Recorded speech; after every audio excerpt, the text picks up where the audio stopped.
हा आणि एक 7 लीड पेपर्स आहे आज पहिल्या स्टेशन मध्ये.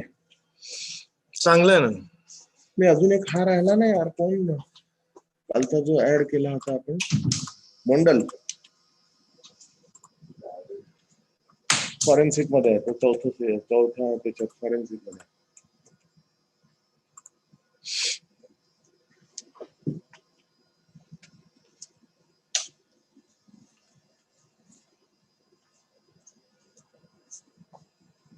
याला आपण कधीचा वेळ दिला मोंडलला, तुला एनी आयडिया? No idea. जो नंतर ऍड करतो करा म्हटलं होतं 30 ताला, मी म्हटलं होतं अरविंदला सांग, नाही तर तो त्याला आयडिया राहणार नाही. ऍड केला आपण. हा पण टायमिंग ऑनलाईन ऍड केलं मी, ऑनलाईन सेगमेंट तुम्हाला दाखवतो मी. तो तिकडे अवेलेबल झाला असेल ना ऑनलाईन 8:30 ते 8:30 ते 9 रात्री. हा रात्री 23 नंबरला. कोण आहे तो? हा सम्राट Mondal, WII Dehradun.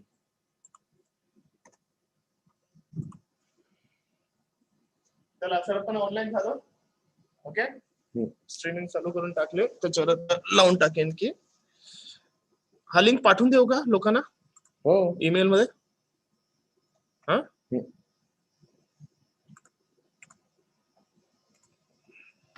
What is this topic? Day 2 live streaming link असं करून पाठवून देतो.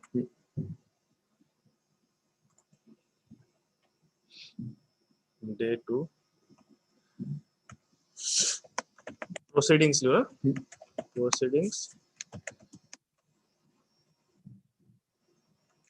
Live stream link. हा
ॲब्स्ट्रॅक्ट किती 282 होते ना.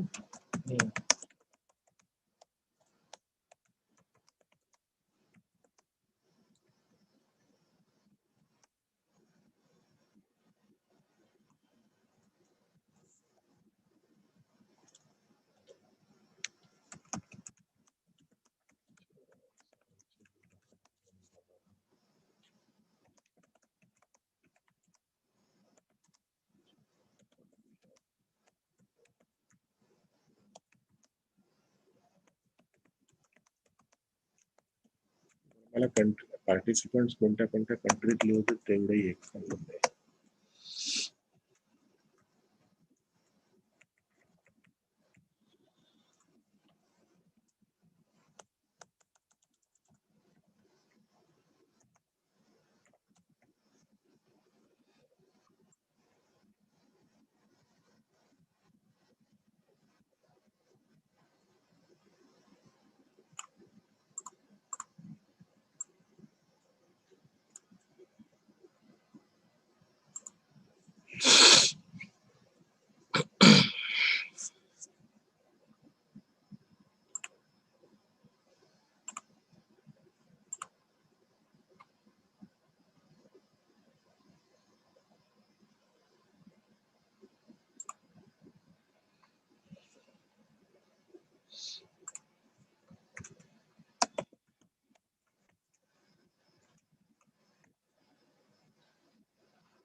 सगळं पाठ असतं का आपल्याला कसं लिंक करताना ए करायचा मग कोलोन मग slash less than greater than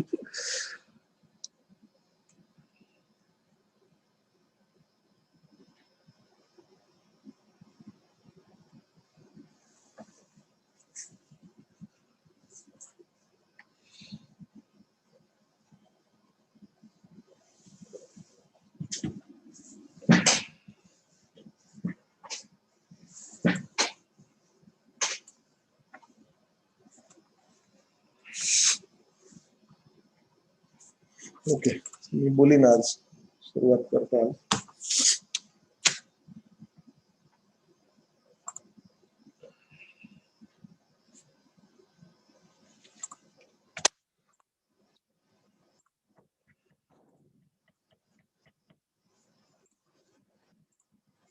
when द्यायचं आता आलं काय कोणाला तरी सांगावं लागेल ते उरलेलं हे काढायला. हा लिंक कोणता date live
Good morning, Steve.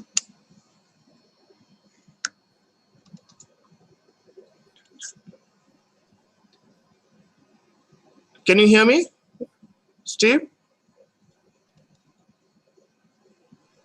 Hello.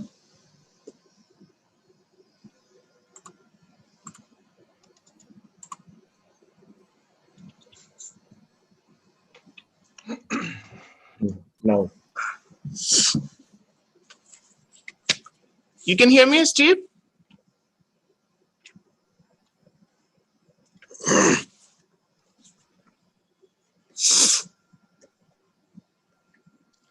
Where's my screen share?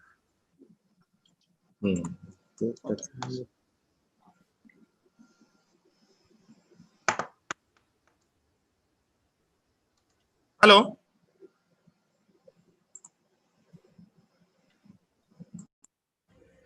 Hello.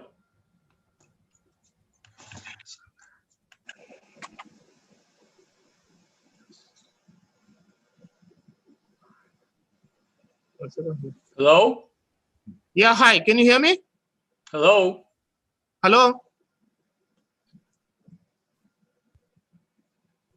Can you hear me?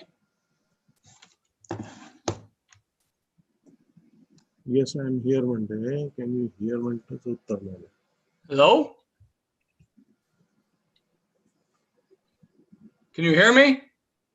Yes. Okay, cool. Can you hear me? Yeah, I hear you now. Yes. Okay. So we are all set. We'll start in 12 minutes. No, just my only concern is making sure everything works. So Yeah. You can try to share the screen if you want to. It's okay. it says it's disabled.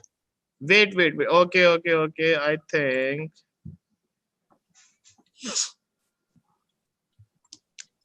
No. Oh, All panelists. Yes. okay. Let me Now you should be able to. okay, let me try my speaker view. Yeah, I like speaker view. And then let's do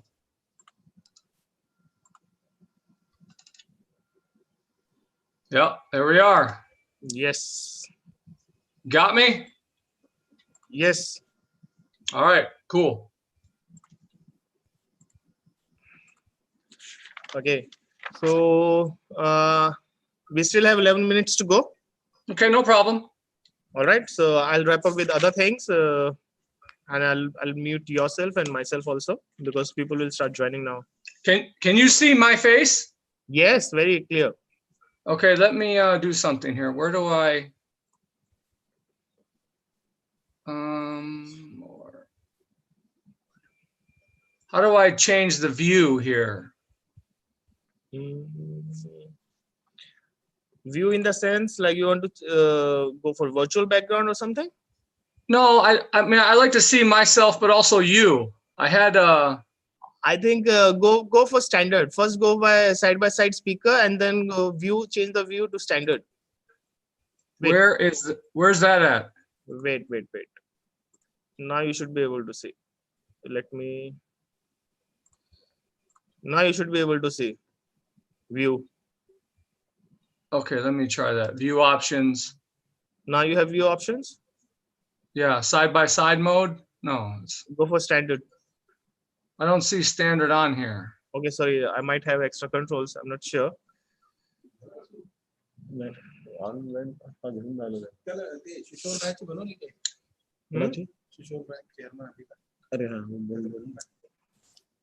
It's not that big a deal. I can deal without it if I don't. Okay. Oh, what happened to? Oh, you still see my screen? You took my screen away though. Yeah. I put the welcome screen back. Okay, yeah. Just let me know. As long as I can control my end, I'm okay. I don't. Yeah. Yes. Okay. Yeah. No problem. I'll meet you till then. Okay.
Uh,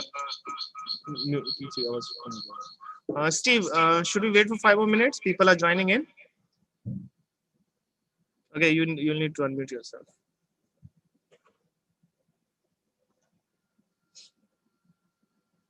Okay.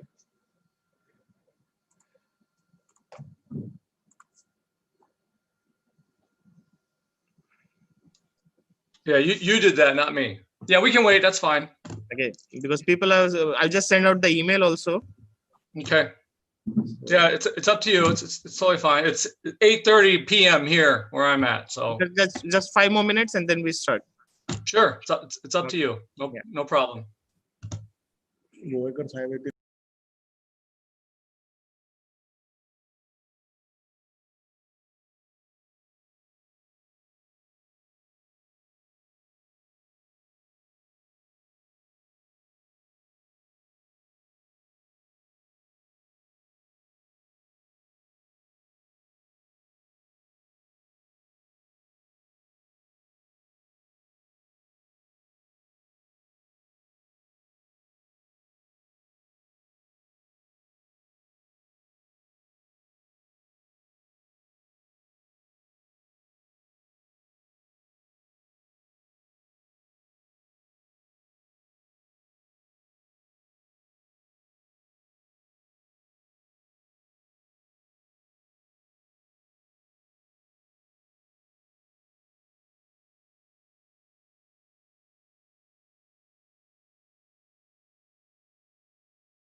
Good morning and warm welcome from WILDCON 2020 Organizing Committee. This is Dr. Upadhyay. We had a wonderful session yesterday, right from inauguration to the end of the day. The first session, conflicts, rescue and rehabilitation, we had 3 lead papers and total 21 abstracts. Then the chairman was Dr. Khandekar. Second session, we had wildlife health and management, wherein we had 2 lead papers and more than 26 abstracts. And chairperson was Dr. Munmun Sharma. This WILDCON 2020, the peculiarity of this is not only the conference of veterinarians, but it's a combo of veterinarians, forest officials and administrators, zookeepers. I'm happy that this time we have also taken care of zookeepers, and we had 2 abstracts from them as well as the lead papers. Then conservationists, we included conservationists and zoo biologists also in our panel, so that in a true sense, this conference will give good outputs and inputs for conservation of wild animals. I'm thankful again to Dr. B.M. Arora. Good morning, is with us. Although because of his ill health, he had joined online. Good morning. Thank you for giving us an opportunity. Yesterday, as already I have said, we have more than 1,000 participants, 282 abstracts, and lead and theme papers total 16. So we have received overwhelming response. Thank you for everything. We had participants from India, USA, Australia, South Africa, Myanmar, UK, UAE. So I'm thankful to all the participants. And now we'll be moving towards day 2. Our session is zoo biology and conservation session. That is our session 4. Here we have again a series of lead papers, total 6 lead papers will be presenting, and more than 20 abstracts also. So I welcome on behalf of the organizing committee. Enjoy the day. Thank you. I hand over it to our webmaster and master of ceremony, Dr. Arvind Chavan. Thank you.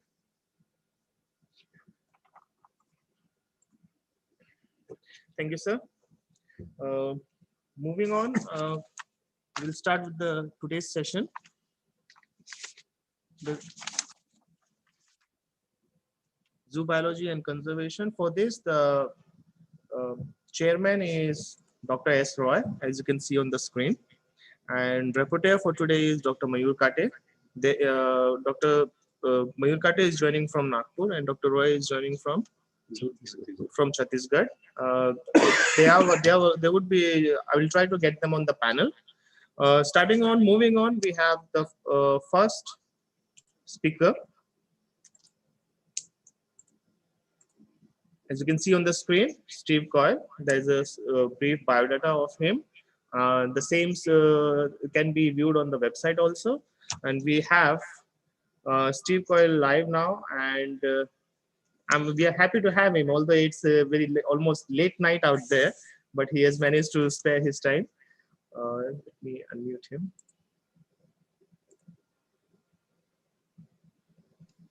There we go. Yeah. Hey, thank you. Thank you very much for having me. It's a pleasure, sir. You may share your screen and we shall start, sir. I want to continue. Yeah, you did something. Okay, here we go. All right. Thanks again, everybody, for tuning in. Thanks again for inviting me to speak. I was asked to speak a little bit about what how it is to care for elephants in captivity, teaching a humane way. And I do this throughout 6 different countries in Southeast Asia. But first, thank you for this. I just got this in the mail today. So thank you very much for that nice gift. I'll be sure to take a photo of that. Another title of my talk could possibly be a practical approach to improving elephant welfare throughout these countries. So let's get started.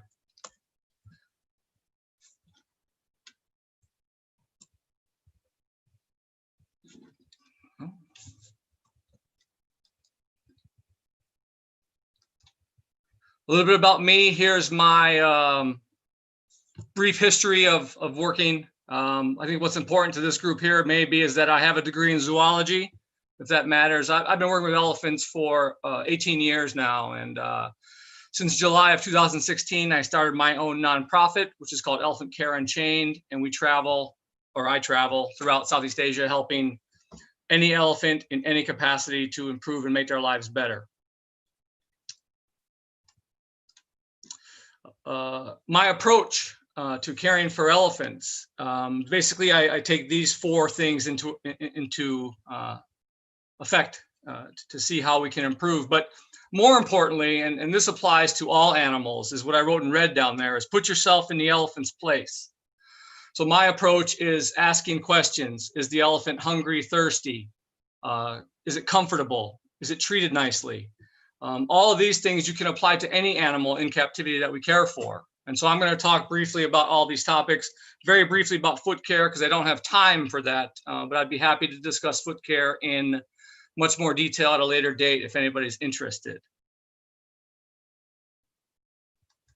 So these are things that we would see in the daily lives of elephants in captivity throughout Southeast Asia, and none of which are good, none of which are healthy environments for elephants. Different areas, different countries, different situations, just not good. Again, more stuff that we would see that's just kind of, unfortunately, a common practice in Southeast Asia, and we need to work to improve that. You know, none of these elephants signed up to be treated poorly, and so it's our responsibility to provide for them the best life that we can if they're going to be under our care. Here is a short video of a typical day in the life of an elephant. This is a bull elephant, and you'll see in this video stereotyping, nothing to do. All he does is sway and wait for food to show up at his feet.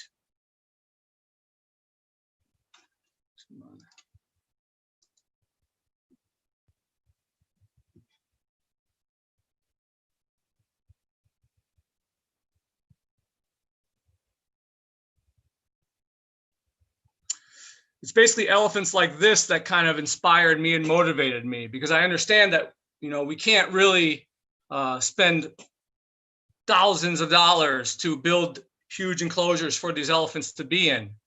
So what can we do now? What can we do to help this elephant right now the way it is? Well, the first thing we can do is change the way we feed them. So like I said before, all these elephants, they just stand there and stare at the ground waiting for food, waiting for food. But now we've changed that, right? So even though from the feet down, his life is still pretty bad and pretty terrible, being on concrete, being chained up, mentally, his life has improved drastically. Now he can reach up and pull that food down. Now he's going to reach up higher there, here, there. He's thinking more. You know, the food's never the same. It's never the same, right? Sometimes he pulls the whole thing. Sometimes he pulls one piece at a time like there. This is the first time he ever did that, right? In many, many years of captivity, the first time he was able to use his mind in a different way, besides staring at the ground in extreme boredom. Different examples of what I'm talking about. That same elephant up in this corner here, up in the left corner, I don't know if you can see my arrow or not. We hung food above his head, so now he's reaching up, stretching his trunk, strengthening his neck, strengthening his shoulders. So when elephants lay down, they can get up. They're stronger now. They're using their minds more, right? Different examples. Substrate is a huge thing. Provide sand beds for these elephants, right? Elephants that have injuries, elephants that need to be comfortable. My mentor, first thing he ever told me when I was having elephants do tricks back in the day, he said, well, do your elephants lay down? Do they sleep? Never occurred to me. Now it does. And now it's about the elephants. What can we do to make these elephants' lives better? Again, same kind of examples here. Not so good down here, reaching up, got food. First time in this elephant's life, he's been able to reach up and think now. Now he's thinking instead of being bored. Old picture down here. Elephant used to be chained on concrete, now chained on the sand, reaching up. Again, evolving care, evolving, doing better things. Now a very kind owner with his elephant in a nice big sand bed. Comfortable, important. You know, if these elephants are under our care, we have to do everything we can for them. Make their lives as comfortable None of them asked to be in jail. None of them asked to be in prison. None of them asked to be mistreated or abused. And we owe it to them to provide for them a much better life as best we can. I talk a lot about positive reinforcement training, PRT it's called. And this is basically how I say it, is that we're working together, right? These elephants, like I said, didn't sign up. So what we have to do is, if we're going to do things for them, we're going to make it worth their while. So we're going to give them food. We're going to give them rewards. We're going to give them praise. We're going to be positive. What we're looking at in these types of pictures here, we're looking at some little bit of foot care, scrubbing feet. This old elephant here is a riding elephant. She wouldn't let us touch her feet. So we took a long handled brush, started brushing her feet. We eventually got access to the feet, right? This is the process. This is the process, right? All positive stuff, all positive things. Again, foot soaks, critical for elephant care when they need it. Doing the thing there. That's me working hard, sitting down watching like normal. But again, same type of thing, feeding, doing things with the elephant, make it positive. Let's give them, elephants like to eat. Let's make it positive. Let's give them food, right? Same types of things, regardless of the environment. That's why I showed this picture down here in the bottom, another riding elephant, the hood on its back. Not a very great environment, but she's at least getting some bananas during this thing, and I'm being quick and efficient in what I'm doing. And then you plant the seed as far as evolving our care, evolving what we're doing. If we need to take care of these feet, how can we do it humanely? And we'll talk a little bit more about that in a little bit. So again, more examples of that, different things that we're doing. The elephants are always being fed, always being rewarded. So now I've got 3 short videos of different positive reinforcement that have been captured throughout the years, throughout things that I've been doing. This video here, I'll explain it, just play it. There's no sound to it. I'm basically doing some footwork, but that's not the young mahout at the head of the elephant. Just giving a nice pat, nice gentle praise. And I didn't tell him to do it. He did it. I saw it when I saw this video, and it's really something I don't see very often. It was really nice. And so I'll share it with you guys here.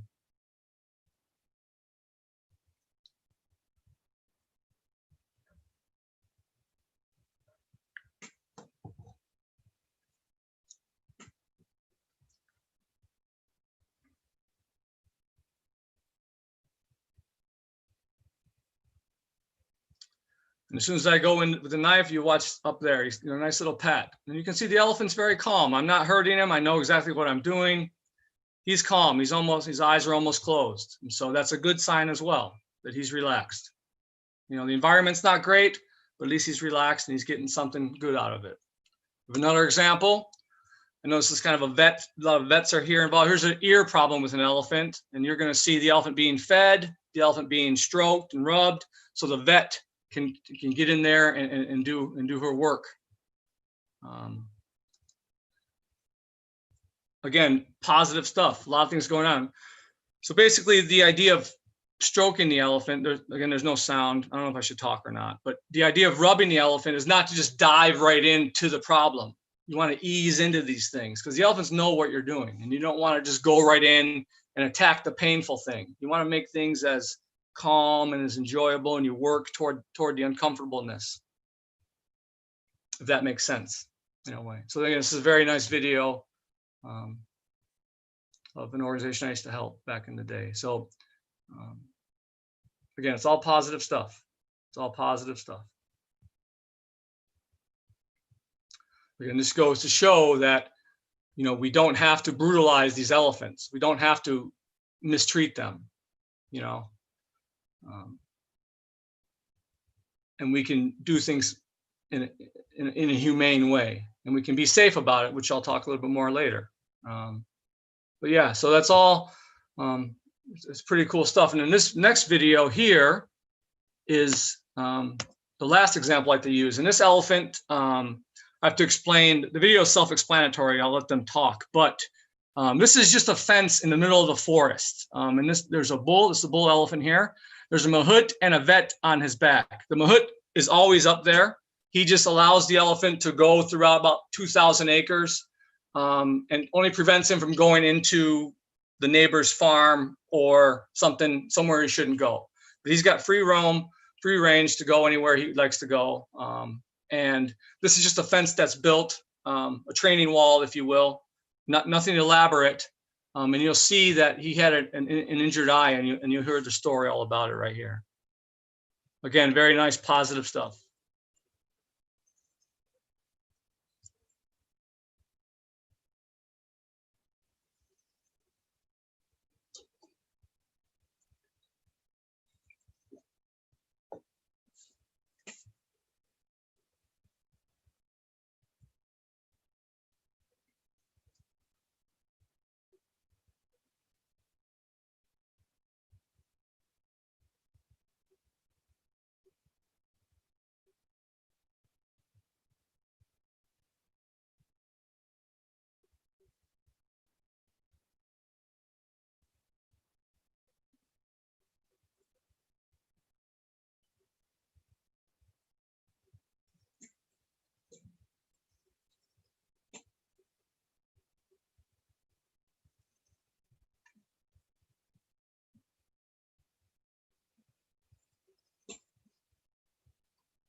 Okay, so the picture, this is his eye now. I mean, basically it's healed. It took 6 months for this eye to heal. Just FYI, I got a recent picture from the place that I help out. So, so now we talk a little bit about target training. Now, target training is a little bit more of a financial investment. You have to build some sort of barrier so that you can communicate with the elephant in the distance, so the elephant can't come into your space. And again, target training applies to all animals, but it's just elephants require a lot of hands-on care. And then this is just ways of which we can communicate. Target training is the universal language. I mean, you're seeing elephants in 5 countries in these pictures here that I've trained with the target. They understand the target to touch the target. And I say it I teach them in English, but they don't know anything what I'm saying. But it's kind of funny. But here's that bull that we just saw with his eye. The mahout's still on his back, but all the mahout does is slide back and gives him 0 commands and allows me to start to work with him. And you can see you got access to the feet there. Again, same idea, different places, different ideas. This is important, getting access to these elephants, learning about if we have a problem, and I'll talk a little bit about that later. If we have a major problem, what can we do? We become very helpless, and that's irresponsible on our part as people that care for elephants. We have to be responsible and for their care. We can't just let things go. So once we make a little bit of a financial investment, we put things together, and we can let the video kind of speak for itself. But this is something I'm still very proud of. It happened years ago.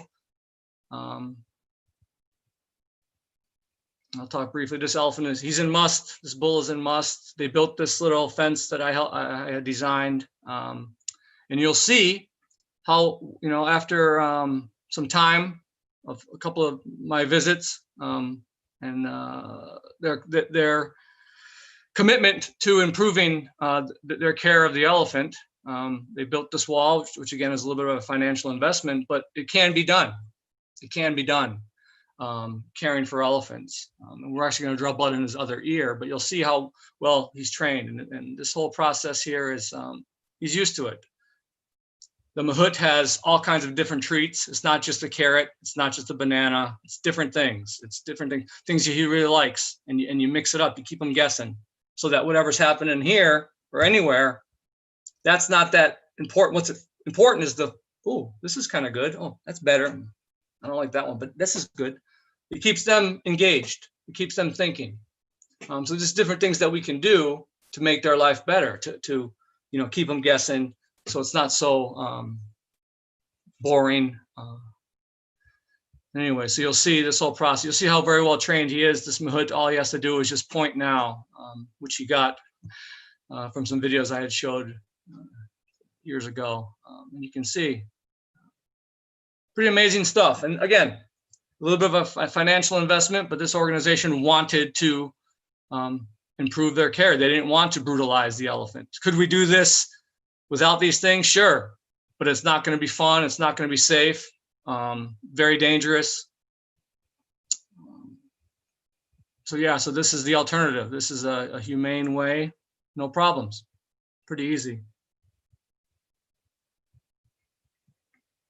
And you'll see, and the mahout's got some really good treats now. He's got some candy. So as soon as he pulls, he'll give his candy. But there you go. Pretty amazing, really, the things that can be done when you have some patience and you care. It's pretty amazing, really. And again, you can apply this to any animal you care for, any animal under our care. You can do these things so you don't have any serious issues. So there you have it. I'll talk briefly about some foot care a little bit. Foot care is critically important for elephants. It's the leading killer of all elephants in captivity. They get bad feet, and they have very short-lived, painful lives. And so basically our 4 points: proper hygiene, good substrate, meaning soft yielding substrate. We don't want them on concrete, anything hard. Elephants walk on their toes. You can see down there in the little diagram of the elephants walking on their toes. And again, I would love to spend more time talking about feet, but just don't have time. Good exercise, very important for blood flow, circulation within their feet. And it's important, very important, to be able to check their feet and to trim it when you need to. You don't always have to trim it if they're in a good environment. If elephants have bad feet, they probably have bad lives. It's a very good indicator of the quality of their life. That top picture there is just an example of, with Asian elephants, the middle nails are usually crowded by 2 and 4, which is, we number them, insides are 1, outsides are 5s, 2, 3, 4. So 2 and 4 usually crowd 3, and we want to have space and make it look a certain way, how the normal foot would be. But again, I don't have time to get into that too much, unfortunately. Here is case in point. Now, when I talk about the training, some people might think it's ridiculous. Doesn't make any sense. You can just chain them up and you can just do these things. You can just hit them and do all these things and just do what you have to do. Well, here's an example of we couldn't do what we needed to do. Here's an elephant that's kind of semi-wild. You can see she's restrained. She's got chains on both her back legs. She's got a front leg chain on her front right foot, and her front feet are chained together. She's actually blind on her right side. And so she has a little bit of an issue on her front left foot. So I was able to approach from the blind side and do a little bit. But then when I wanted to come to this side, the side she could see me,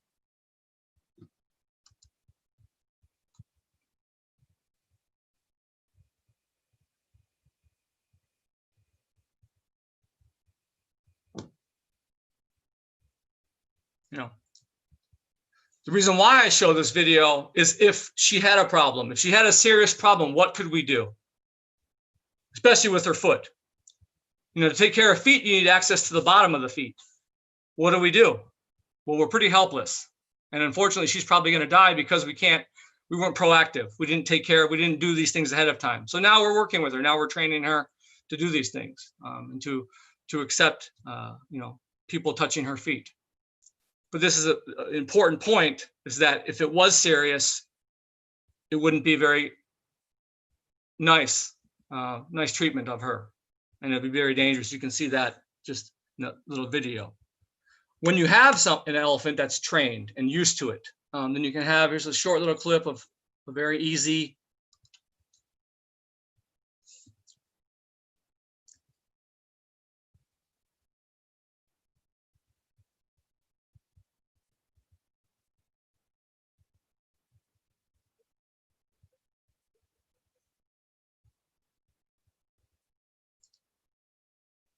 The elephant's comfortable. She's eating. She's not being hurt. It's been a process in working with, and this elephant's going to require lifelong care. She's a pretty special elephant, and they're all amazing.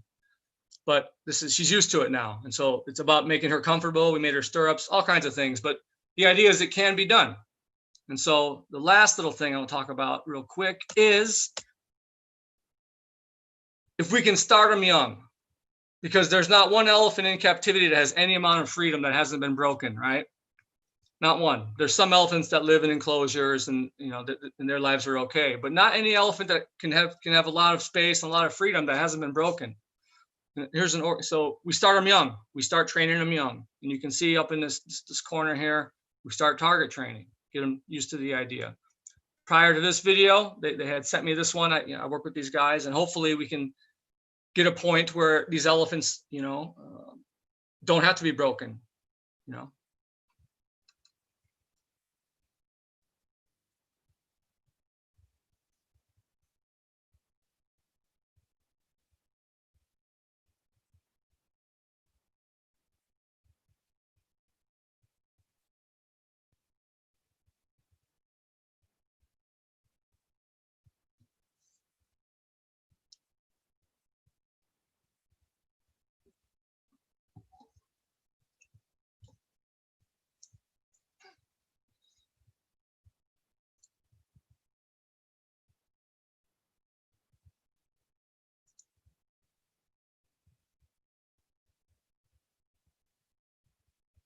That's what you should be doing with baby elephants. Be hugging them, kissing them, pushing on them, letting them push on you. Because as they get bigger, people get hurt and the elephant gets hit. So proper things, just do things to take care of them. It's simple as that. And I think that is all that I have for you guys. I know my time is probably up. So thank you very much again.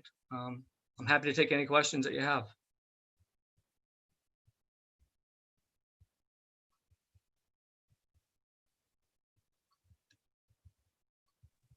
Thank you, Steve, for the wonderful presentation. Let me check. We do have one question. If you can open the question and answer, you can stop your presentation if you want. Okay, how do I let me get rid of my screen share, right? Let me hang on a second here. I don't know where your thing is at, but how do I stop share? Okay, sorry. There we go. Okay, sorry. Why reproduction rate is low in the captive elephant? How can we overcome this problem? I'm not one to answer that because I'm always conflicted about elephants in captivity. Elephants, let me move this so I can see here. Elephants need other elephants. They don't necessarily need us. And so I'm conflicted because if you're gonna have an elephant born in captivity, is the environment good and healthy for that elephant? In a lot of cases, it's not. It might be in tourism. It might be in a terrible environment. So, I don't know. Reproduction's low. I don't know. High stress levels, maybe. There are some places that do pretty well breeding, but it's not really. I don't really get too much into that. I try to deal with the problem at hand. I hope that helps. What's the next question here? Do elephants show signs of mental trauma when held? Absolutely. You saw in the first video the bobbing of the head. You'll see a lot of swaying, aggression, or just elephants that kind of shut down.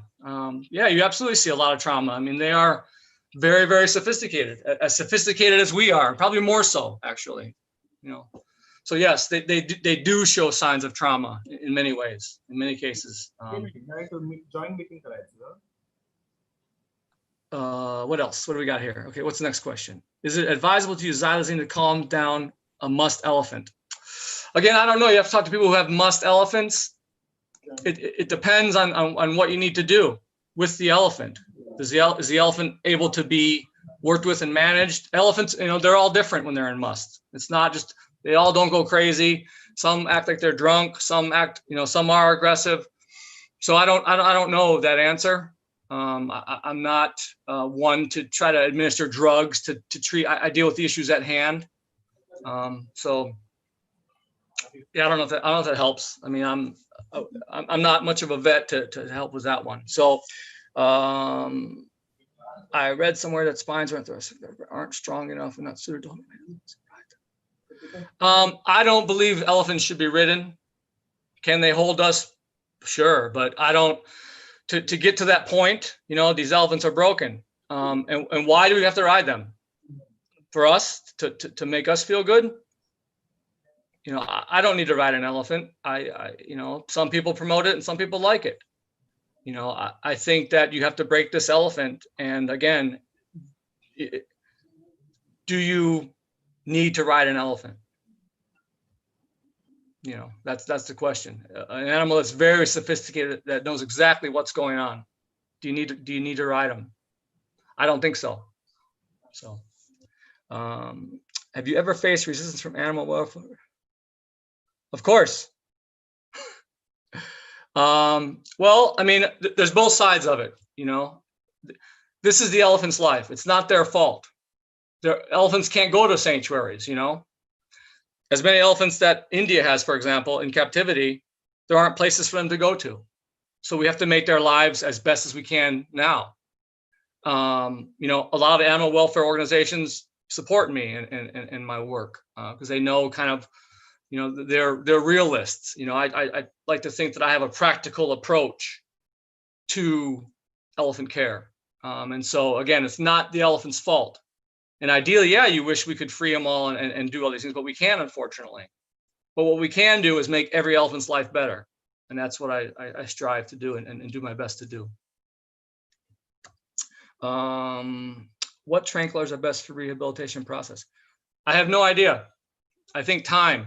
I don't think you need to rehabilitate an elephant. You can't tranquilize an elephant that has been traumatized for 30, 40, 50 years of its life, right? I mean, you're talking, just because we're nice to an elephant for 1 year and it's been traumatized for 50, it's unfair of us to think that we're going to fix its problems, whether it's psychological or physical. A lot of the foot problems that I take care of are years and years and years and years of neglect and improper environments and abuse. And to think that you can just do one trimming and fix this problem that developed for 30, 40 years is not practical. So I hope I answered most of these questions. The whole medicine stuff is not me. I'm not a vet. So, like I said, I try to deal directly with the issues at hand, help these elephants with the bad hand that they were dealt. Okay, I guess those, there's one more question that came up. There are two more. I think I answered those. Okay. So, well, that was a wonderful presentation, Steve. Thanks a lot for sparing your time. I understand it's pretty late out there on your side of the world. Yeah, 9 p.m. or something right now. That's okay. Yeah. Anything for the elephants. I appreciate you guys inviting me. Hopefully, no, it's certainly I shed some light on some different things for you guys. And again, I'll be happy to speak more in depth about anything. My email is available. Please shoot me an email if you'd like to know more or anything else. Okay. Thanks a lot. And even the questions were answered very practically. I like that part also. We'll move on to the next speaker. Thanks a lot, Steve. Please have a good night. Thank you. Namaste. Thank you, guys. Take care. Namaste. Yeah.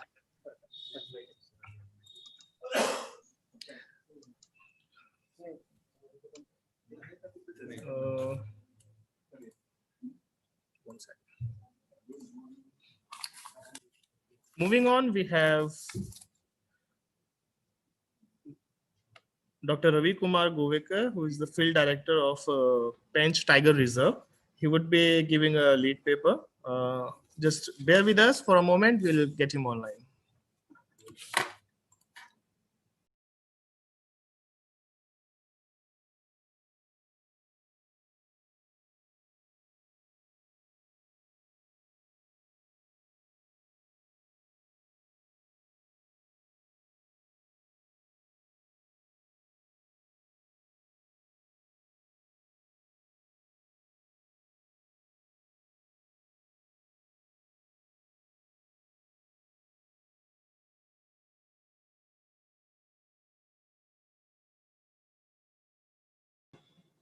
Start video.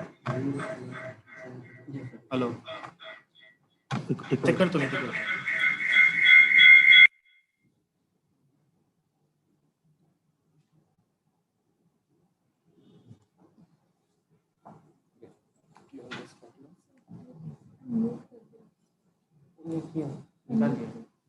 तिरका येत आहे पण तो put it here ना.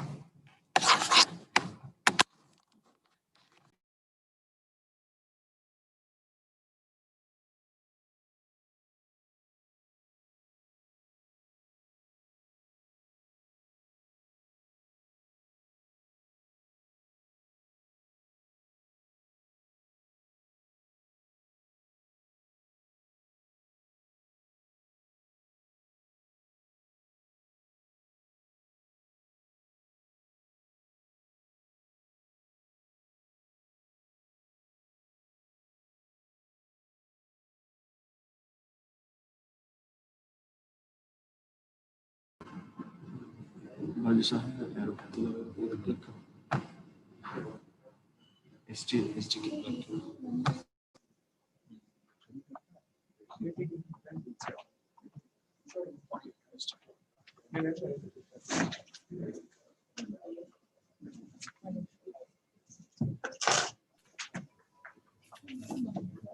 morning, Dr. Ravi Kumar Gorekar, sir. You may start your presentation. You may share your screen, sir. Yeah, should I share the screen? The presentation, sir.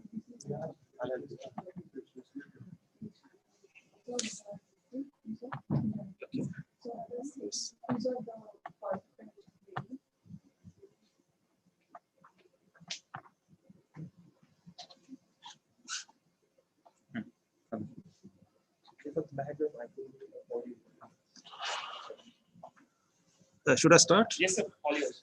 Yeah, good morning. I hope I am audible to everyone. So,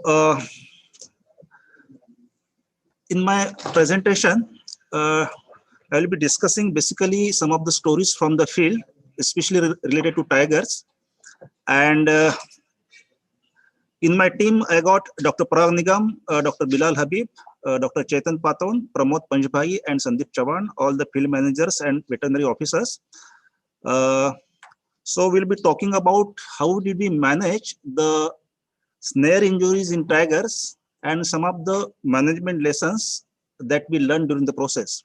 So my topic is from the killer snares to the active radiocollars, the management of snare injuries in tiger, that is Panthera tigris, and studying their dispersal behavior in one of the important protected areas in central India, that is Tripeshwar Sanctuary.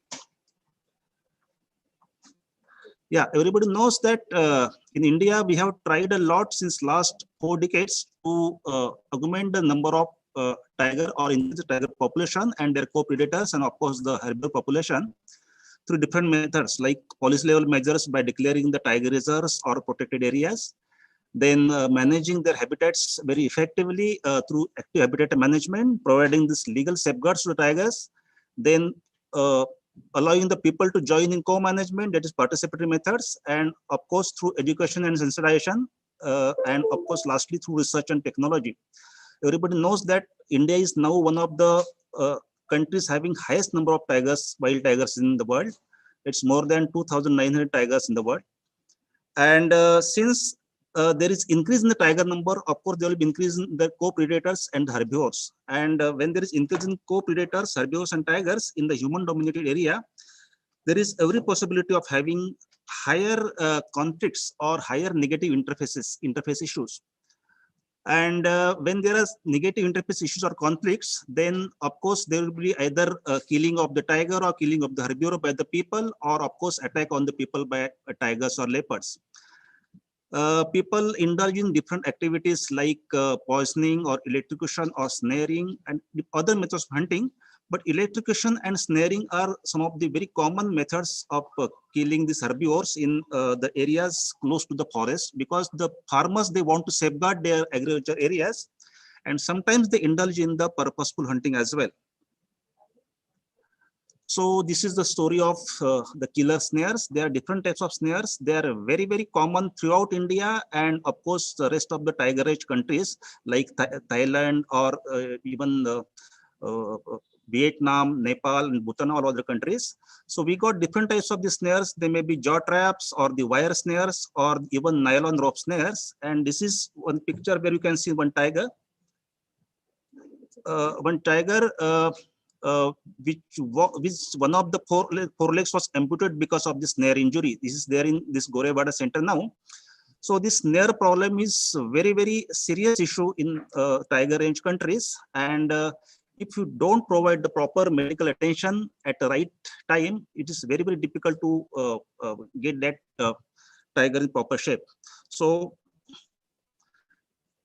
our case studies are focused at this Tipeshwar Sanctuary. Tipeshwar Sanctuary is one of the protected areas in India, in Yotmal district of India. And it is a small area having around 149 square kilometer of forested patch. This is a map which indicates the location of Tipeshwar Sanctuary. The right side, you can see lots of road-like structure. These are the tiger corridors in central India. Tiger reserves like Tadoba and Pench and Melghat and Indravati and Kaval and even Kanna and Satpura tiger reserves. So this map is important because here we see the corridors which are already marked by the scientists, that this is the routes taken by the tigers. One of the case studies that I will be presenting indicates that the tigers, they are not in the agreement with the scientists. The tiger says that I will follow my own route and I will find my own corridor. I will discuss the issues slightly later. This is the typical habitat of the Tipeshwar Sanctuary, having dry deciduous forest with undulated terrain, and it is dominated by the teak forest basically. And right now we got a wonderful population of around 5 adults and 9 sub-adults and lots of cubs. So this is a small area but a wonderful source population for tiger. But unfortunately, this is surrounded by lots of villages, lots of human-dominated areas. Around 50 villages are there, and 20 are just in the vicinity of 2 kilometers from the boundary. And when there is human and cattle around, there's always interface issues, negative interface issues. So sometimes cattle go and kill their, the tiger goes and kills the cattle. Then sometimes people venture inside the sanctuary. They collect the non-timber forest produce from the sanctuary, fire, and so many other negative interactions are there. And during this process, sometimes people snare the, put the snares in the agricultural fields, and sometimes herbivore and sometimes even carnivores get trapped in the snares. So the first case study from the Tipeshwar is about the snare injury in the tigress, Tipeshwar T4 female. This tigress was seen with the snare in around her neck, sometimes in September 2017. So as a management intervention, we tried to de-snare, we tried to tranquilize the tigress, we tried to immobilize her through several efforts. But unfortunately, we could not do it because this tigress was very, very elusive. She was shy and she was operating mostly during night time. She was not to be seen during daytime, and she used to move out of sanctuary very frequently. So the territorial behavior is quite different. Probably because of this snare injury, she was afraid of the presence of human. That's why she was moving during the night time only. So because of this atypical behavior, could not tranquilize the tigress, and then she moved out of the sanctuary. And after almost 1 year, she came back to the sanctuary, sometimes in the March 2019. When she came back, again, we mobilized our teams, we mobilized our resources, we deployed our teams, and with help of our local veterinary officers and our own veterinary officers, we tried to tranquilize this animal. We did tranquilize the animal, and we were about to translocate her to the safer place in Nagpur. But unfortunately, during that process, she succumbed to the death. And when we did the post-mortem, it revealed that the injury was too deep. It was very, very deep, large, and is full of the maggots. And that maggots have destroyed all the major connective tissues, causing the cachexia, and of course, the death caused because of the cardiopulmonary arrest. So this was the unfortunate incidents. When we tell the success story about the tiger management, we need to talk about the failures also. So we need to talk about our follies and failures also. So basically, when I discuss the story, I tell you about the management part, largely about the management part, and not about this veterinary part, basically. Because if you don't do our managerial things properly, then in situ condition or in wild condition, it is very, very difficult to safeguard the life of an animal. So this is the first case from the Tipeshwar Wildlife Sanctuary. The second case study is about the snare injury again in Tipeshwar Wildlife Sanctuary, that subadult T1C3. There were three male cubs of tigress T1, and all these three siblings were moving together sometimes in the January 2019. And one of the cubs, that is T1C3, was seen with he was actually radio collared on 25th of February as a part of long-term dispersal studies by Wildlife Institute of India and Maharashtra Forest Department. But after radio collaring, after 2-3 months, one snare injury was seen on the right foreleg of the cub.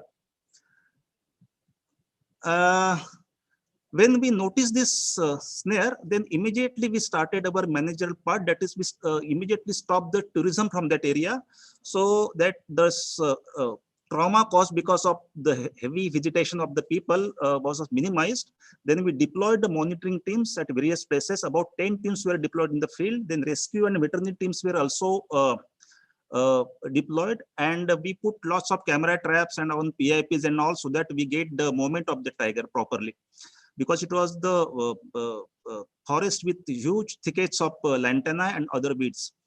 So after about efforts of about 2-3 days, we could finally tranquilize this animal on June 1st, 2019. And the medicines used, I have mentioned here, medetomine 50 microgram per kilogram, and of course ketamine. Then the injury was quite deep, lacerated, and it was reached up to the metatarsals, and that's why the animal was not able to move properly. So we removed this embedded nylon rope using cutter and all. Then anti-inflammatory and drugs and antibiotics were applied, and of course it was reversal atipamazole was used. Then this subadult was released. This entire operation was very smooth. Recovery is also smooth. And after that, this animal, these are some of the pictures indicating the preparatory part, or this how we did the ground working, because the terrain was undulated and lots of lantana thickets. There are no roads, and unfortunately we didn't have the elephants, so we had to make our own roads and all. So this is the landscape, and these pictures indicate the injury on the right foreleg, and you can see this yellow colored nylon rope which was removed. This is the team. The revival was very smooth, and within next 5 to 8 minutes the animal revived. And of course then after for next 2-3 months we monitor the tiger. The injury healed slowly within a month or so. And then this tiger cub moved to the Telangana part. Then he explored some area over there, but unfortunately couldn't get the proper prey. And then he came back, and then he settled again in the same area, that is Tipeshwar Sanctuary. He is now sharing some area with his father. This is the third case study from Tipeshwar. This is about the T1C1 cub, which is again the sibling of C3. So this tiger was basically tranquilized after this snare was reported from the lower abdomen part of this subadult. And again, immediately we deployed the monitoring teams, rescue teams, veterinary teams. Dr. Parag Nigam and Dr. Bilal were called from Wildlife Institute of India, Dehradun. And within 2-3 days, again, we tranquilized the animal with the same set of drugs. And it was, however, the metallic wire snare. It was not a nylon rope. It was metallic wire snare. And this snare was removed using the pliers and cutters. And of course, these anti-inflammatory drugs and antibiotics were injected. And he was fitted with this vertex, that Vetronics vertex collar, having this GPS facility, GPS signal facility, as well as drop-off facility, auto drop-off facility. Then this tiger was also recovering very fast. Within next month or so, he recovered, and again he started moving towards. These are some of the pictures. This before operation, you can see the entire abdomen portion till this vertebral column. Some of the pictures from the operation.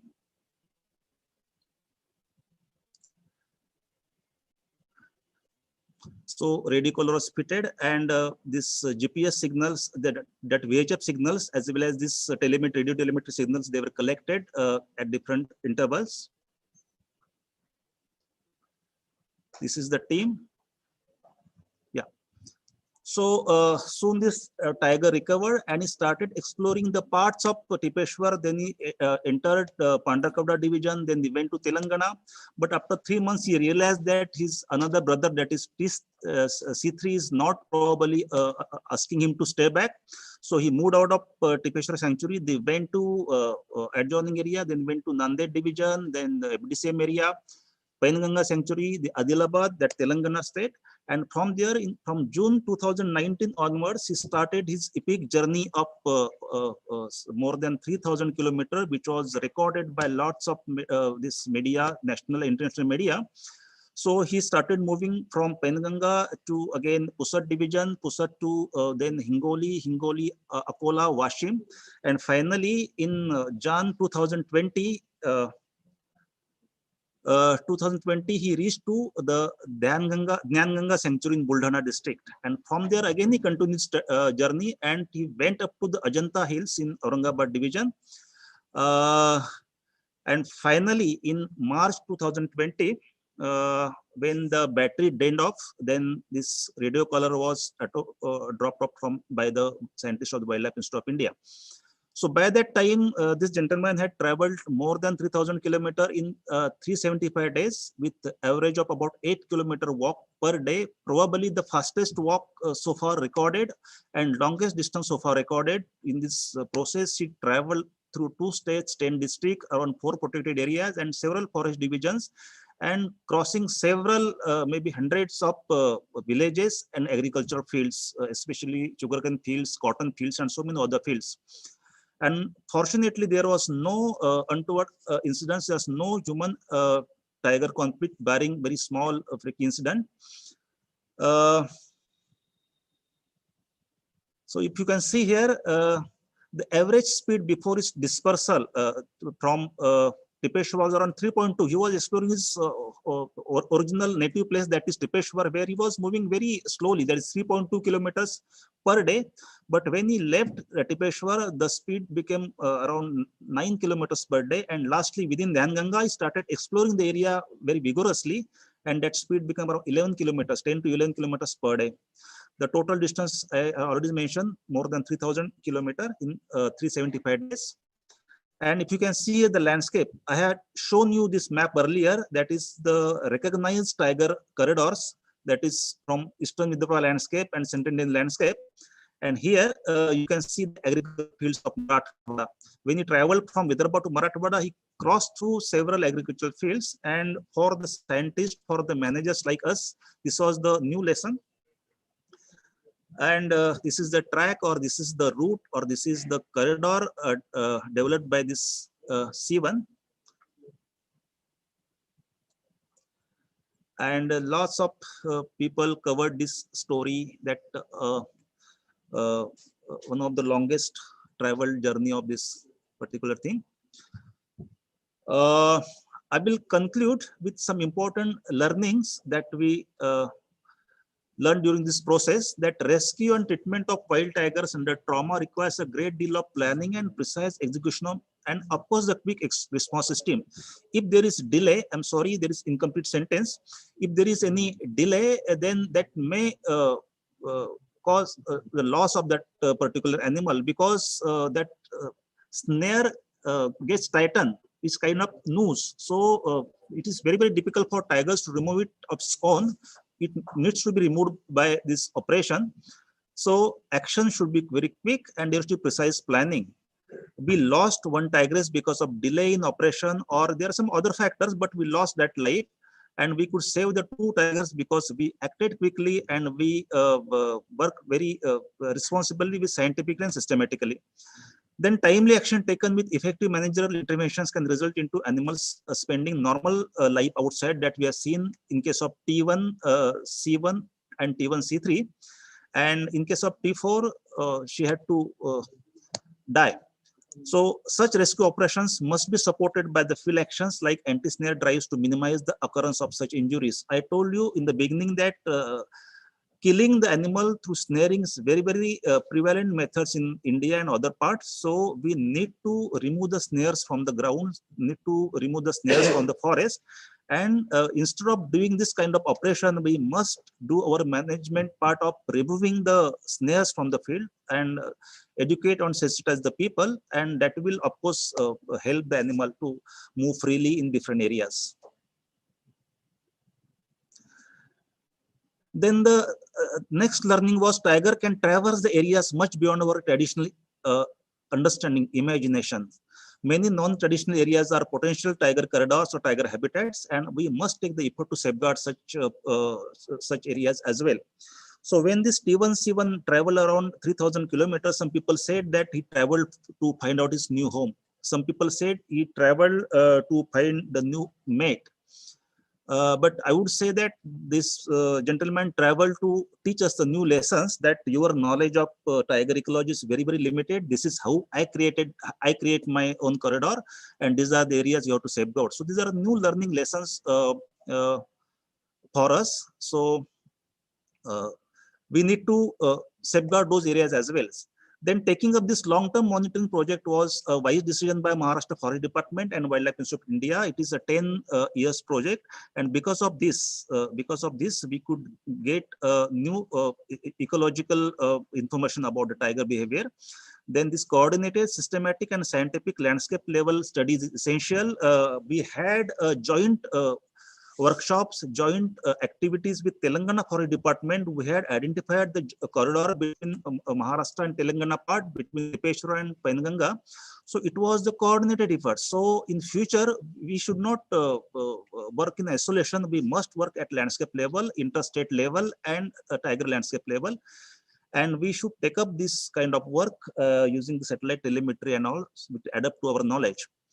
Then managing the dispersing tigers is managing not only the animals, but also the media, social media, and ground formation for the desired natural dispersal. This 3,000, more than 3,000 kilometer of distance was successful because we managed our ground stuff very well. There was a continuous coordination between the Pench Office, Wildlife Institute of India, and the local forest managers.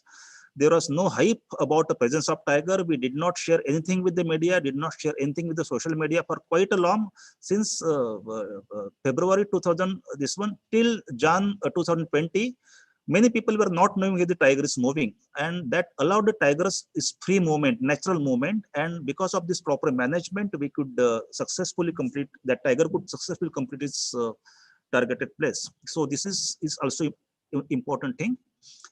So this is what I wanted to tell you. I thank the frontlines, my frontline staff, Tipeshwar Sanctuary, from Tipeshwar Sanctuary and other forest divisions, then Director Wildlife Institute of India, Chief Wildlife Warden Maharashtra, of course, Director Wildlife Conservation Research Center Gorewada, for allowing me, inviting me for this important session. And thank you everyone. This is my C1, who had traveled more than 3,000 kilometer, and probably Robert Frost might have changed his words like this, I don't know, or my tiger has changed the words of Robert Frost. So there were no woods, there were only agricultural fields and human domain areas. Still I walked for miles together and walked miles together. Thank you. Thank you, sir, for the wonderful presentation. And the C1 is amazing. So I understand that you have a busy day ahead, but would you be able to spare some time, sir, for taking some questions, sir? Yeah, sure. Okay, sir.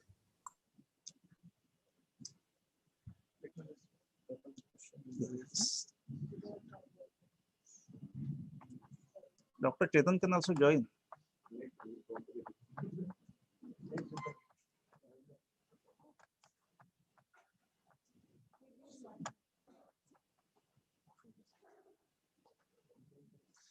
Yeah, there is a question from Mayank Barde. There have been many incidents of snare injuries in tiger. What kind of strategies forest department implement to reduce these incidents? So I already mentioned in my presentation, acting after getting the snare, is of course is needed, but we should try to minimize the incidence of the snare injury, and this can be done through 3-4 methods. First one is you initiate the desnaring operation in the area. You go, you move in the area in the agricultural fields adjoining to the forest areas and desnare the area. Then you will have to involve the people. You have to tell them that the snaring is not proper. So we got eco development committees, we got joint forest management committees. So our people go to the villages, they talk to the people and they tell that the hunting is not good. If there is a crop loss or crop damage, then we'll pay you the compensation ex gratia, but you don't put the snares. So education, sensitization, desnaring, and of course, if at all there is some snare and death kind of incident, then you have to invoke the legal provisions also. So these are the multi-pronged strategy to minimize the incidences of snare injuries in tiger. And of course, once there is snare, then we have to take up this kind of operations that we have already just discussed.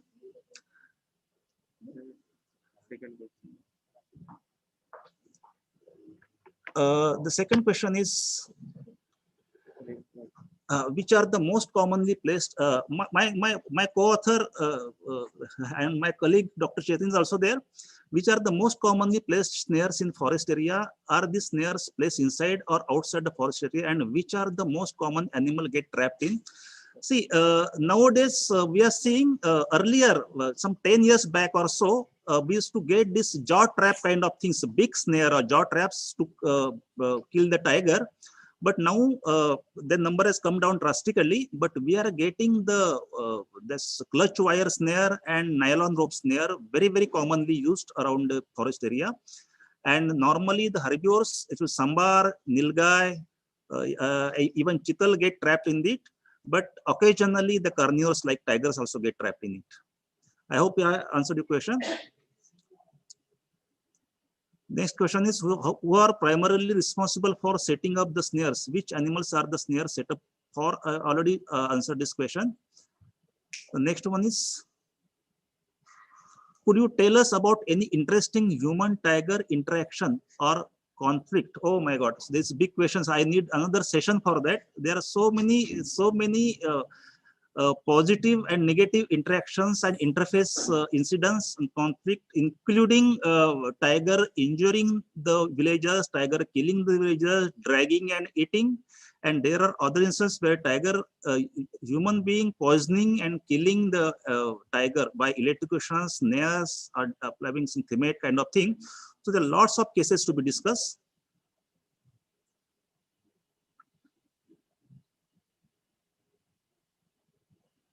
Whether the snares injuries are on the rise in past decade or not.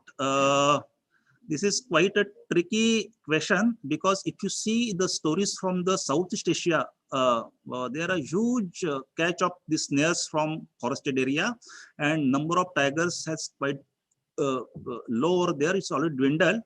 So there is definitely increase in this snare deployment of snares in area, but number of injuries probably to especially carnivores is not that much. But yes, there are injuries to the herbivores or ungulates, but not to the carnivores in that number. There was only one death in Tipeshwar in 2012-13 by snare injury. The second was in 2019. But since then, in the last 2 years, there is no snare injury or snare case as well. So good managerial intervention or good anti-snaring drive will definitely do away with all this kind of negativities. Next question is, has T17 been recollared? If not, do we plan upon doing it anytime soon? What will be the possible procedure for the same? The T17 was not recollared because, see, we interfered with his life for almost 1 year or so. We deployed the collar and we monitored his activities and all. And when it was dropped off automatically in March 2020, he was not recollared. and we are not planning to do so because our purpose is served. We got wonderful data, wonderful information. We don't want to get further recording at another world record of 4,000 kilometers or 5,000, something not like that. But we got the data that tiger can explore new areas, and our purpose is served, and that's why we are not recoloring it. But yes, if it is injured again or if there is something mishap, then definitely we can try to do it.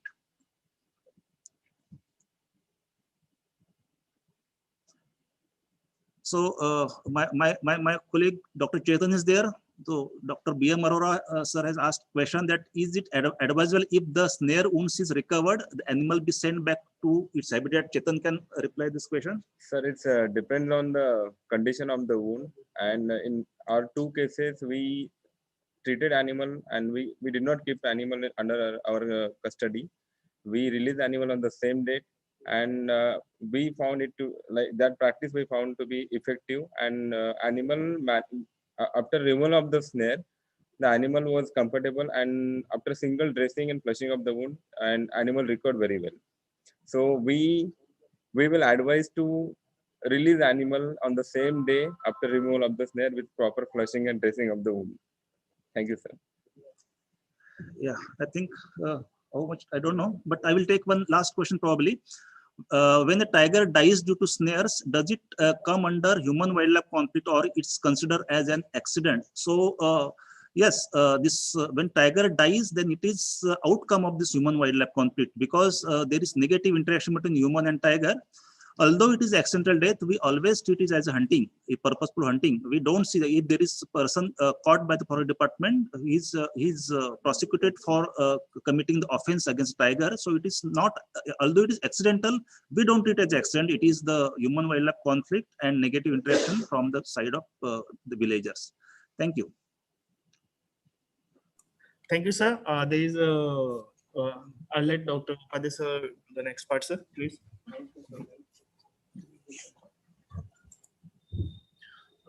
Thank you very much, Govekar sir, for excellent presentation and giving hints to all of us what we need to do. Especially the point which I really appreciated is you captured the tigress, you relieved the snare, and you immediately released the tigress on the same day. So we must think in that direction also. If the wounds are smaller, not life-threatening, it is definitely advisable to release the tiger, and everything goes smooth. I'm thankful to you. On behalf of WILDCON 2020, we'd like to felicitate you. I request Dr. Dhut, co-organizing secretary, to felicitate Dr. Govekar sir by offering our memento, small token of our affection.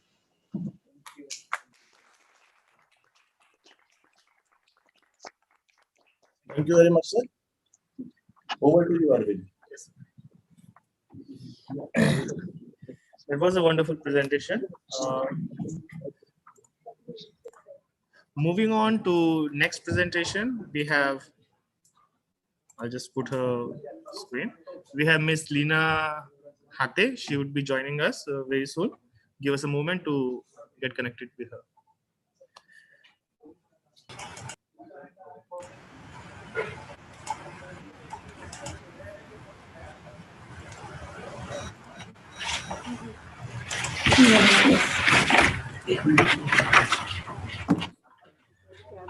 Hello, ma'am. Hello. One second. A moment. One second.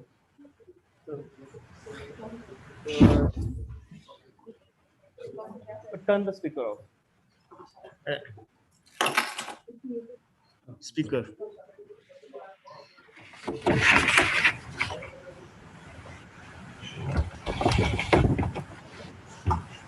Yes, ma'am. You may start your presentation. It's all yours. Okay, thank you. Very good morning to everybody. I respected chairperson of this session, delegates, research, and dear students. Before going to my presentation, may I allow to introduce myself while working as heritage conservator in conservation field of National Research Laboratory for Conservation of Cultural Property. Set up my firm Heritage Conservation Services with a mission conserve and manage a rich heritage of India. Over the years, conserve number of artifacts and presently working on conservation of animal trophies belonging to Forest Department of Maharashtra government. Now coming to my today's presentation, India is very rich in culture, natural history collection, but unfortunately, a major part is deteriorating due to lack of knowledge in heritage conservation. Therefore, here I made an attempt to introduce this subject, taking a case study on restoring brittle and fragile leopard skin trophy. I begin with my first slide. Uh, my, my subject is brittle and fragile leopard skin trophy restored.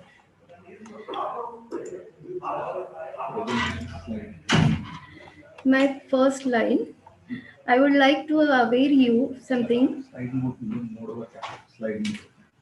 Did you know?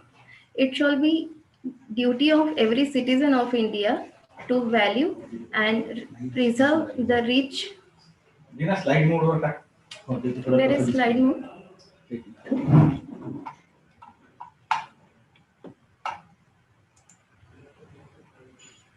Slides. Slide.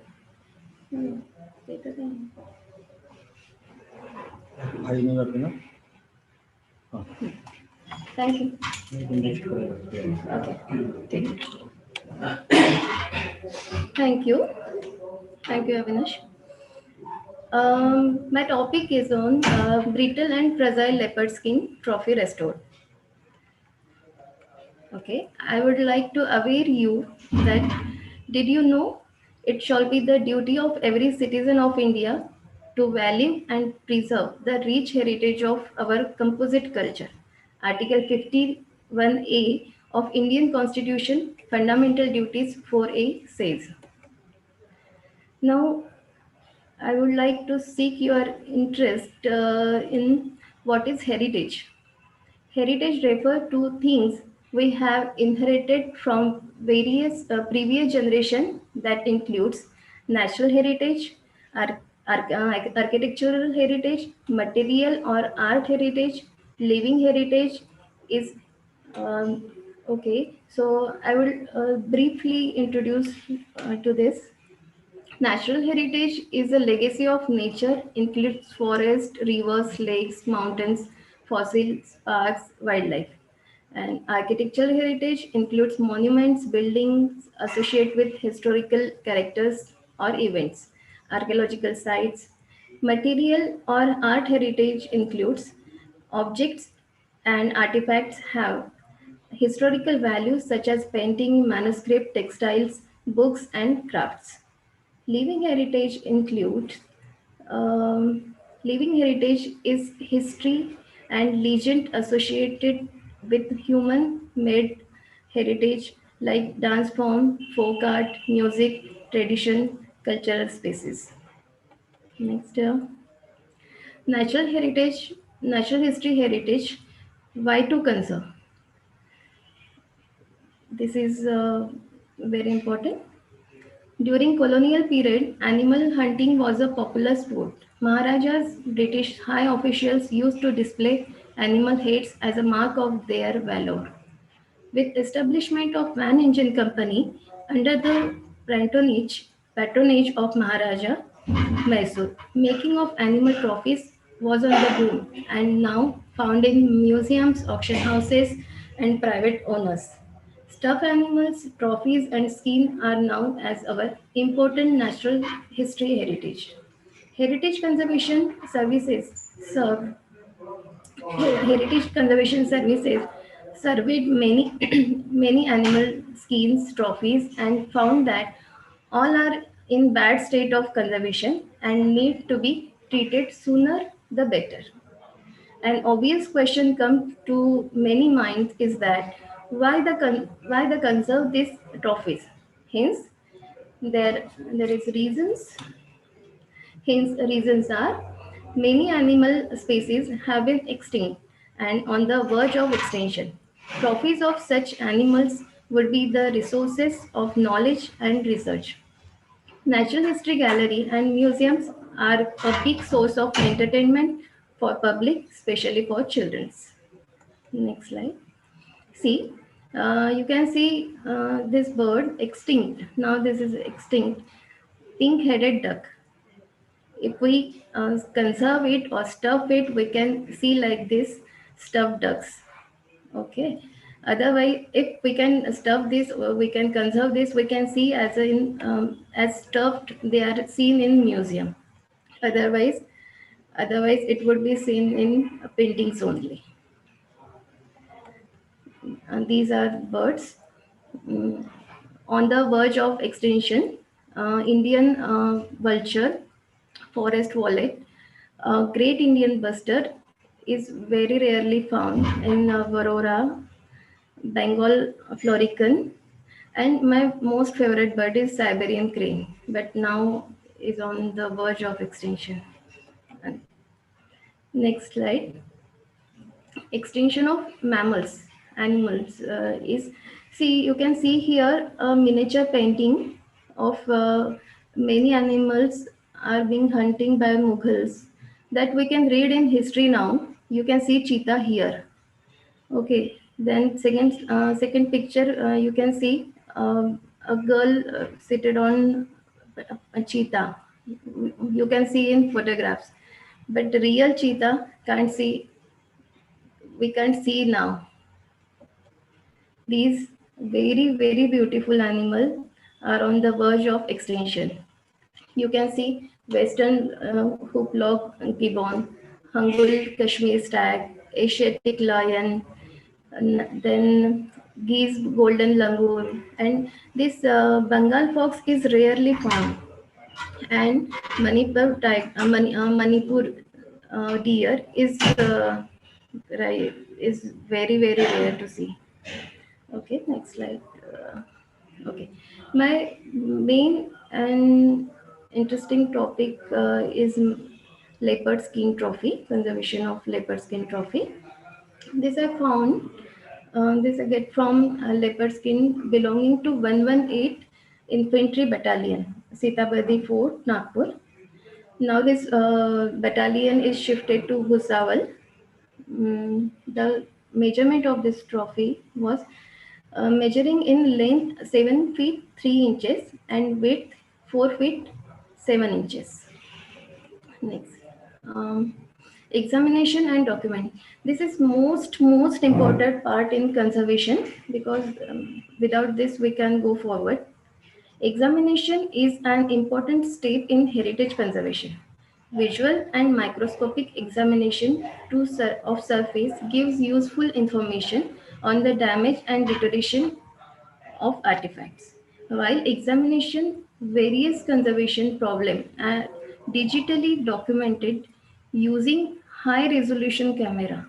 Rigid principle of conservation is that an artifact should be photographed before, during, after conservation treatment. See, now you can see here, because this photograph is taken by microscope and high quality camera. See, you can see here the many problems which we found, that see in your left side, insect egg. It was live insect, then hair loss, then some part the iron nail used for fixings, wrongly stitched, and brittle skin. These were the problem. Okay. Now the actual treatment is conservation treatment.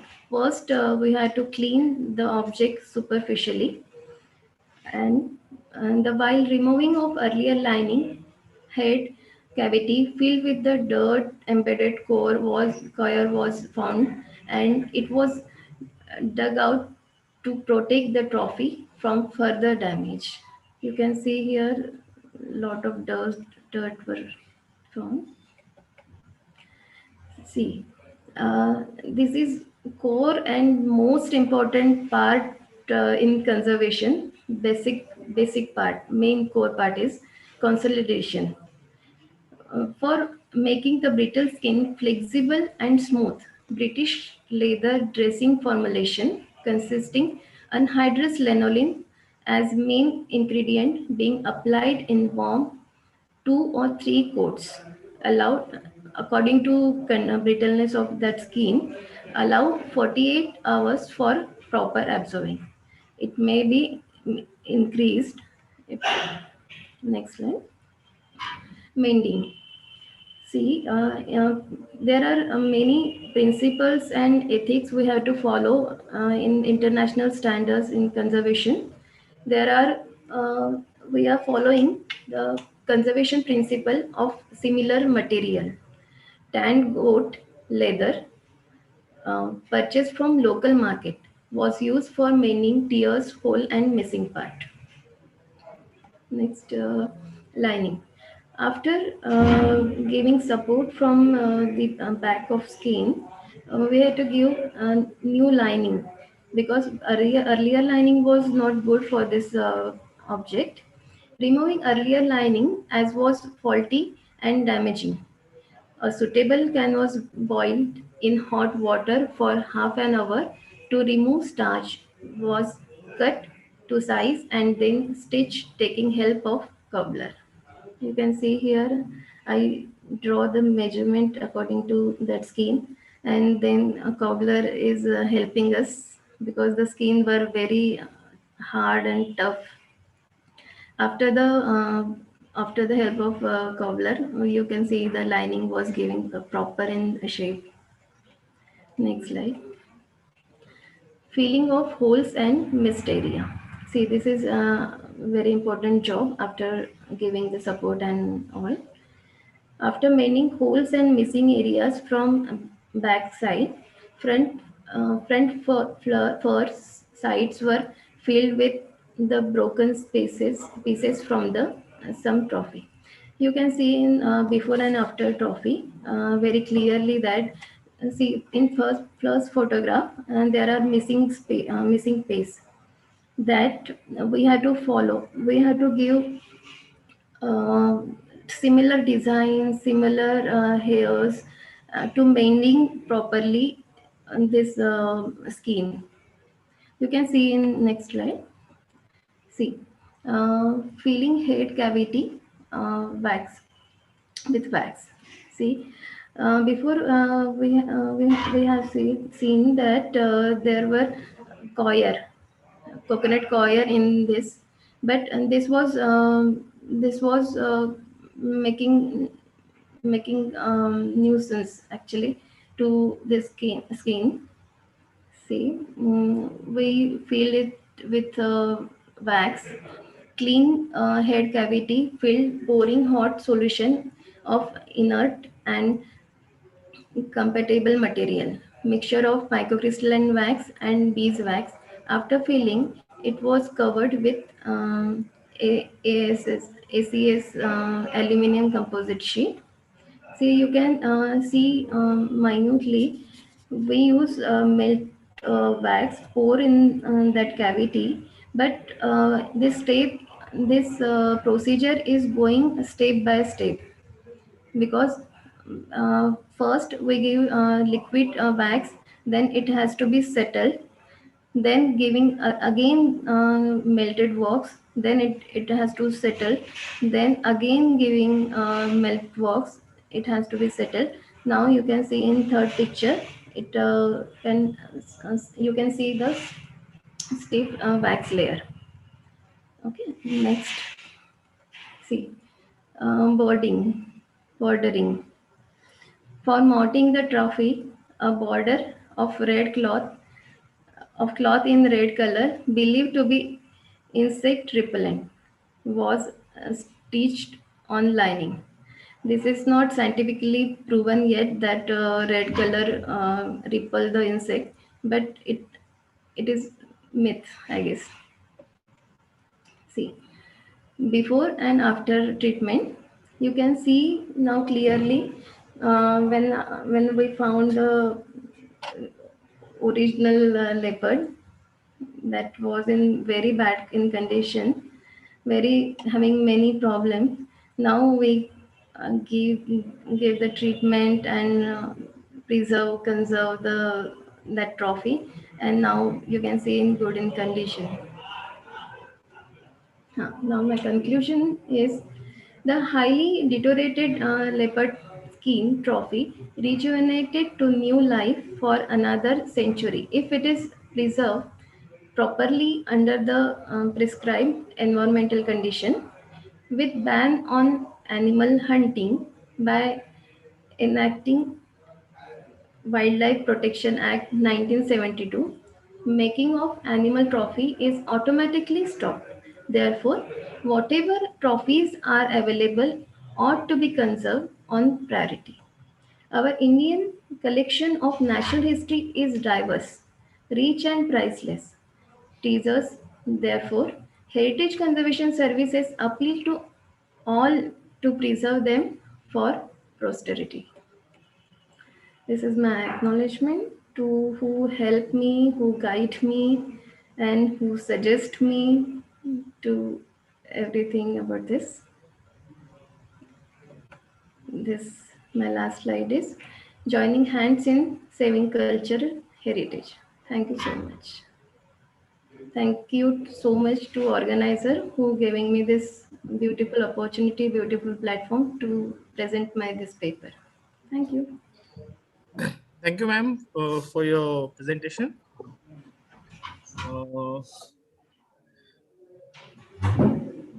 Ma'am, is it okay if we skip the question and answer session, ma'am, please? Yeah, my co-author is with me. He can give answer. I also.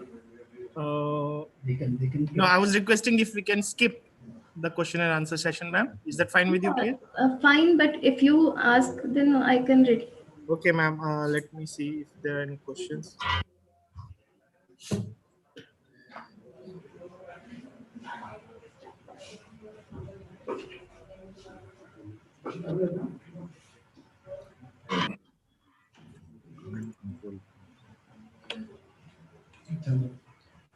Ma'am, the organizing secretary has requested you to please, if it's possible, can you please come to the control room, ma'am, here, please?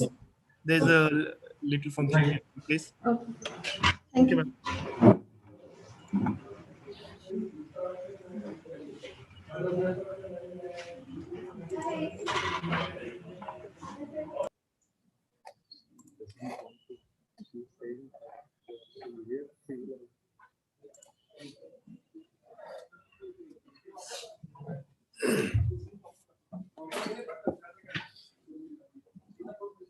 Thank you very much. Lina ma'am, please come.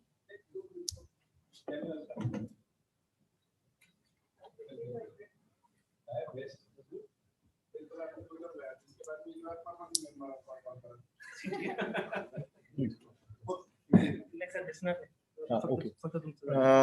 Thank you very much for your very nice presentation and to be here. We wanted to involve everybody, not only veterinarians, but conservationists, biologists, everybody and anybody who are dealing with the wildlife conservation. And so we really are amazed with your talk and the work you have done. Just as a token of our affection and gratitude from on behalf of organizing committee, we welcome you and we want to felicitate you by offering a bouquet. I request Dr. Gautam Bhojde, my co-organizing secretary, to offer Lina ma'am a small memento. Thank you so much.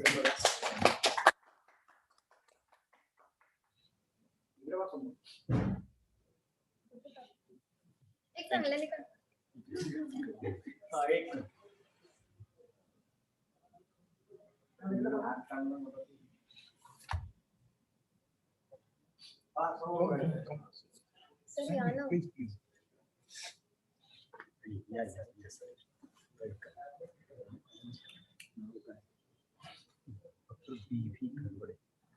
We also welcome Dr. Devi Kharwade. He is also instrumental in these activities and this presentation. Thank you very much, sir. Thank you. Thank you. Thank you very much.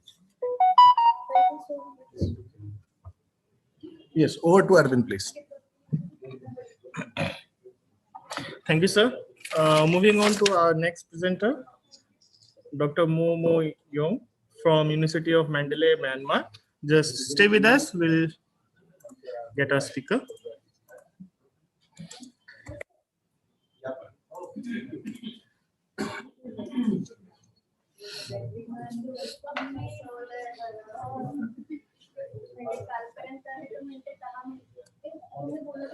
Sir.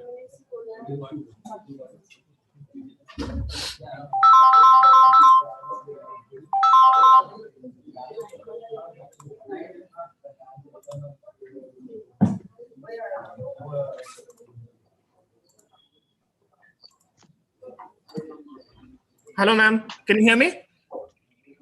Hello. Yes, I will share now. Yes, ma'am.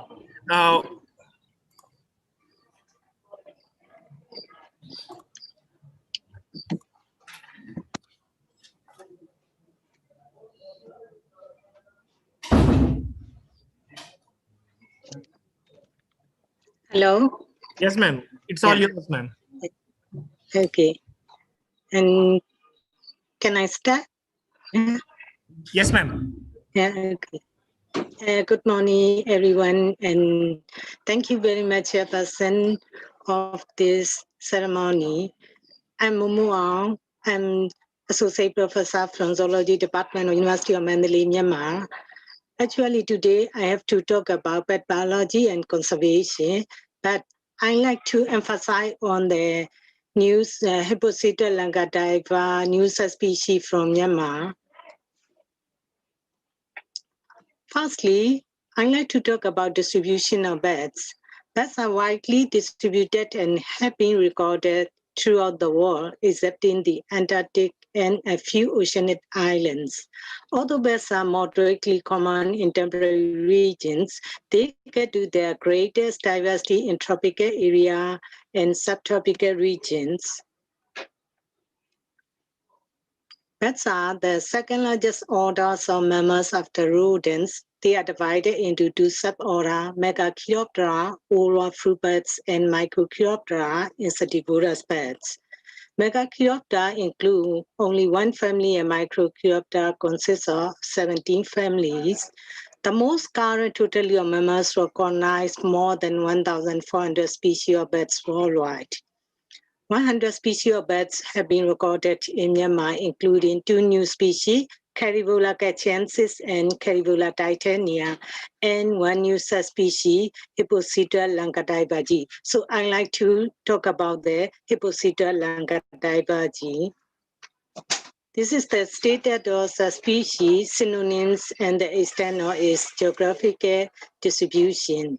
And as 1907, considered to be restricted to Sri Lanka and also recorded from Burma in Upper Myanmar. And then Corbett and Hill 1992, distribution of Hippocyta langadaiva has been confined to central and southern peninsula India and Sri Lanka. And Bates and Harrison 1997, all Indian materials were referred to Hippocyta langadaiva index with Chistaceus, Mistet, and Unitas included as synonym. And then France in 2008 did not include its occurrence in Myanmar. And also reported the place of Hippocyta langadaiva on the Indian mainland is supposed to be taken by Hippocyta indes and its species, which are all considerably smaller forms. He considered that the discovery of Hippocyta langadaiva in Northeast India was an interesting case of discontinuous distribution. Therefore, he expected Hippocyta langadaiva may in future to be discovered in the peninsula India. And therefore, the discovery of a large colony of Hippocyta langadaiva in eastern Kachin province, the first documented record of the species from Myanmar, Singh Anderson 1907, and represent the first confirmed record from and Southeast Asia. And that's why the large size of the specimen provides a good opportunity to confirm the presence of the species in Myanmar. Therefore, the objective of this study are to reassess the taxonomic status of the name form of Hippocyta langadaiva, to describe a new subspecies from Myanmar, and to determine the distribution of this new taxon. This is the lesser species of Hippocetua lancativae with a forearm length of 91.9 plus or minus 2 millimeter. The nose leaf has 3 lateral leaflet, 3 supplementary leaflet. The pelage color is a rich fulvous brown. This is the external measurement, especially forearm length of Hippocetua lancativae from Myanmar, Northeast India, Peninsular India, and Sri Lanka. Among these, the forearm length of Myanmar specimen is the largest. These are the skull of the Hippocetua lancativae from India, Myanmar, and Sri Lanka. The skull of Myanmar specimen is the largest. This figure shows comparison of 2 cranial characters of Hippocetua lancativae, showing the geographical affinities based on adult individuals of both sexes. Open square from Sri Lanka, closed circle from Myanmar, open circle from India, and open triangle from Peninsular India. This figure shows right lower incisor, canine, and first premolar of 3 Hippocetus lancativae. The skull is large and robust, with an average condyle canine of the skull is 30.2 millimeter. The rostrum is inflated and robust and without a posterior depression. And the second lower incisor is characteristically large. These characters, those from Myanmar, are particularly large, exceeding in size those from Peninsular India, but comparable to those from Sri Lanka. The baculum has 2 long ventrally curved distal process and a small base. In the baculum, there does appear to be a difference between from Myanmar and those from Sri Lanka, most particularly in the proportional length of the distal process relatively to the size of the base. A collocation called or Hippocetua lancativae, they emitted the constant frequency. The constant frequency component for 3 males average 69.7 kilohertz with a range of 68.8 to 69.8 kilohertz. And for the female, it was 70.7 kilohertz.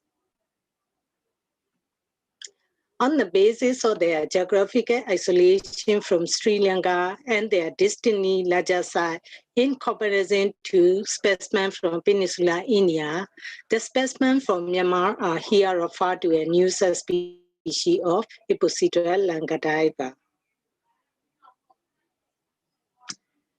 Concerning the etymology, it is also fitting that the Myanmar word G means large in English, reflecting the relative size of the subspecies in comparison to Hippocetua lancativae index in India. This is the habitat of Hippocetua lancativae. The cave, which is at an elevation of 245 meters above sea level, is situated in a limestone outcrop. The outcrop is surrounded by heavily distal evergreen forests, which include wild banana and coconut. The colony of Hippocetua lancativae at Poromu Cave was estimated to number about 1,000 individuals. About 220,000 fruit bats, Eonythrospelia, and a few individuals of the small leaf nosebag, Asalescus to Lichenus, were found here. This is the distribution of Hippocetua lancativae. Hippocetua lancativae is known from Myanmar and Northeast India. In addition, the species is recorded from Sri Lanka and in Sri Lanka, India, and Bangladesh also. The conservation status of Hippocetua lancativae is lead concern according to IUCN red list data.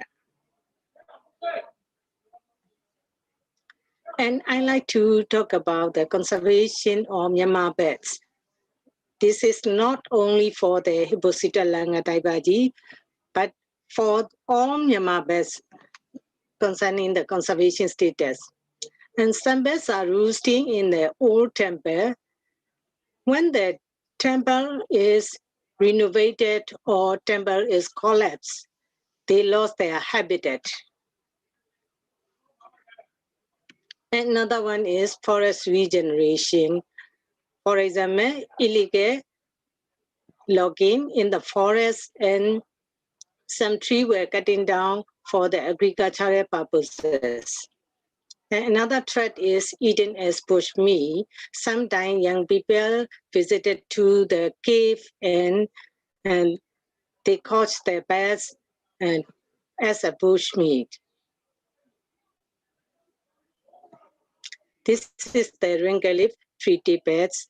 This is the recent issue in Myanmar. And the species are living in the housing in the city center of Yangon, but this housing was not human living. During pandemic, people living around this housing were afraid of bats, as they believe COVID-19 is come from the bats. Therefore, authorities from Yangon were decided to remove the bats to prevent the COVID-19.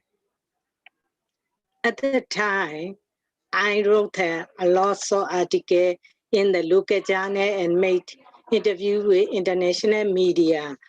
I share my knowledge about the role of bats in the ecosystem and how they advantage to the human being. So everybody in our country, most of the people in our country appreciated me and accepted my advice.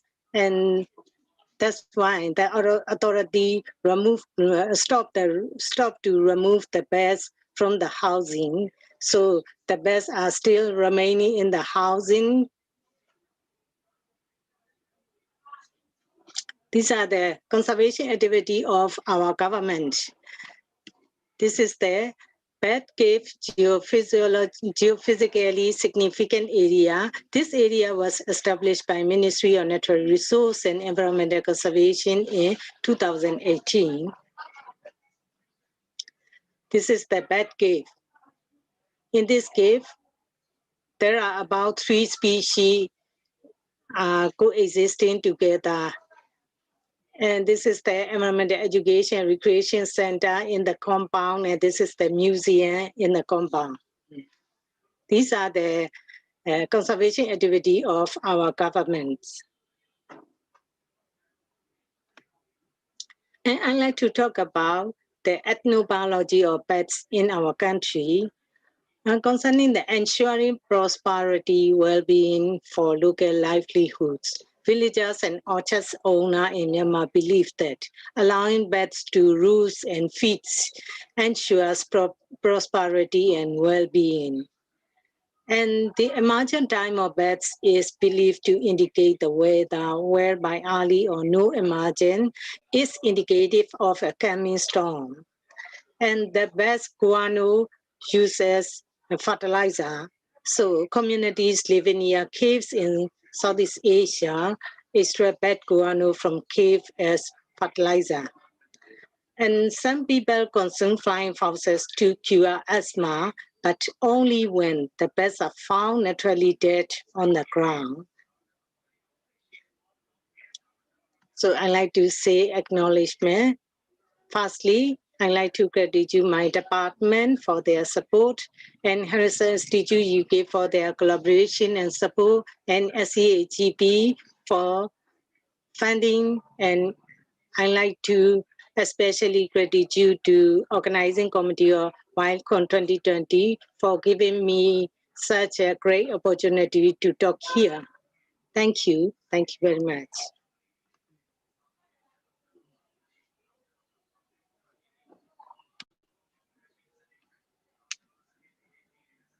Hello.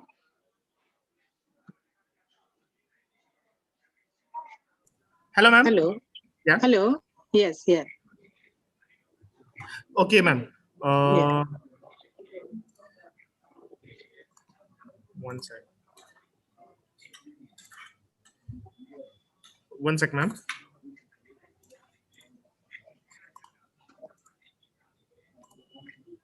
Yeah, sorry, the time did not permit me to put up the slide. In case our participants are wondering, you have Dr. Momo Young, and he is a brief resume and details about her.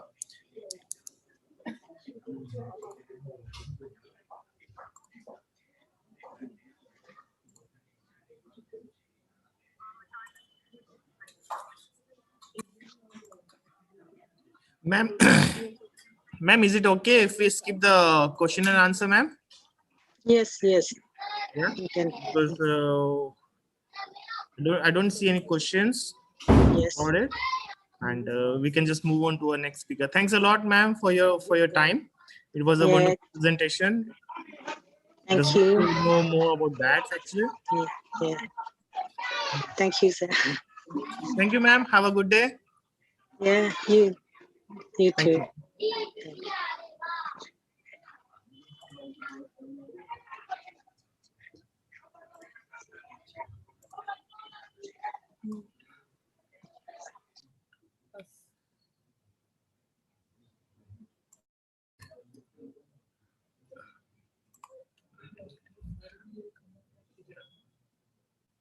Dr. Arun, are you around?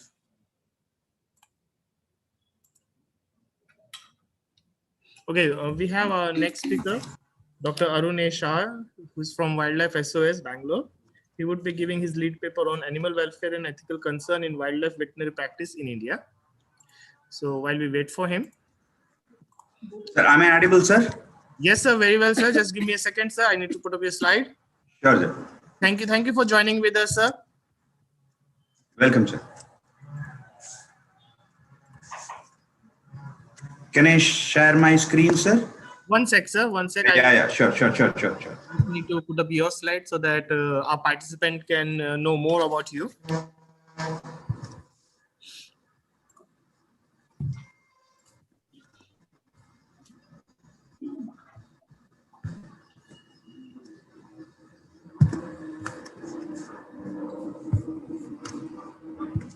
Yes, sir. You may share your screen and you may start your presentation, sir.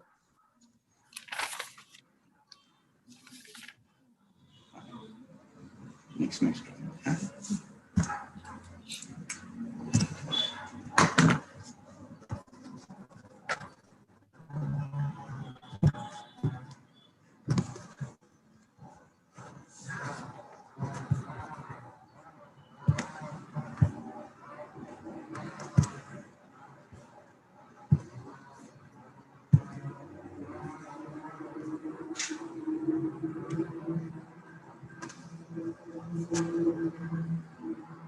Am I on my full screen view, sir? I've shared my presentation. It's not full screen yet, sir. How about now, sir? Yes, sir. All yours. Yes, sir. So a very good morning to all of you. And I really would like to thank the entire WILDCON 2020 team for the wonderful opportunity. And then I'm glad to meet a lot of wildlife students and experienced wildlife veterinarians that I would like to present a topic on animal welfare and ethical concerns in wildlife veterinary practices in India. So I'm a wildlife veterinarian for the last 18 years and working with Wildlife SOS. And now my presentation starts with a small introduction of the photograph. You must be seeing this depiction of an experiment on a bird in the air pump by Robert Boyle. And this was a drawing done on a canvas painting by Joseph Wright. It's really a kind of interesting candlelight scene, which usually drawn by this Joseph Wright back in 1760s. And the famous Robert Boyle is there in the picture facing us, and the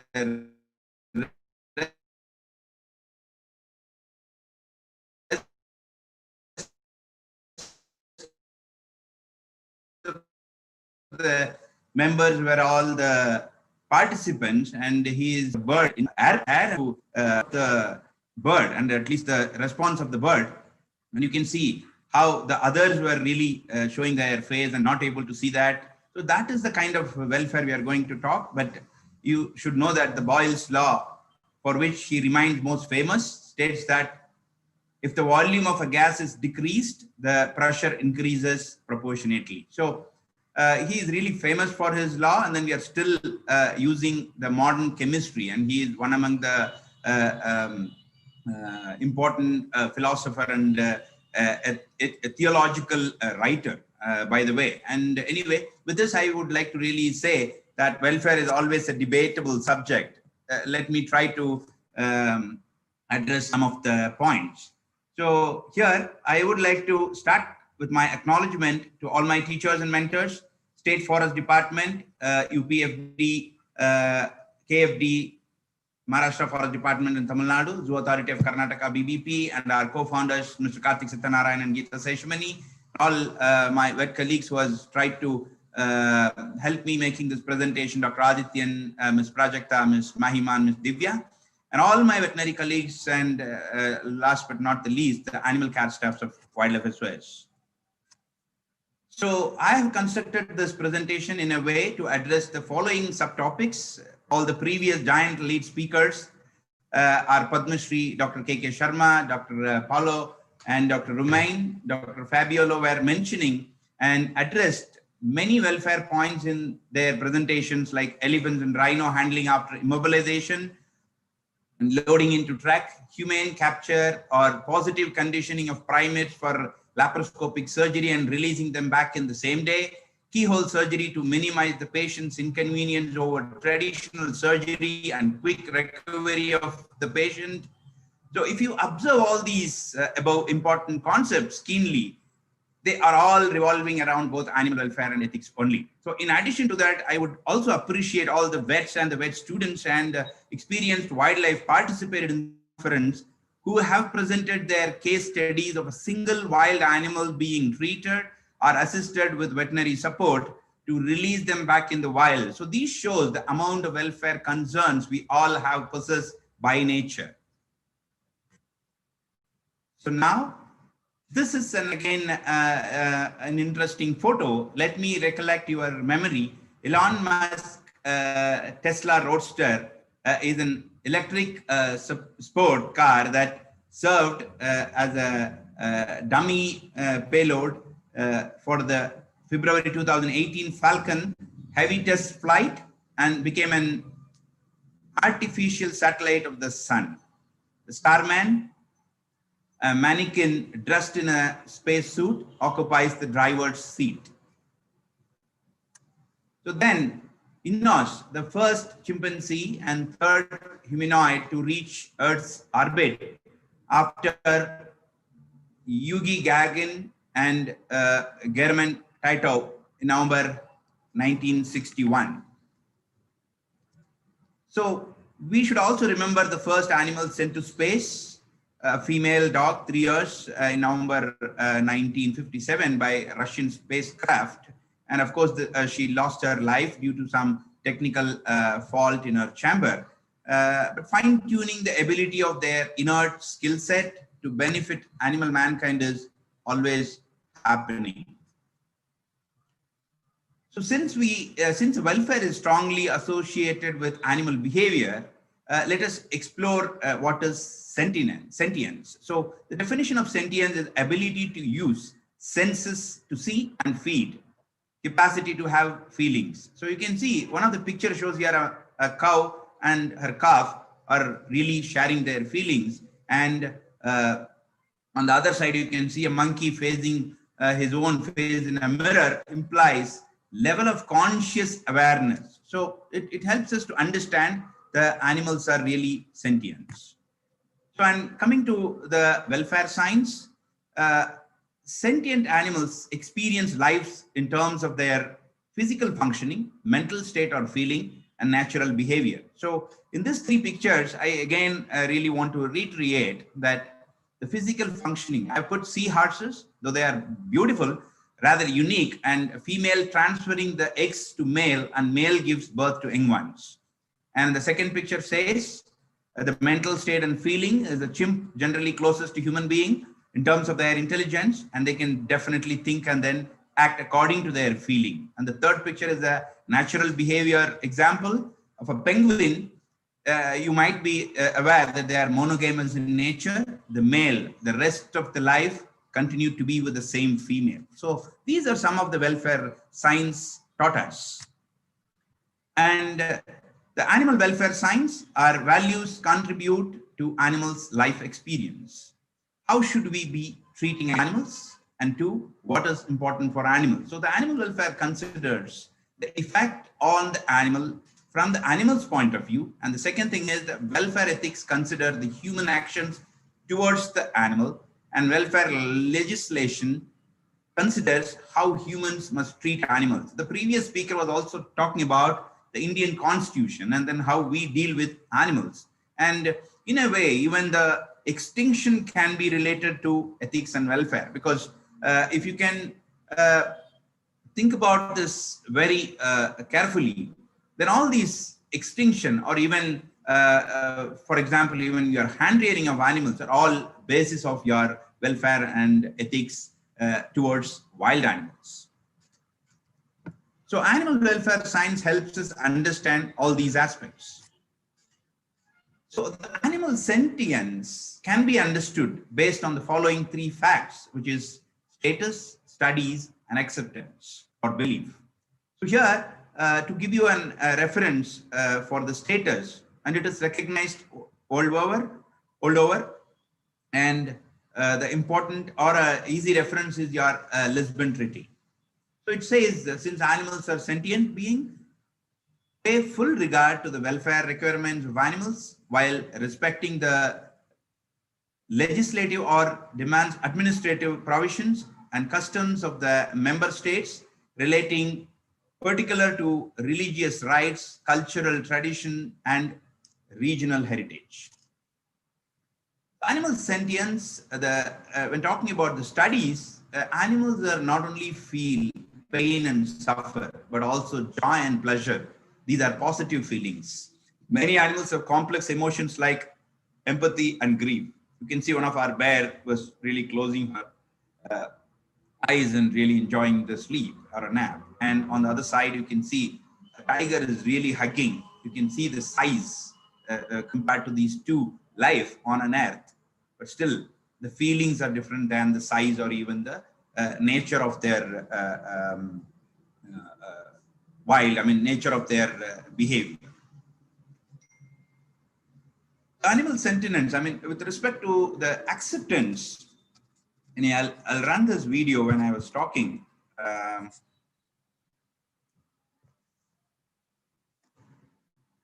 I audible?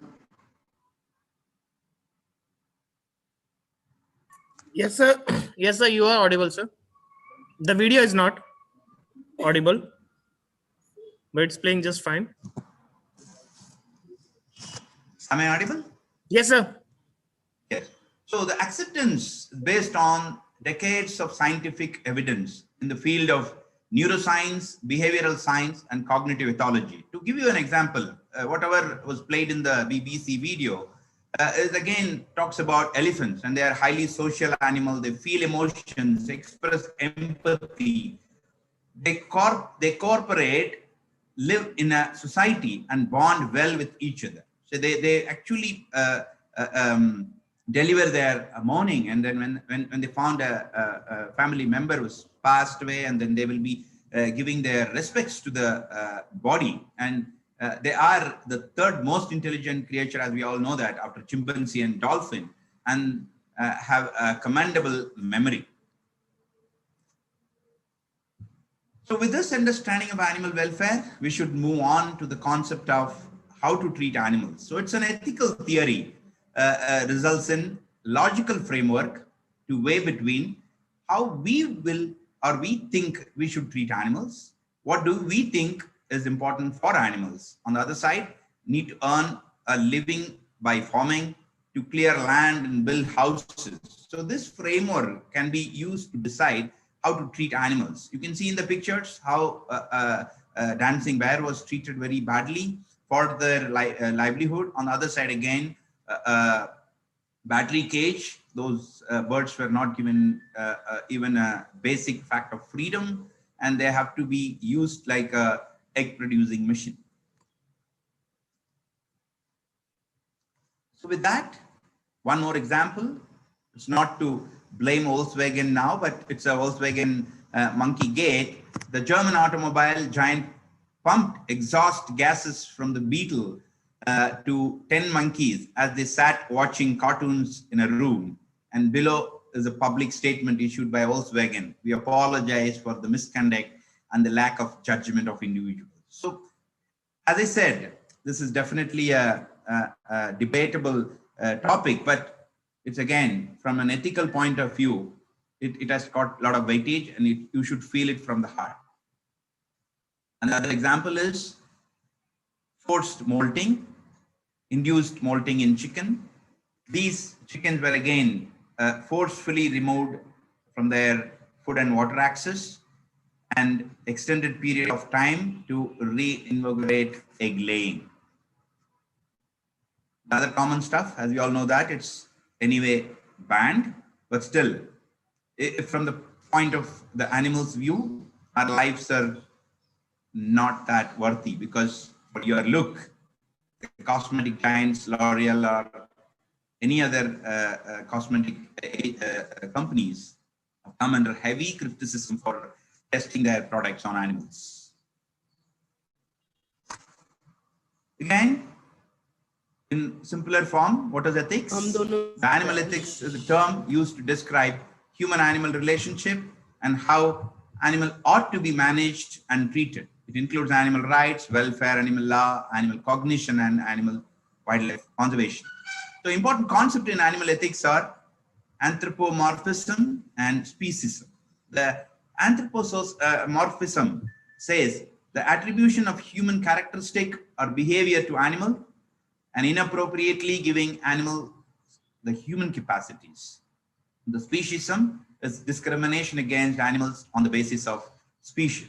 And one of the famous philanthropist again called Popper, to be sure it is important to prove the rightness of any ethical principles or even to argue in its favor in just the manner in which we argue in favor of a scientific statement. Ethics is not a science, but although there is no rational scientific basis of ethics, there is an ethical basis of science and of rationalism.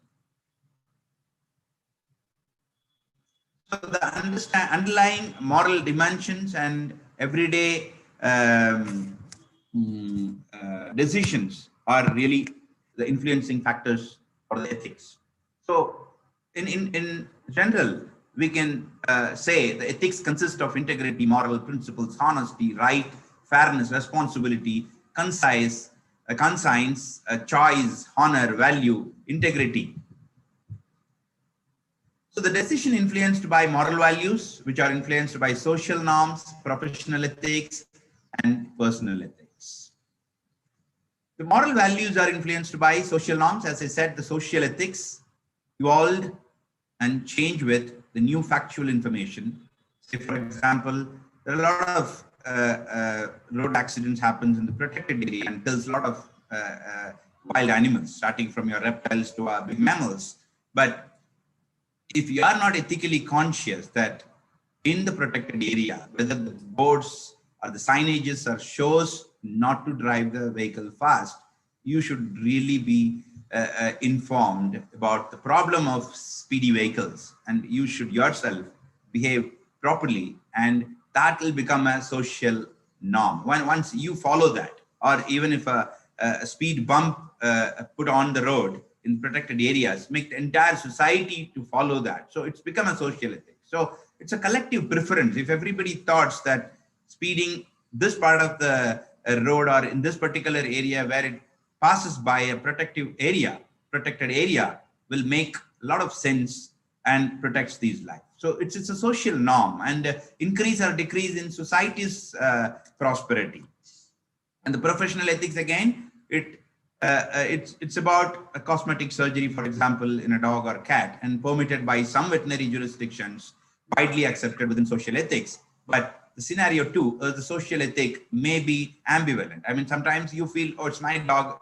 What is wrong in doing the cropping or docking? So, but performing surgeries may lead to censure or losing veterinary license. Then automatically it's become a professional ethics that nobody will approach you to do it because you're not allowed to do it. Sometimes you may lose your veterinary license. So it may lead to a change in social ethics when it is professionally accepted. And again, it's influenced by the personal ethics, affects our views on right or wrong. And personal ethics comes from personal experience. Like if you accidentally hit a dog and then you know, oh, you hit a brake very badly, not even worried about somebody sitting in the car, and then definitely you will feel uncomfortable, or sometimes the person sitting along with you feel uncomfortable, but your moral won't permit you to just hit the dog and leave because you really want to see what happened to the dog. So that makes your personal ethics, and then it's your own experience. I mean, if you really understand that experience, then you will not do anything wrong. So for example, here I've given a dairy farm that if it is a large scale intensive farm, but on the other side it's a small scale extensive farm, the animals were freely roaming around, but you may be paying little extra for the milk from a small scale extensive farm. I mean, personally, somebody would really bother about the animal welfare, go for the extensive farm, even though if it is small scale, and at the same time you will be paying 1 or 2 penny or $1 extra for a liter of milk. So again, wildlife products are very much in market. Say for example, crocodile skin, claw, horn, ivories, or even tiger skins. And you can see a lot of live animal keychains imported from other countries, but still it's your personal ethics whether to use this or not, because the legislation or even the law won't stop you to use such things, but your personal ethics plays a major role. So there is a small difference between animal welfare and animal rights. I just wanted to tell you, it's a self-regulating stuff. And to tell you about animal welfare as defined by the American Veterinary Medical Association is a human responsibility that encompasses all aspects of animal well-being, including proper housing, management, disease prevention, treatment, responsible care, humane handling, and when necessary, humane euthanasia. When you talk about animal rights, it's a philosophical view. And many animal rights proponents believe that humans do not have any rights to use animals at all. And some proponents wish to ban all use of animals by humans, whether it is for sports, circus, hunting, polo, medical research, and even the horse race, etc. So, animal-human relationship, again, it's a wonderful phenomenon. And then we must have experienced this in one point of our life. And where are we and where are we going? So deforestation, how we lived in harmony with our cattle and pets, and now how we have started abusing animals. So you can see the right top corner, an elephant in the water after chewed something ballistic or even something explosive in her mouth.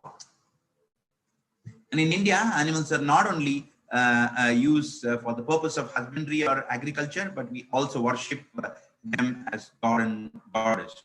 Animal welfare includes all aspects of animal well-being, as I said before. More prominently, it seeks to address 5 major freedoms for proper animal welfare. So though the welfare standards are common for both domestic or wild animals, we can consider this as an indicator of wildlife for captive wild animals. So freedom from hunger, thirst, and malnutrition, freedom from discomfort, freedom from disease and injury, freedom to express normal or natural behavior, freedom from distress and fear. You can see all the photos talking about the same indicators. So coming to the zoo exhibit and its welfare audits, welfare audit includes the size, number of collection, staff strength, budget allocation, facilities for education and signage, public facilities, safety and biosecurity measures. Ethical zoos are those prioritize animal welfare education and conservation efforts. The ethical zoo will have a lot of educational information posted about the animals that you are looking at. Ethical designing of enclosure. So we can easily identify and understand the good enclosure and bad enclosure. I'll tell you a few examples that the good enclosure looks like allow the animal to move around freely. It gives the kind of comfort and safety for the animal, and it should have access to fresh water and food, must have proper overhead covering and a proper strata. I mean, if it is an animal which needs some mud or a soil or grass on the floor, it should be made with that instead of a concrete or something uncomfortable for the food of any of those animals. So if it is not addressing all those things, obviously it's become a bad enclosure.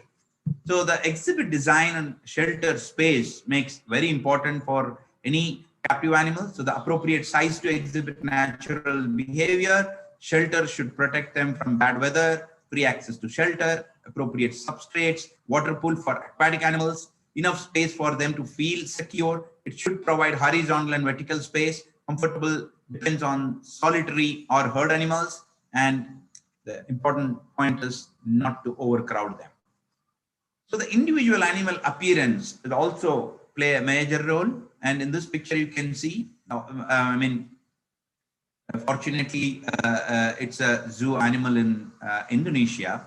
The body condition score should not be, neither lean nor obese, and visible injuries or sickness, overall sign of health like their coat, fur, feather, skin, nail, claws, hooves, and their natural movement. So when it comes to behavior, as I said, the welfare is closely connected with welfare. And here, with respect to captive animal welfare, it's both animal and public behavior. So the animal should not do stereotyping, unwanted activity with no meaning to it or no use for the animal, and appropriate with their surrounding, no teasing or feeding by public. The barriers again makes a very important role in terms of animal welfare. It should not be very close to the animal, and it should be made of appropriate material, appealing, intact, safe, no sharp edges, multi-level barriers, modes, wet or the substrate, as I already said, soft and animal specific, should be eco-friendly according to the animal behavior to achieve adequate wear and tear, too dry or too wet according to the species specifications. Here you can see in our elephant rehabilitation center, we provide them a dry mud for them to rest upon, and on the other side we give them a mud bath with a wet mud floor. The enclosure enrichment, as we all know that the furnitures makes both indoor and outdoor stuffs, whether it is a food-based or a structural-based enrichments, are really important for any captive animal facility to improve their natural quality of life. Some of the pictures I would like to show you. As I said, the enrichments to express natural behavior, the bears enjoying the ice popples, and the elephants are given opportunity to pull and then take out their fodder from a different localities or different height, and the tiger is pulling the meat not from the ground, so it again makes the animal to express natural behavior. And again, accessing a water body or a water pool by an elephant is definitely an enjoyable moment, and giving a dry mud bath for the elephant or captive elephant especially is all important area to address. And this is a positive reinforcement training using protective contact wall. So that also is a part of welfare concept. And the enclosure enrichment in terms of feeding or giving hidden food or even the food hidden in a different ways, or even in different height, and then if you hide the food, and then they will be trying to check and search and spend more time, and the privacy. So though we will be addressing all the enrichment stuff to keep the boredom away, to encourage natural behavior, for the animals exercise, like hanging feeder, or even feeding enrichments, we have to address the privacy part also. The exhibit contains multiple privacy areas that allow animals to hide themselves from public and from their own cage mates, and to protect them from dominant animals. More such areas, so that dominant animal monopolize privacy areas and away from loud noises or bright light, etc. So the veterinary care makes a very important component of the whole welfare part, and achieving the animal welfare in both captivity and free ranging is a part of veterinarians' job. And here, the veterinary ethics is relatively new area of educational focus, but it is thought to be critically important. And daily observation of the animal is also important, and again, that also is part of the welfare concept. In many zoos, enclosures, and rehabilitation centers, full-time and part-time veterinary services are provided to make sure the animal is in well-kept environment and it is healthy physically as well as mentally. And we have created a first veterinary hospital for captive elephants in the country. And to give you an example, that one of the practice Wildlife SOS is keep doing for last almost 15 years is to address dancing bear rehabilitation and their welfare, with even respect to their oral health or even dental health. So we do a lot of root canal extractions and root filling. I mean, whether it is a endodontic treatment, I mean, the root canal treatment, or even extraction of the injured or badly affected teeth. And this is pre-treatment and this is post-treatment. And you could see the animal's behavior after the dental treatment is very much tremendous. And then they are really doing well after addressing these problems. And we always know, being a vet, that the oral health is very important for the overall health.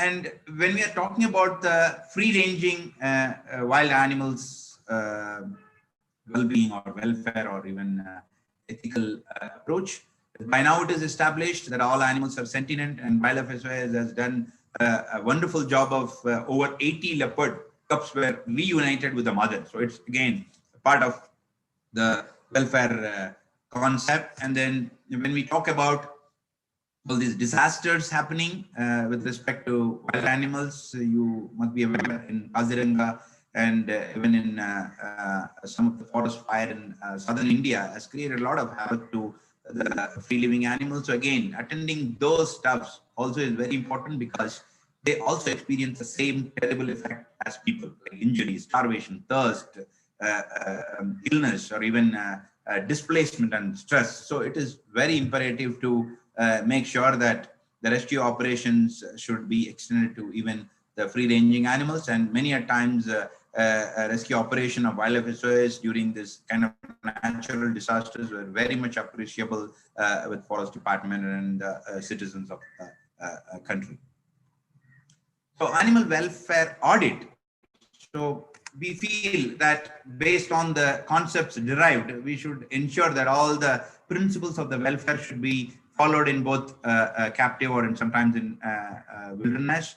And scrutiny of these animals' health and other conditions of the animal care staff should be regularly audited by higher authorities, and to ensure and assess that optimum standards of welfare are being implemented. And at least it should happen once in 3 to 6 months. And the enclosures are being sanitized and cleaned. The treatment of the animals, like a geriatric care or a physical disabilities, are also important with respect to this animal welfare audit.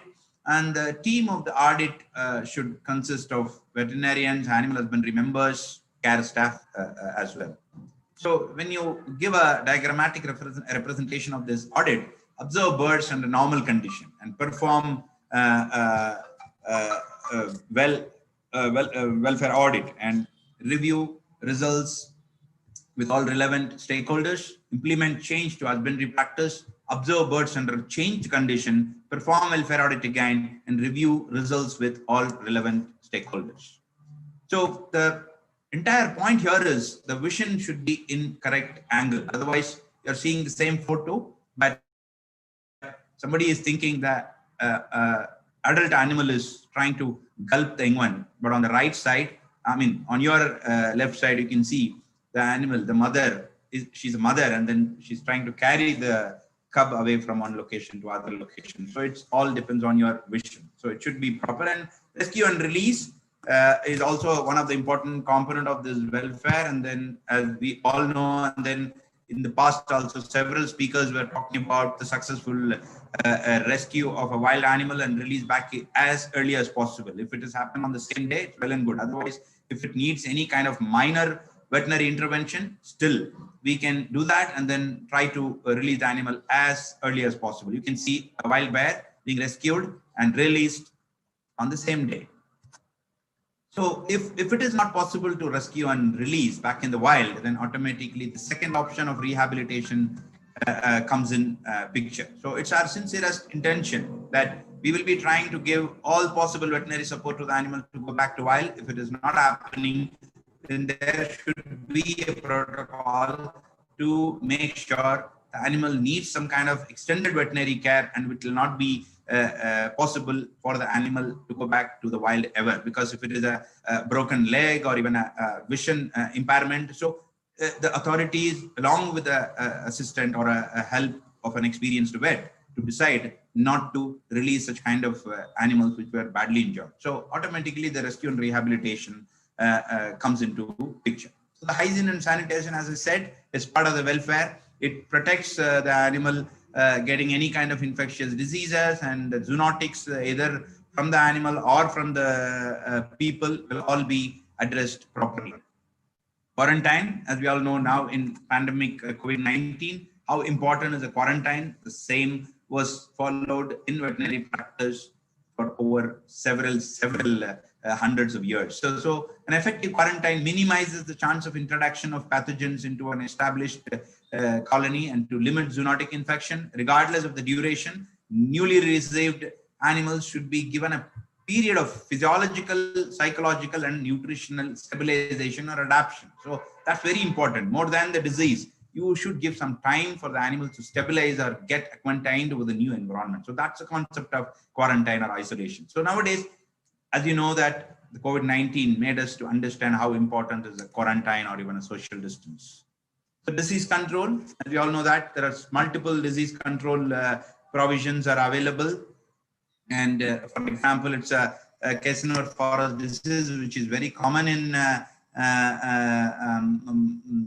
peoples. I mean, but it is through monkeys because of the ticks. So all these zoonotic potentials and importance has to be kept in mind, and that is also directly in relation with the welfare. So vaccination is again one of the disease control method, as we all know that we will be following in the captive facility, when wherever possible, even we were trying to do that in free ranging areas. And welfare ethics in conflict mitigation, again, as you see in the pictures, that people were really behaving barbarically, and then that has to be addressed. And then when we deal with these wild elephants in a very informed and scientific way, then the conflict can also be mitigated in a very best possible methods. And even the passage, I mean, when we talk about restoration of the corridors, again, it is part of the welfare and ethics, whether it is elephant or even tigers. So the disease prevention, as I already said, it's ethical prevention helps to avoid animal suffering and death, transmission of other animals, or transmission of the disease from other animals or people. I think in the next 2 slides, I'm going to conclude. The necropsy procedure and sample collection also is very important and ethical concern behind such procedures, because many a times in the free-ranging conditions, there are a lot of challenges. You will not be able to give an adequate support, or sometimes equipments related to the post-mortem or the size of the animal, but still we are in a kind of ethical position to do it properly and then make sure if there is any infectious or an problem with respect to toxins, or even poisoning the animals, or even any deadly diseases like EHV, all those things are under the vet's hand, because the sampling and the ethical way of conducting the post-mortem is very important. And dissemination of knowledge through several means. One is the responsible tourism, and not to feed them and then give them and respect them their privacy, and then not to rush like this. And then the research, again, make a very important part of it. As we know, the act of presenting others' work or ideas is plagiarism. So the plagiarism is also developed. No doubt the reason for creating all those softwares for plagiarism check is the amount of credibility the scientific community gained. Though it may be negligible, it is important to follow it consciously. And wildlife research is taken to include research on free-ranging and captive animals, include molecular level to an ecosystem. Research should try to eliminate or minimize the harm to an ecosystem without decreasing the amount of knowledge gained. Alternatively, plants can be improved by increasing the amount of knowledge gained without changing the number of vulnerable or valuable ecosystem parts. And there are different concepts like 3-odd systems, which is easily adaptable. Like one is replacement, reduction, refinement, and refusal. So it's all self-explanatory. And whether the sample collection happens in a way invasive or non-invasive, considering the animal mental and physical health is very important. In any methods, animals should not feel discomfort or distress or loss of fitness, and in extreme case, which can result in incidentally mortality. So data collection, as I said, whether it is in situ or ex situ, if the data collection is not following the strategies of these 4 R's, then please omit that. And then align the research with contemporary international guidelines on use of animals and participation of human subjects in research.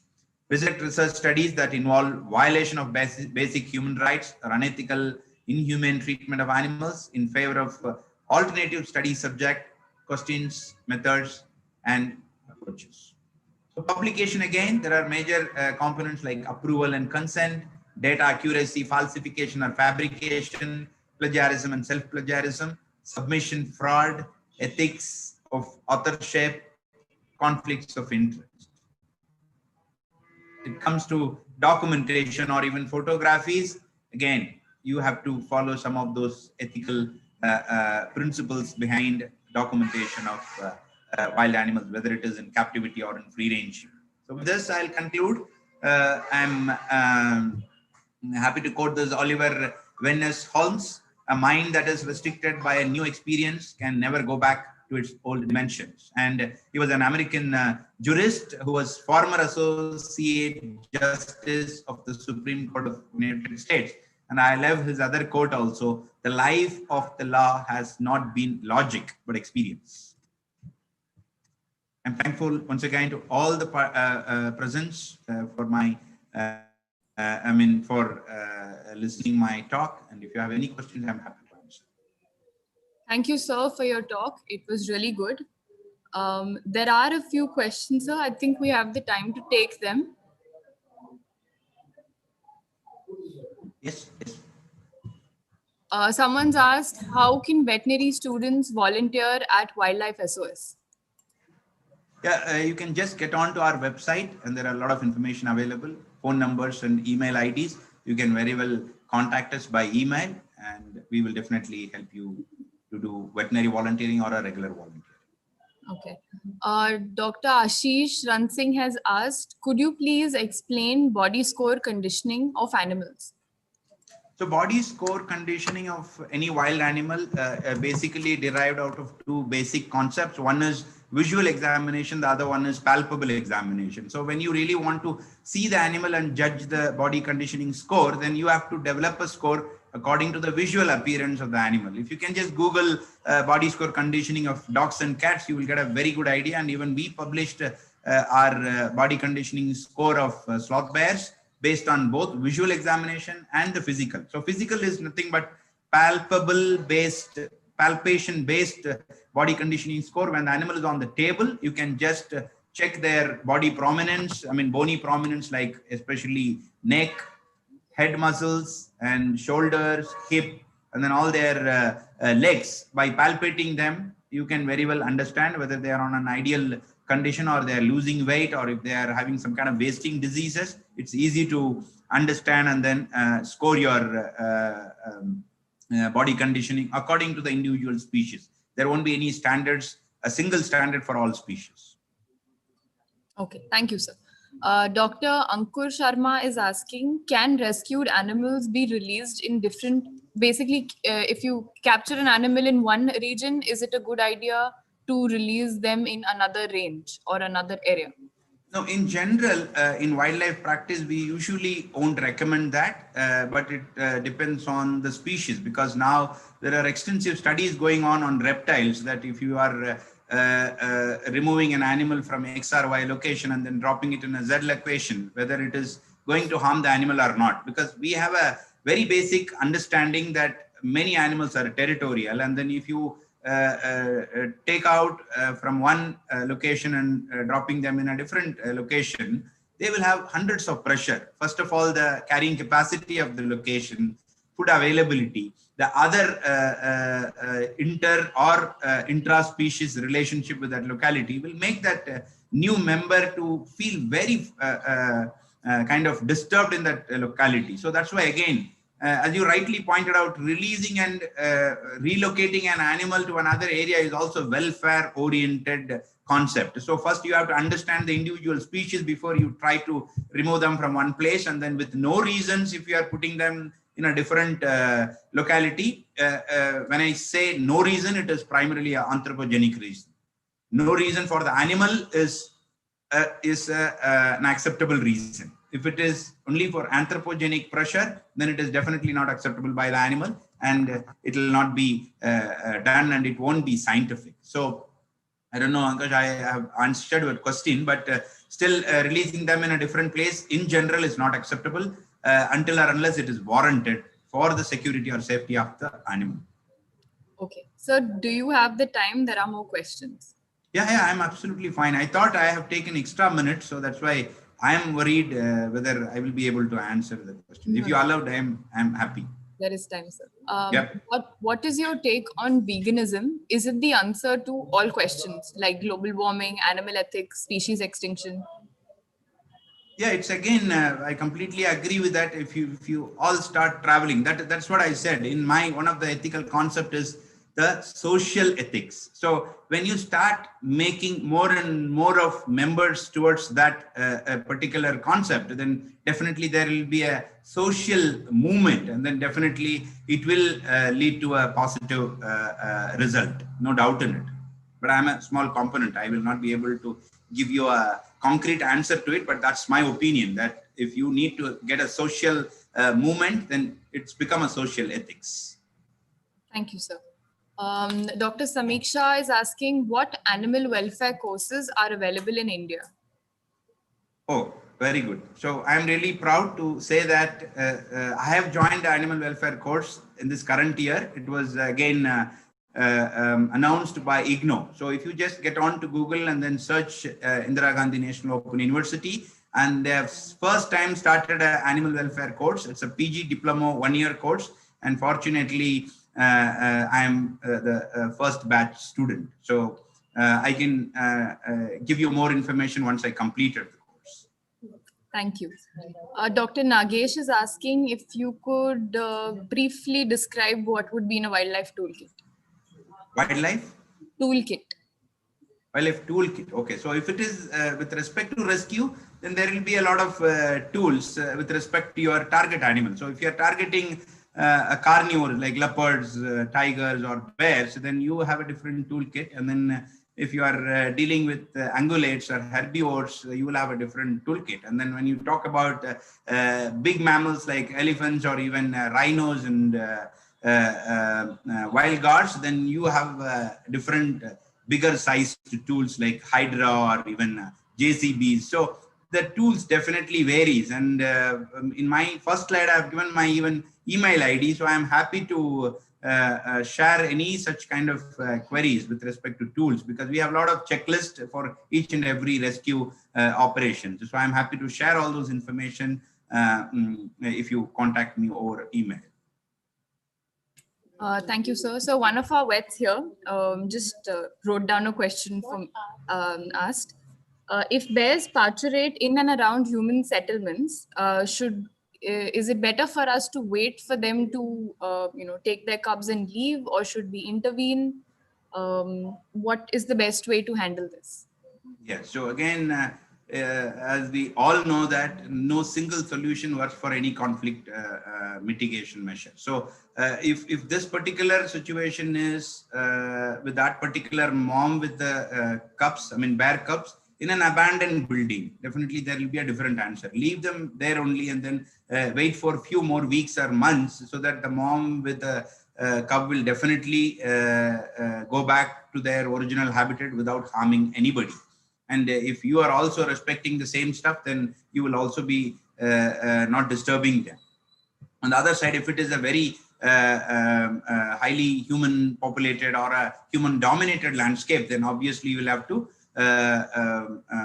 try to capture them without chemical immobilization, like doing a trap cage or a barrel trap cages. Then you can safely remove them and then drop them in their original habitat. So we have done both. So that is why I could able to give you these two answers parallelly. It depends on the problem of that particular case. Okay, Dr. Kulangat, who asked this question, he says, thank you. On YouTube, Dr. Sujit has asked, what are the different types of radio callers and its choice? So I think, when do we choose which radio caller? So basically, I mean, I'm again not that experienced with respect to radio caller, but whatever I know, I could share, Dr. Sujay. Number one is the latest version of radio collars are GPS with the GSM. So you don't need to go behind the animal carrying the VHF antennas, because it sometimes be little risky. And then to tell you a fact that in the last a few days of elephant census stuff, a volunteer and a forest guard got trampled in one of the forest range in South India. So there are incidences that if you are really approaching the research in a very less understanding, you will get into trouble. So whatever is our experience is using a GPS collar is the ultimate, that you can take the access or even a GPS location of the animal sitting somewhere or even in your mobile phone. So that is very safest method, and also you're not disturbing either a herd or an individual animal. And the second thing is the GPS with the GSM.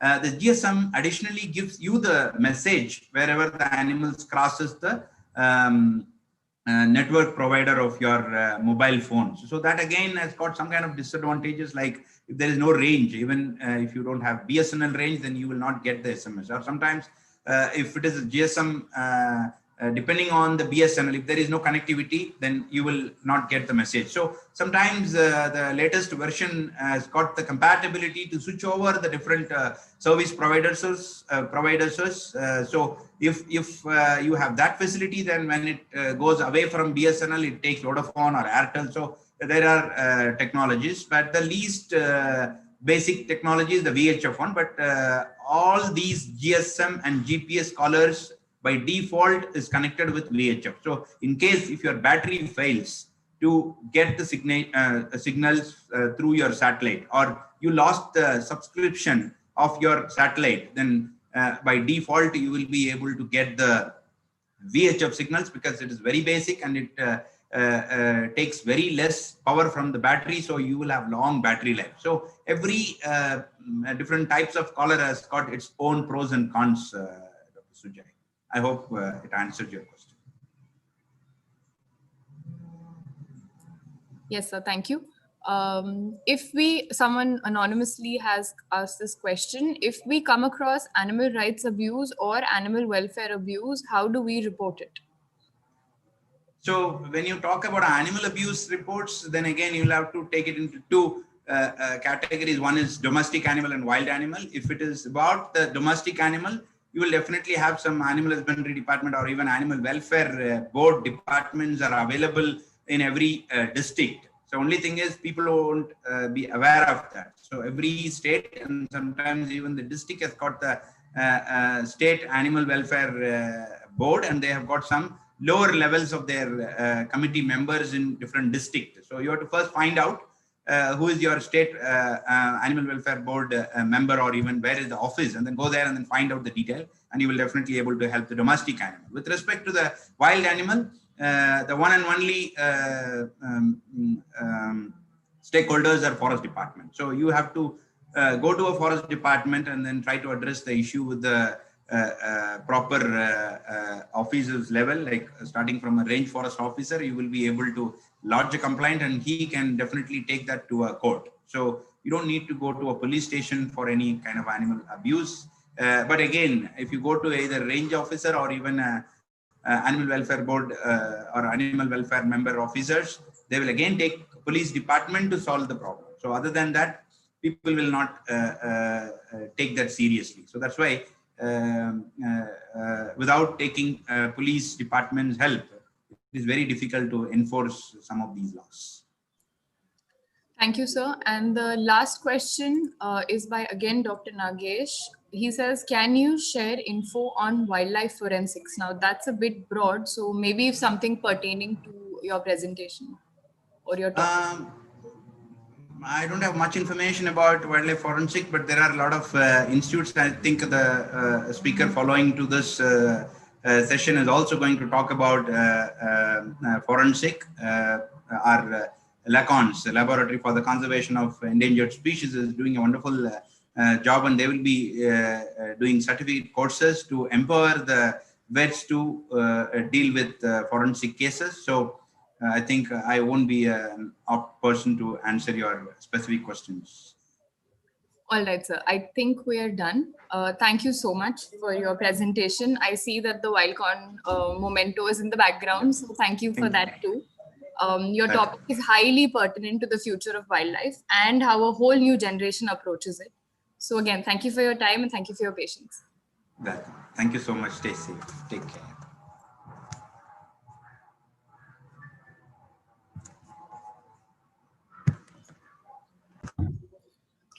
Thank you, sir. Now,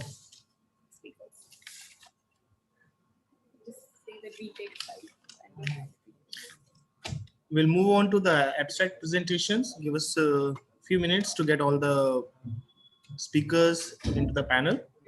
Please stay with us.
Hello, Dr. Gayatri.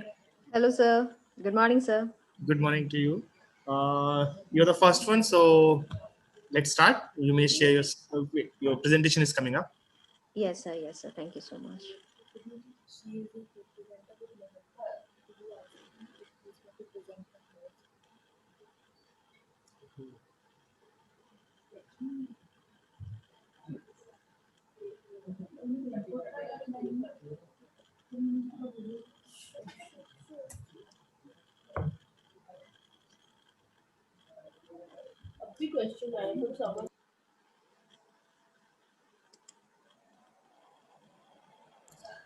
All yours. Okay, thank you so much, sir. Shall I start my presentation? Yes, ma'am. And you just have to say next, and we'll put up the next slide for you. Okay. Thank you. Thank you so much. So, good morning to everyone. I am Dr. Gayatri Eslal, PhD scholar from National Diary Research Institute, Karnal. My topic of presentation is Emergence of Zoonosis Due to Human Intervention Among the Wildlife, a case study of Kaisanur forest disease outbreaks in Kerala. Moving on to the next slide, please. So basically, Kaisanur forest disease, otherwise known as monkey disease or monkey fever. Why? Because it is known as monkey fever because it causes monkey deaths. It is one of the re-emerging zoonotic diseases that is caused by the virus of genus Flavivirus and family Flaviviridae. It is basically transmitted by the ticks of genera Haemaphysalis to humans, which is the dead end host. Moving on to the next slide, please. So basically, in forest ecosystems, these rodents, shrews, insectivorous bats, and many birds maintain the natural enzootic cycle of the virus. Among the wild primates, the black-faced langurs, red-faced bonnet macacas, monkeys get infected by the virus through the tick bite and they are susceptible to the infection too. So moving on to the study area, if you see that in Kerala itself, the district of Wayanad is basically affected, especially the tribal community panchayat areas of Mulankulli, Chethalayam, Pulpalli, Poothadi, and now it has extended to Manathavadi and Sultan Batheri areas also. Next slide, please. So basically, if you see the reported cases overview, the first it was reported in 1957, especially in the Shimoga district of Karnataka. After that, it got reported in 2013 only in the state of Nilgiri district of Tamil Nadu. After that, if we see to it is that monkey deaths and human infections or human cases are being reported among the neighboring districts of Wayanad, Malappuram district of Kerala, North Goa, and even in Maharashtra also the disease area is spreading. Going on to the next slide, please. So, as far as Kerala is concerned, where our study is focusing, starting from 2013, regularly several case reports are been coming till 2020. If you see that, even in 2020, 41 cases are being reported in the Wayanad district. And the largest outbreak, if we see, it is on 2015, that is with 184 cases and 9 deaths were being reported among the tribes, and which is said to be the largest outbreak. Moving on to the next slide, please. So if we have an analysis of how this disease is spreading, because if we see the peak period of the epidemic, or we can say the epidemic period that begins in October or November and peaks to January to April, then declines by May to June. This epidemic outbreak relates to the activities of the nymphs, which is high during the November to May period. And nymphs and adult also transmit the diseases to rodents, rabbits by the bite, and the rodent tick cycle continues for more than one life cycle. So basically, what I want to emphasize is that several monkey deaths are being reported, and these monkeys, how they got affected is by the bite of the infected tick. The death of the infected monkeys is followed by the ticks dropping off from their bodies and seeking new hosts, further spreading the diseases. Especially the tribes, especially the belonging to the Kartanayagan and in the Malappuram areas, that is Cholanichan, these tribes, they are living in deep forest and they are getting infected because they are in constant interaction with monkeys and also the forest areas. They, especially these Cholan Icon tribes, they used to trap the monkeys for the grey meat. Obviously, when they go deeper into the forest, they get infected through the ticks only, and obviously man is the dead end host as far as KFD is concerned. Moving on to the next slide, please. So only thing what we can do is the prevention, as it in the saying, prevention is better than cure.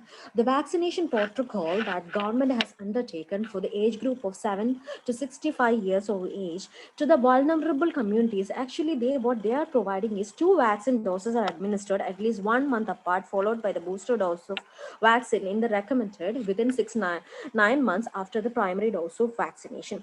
So vaccination is the only trump card as far as government is taking.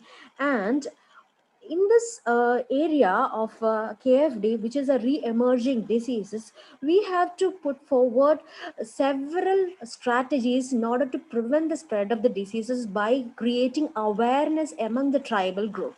Moving on to the next slide.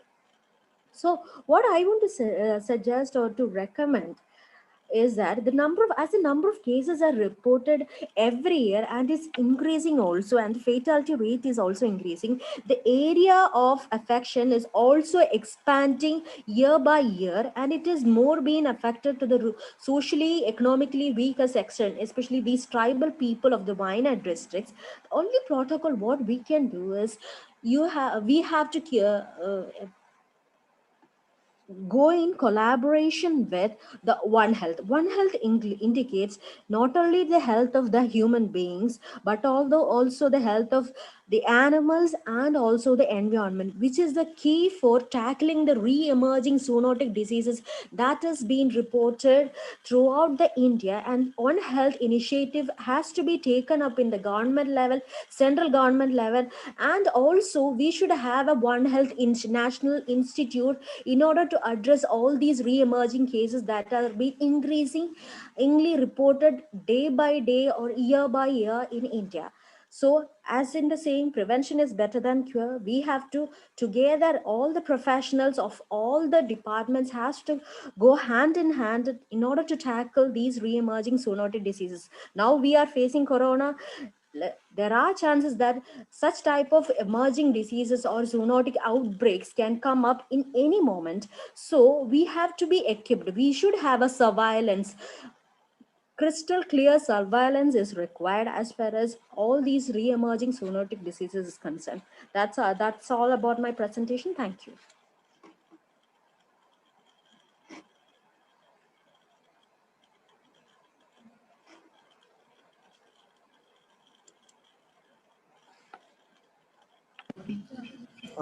Thank you, ma'am.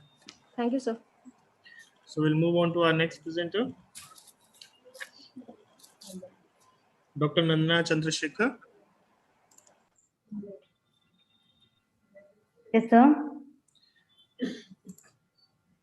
Good morning, ma'am. We're just pulling up your presentation. Good morning, sir.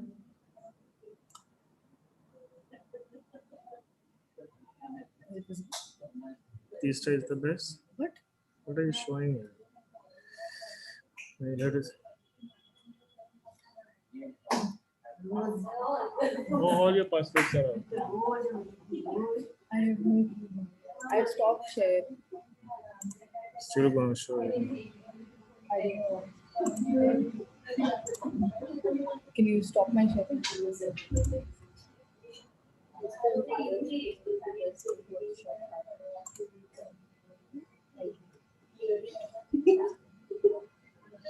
I don't know what happened. It's not even, was it even open? You'll have to change all your I passwords. know, it wasn't even open for them. Those are not even for others or passwords. Okay, sorry, we had a bad sharing here.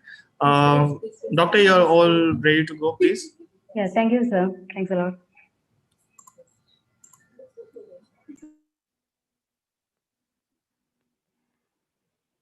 Good afternoon, everyone. I'm Dr. Nandana Chandrasekhar, MBSc scholar from CV&AS Thrissur. The topic for my presentation is investigation on the potential of in vitro gas production technique for assessing the nutritive value of feeds consumed by elephants. Elephants are described to be a mega herbivore, generalized and continuous feeder. They are hanged fermenters and can consume nearly 124 different plant species in wild.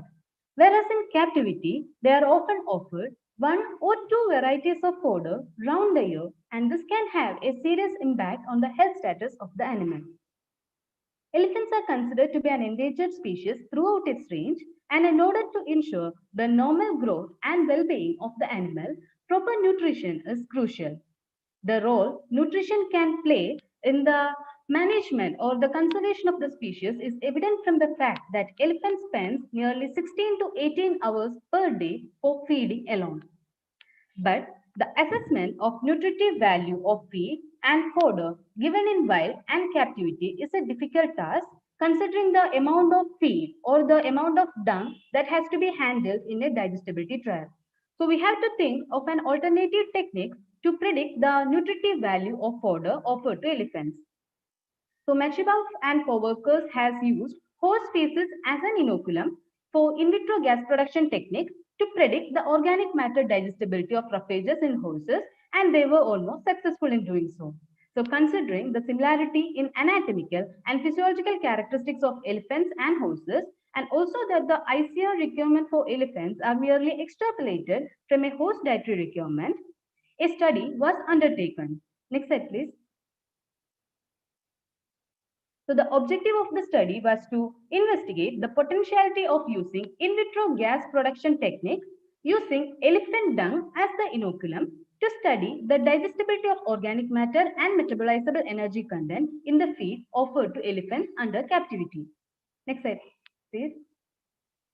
Coming to materials and methods, the chemical composition of 5 red sages and 2 concentrate samples were analyzed as per AOSC, and 0.2 gram of the feedstuffs were introduced into a calibrated glass syringes 1 day prior to the collection of elephant dung, and it was maintained at 39 degrees Celsius.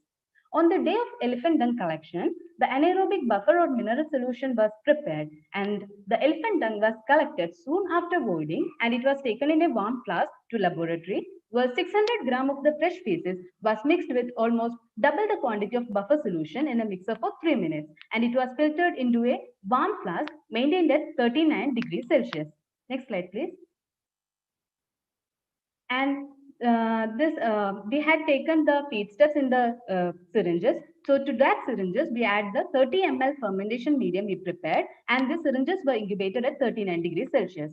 The gas production was recorded after 24, 48, and 72 hours of fermentation. That represents the gut passage time in the case of elephants. And the gas production was measured in triplicate. The in vitro organic matter digestibility of feedstuffs and metabolizable energy content was estimated with the help of equations. Next slide, please. Coming to results and discussion, the chemical composition of feeds is given in the table. Next slide, please. So from the in vitro gas production technique, we came to know that the total gas production, the in vitro organic matter digestibility, as well as the metabolizable energy content was significantly higher in concentrates in comparison to roughages.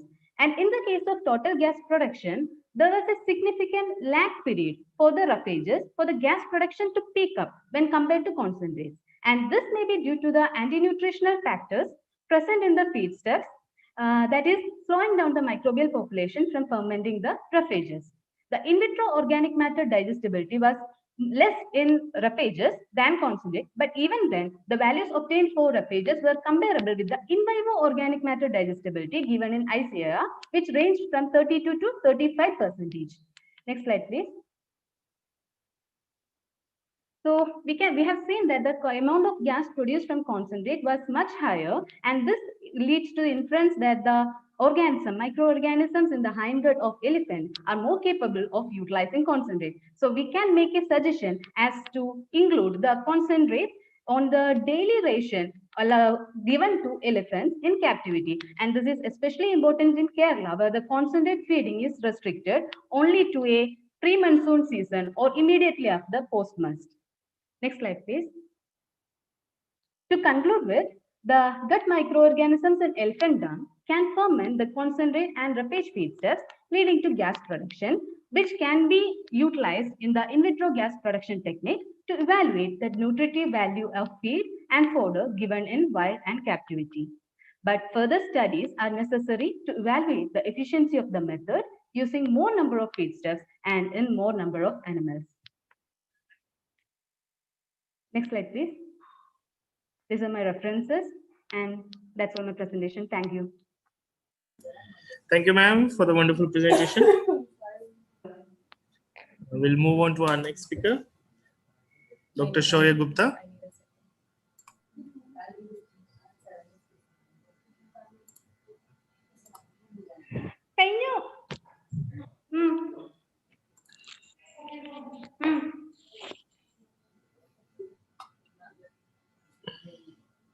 Shaurya Gupta.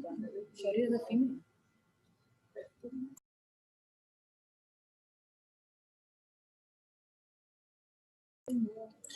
Okay, your presentation is coming up. Give us a moment. We can't hear you. Can you say, please? No, we can't hear you. Wait a sec. Where is my Zoom?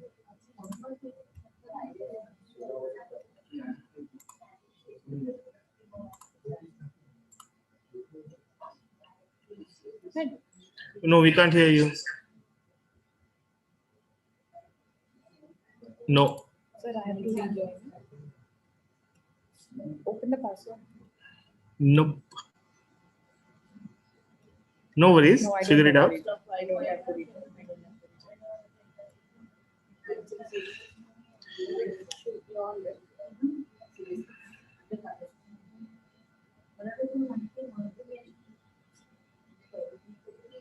क्या करूँ मैं share करूँ?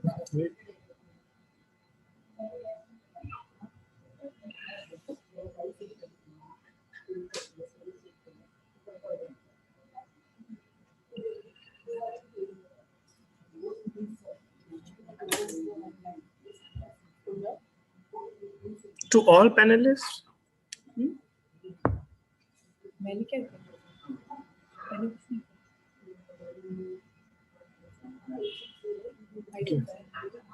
No, we can't. Still can't hear you.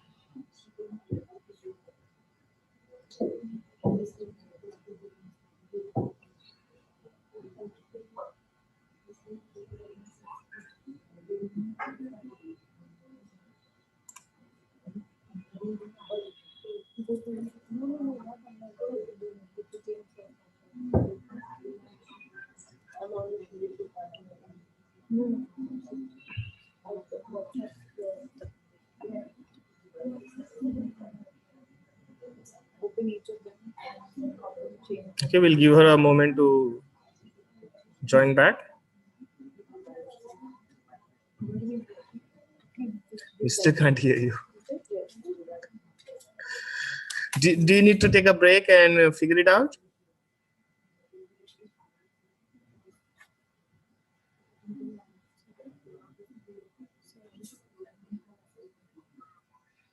Okay, so we'll call you whenever you're ready. Just send us a message. All right, we'll move on to our next speaker, Dr. Suvarna Kawale. One sec.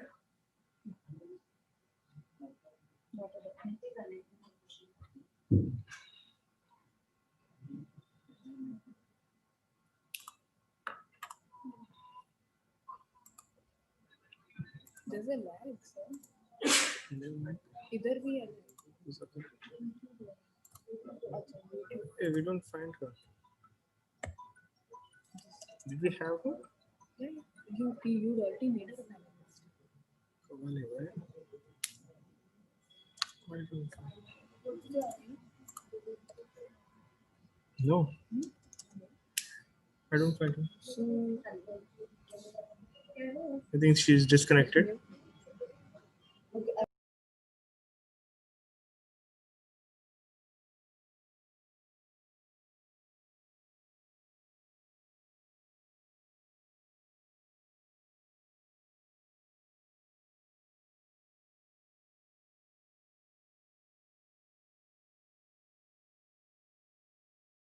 No, not. I can't find her. I need to surname. Okay, we'll get back to Swarna Kawale, but let's start with Dr. Sanjit Kumar Shah. No, we can't.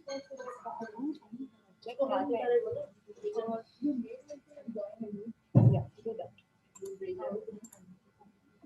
I'll see what name is. Sanjit Shah there. Yeah. He's yet to respond to the request.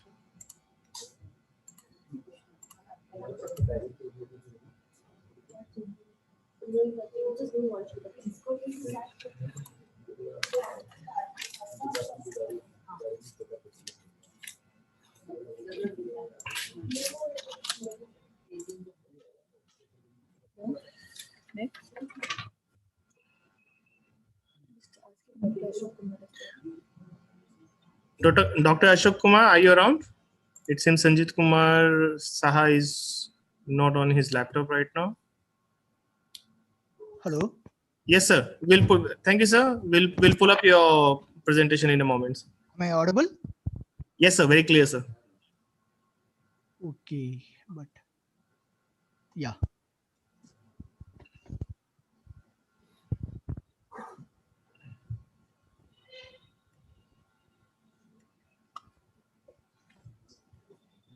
It's all yours, Shall sir. I start?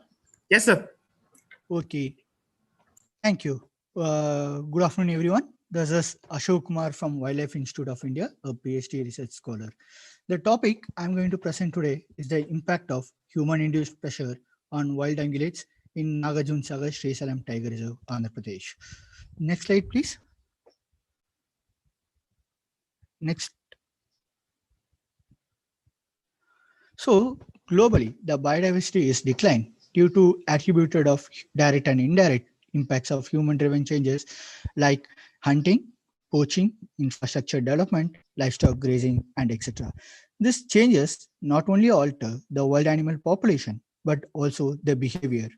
In places where humans co-occur with wildlife, that when there is a limiting in the space, they shift their activity to minimize the risk from humans. Next. So, keeping this in mind, the present study is carried out in Srisalam Tiger Reserve, which is part of Nallamala Hills in Andhra Pradesh, and it is one of the largest tiger reserve in the country, which is dominated by dry mixed deciduous, teak, and bamboo. And the terrain is mostly hilly valleys with gorges and escarpments. The large carnivores present here are tiger, leopard, sloth bear, and the herbivores are cheetal, sambar, chausinga, nilgai.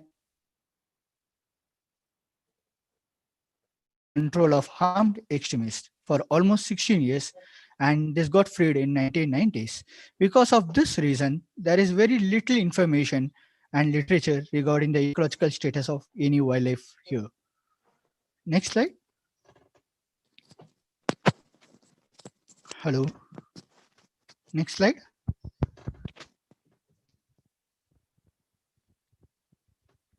Hello.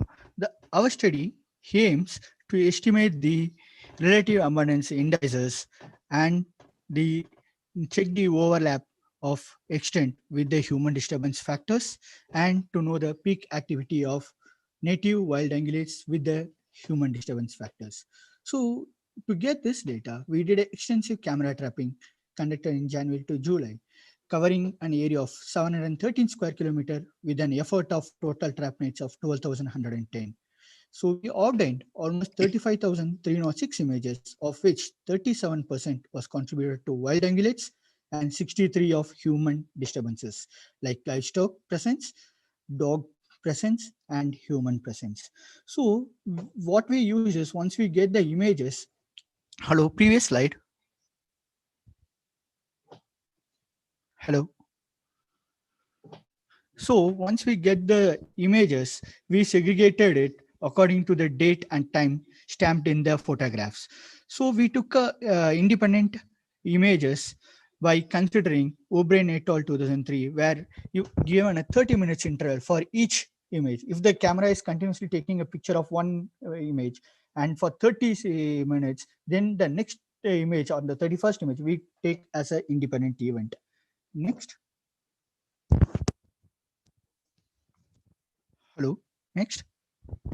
So the results. What we try to see here is to get the measure of abundance using the camera trap data where there is no traditional information or conventional happening in that because of the low detection of the animals. For if you see the results, we obtained almost 5,003 images of native ungulate, which is highest for the native ungulate, sambar, and the images of humans were more in the disturbance factors. It was almost 14,000. The total independent events we got, as I said, the 30 minutes interval thing, it was higher for wild pig, for wild ungulates, and it was higher for humans, which is almost 4,117 independent images we received from the camera trap data. And we also got the total number of independent photographs. If you fix a camera for 100 trap nights and say how many photographs, independent photographs you can obtain. So here the wild pig was like 8.86 images can be acquired from 100 trap nights. Whereas for human disturbance, it was higher for humans as usual. And the next one is total number of days required to get one independent photograph. It was very low for humans because human photograph was much higher compared to other species. And when you come to the native ungulates, it was again wild pig, which has 11 days for one independent capture. Next slide, please. Next slide.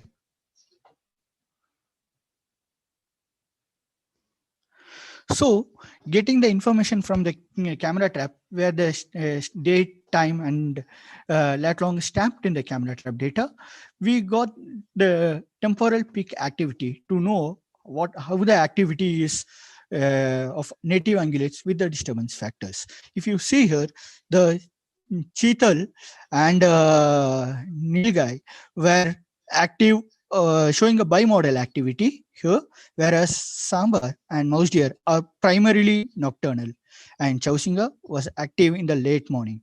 But if you see, interestingly, all the human disturbances like livestock, dogs, and human photographs are mostly obtained during the mid of the diurnal day, and especially during mid of the day.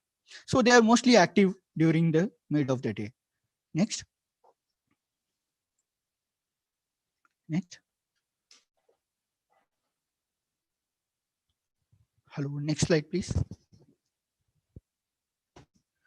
So once we get to know the peak activity period of all the human disturbances as well as the wild ungulates, we try to see what's the extent of overlap between these two. So we used a software called package overlap in R, and we try to get this activity details between the wild ungulates and other relative. You see here the cheetal where had a more than 60 to 65% overlap between humans, dogs, and cattle. Whereas, like I said, sambar, which is primarily a nocturnal species, according to our study, was having an overlap of 25 to 28% with humans, dogs, and cattle. And there was like 40% to 48% overlap between with wild pig to human disturbances. Next slide, please. So there was a high overlap of mouse deer with humans. If you see the 19% overlap, even though it's nocturnal primarily, and we had a overlap of chausinga almost 76% with livestock, and nilgai we had an overlap of around 50 to 63% overlap with other things. And what we try to see here is the sambar and mouse deer, even though they're primarily nocturnal, we try to cut off the night data and try to check whether there is any overlap during the daytime. So we found that sambar had an overlap. When we cut off the night part of the data to understand, actually, is there any overlap for mouse deer and sambar? There was an overlap of 70% for mouse deer and 60 to 65% for sambar. Next slide. So our study finds that suggests that the relative abundance indices can indeed provide a reliable index where there is relatively low wildlife population, or there is not possible of conventional line transect method or any abundance estimation due to the low detection of the wildlife over there. The wild ungulates in Sri Saram Tiger Reserve is try to actively avoid the peak activity, even though there is an overlap for any species. Hello, previous slide, please. Even though there is overlap of any percentage, like 50 or 60, but they were trying to avoid the peak activity of wild ungulates. The study highlights the need for comprehensive, large-scale seasonal monitoring to enumerate, and this baseline information will provide the detailed monitoring of ungulates in a next year and also will help department for management and decision making. So in this regard, understanding the degree of human disturbances in relation with the distribution of the native ungulate is much more essential in a place where you have a low detection of ungulates and the space is larger. And this data is a baseline data for this present study and which will help the park managers to understand the degree of disturbance factor in the park. And next slide, please.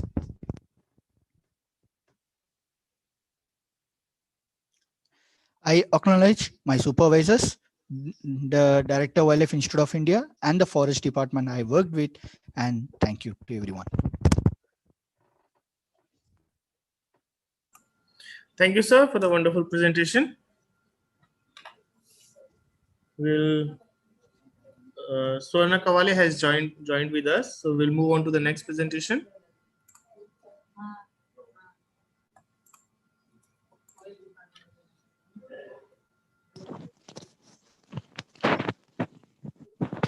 Okay.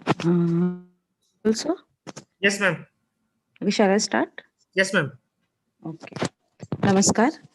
Good morning, all of you. I'm Suvarna Kavade, zoo biologist from Maharajbagh. Today, I'm here to discuss about the feeding enrichment of sloth bear at Maharajbagh Zoo, Nagpur. Next slide, please. So, introduction. Please click. Hello. Please click. Hello. Yes, ma'am. Okay. In forest, wild animals spend their considerable time and energy in finding and processing their foods, finding their mates, building their nest, and defending this. But in captivity, animals have plenty of free time because the animal keepers are readily available for them, food and water are supplied for them, territory is readily fixed. Then there are the stable and structured social groupings. There are no predators, there are no prey, and there is no competition for the mate. So next, they are having free with this free extra time in the captivity, the animal needs something new, entertaining or challenging activity. Now here comes enrichment activity. Now in these photographs you can see the various enrichment activities we are carrying out at our Maharajbagh Zoo. On the basis of the enrichment schedule, we have the animal. Next slide, please. Okay. Now, what is environmental enrichment and what are their types? The environmental enrichment is the process of providing captive animals with some stimuli to encourage their natural behaviors, which helps them to be happy and healthy. And once they are happy, they will be the healthy. Now, what are the types of enrichment? There are mainly 5 types of enrichment. First one is the social enrichment.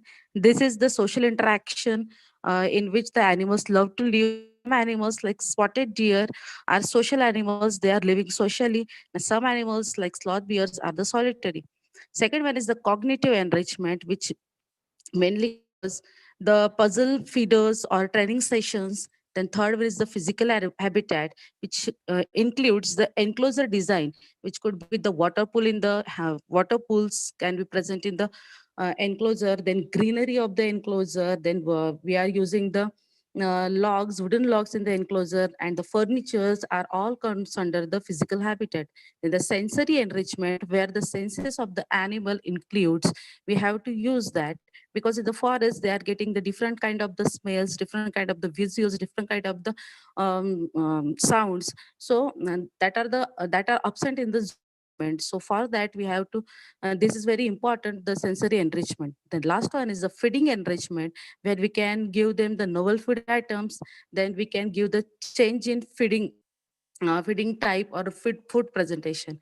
Now, what is the food enrichment? Food enrichment involves the new food items, different ways of feeding, so that their foraging behavior of animal is encouraged. Now, we have taken some feeding enrichment activities for the sloth bear. Now, these are the steps we have taken. We took the whole watermelon, carrot, and sweet lime. We buried it in the soil. You can see in the photographs, in first, second, and third photograph, you can clearly see the animal keeper is digging the hole. In second and third photograph, you can see the whole watermelon and the sweet lime get buried by the animal keeper, and it is buried like that the animal cannot see that fruits easily.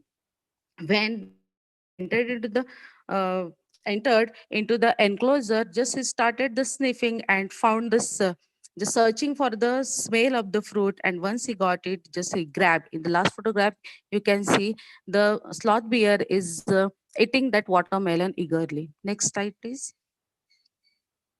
And secondly, what we did, existing wooden logs which are present in the enclosures, that we smeared with the honey. You can see the animal keeper is smearing the water logs, this wooden logs with the honey, and just we covered the peak of that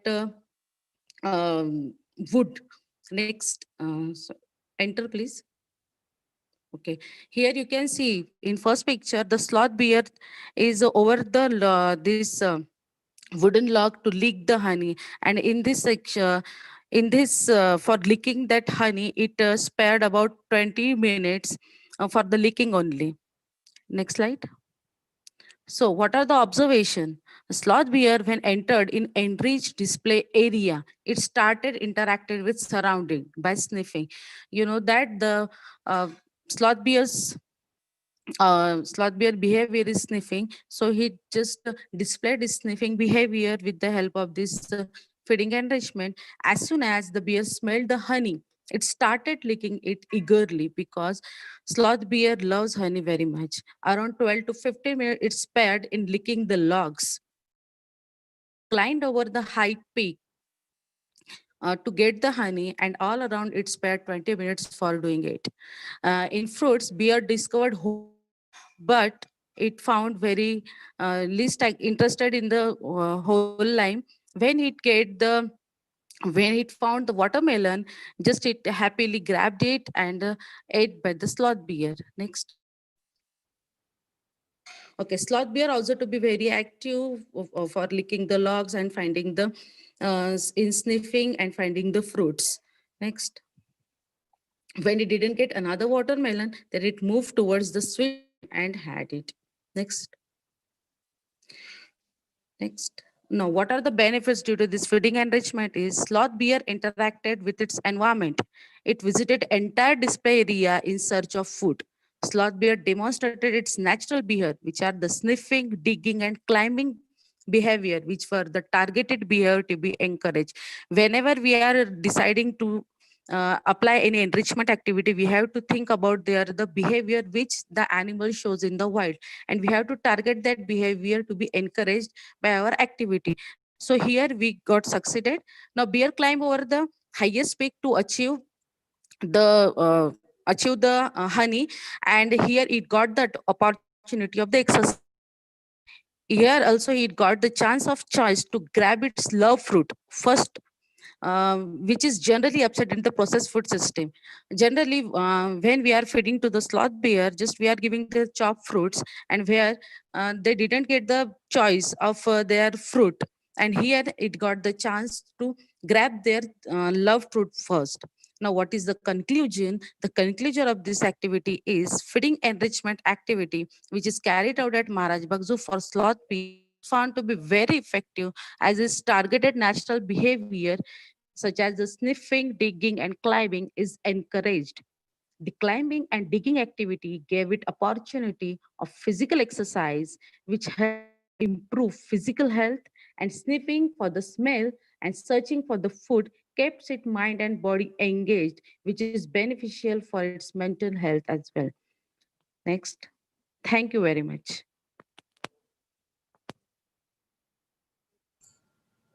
Thank you, ma'am. Thank you, sir. Hotspot. Okay, I have a I have an announcement to make. We are going to take a small break of 2 minutes, actually. So because we had a power failure earlier, so we are running on generator right now. We need to switch back to the main line. So there might be some disruption. We're trying our best not to have disruption, but we'll need 2 minutes. So in case something.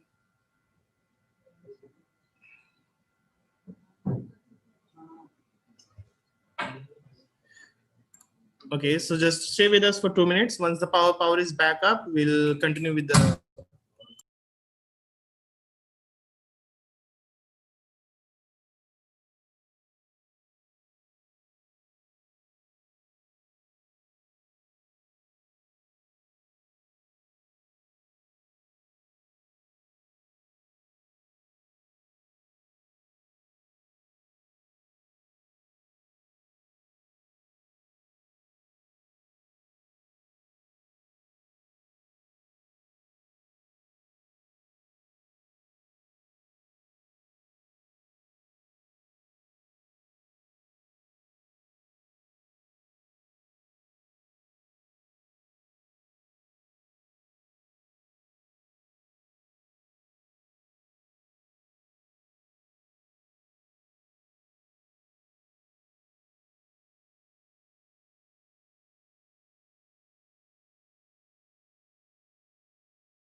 All right, guys.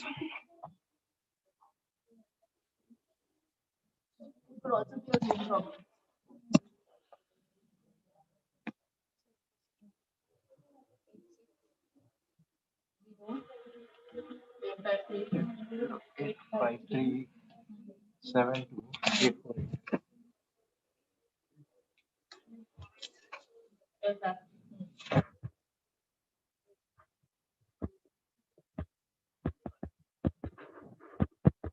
Something wrong with the camera or what?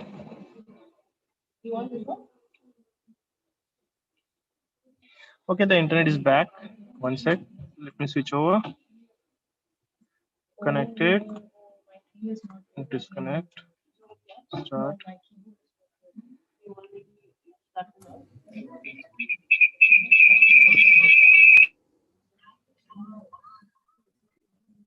Am I the host?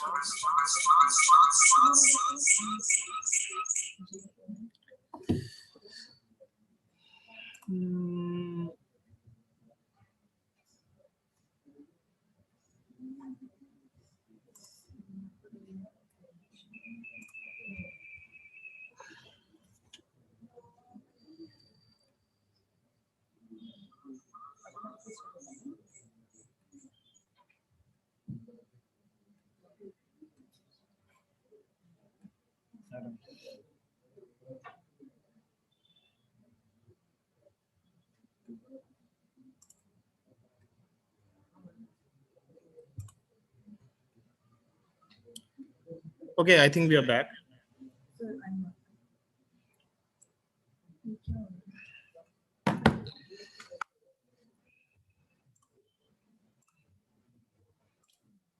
Shaurya Gupta?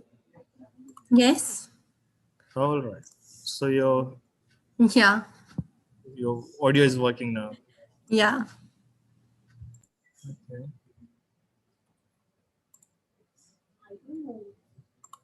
Right, I need to get my host controls back. One sec. Okay.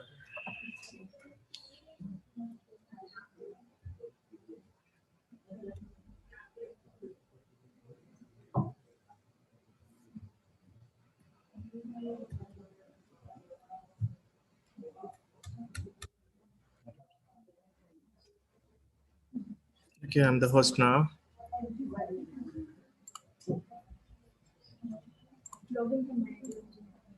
Come on.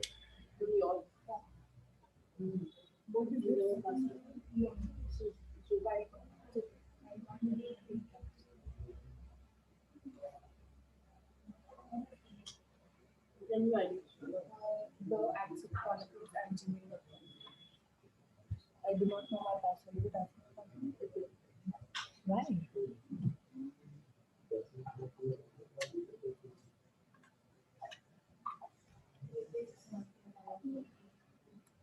Make host. Yes. Okay, I think I've got my host controls. Okay. Is that not me or am I not? Sorry for the interruption, guys. Sir, Yeah. just mute. Mhm. I'll raise the hand.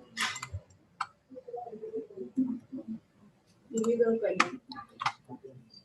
Okay, give us a moment. We are pulling up your PowerPoint, Yeah. please.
Hi, Shaurya.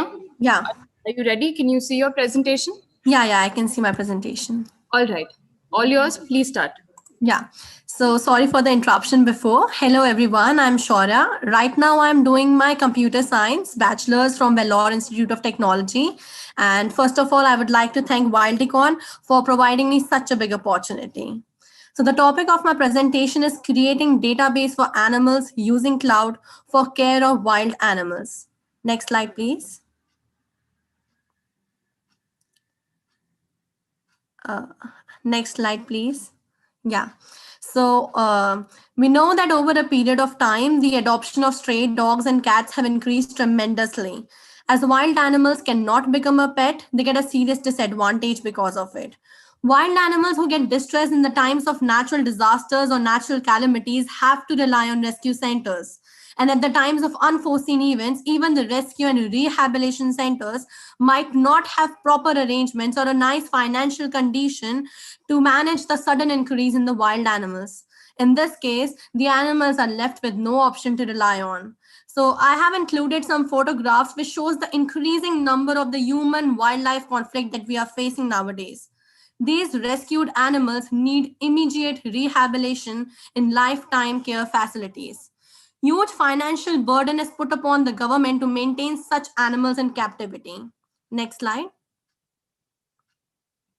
So for this problem, I have tried to propose a system that solves it by using a website which uses the cloud database. So it actually gets the details of the animal species in every state and housed in ex situ facility in India, including the estimated animal count. It shall provide the details on the animals available for the adoption for any animal or nature lover who is willing to do something for the welfare of the wild animals. Next slide, please. So this diagram is the use case diagram of the whole website and it's working. So it shows how the user, the administrator, and the database are interlinked together and form the efficiency of the whole system. So this portal will ensure well-being and welfare of the animals, and transparency in the system will be ensured as it is an online system, making it more efficient and manageable, and will help the wild animals in distress. Next slide, please. This is the system architecture that shows the gist of the whole website, that how animal welfare representatives and the adopters have a direct access to the website, and the whole user module connected with the administrator module, and the cloud database that has gazillions amount of data about the animal facilities are connected together to the central server. This central server, with the help of the Wi-Fi network, can connect the whole world together in one URL. Next slide, please.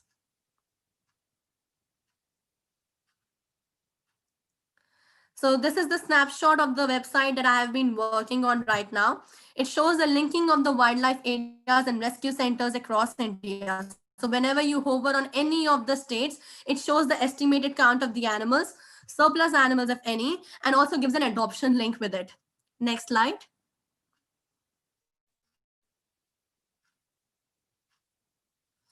One-time seamless registration processes. So it attaches two forms with it in the website itself. One is for the registration of the animal facilities, whether it be in situ or ex situ, with some some government rules it been following. And the other one is the registration form for the adoption, which takes some personal details of the adopter and makes the process very easy and efficient. Next slide. This is another snapshot of the website, which shows whenever we click on any of the state in our country, it shows the estimated counts and all the information for every facility that is present in that state, whether it be a zoological park, night safari, rescue center, etc. It also gives two buttons within, which is for the adoption purpose and the transfer program. Next slide, please. Yeah, to summarize the whole work that I have been doing for the website, it uses an interactive and a flawless technology that is very evident nowadays. The use of the cloud database connects the wildlife national parks, sanctuaries, zoos, and rescue centers to show that the animals rescued and which cannot be rehabilitated back to the wild and require lifetime care. So by adopting such animals at such facilities by any family or any individual, we are trying to make an intimate bond between the wild animals and the humans. And plus we get one more advantage with it, as it will reduce the burden of expenses on the housing of the animals on the state government, central government, municipal corporations, NGO societies, because when there's a sudden natural calamity occurring, there's a sudden increase in the wild animals, and it becomes very difficult for the government to take upon everything and to ensure that every animal gets what it needs. So the involvement of personas for the animals would like to be associated in this website, which will take our work further. So this was all. Thank you for having me. Thank you for the wonderful presentation. We'll move on to our next speaker, Dr. Sujit Kolangar.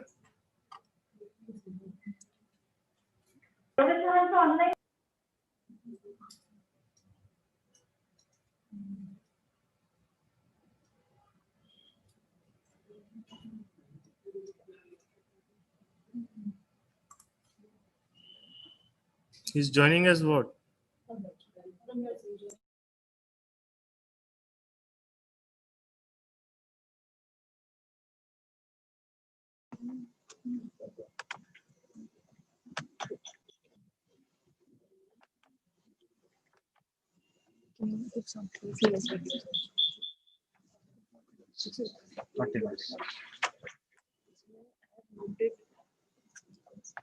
Am I ready to go, sir? Yes, sir. Can you hear him? Good afternoon, Chair, Vice Chair, and all delegates who have joined us from all over the world. My warm greetings and welcome to my presentation, which deals with enrichment for leopard enclosures.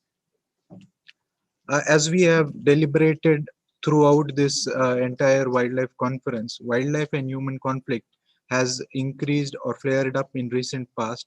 But when you talk about human and leopard conflict, the dimensions of conflict are very dynamic. Leopard is one species which has taken the beating the most, may it be because of the lack of prey, or may it be because one major reason being loss of habitat and deforestation. Because of lack of habitat and concurrent deforestation, the leopards have encroached human habitations in search of food and prey. So this has led to an intense conflict with humans. And in the last year, as I can give you the figure, 89 leopards have been killed in the country due to human and animal conflict. So in this dynamic conflict, many a times we see leopard turning into human eaters or predators. Doctor, sorry to interrupt. Let me fix the video.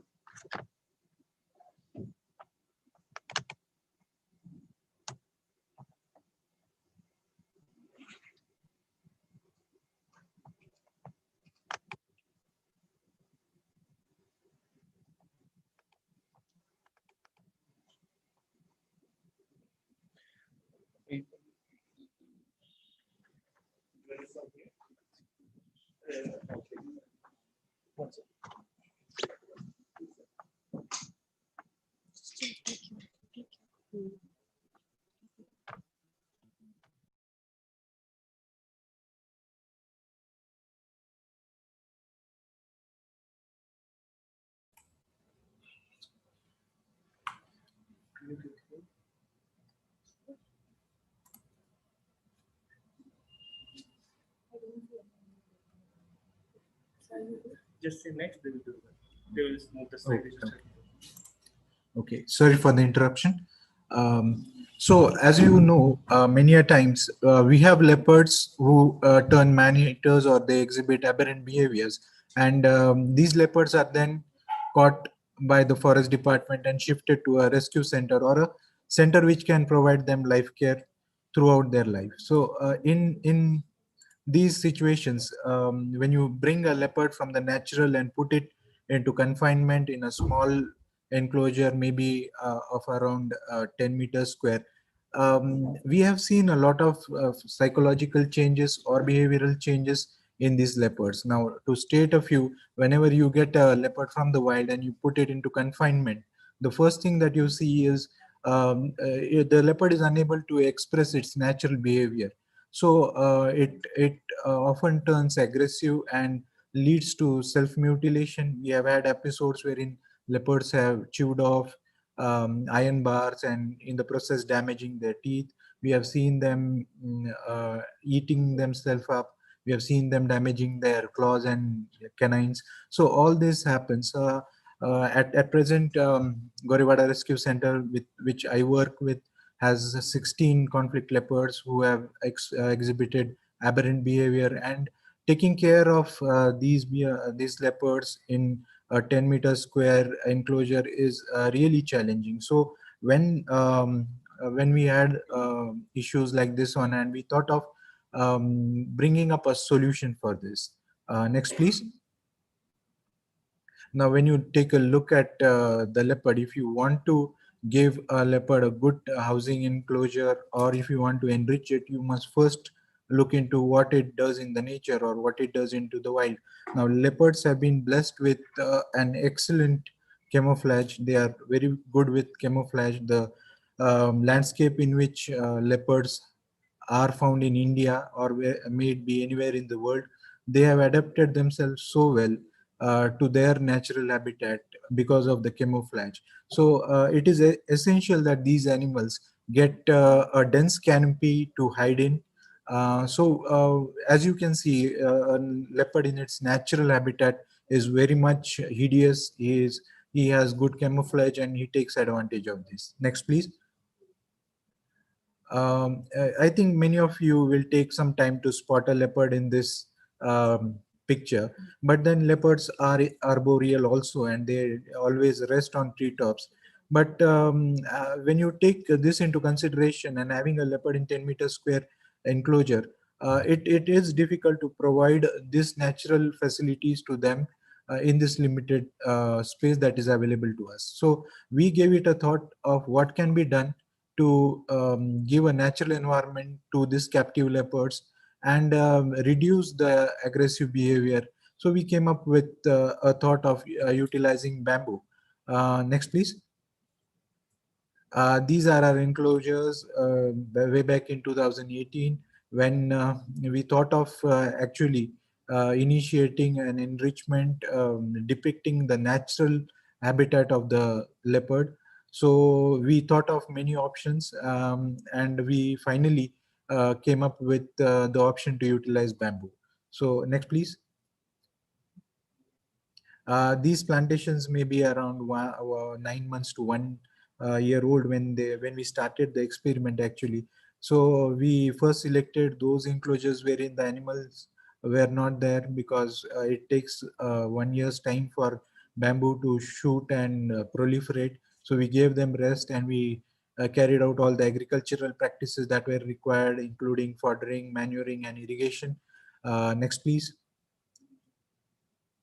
So after 2.5 years time, we had good canopy for the leopards to hide and cover themselves up in captivity.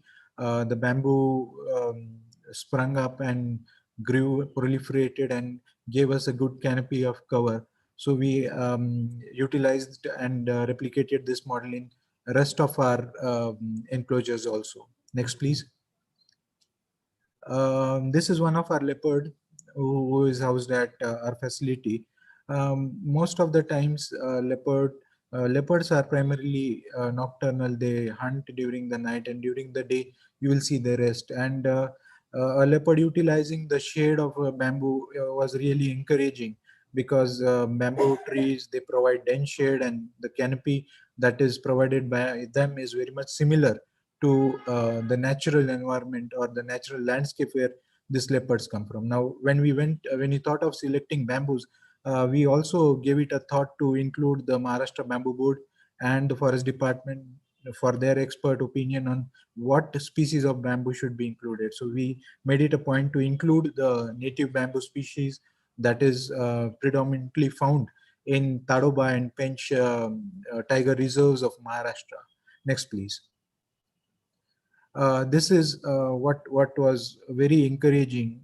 The bamboo grew, and because of the lack of tensile strength, it curved and formed a den-like structure. And this adult male leopard of ours enjoys sitting in its cool shade. So we thought that this could really be a very good option to replicate. Also, I must mention, when the leaves fall and dry, they dry off and they provide a good soft bed to the leopards. So they enjoy basking and sitting around in those enclosures which have bamboo plantations in it. Next, please. Now, many of you may not notice, but there is a leopard who is hiding behind the bamboo.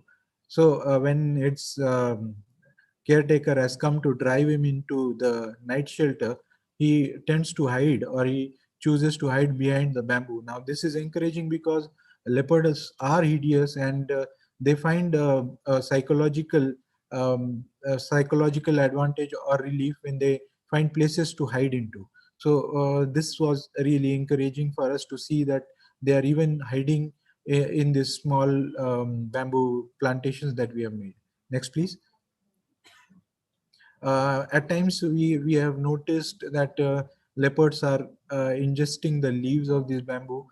Generally, silica rich grass is ingested by carnivores when they suffer from indigestion, and this was really encouraging to note that because the leaves of bamboo have high silica content, it helps the leopards or other carnivores even to take care of indigestion that they often face. Next, please.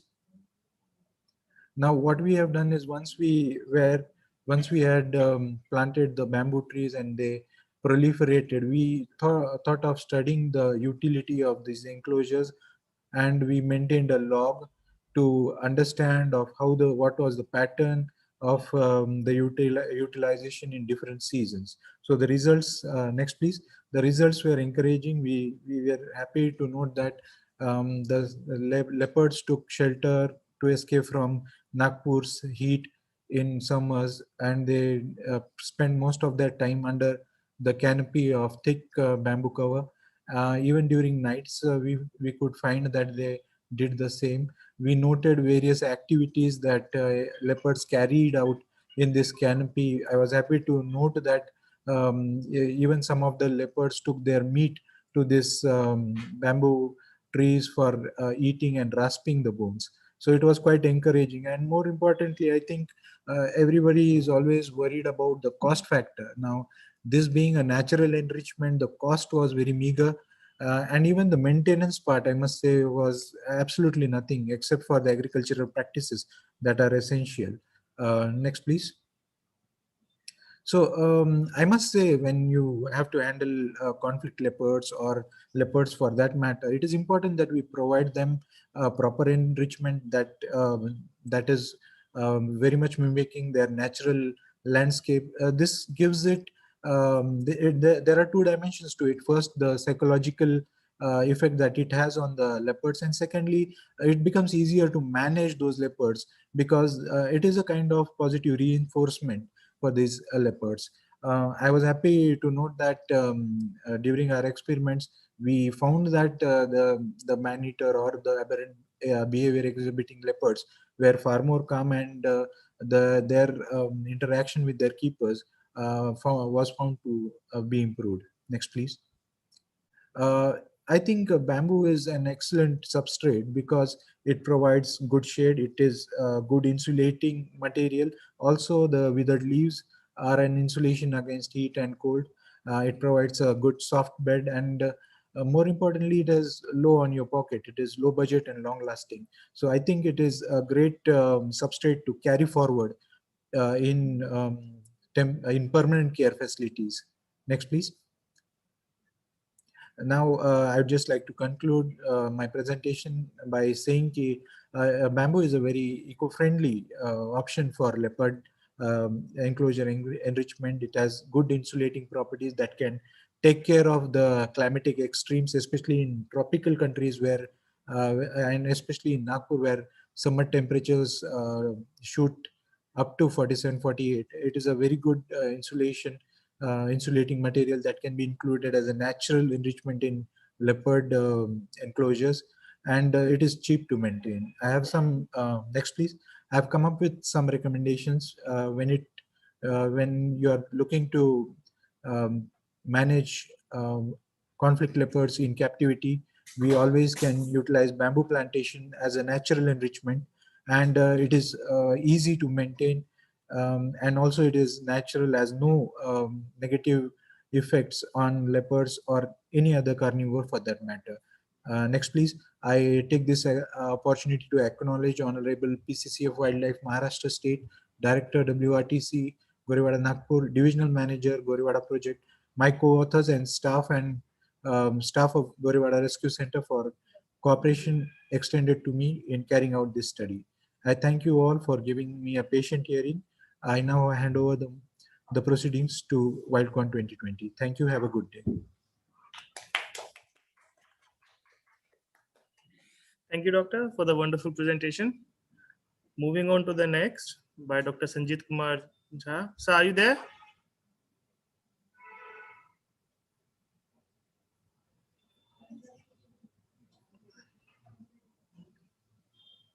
He just left the room. He was there. He just left the room. We can see his screen, but he is not there. Okay, he's back. Oh, gone again. Okay. All right, we can take the next presenter, Amrita Shilbhate. So could you just mute 1 second? I asked.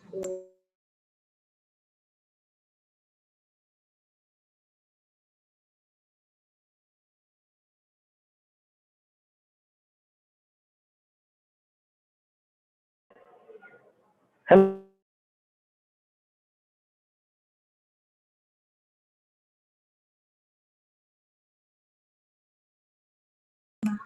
Okay, we'll move on to the next speaker, Amrita Shilbhate.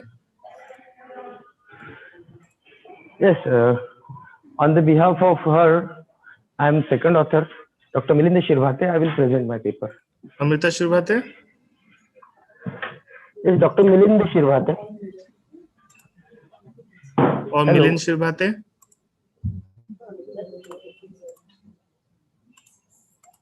Are you there, sir? Ma'am?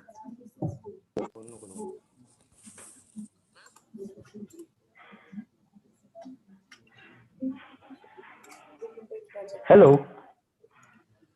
Yes, sir. Am I audible? Okay, he's Milind Shilbhate is here. Sir, am I audible? So we can't hear you, sir. Just wait. 1 sec. Yes. Am I audible, sir? Yes, sir, we can hear you, sir, now. Yes, sir. Thank you very much. Welcome, sir. Very good morning. Very good afternoon to all, each and all. Respected chairman for today's session and all the delegates for this international conference. Myself, Dr. Milind Shirvate. I am assistant professor at Department of Zoology, Shankarlal Khandelwal Arts, Science and Commerce College, Akola, Maharashtra, India. Today I am going to deliver my paper in the form of oral presentation in this WILDCON 2020 on topic diversity and distribution of spider fauna, family Arenidae, in and around the Karanza Sohod Wildlife Sanctuary, India. And co-author for this paper is Dr. Amrita Shilbhate, who is assistant professor and head at Mahatma Phule Arts and Science College, Patur district, Akola. So this was the abstract of my paper. We have started this study to search the spiders at Karanza Sohod Wildlife Sanctuary since from February 2018 to November 2020, as I am the one of the expert member on the panel of Karanza Sohod Dhokagrast Vanyajeev Adivas Samiti. So under that, we have started some scientific data collection from this particular sanctuary of Karanza Sohod. Next one, please.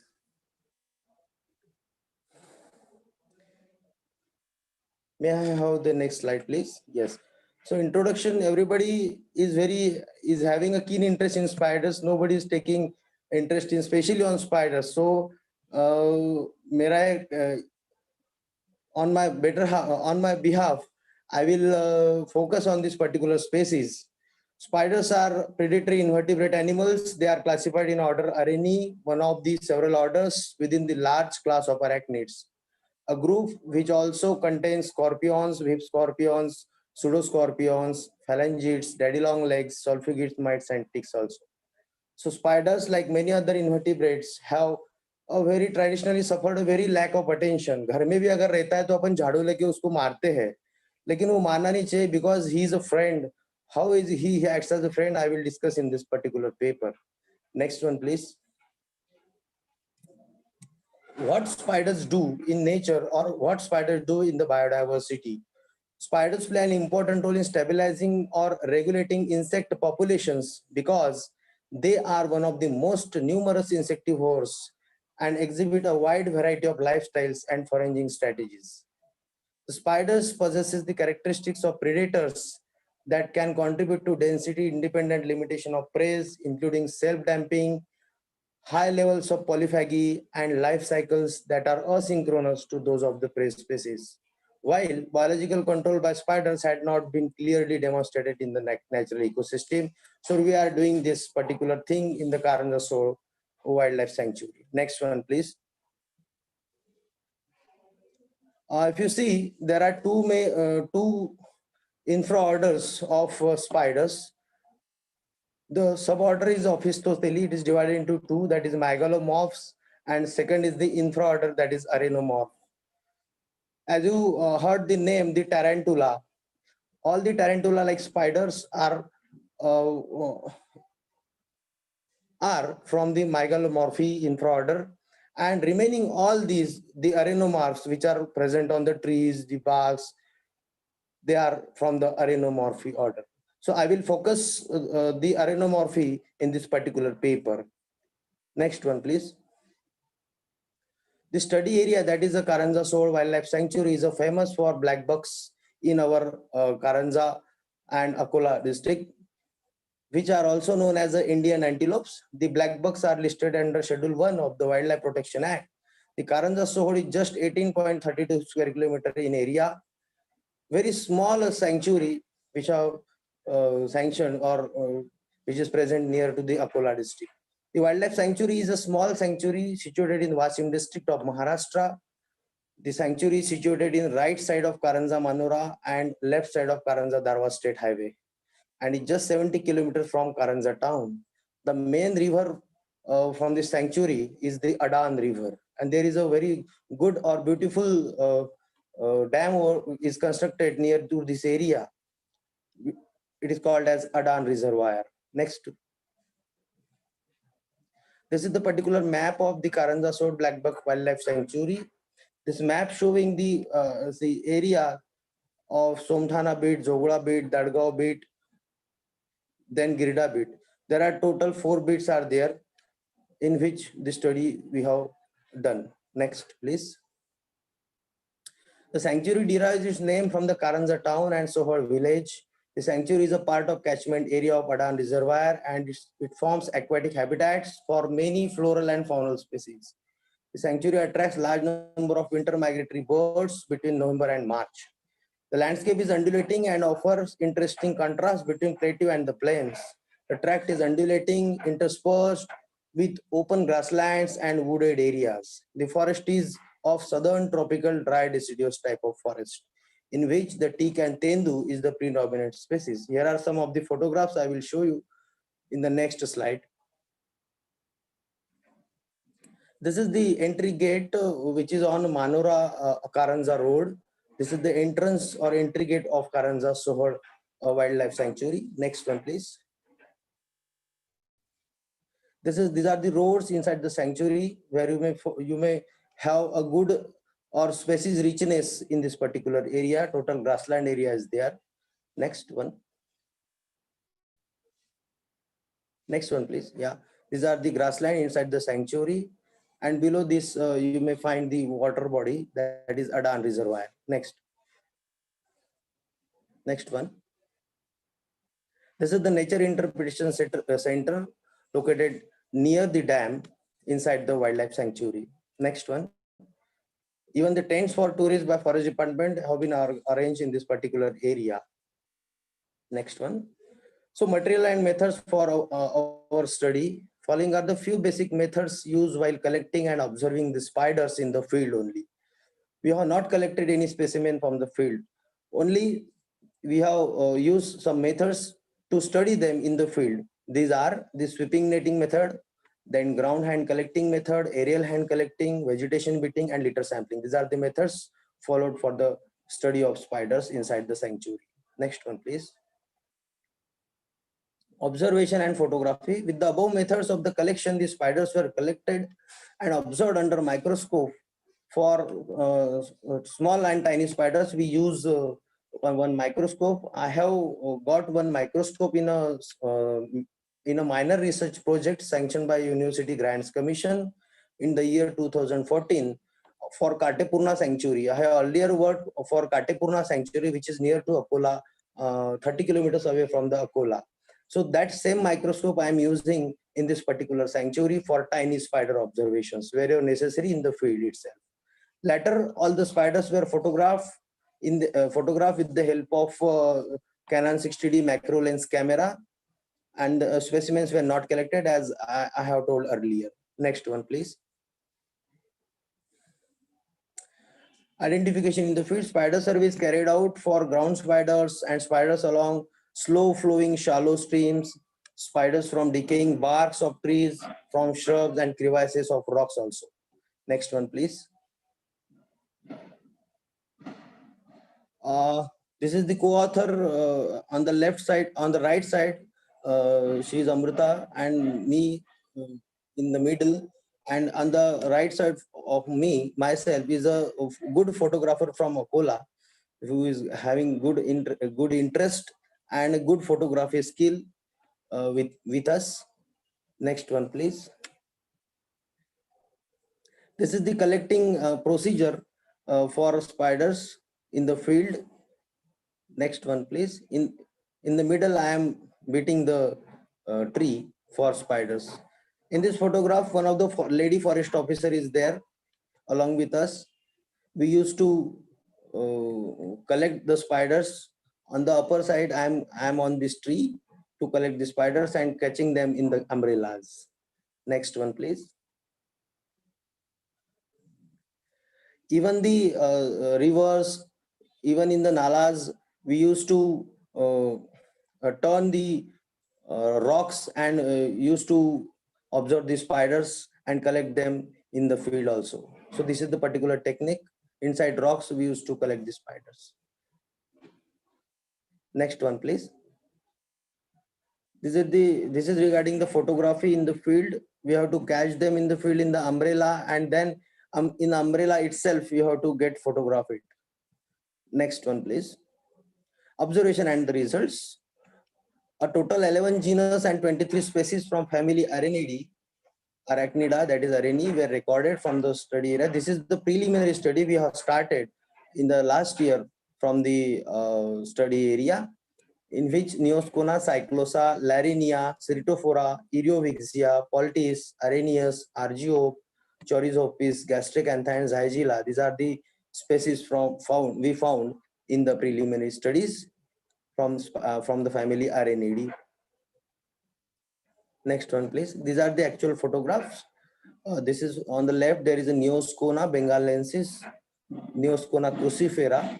Next one, please. Neoscona Mukherjee, Tikadar, Neoscona nautica. Next one, please. We have used flex as a background for this spider during photography to get a good picture. Neoscona puntigera, Neoscona thesi. Next one, please. Then Cyclosa genus, Cyclosa hexatuberculata, Cyclosa insulana is also there in the wildlife sanctuary. Next one. Larinia, Chloris and Larinia lineata is also observed. Next one. Then Ceratophora, Eriovixia species is also observed. Next one. Poltis nagpurensis and Argiope emula. This Poltis nagpurensis as it shows Nagpurensis. This species I have rediscovered from India first time in our in this particular sanctuary. So this will be a probably a good record for wildlife lovers. Next one, please. Gastracantha canceriformis Zygela indica is also there. Next one, please. So the present investigation and checklist will help the forest officers regarding fauna and flora record of the sanctuary in future. And regarding acknowledgements, I am very much thankful to APCCF Wildlife and Field Director of Melghat Tiger Reserve, Shri M.S. Reddy, who is IFS and Field Director, Shri Manojji Khairnar, who is DFO, Office of the Deputy Conservator of Forest, Wildlife Akola, in which the Karanza Sword Sanctuary is come under his jurisdiction. And lastly, all the staff members, the RFOs and forest officers of this Karanza Sword Wildlife Sanctuary. And lastly, our team, we are running one NGO, Nisarga Katta. All the Nisarga Katta members are helping us to collect the spiders, to study the spiders. And lastly, I am very much thankful to WILDCON 220 team for giving me this opportunity to present a very small work in this good conference. Thank you very much. Thank you, sir, for a wonderful presentation. Your work is not small, sir. It's a very big work. Thank you. Yes, Thank sir. you, sir. Have a good day, sir. We'll move on to our next speaker, sir. Yeah, thank you so much. Dr. Sanjit Kumar Saha.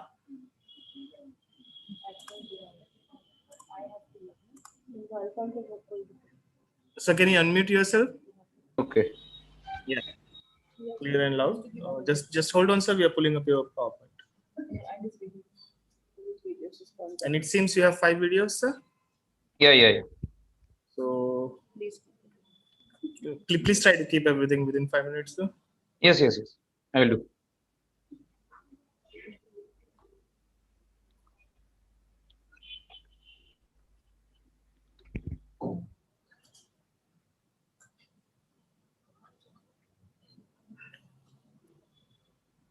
Your PowerPoint will be up in a moment, sir. Yeah.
Can I start?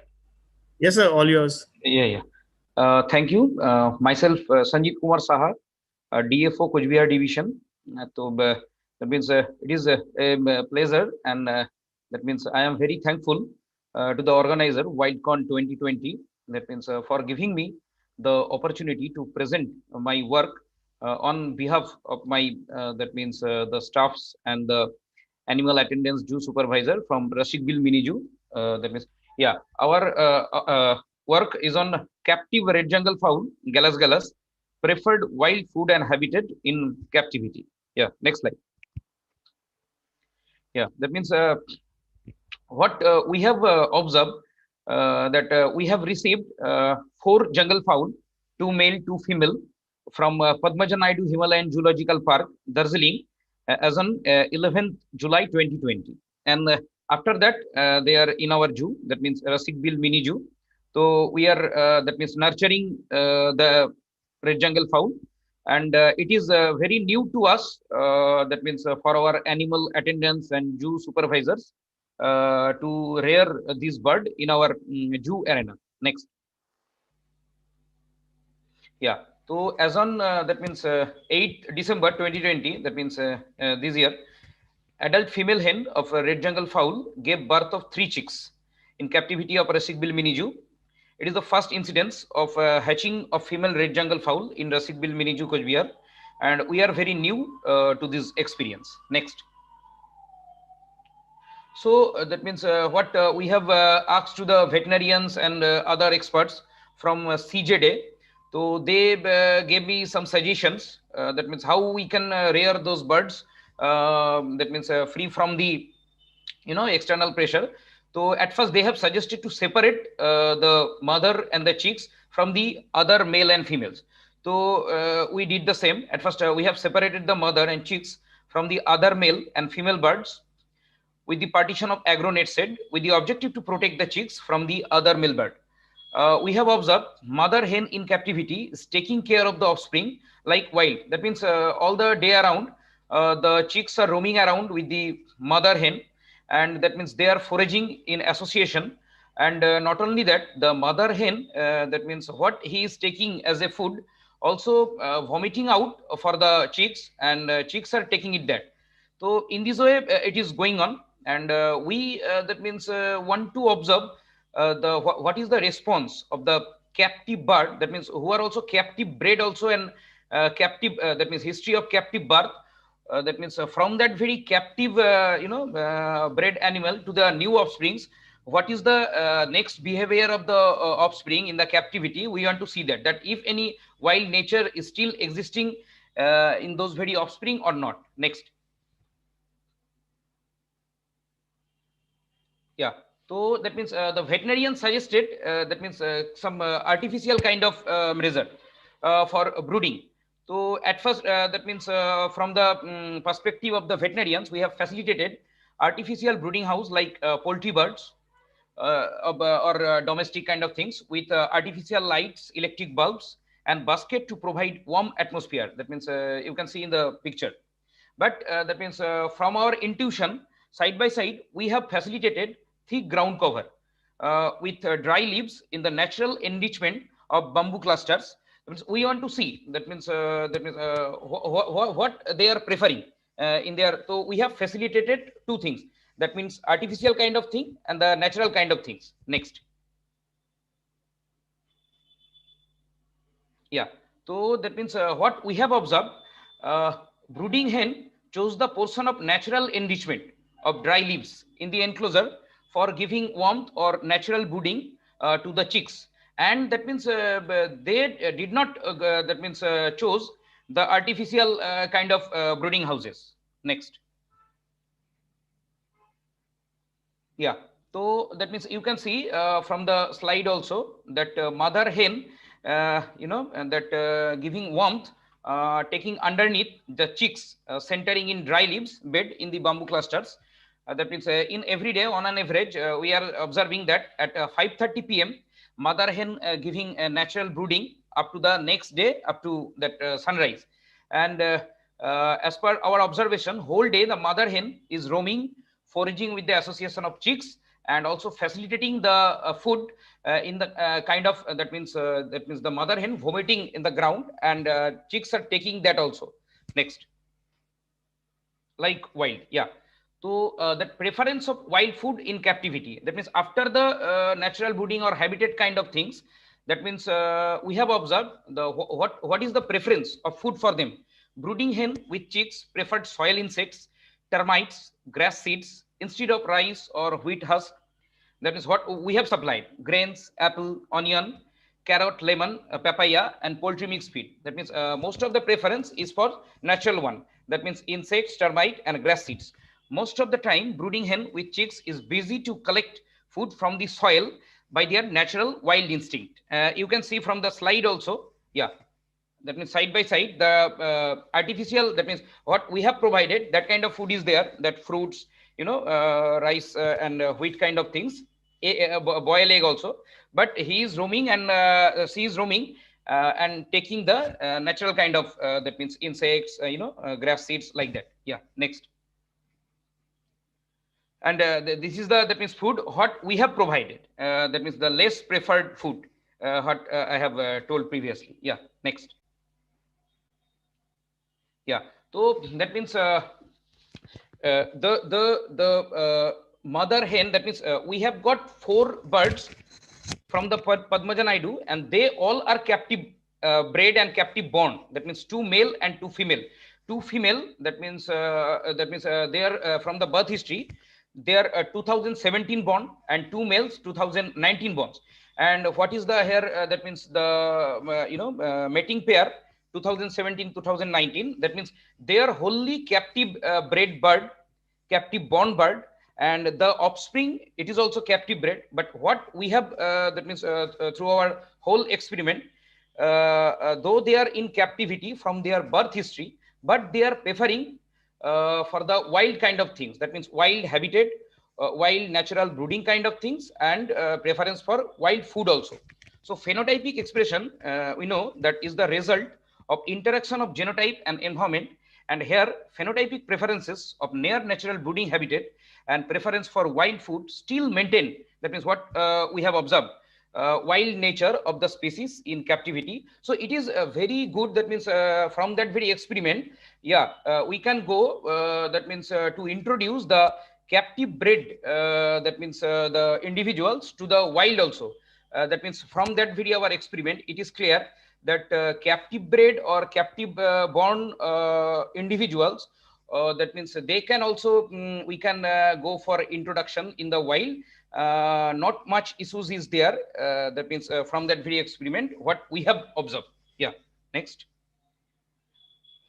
That means here a few videos are there. That means what we have observed, monitored. So I am sharing that also.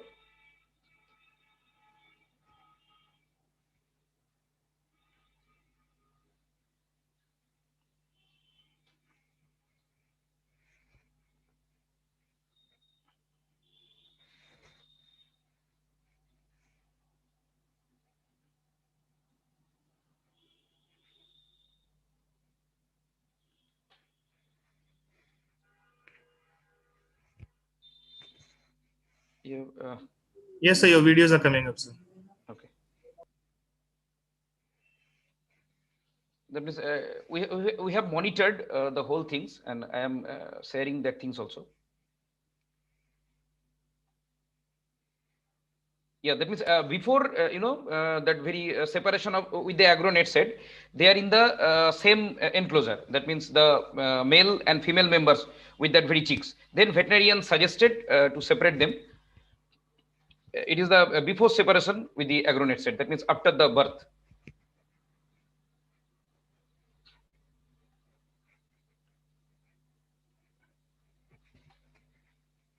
Oh, then yeah, I think other videos are there also. Please Yes, next. yes, they're coming up one after another. Yeah, okay.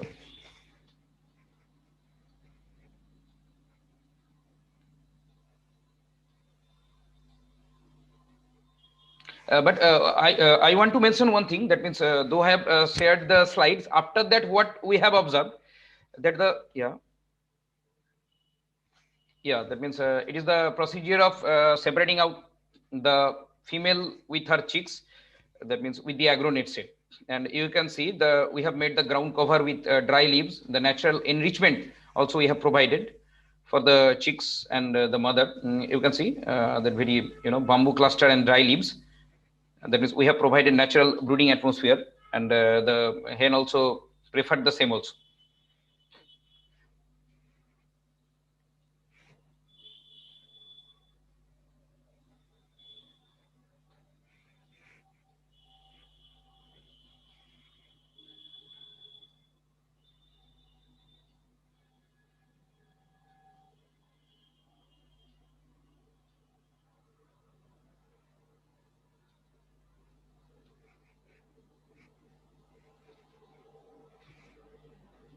Yeah, that means the animal attendants and the zookeepers are collecting the dry leaves before giving to the enclosure. In this way, we have collected the dry leaves from the itself from our zoo arena.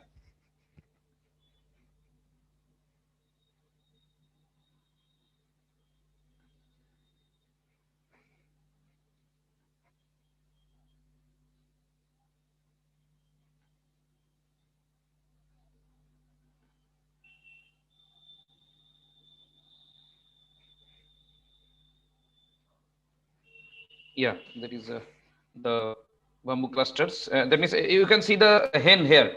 That means taking beneath the that you cannot observe because it is in the beneath of that very mother hen. She is giving natural warmth with skin touch in that very natural enrichment in captivity. Preference for wild enrichment or wild nature of brooding.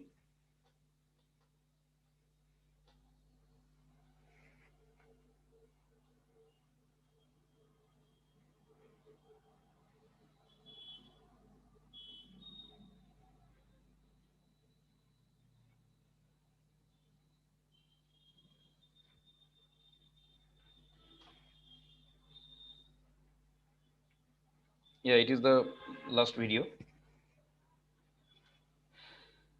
Yeah, that we have provided the food here, but that means the mother hen with chicks that means prefer shows their less preference for that very food, and see mostly that means foraging on the ground insects, termites, and the grass seeds, and this kind of things also we have observed.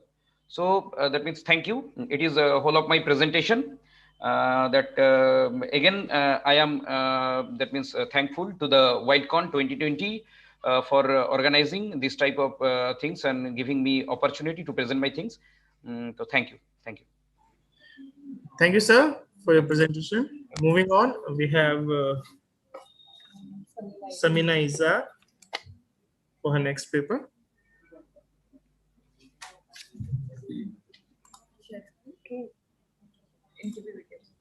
Hello? Ma'am, we can't hear you.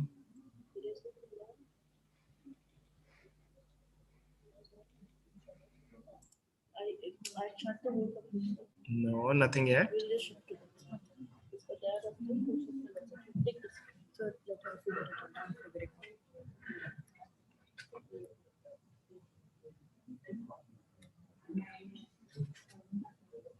No, not yet.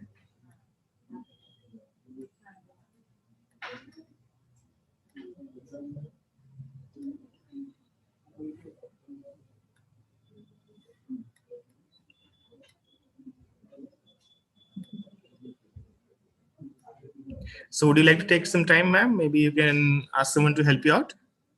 So we'll take the next speaker, ma'am. Thank you. Dr. Prajakta Rao.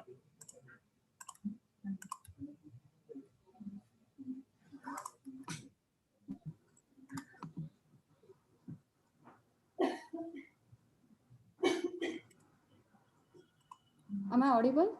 Yes, ma'am. Please turn on your camera. Yeah, just a minute, No, no.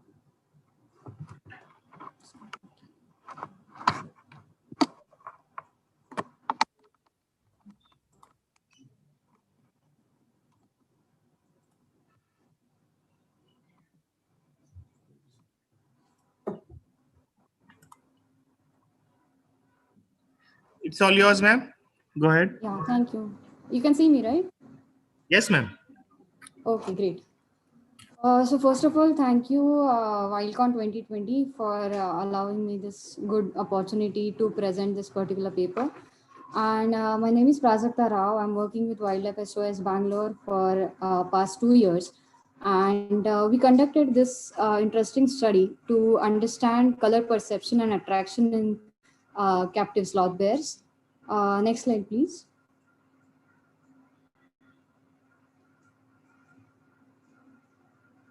Yeah, this study was completely observational study, so we haven't included any of the invasive methods in this.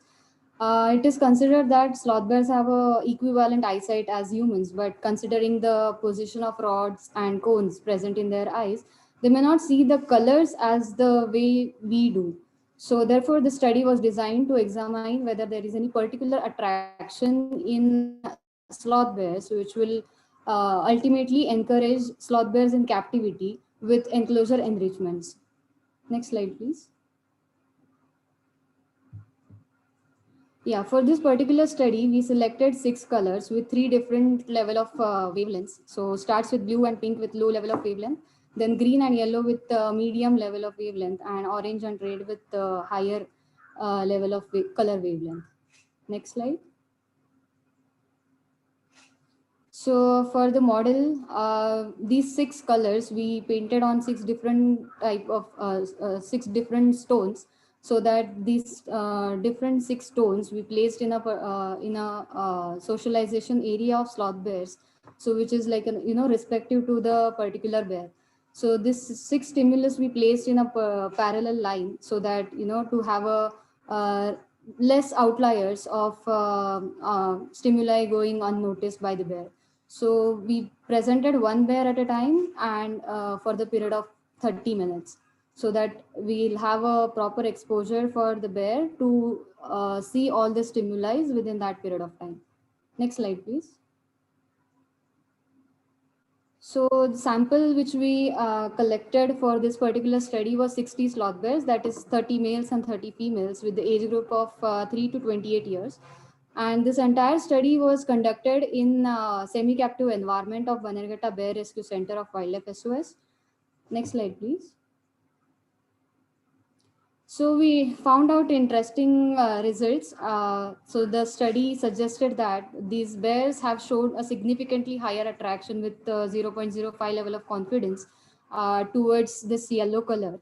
And amongst other colors, this was the highest which we found attracted for the sloth bears. And here I would like to mention that this particular yellow color or any of these colors is particularly for humans. So we are not here concluding anything regarding whether they can see this yellow color as yellow or something different. So this will be the way forward for this study, whether they can really understand and identify these colors, and whether they can differentiate between the shades of these colors. Next slide. So I would like to thank to my entire team for helping me out with throughout this study, especially to Dr. Arunesh Shah, who is a co-author and guide for this entire study. And last but not the least, our entire Wildlife SOS Bangalore animal care staff for helping me throughout this entire study. And once again, thank you, WILDCON, for giving me this opportunity to present this paper. Thank you, ma'am. It's a very interesting study. Best of luck. Moving on to our next speaker. Samina Iza, is your mic working now?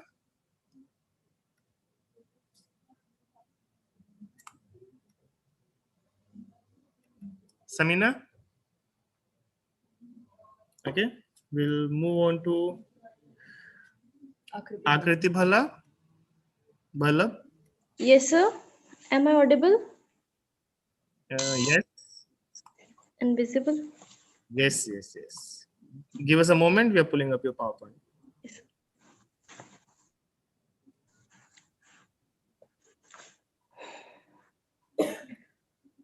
Good afternoon, everyone. This is Akriti Vallabh from College of Veterinary and Animal Sciences, Govind Vallabh Pant University, Panagar. My topic for presentation is critically endangered Indian vultures verge of extinction. Next slide, please.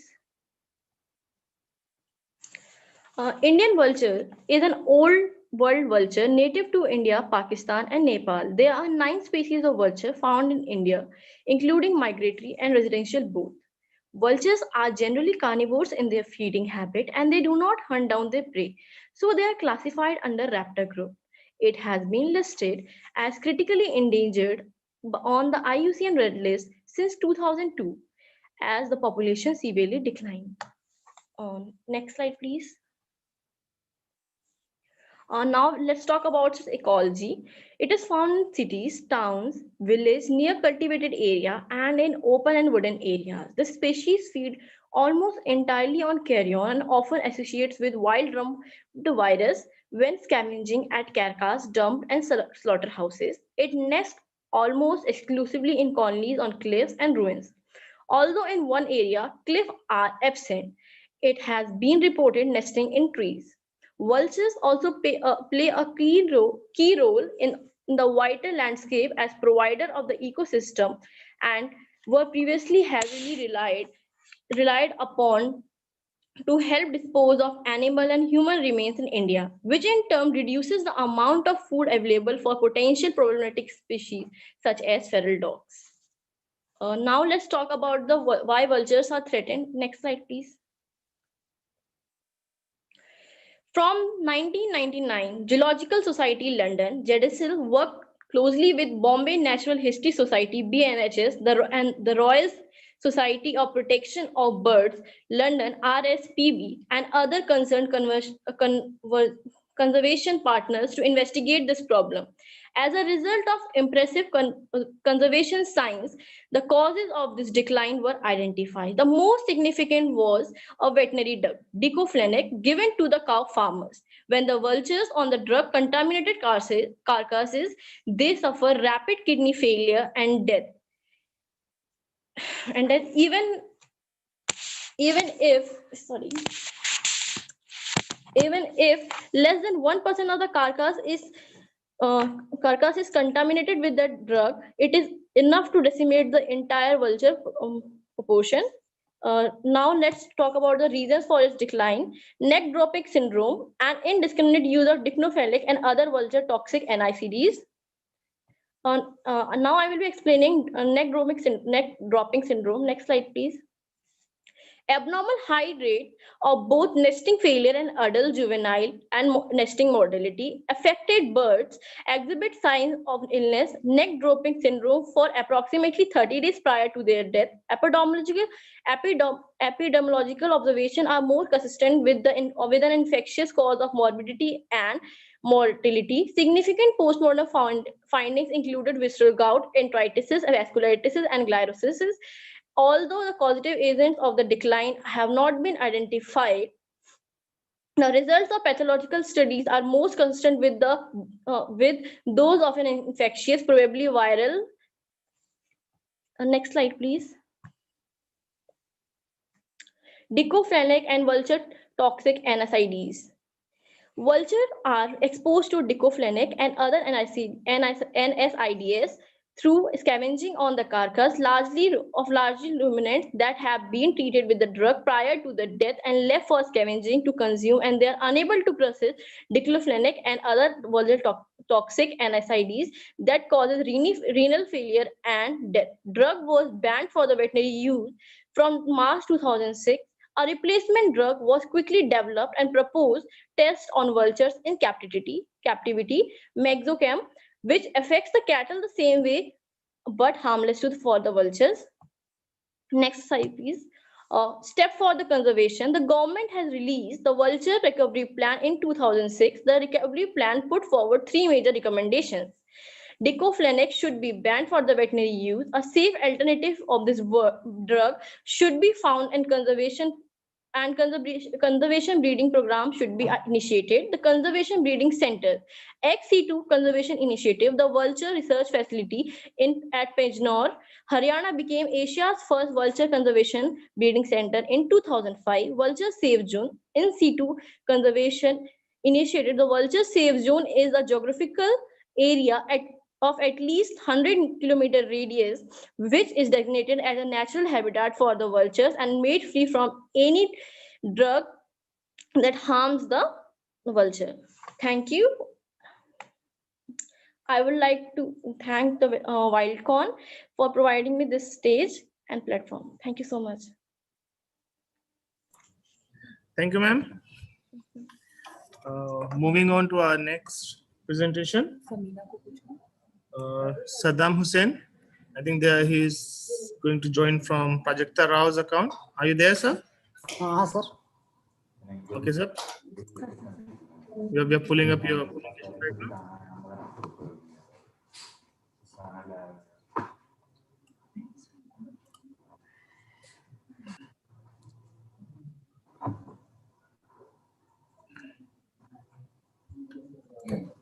You may start, sir. Sir हाँ है sir हमारा नाम सदाम है sir मैं wireless में काम कर रहा हूँ मैं यहाँ पे सब बालों का देखभाल करता हूँ तो मैं विश्वनाथ और प्रकाश इंडस्ट्रीमेंट का काम करता है sir next slide sir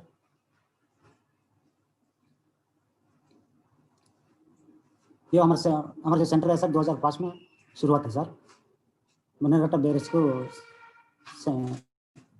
centre sir अभी हमारे पास 70 स्लॉट बेयर है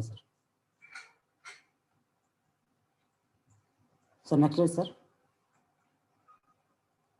स्लॉट बेयर के लिए हम लोग इन्वेस्टमेंट करते हैं सर उस पर में आप देख सकते हैं कि वो हम लोग उस पर से हैमर करते हैं और जो भी हमारे पास बल्ली है उससे स्टैंड करते हैं और जो भी झूला वाला बनाते हैं और समर में स्प्रिंकलर करता है sir sir next slide sir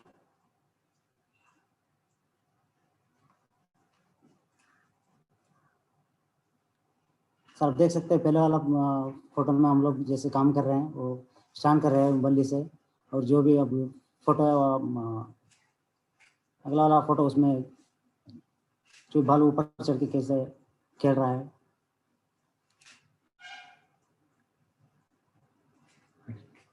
sir next slide sir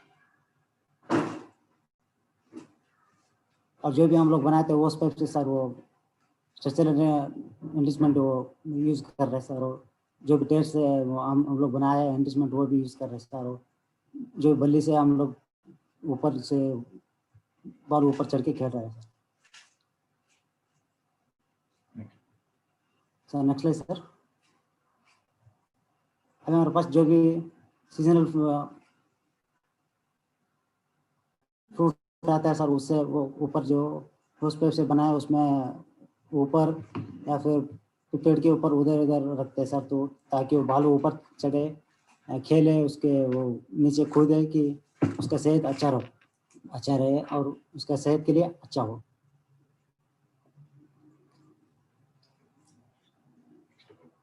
sir next slide sir thank you so much sir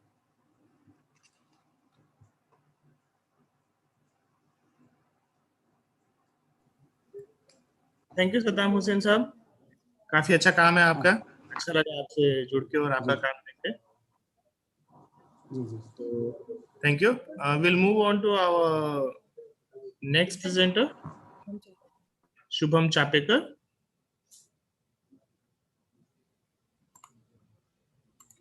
do we have him? He has to be very the next one.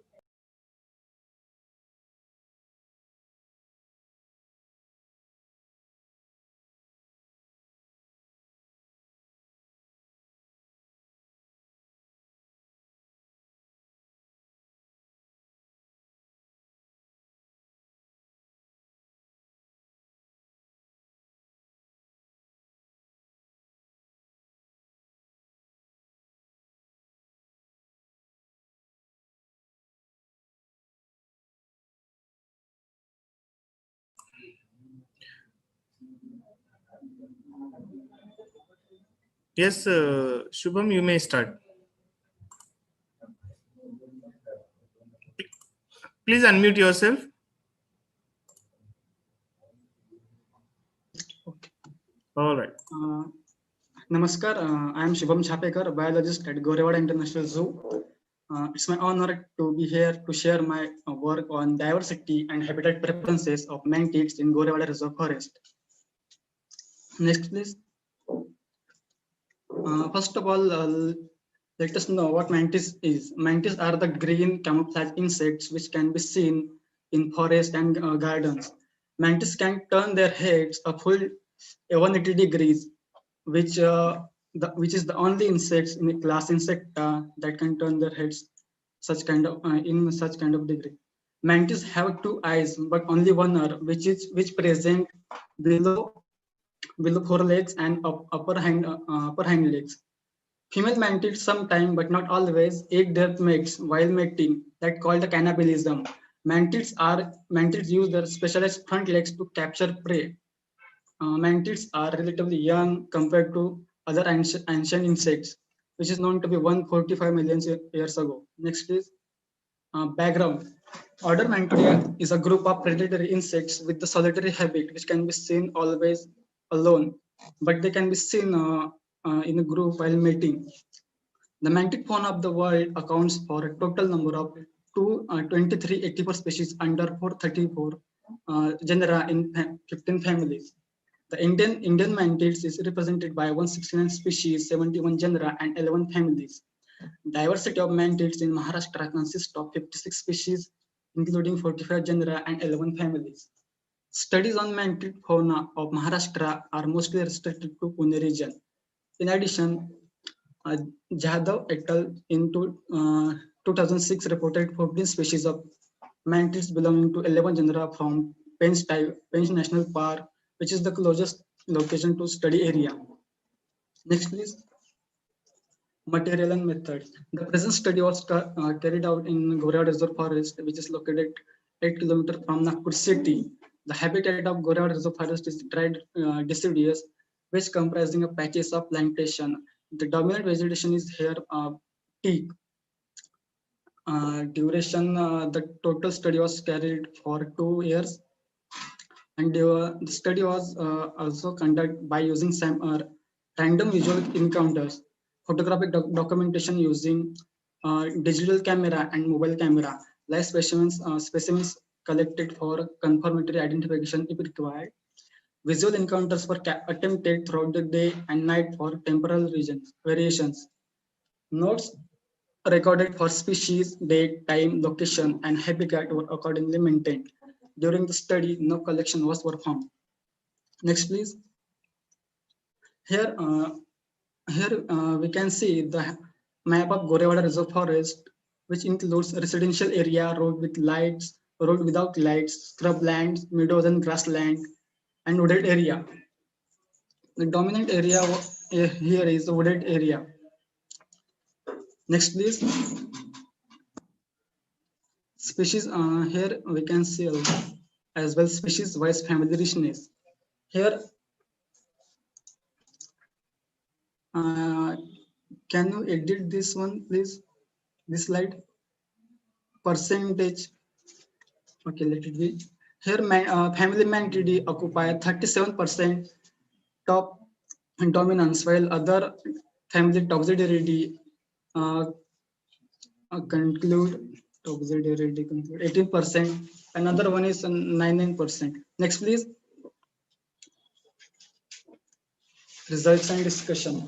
Here we found 11 species of mantis which inhabit road with light, road without light, residential area, scrubland, grassland, and woody area. Along with this, they also found in various seasons, summer, monsoon, and winters. In this, result, Indian grass mantis, Chinese mantis, and Indian horn mantis have seen in summer, monsoon, and winter in throughout the year. Next slide, please. Next slide.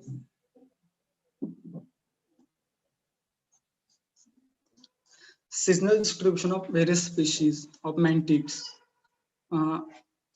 In this graph, most of the species has been found in post-monsoon season in the residential area due to continuous presence of artificial light for the capturing prey and for searching mates.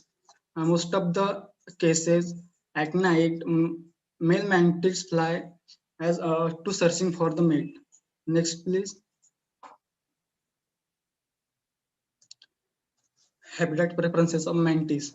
Here we can see in this graph, wooded areas show the minimum habitat preferences which preferred by the mantis, while in the residential area, most of the mantis have been seen in that area with the presence of prey, female mantises for the mates, and artificial light. Next, please. Next. Here is the photo plates of mantids which have been recorded during the study. Next. Next. Here, Indian longhorn mantis, which called Didymocomorpha lanceolata, which I have reared in captivity for 2 months and maintain the success rate of 60 to 70%. Next. This is my references. Next. I thank you, Dr. H.V. Ghate sir and Rambabu sir, Panchwai sir, Kale sir, and Dr. Upadhyay sir for their support for the conducting study, and all the staff and officials of Gorewada project and WRTC Nagpur. Thank you. Next.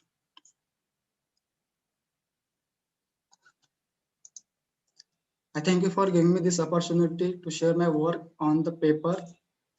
Thank you very much. Thank you, Doctor. Moving on to next presenter, Muhammad Iqbal Yattu. Just part of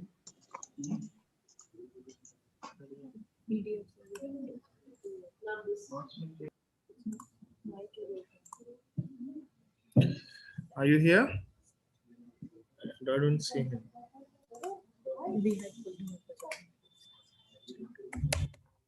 Muhammad Iqbal, okay, yeah.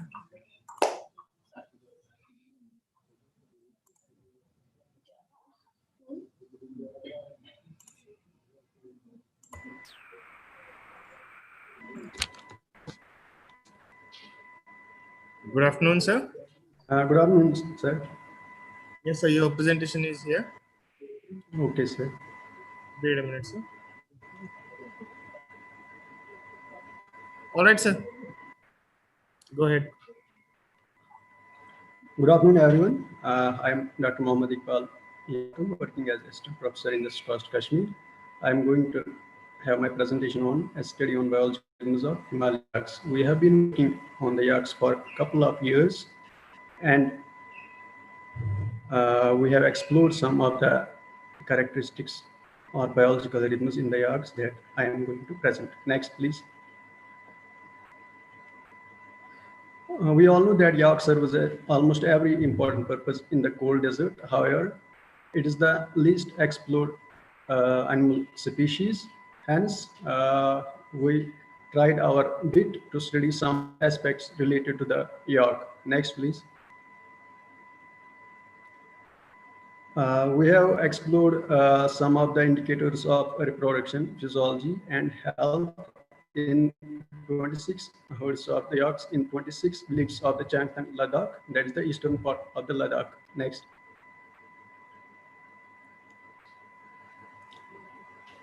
We noted that average lifespan was around 20 years. Body weight in the adults was varied from 200 to 650 kgs. Age of puberty was around 3 years. Estrus period lasted for 21 days, and whereas estrus duration lasted for around 16 hours. Gestation length was around 260 days. Next, please. We noted that yaks usually have seasonal breeding, which starts in the spring season. Usually there is single calving in a year, and usually singlets are born. Next, please. As the lifestyle in the Changthang region of Ladakh is usually nomadic type, hence there is a seasonal migration which usually starts in the April, May, and the herds return in September or October. Usually yaks are on the pasture, and there is a pasture type of grazing. Next. We evaluated some of the hematological parameters like hemoglobin, packet cell volume, total erythrocyte count, and total leukocyte count. We usually noted that the average hemoglobin is around 12 to 14%. whereas the PCV is around 40%. Total erythrocyte count varied between 7 to 8 million per cubic centimeter, whereas the TLC count usually decreased during the winter, which was noted to be 8,000 in the summer and 7,000 during the winter. These are the average values. Next, please. We also evaluated some important clinical parameters in the yolks. The rectal temperature was around 99 to 101 degree Fahrenheit during the winter and summer. Respiration rate varied between 34 to 65 breaths per minute, where heart rate was around 68 to 99 beats per minute. Next. We have frequently noted some disease outbreaks in the yaks in Changthang, Ladakh. Some of the important infectious or non-infectious diseases noted were FMD during the summer season, hemorrhagic septicemia or respiratory disease during the autumn or winter. Deficiencies usually occur during the winter. Parasitic infestations usually were noted in the winter. During the spring season, we have frequently noted the diarrhea in the yards. Next. So I will conclude my presentation by giving a brief. These biological rhythms we have frequently noted in the yards, and by elaborating these to the season, we can have some of the managemental aspects that we can use in policy making, or that can help in better management of the yards. I conclude my presentation here. Thank you, everybody. Suggestions are welcome. Thank you, Dr. Muhammad Iqbal. It was a wonderful sir. Have a good day, sir. Thank you, sir. Yes, sir. Moving on to our next presenter, Ankit Kumar.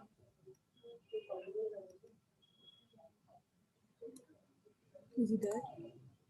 Should be here.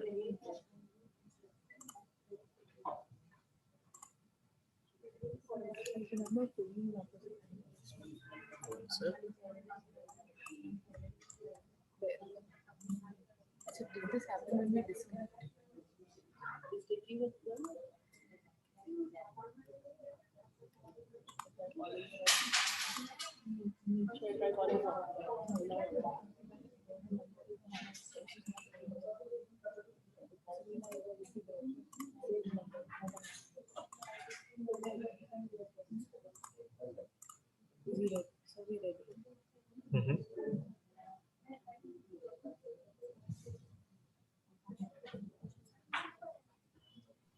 Ankit Kumar, please unmute yourself. Yes. Hello, sir. Am I audible, sir? Yes, sir. Very clear. Please start your video. Sir.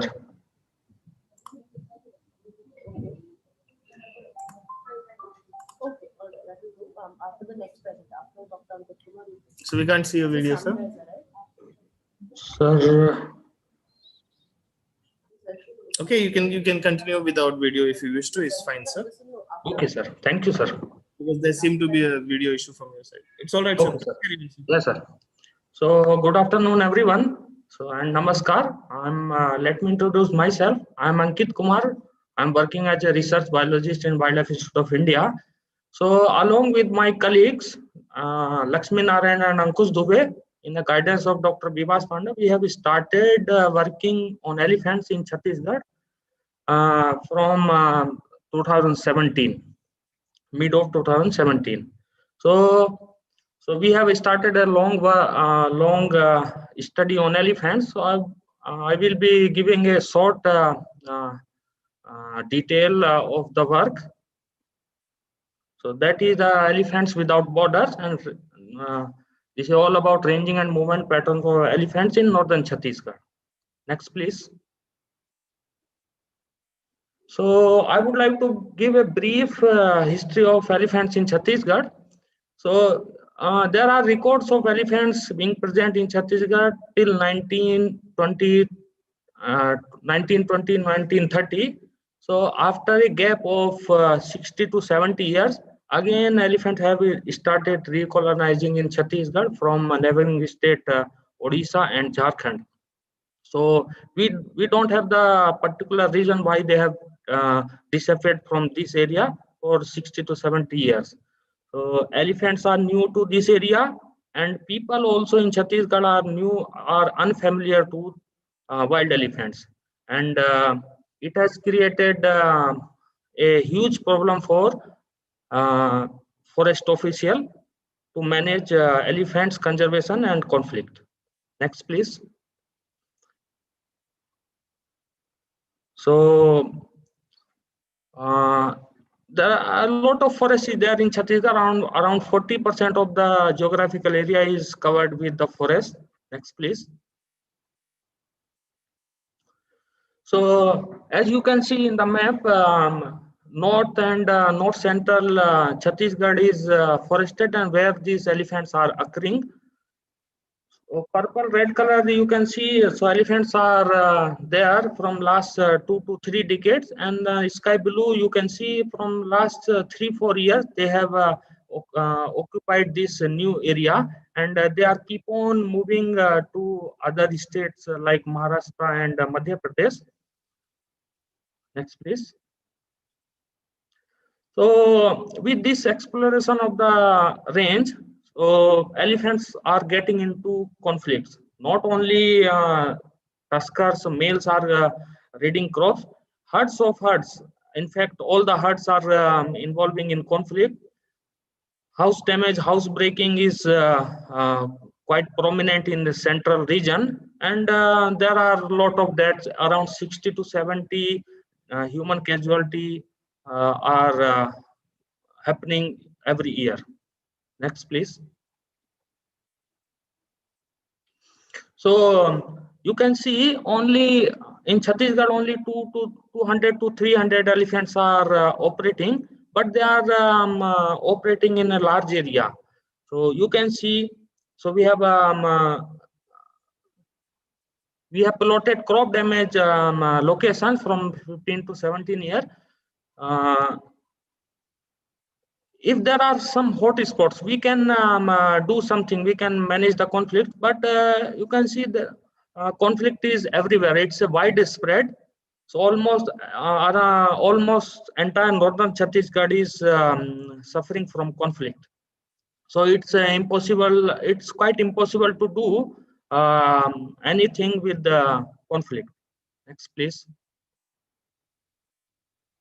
So I would like to do a comparison of Chhattisgarh conflict with other few sites. So Bhadra, it's around 400 square kilometer. 200 elephants are there, and there are only few deaths per year, hardly 1 or 2.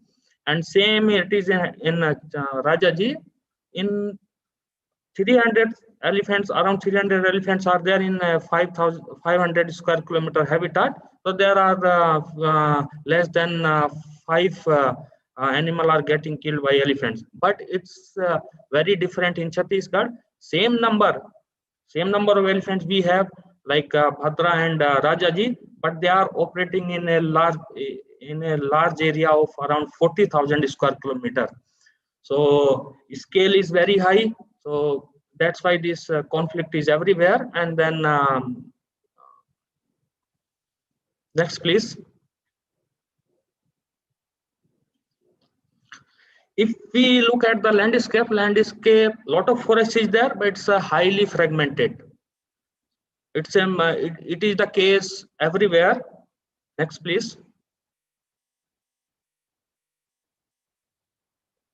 If we look at the fine scale at the landscape, that's the area looks like. Area and perimeter are highly diffuse, and it creates a diffuse boundary for the animal. Area and forest and human dominated area, it's intersperse with each other, and area is less and perimeter is very high. So with this kind of landscape, physical, if we want to put any kind of physical barrier, it's not feasible because perimeter is quite high. Next, please. So that's was our understanding in the landscape. If how elephants elephants are looking at landscape, how they are moving. So with this, we have deployed some collar to investigate how big are the home ranges, whether elephants are showing the fidelity to their home ranges. So we have deployed satellite cum VHF collars. Next, please. So we have deployed three collars, in fact, four collars on 4 different animals. So that is three male and 1 female. One male dropped his collar within 20 days. So we don't have much data on that animal. So other 3 animal has given long-term data. Next, please. So this is our collar animal movement. So how these elephants are moving in the landscape. Elephants, they are not, their movement are not limited in Chhattisgarh, but they are moving to other states like Odisha, Jharkhand, and recently in Madhya Pradesh and Maharashtra also. And collar data has given this wonderful insight. So elephants are operating outside also. Outside forest area, they are spending around 30-35% of their time outside the forest in agriculture crops, reading, finding foods, reading crops, breaking houses, and others. Next, please. So it's not it's quite it's not possible to put collar on each and every group of elephants or every solitary animal. So we have started recognizing, we have started identifying elephants individually based on morphological features like tusk shape, ear patterns, and other body markers. So by identifying these elephants, so they carry a lot of information. So we can pull out lot of n number of information. Next, please. With these sighting methods, so elephants were so we have followed 2 identified groups for 3 years. So we have sighted them in multiple places, and then we have computed the home ranges also. So they have given a wonderful data on the movement pattern. So one of the group in the right of this slide, that groups around 10 animals, they have moved into Sanjay Tiger Reserve of Madhya Pradesh, and then they have moved again back to Chhattisgarh. So if we look at the home range, it's around 10,000 square kilometers. This is the big home ranges that the elephants are moving. Next, please. And they have not, as I told you, they have not limited to Chhattisgarh only. They are going, they are expanding their home range to other states. So one this example is elephants have expanded their range into Sanjay Tiger Reserve from Chhattisgarh. So these are our identified elephants which we have identified based on morphological feature. So they have we have photographed them into Sanjay Tiger Reserve, and then we got to know they are coming from Chhattisgarh and how they are moving. Next, please. So recently, around 40 elephants they moved into Bandhavgarh Tiger Reserve also of Madhya Pradesh. So in November 2018, they have entered Bandhavgarh, and from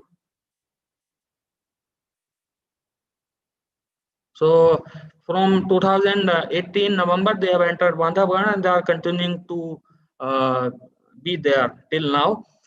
And I would like to emphasize more, when these group before entering Bandhavgarh was moving in Chhattisgarh. They were involved in the high conflict. So they were every day they were doing crop damage, house breaking, and there were many casualty, human casualty. And after entering into Bandhavgarh, they are doing quite well. So there are very minimal conflict, very minimal crop damage, and then hardly there is any casualty. So that's a so if we have around 10,000 square, if we have 1,000 square kilometer of the well protected landscape, so it's good for long term conservation of these mega herbivores. Next, please. Although landscape is highly fragmented, but still we have the hope for these mega herbivores, not for elephants, for other mega herbivores also in terms of protected area, from Bandhavgarh to Sanjay, then Guru Ghasidas of Chhattisgarh, then Tamur Pingla, all the way till Palamu. So there is a hope for elephant and other animal conservation for long run. Thank you.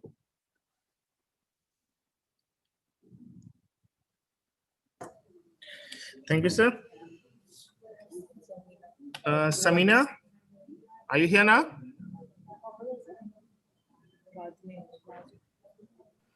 Hello, sir. Yeah. Okay. You have issues with your video, right?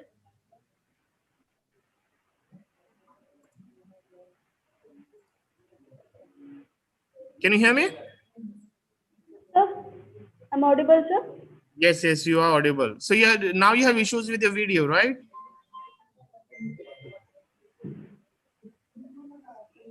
Can you hear me? Sir, Yes, I can hear you. sir, there is issue with the video, sir. I Okay. will go through the audio. No, that's all right. But can you hear me? Sir, Okay, put up a presentation.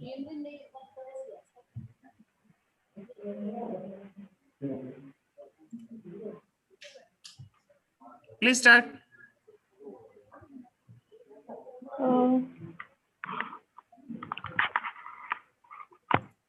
so let's start, sir.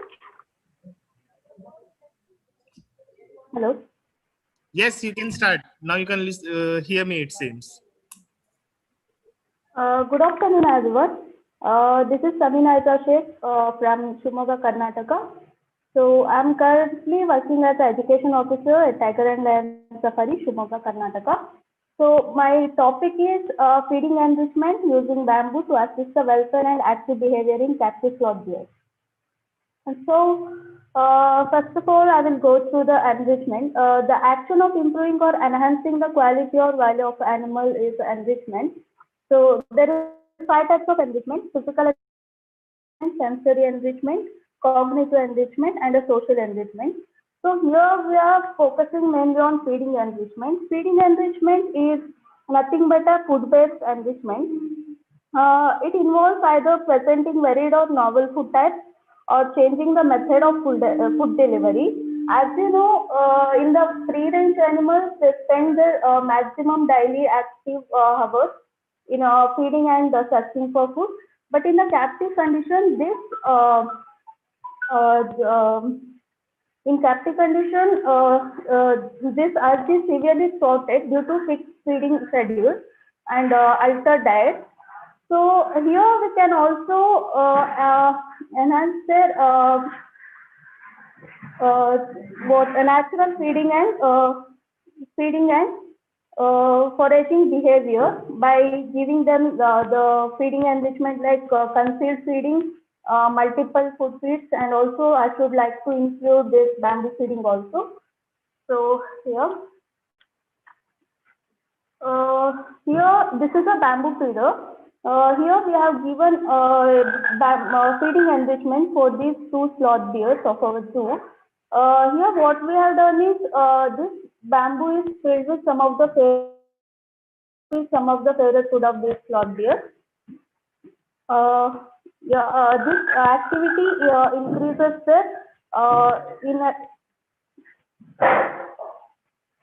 This activity increases the feeding time and also keep them better involved with the object which is provided for feeding. They also involved with the object by playing with provided enrichment material even after the feeding is done. During normal days, these deers usually go sleep after a normal feed. So next slide, sir.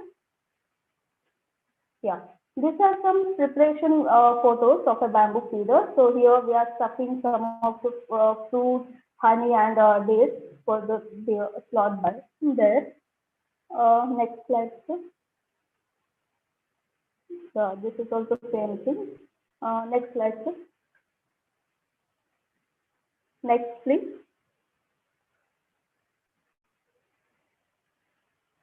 So here some of the videos of the slot bears. This we can see in the end of this presentation. Next, please. Next. Yeah. Here is a chart. This is a test one, that is normal day. Here we recorded our time and the interaction of the bear and inside the enclosure. Interactions were walking.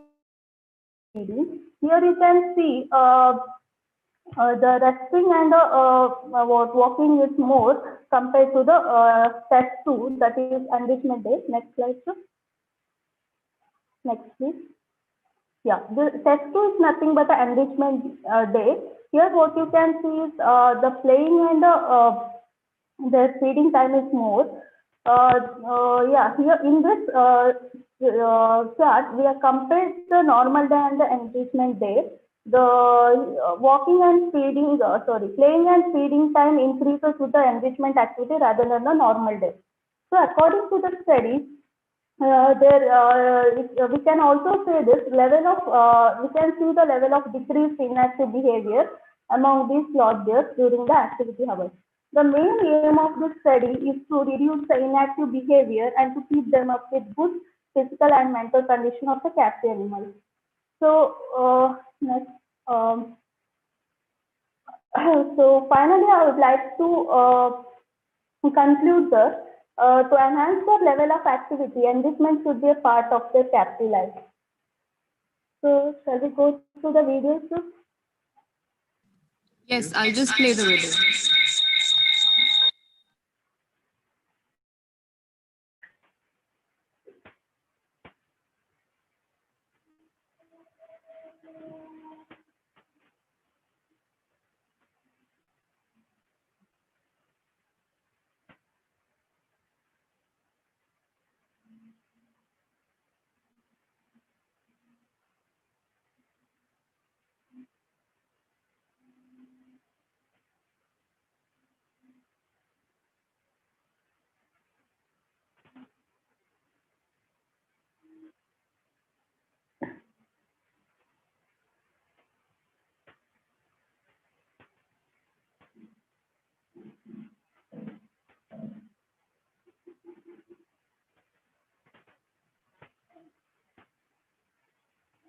So this is how they try to take a food from a bamboo.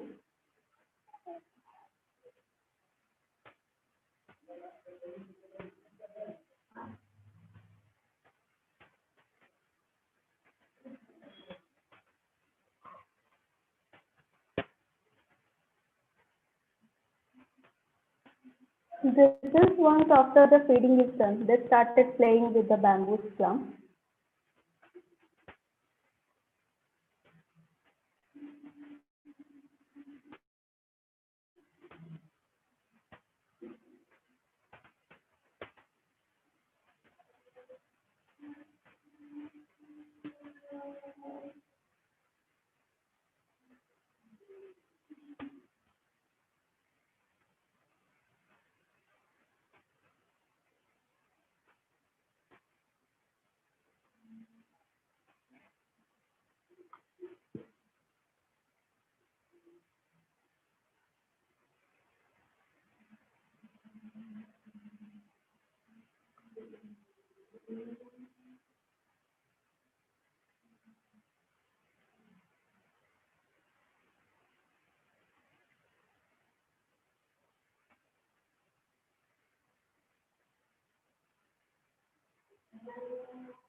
Okay. Hello. I'm done with the presentation, sir. Okay, ma'am. Thank you. We'll move on to the next presenter, Dr. Alauddin. I think, did you pull him up? Okay, I think that he's going to present from the account of Prajakta Rao.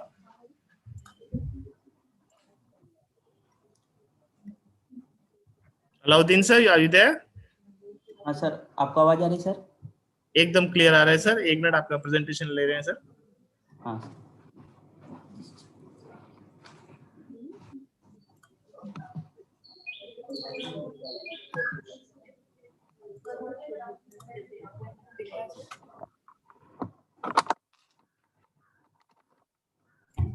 Sir आपका video on कीजिए please. हाँ sir, 1 minute sir.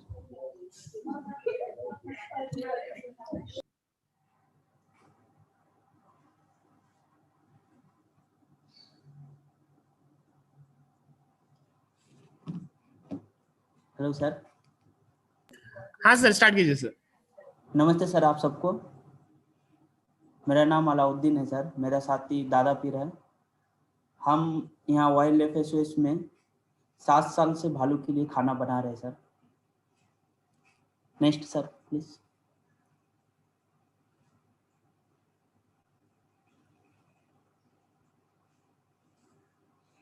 चार 400 साल से भालू कलंदर नचा रहे थे. उसके बाद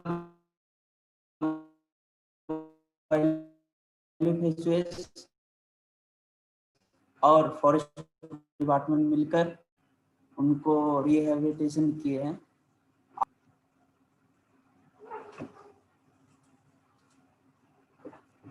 नेक्स्ट प्लीज सर.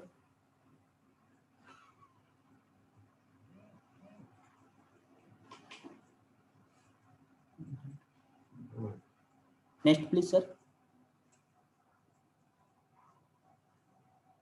हम हर भालू के लिए सर बड़े पतीला में 600 लीटर गंजी बनाते हैं सर पॉरेज एक टाइम के लिए. हम पॉरेज इसलिए देते हैं सर कि जो कलंदर के पास भालू थे तो उसका दांत को निकाल दिया जाता था. तो अभी हम पॉरेज नरम उनके लिए खाना होता है, उसके लिए इजी होता है सर पॉरेज खाने के लिए. Next please sir. दिन में 2 बार खिलाता हूँ. हम बियर किचन में सर बायोमास विकेट्स इस्तेमाल करते हैं सर. बायोमास विकेट जो होता है सर इकोनॉमी फ्रेंडली है और एग्रीकल्चर का वेस्ट से बनता है, जैसे कि मूंगफली का छिलका, भूसा और खेतों में जो वेस्ट होता है सर उससे तैयार होता है. अब विकेट्स हम इस्तेमाल जो करते हैं सर उससे धुआं बहुत कम होता है, पोल्यूशन ज़्यादा नहीं फैलता है सर. और हम जंगल में पेड़ नहीं काटते सर, ना हम लकड़ी इस्तेमाल करते जलाने के लिए, ना हम एलपीजी गैस भी नहीं जलाते सर, हम यूज़ नहीं करते हैं. उससे वातावरण का बहुत नुकसान होता है sir.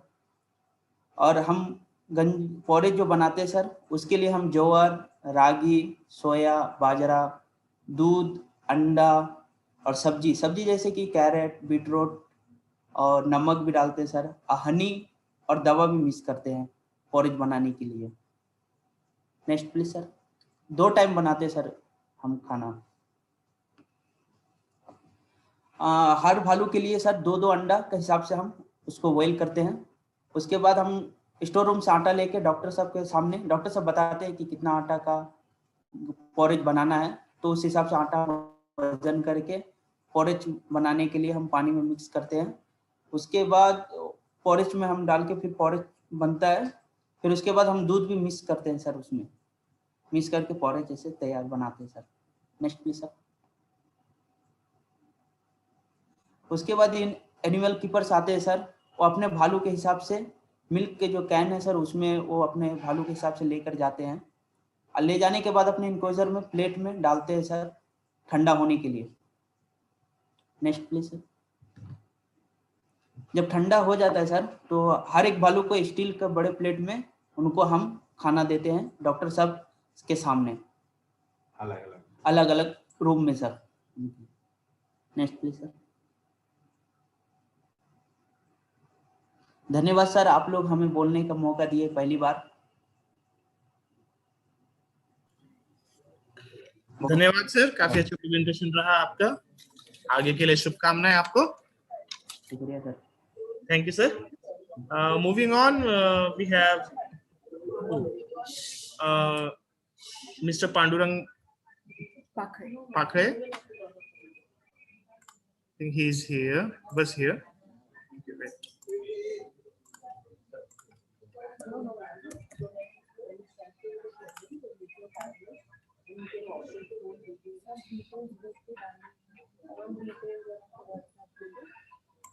Can you see?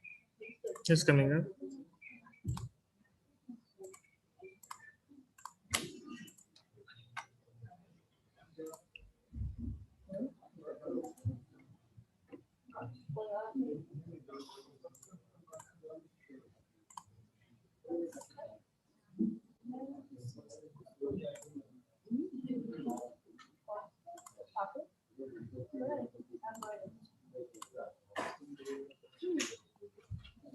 Sir, can you hear me?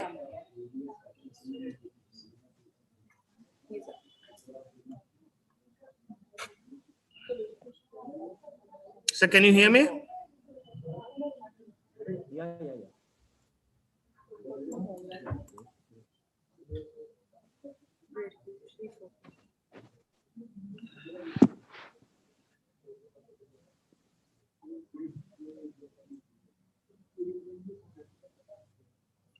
Yeah. Am I audible? Sir, it's very low, sir. You need to be near the mic. It's very low. Your voice is very low. Okay. Is it fine right now?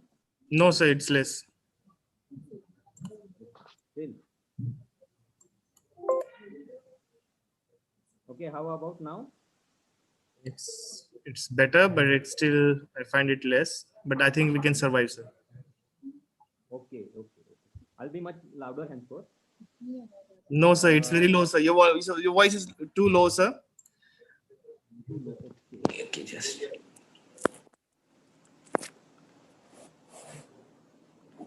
Is it fine right now? Perfect, sir. Thank you so much. All yours, sir. Should I start? Yes, sir. Okay. Very good afternoon to all of you.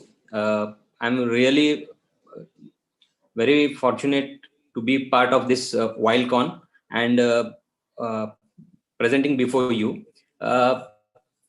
This abstract presentation is not a scientific one.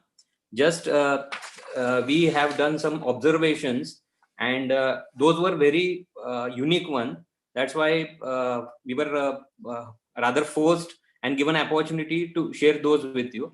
Thanks to COVID, because of this COVID situation, me and my daughter were most of the time were caged in our house.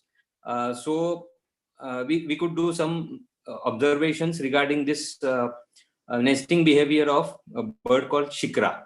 So I'll start with my presentation. I'll be presenting and talking on the nesting behavior of this shikra. Along with me, most of the photos are taken by my daughter. So I'm very thankful to her too. All the photographs in this presentation are taken by us, and none of the bear with the quality of the photographs. Next, please. Yeah, the bird shikra. It is a urban bird. We can find anywhere. Means it is in what we call in urban areas. Also, we find that bird in scrub grasslands, forest areas. Everywhere this bird can be seen. Just the observation was done in the month of February to June 2020. There is one neem tree in front of our residence premises, we are living in Nagpur city. So this over the period of time for 3 years, we were observing that in the month of March or February, March, one pair of shikra was nesting on the same neem tree. So this year we tried to focus on that that nest. We don't know whether the pair is the same or the different, but what we could identify or observe, I am sharing with this this presentation. So the selection site for the nesting might be on following availability, that is the nesting material available, then food, water, safety for the nest, and other requirements like basking of the roosting sites, etc. So here what was unique, we observed that in the month of February, shikra birds started building nest on the main neem tree, and at the same time the pair was also started building their nest on the another tree called Saptaparni tree, and it was hardly 20 meters apart from the neem tree. Next, please. Okay. There was unique observation during this nesting period. Generally, male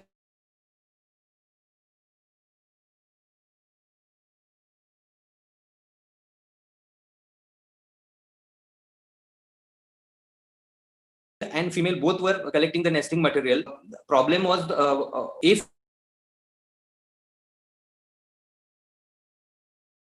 it will land on the Ashoka tree or the mango tree or the eucalyptus tree or the copper pot tree. So the thing was that every time the bird was taking the nesting material from the different trees and it was not repeating. So this was the very unique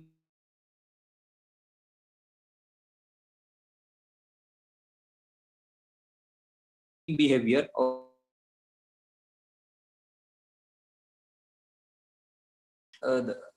next, please.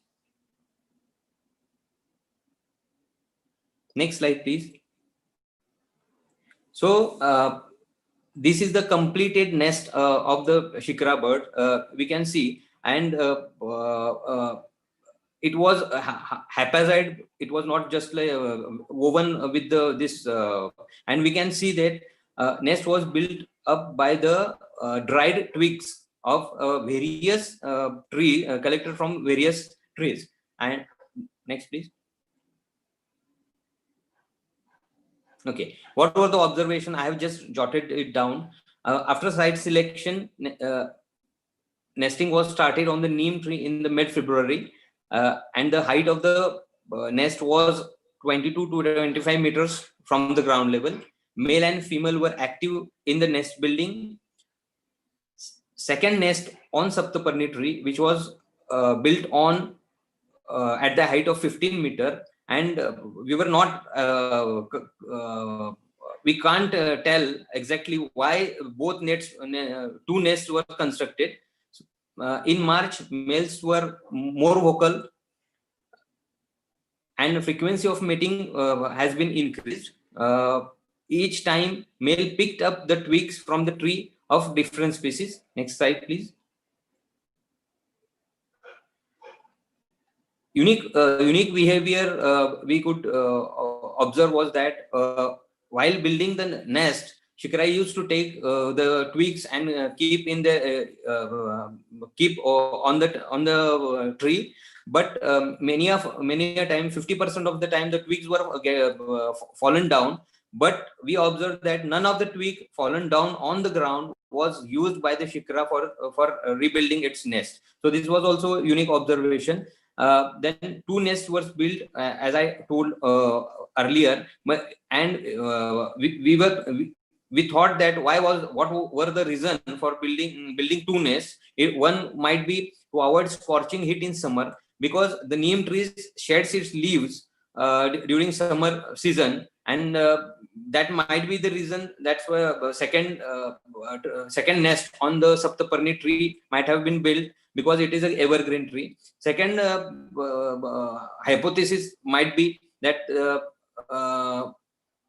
in heavy storm or other calamities, chances of storm or heavy rainfall. So for safety of the another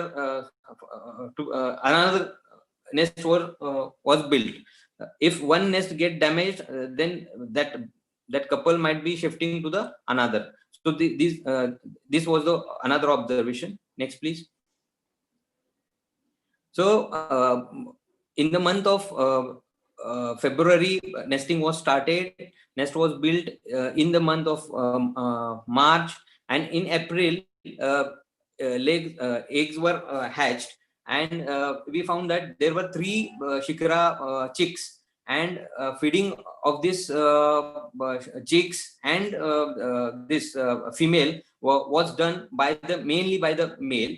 Here we can see the male on the top corner, left top corner. Male is feeding the female. He has brought the kill and handed that kill to the female. On the right second photo, female is taking away the monitor lizard for feeding its chick. Third, the left side photo, that female is with babbler, bird called babbler, and on the right last photo downward, female is teaching its chicks how to feed or how to open the kill. Next, please. Then there was another observation. There was another observation regarding this water requirement during heavy or scorching heat. How this bird might be maintaining their temperature or lowering down the temperature. We had provided one bird bath. So female or male shikara used to come near that bird bath. It used to drink the water, and this bird used to come and sit into the water, wets itself, and moves away into the towards the nest. We can see the 4 photos. It is a collage, and on the last left down photo, we can see that the bird has its wings and under body parts wetted, and it used to spread its wing, and we can see the small chick. That chick we observed through our binocular and camera that it was drinking the droplets through the wet parts, body parts of the adult bird. Next, please. So these were the on 6th May, my daughter took this photo, and these were the chicks which survived and in front of us flew away. Thank you so much. I would like to thank all my this forest department, FDCM, WRTC, and all these senior persons and my colleagues for giving this wonderful opportunity. Thank you so much. Thank you, sir, for the wonderful presentation. Thank you. Yes, sir. We'll move on to our last presentation of this session, Muhammad Asif.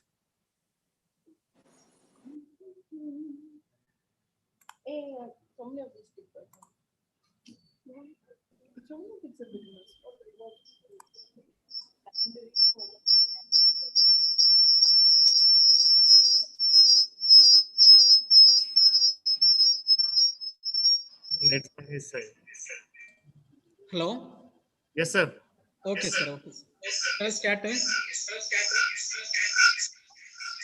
So have you got a laptop or maybe a mobile?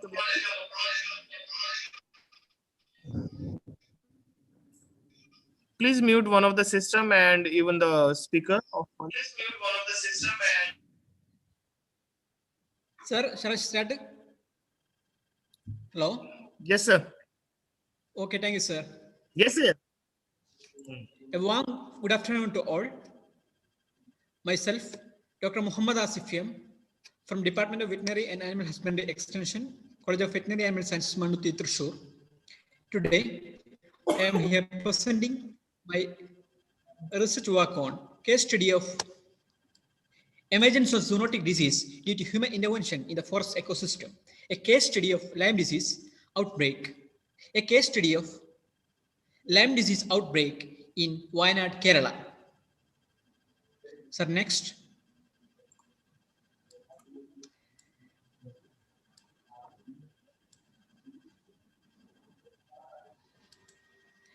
Enhanced in, sir, 1 minute.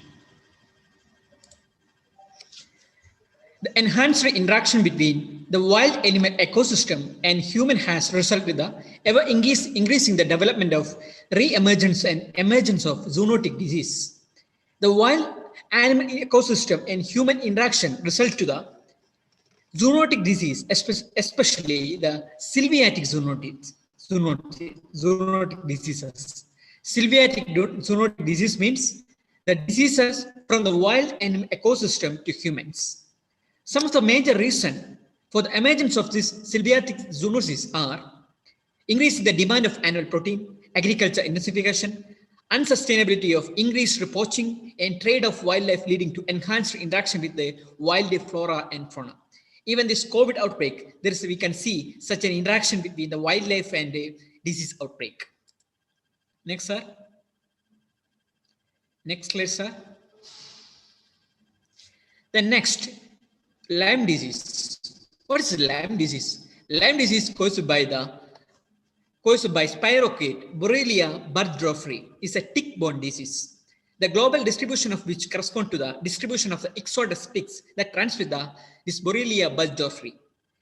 Borrelia burgdorferi is normally carried by the mice, squirrels, birds, and other small animals.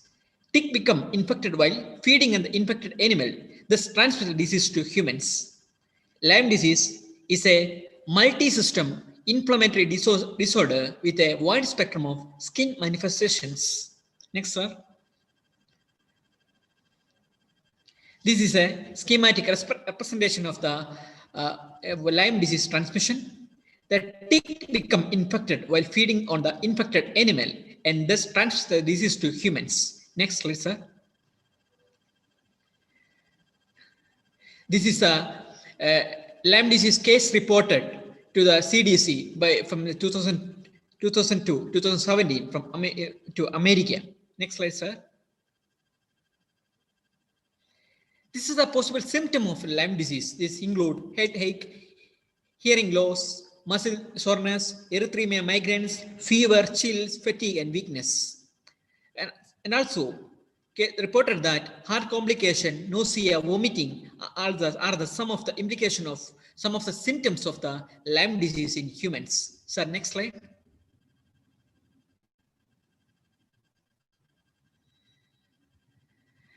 The research reported that Lyme disease is fastest growing disease, and it also has the most cases per year than any other diseases. The cost of treating of Lyme disease is more expensive than HIV or AIDS. Next, please, sir.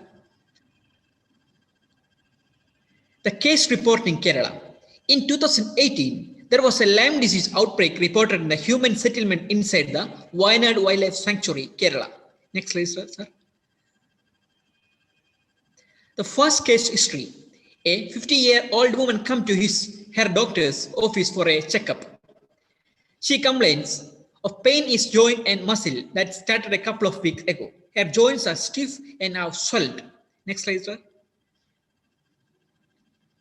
The health department ran enzyme immunoassay and come back positive for Lyme disease. A Western blot test was conducted after come back positive for IgM and IgG antibody against the Borrelia burgdorferi bacteria. So it's a confirmatory diagnosis for Lyme disease. Next slide, sir. Next slide, sir. Okay. Analysis and investigation revealed that the disease took the life of a 50-year-old woman and 4 others are infected from the Wayanad Wildlife settlements of Wayanad Wildlife Sanctuary. It was suspected that there was a deer population contribute, which is likely the factor of in other areas as well. All the infected, the analysis revealed that the disease investigation revealed that all the affected people engaged in coffee plucking, and it is suspected that they might have contracted the disease after being bitten by infected deer tick from the plantation or coffee plantation. Next slide, sir. This is a diagrammatic representation of the disease transmission. Next slide, sir. The conclusion and recommendation of this case study. The The case is due to enhanced, the Lyme disease case is due to enhanced intervention among the wildlife. The expansion of disease-affected area also reported in recent years. The socio-economically weaker section of Wayanad district affected the most by this disease. The prevention, intensive health education, and the control with the aid of One Health is the only solution address these sylviatic zoonotic diseases. Next slide, sir. With this, I conclude my presentation. Thank you.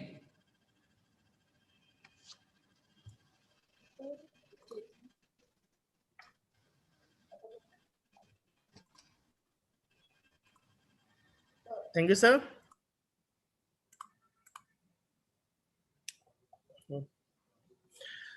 With this, we conclude the abstract for the session. Zoo biology and conservation. Joining us in the next 6 minutes is Dr. Khaine Omar. She would be joining us from UK. 1 minute.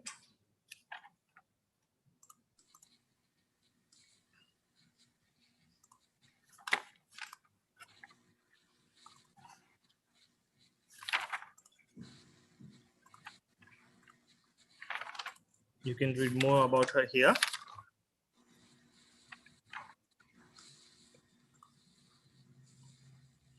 Hello, ma'am. Hello, how are you? All good, ma'am. It's good to see you again. Good to see you too. I'm trying to, wait, what happened when I am? Okay, can I share my screen now? Just, yes, ma'am, you can, ma'am. Yes. Okay, let me see. Okay, now. But this will stop out the screen. Do you want to continue? Yes. Yes.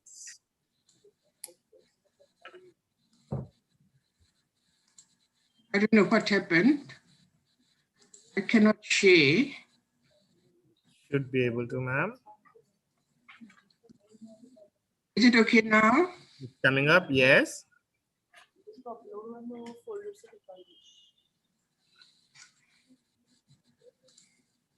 Okay, that's it. Is it my screen? You see my first slide? Yes, ma'am. Everything is just fine. Okay, thank you. So can I start? Yes, ma'am.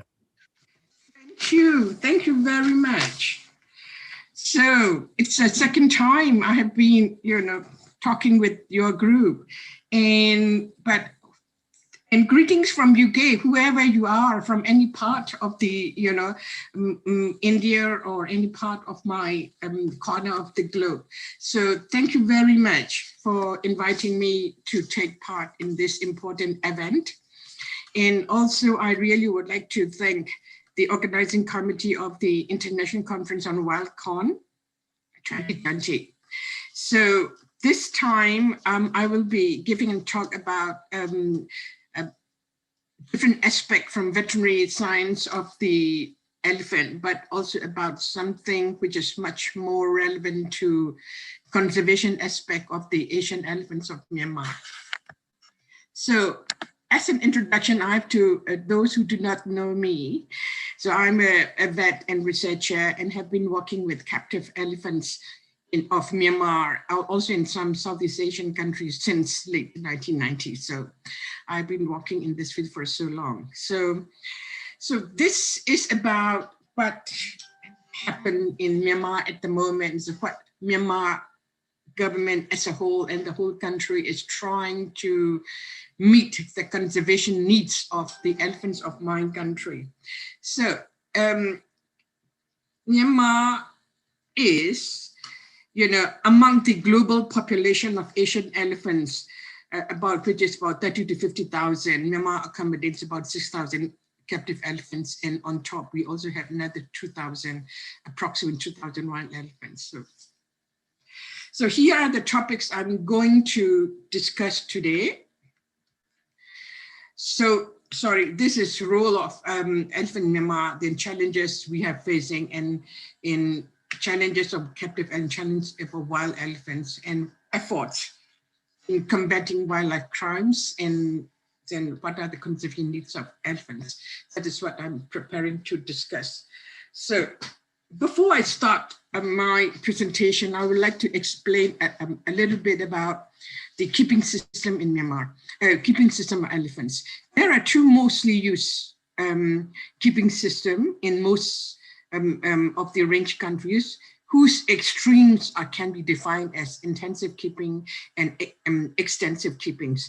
Intensive keeping, which we see here, are those which animals are kept by temples or private owners, more or less individually, and that rely on the prepared food of fodders, and provided by the owners. And they are shackled, their movements are restricted, especially they're shackled with longer and shorter chains at nights. And breeding is not common, and sex ratio of population is always biased depending on utilization of elephants in this region.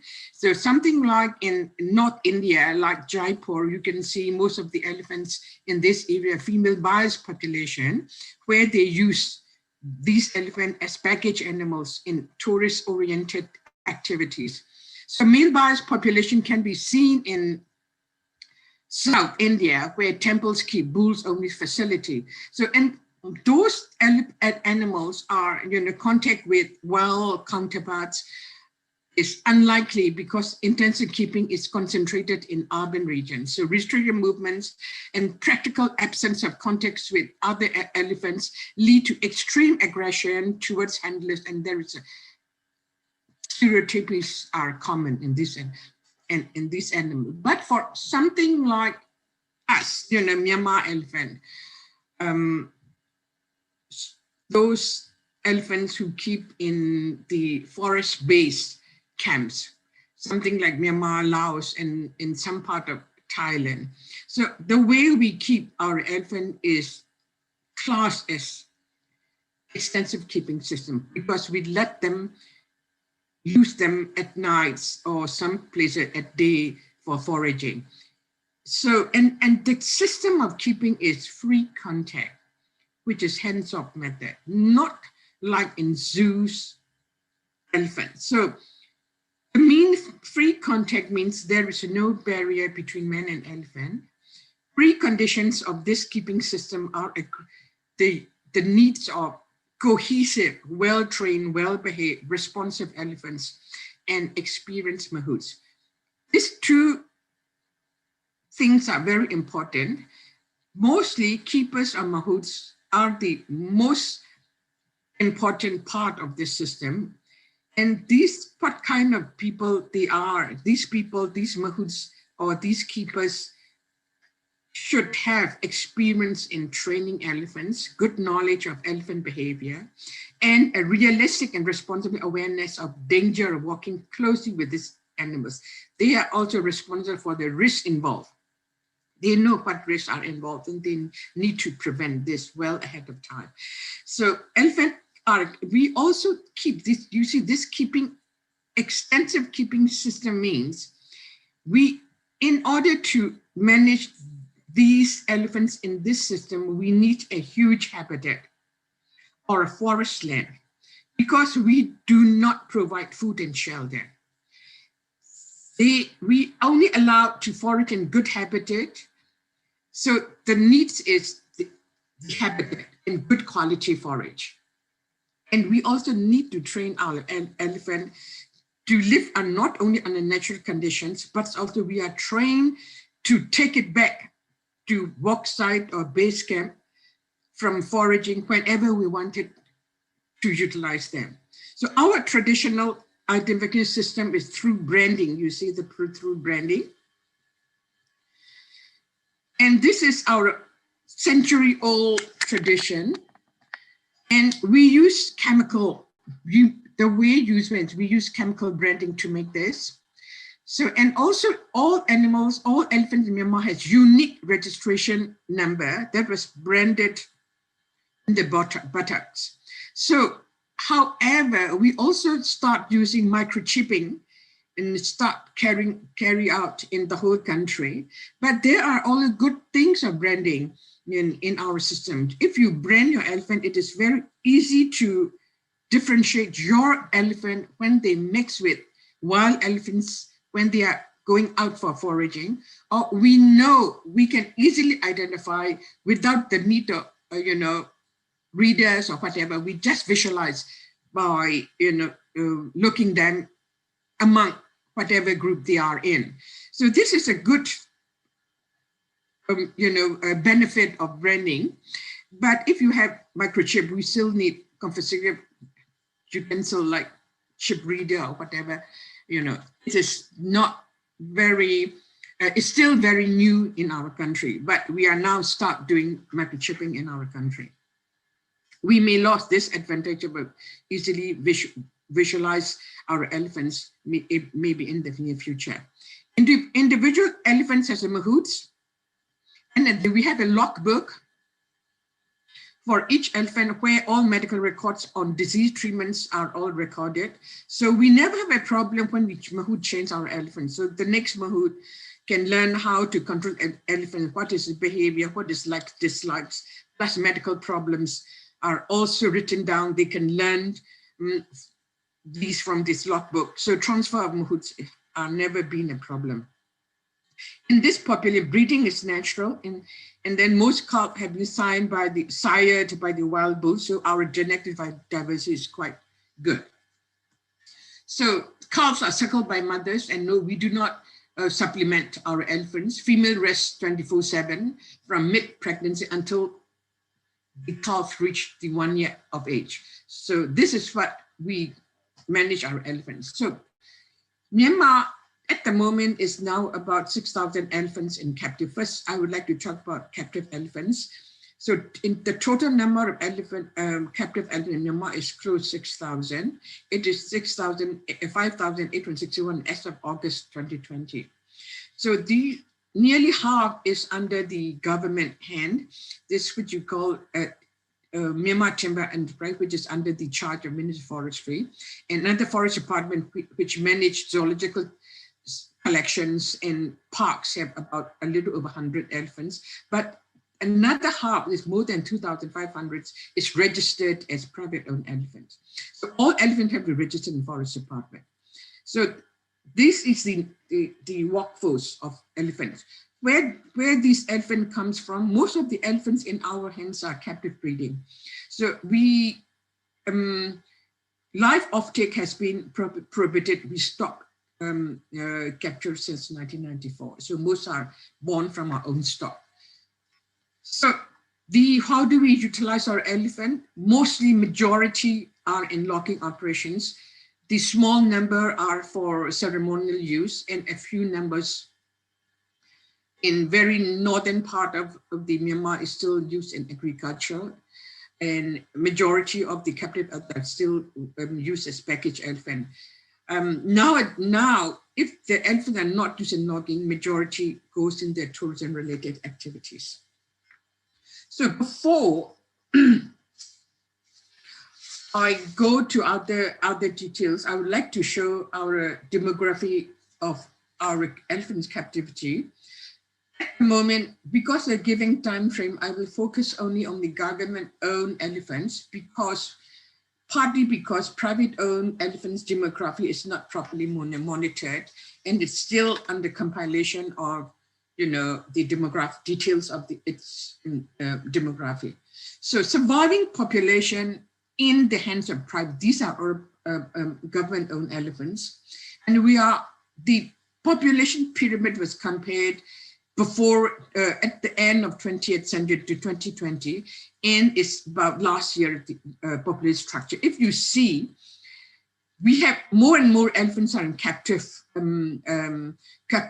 This one is captive born. This one is wild caught. So due to the capture in early 90s, we had a lot of wild caught elephant in our population at that time, but today's time, born from these both group, both from a wild elephant, both originally we have captive elephants. We are now have a lot of elephants, about more than 60% are still born in captivity, and about the 20% of our population is under age 15, which is we call sub-adult. So we categorize the elephant as calf at heel when they are born from day 0 of from after birth to until age 5, we call calf at heel.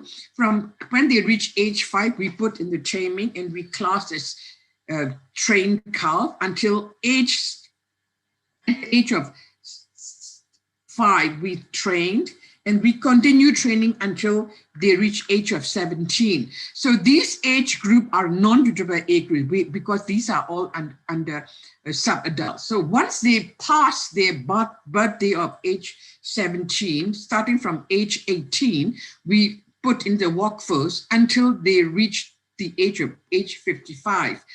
So this is the elephant in the work group. And once they reach the 55th birthday, we call old age, and these are all get retired, and these elephants are kept with still attached with mahouts, and we care until the last day of these elephants. So this means even we said more than 3,000 elephants in captivity, only 60% of our elephants in the workforce. So this is a population which is not subject to other means of immigration, because birth, death data are important that influence the population demography.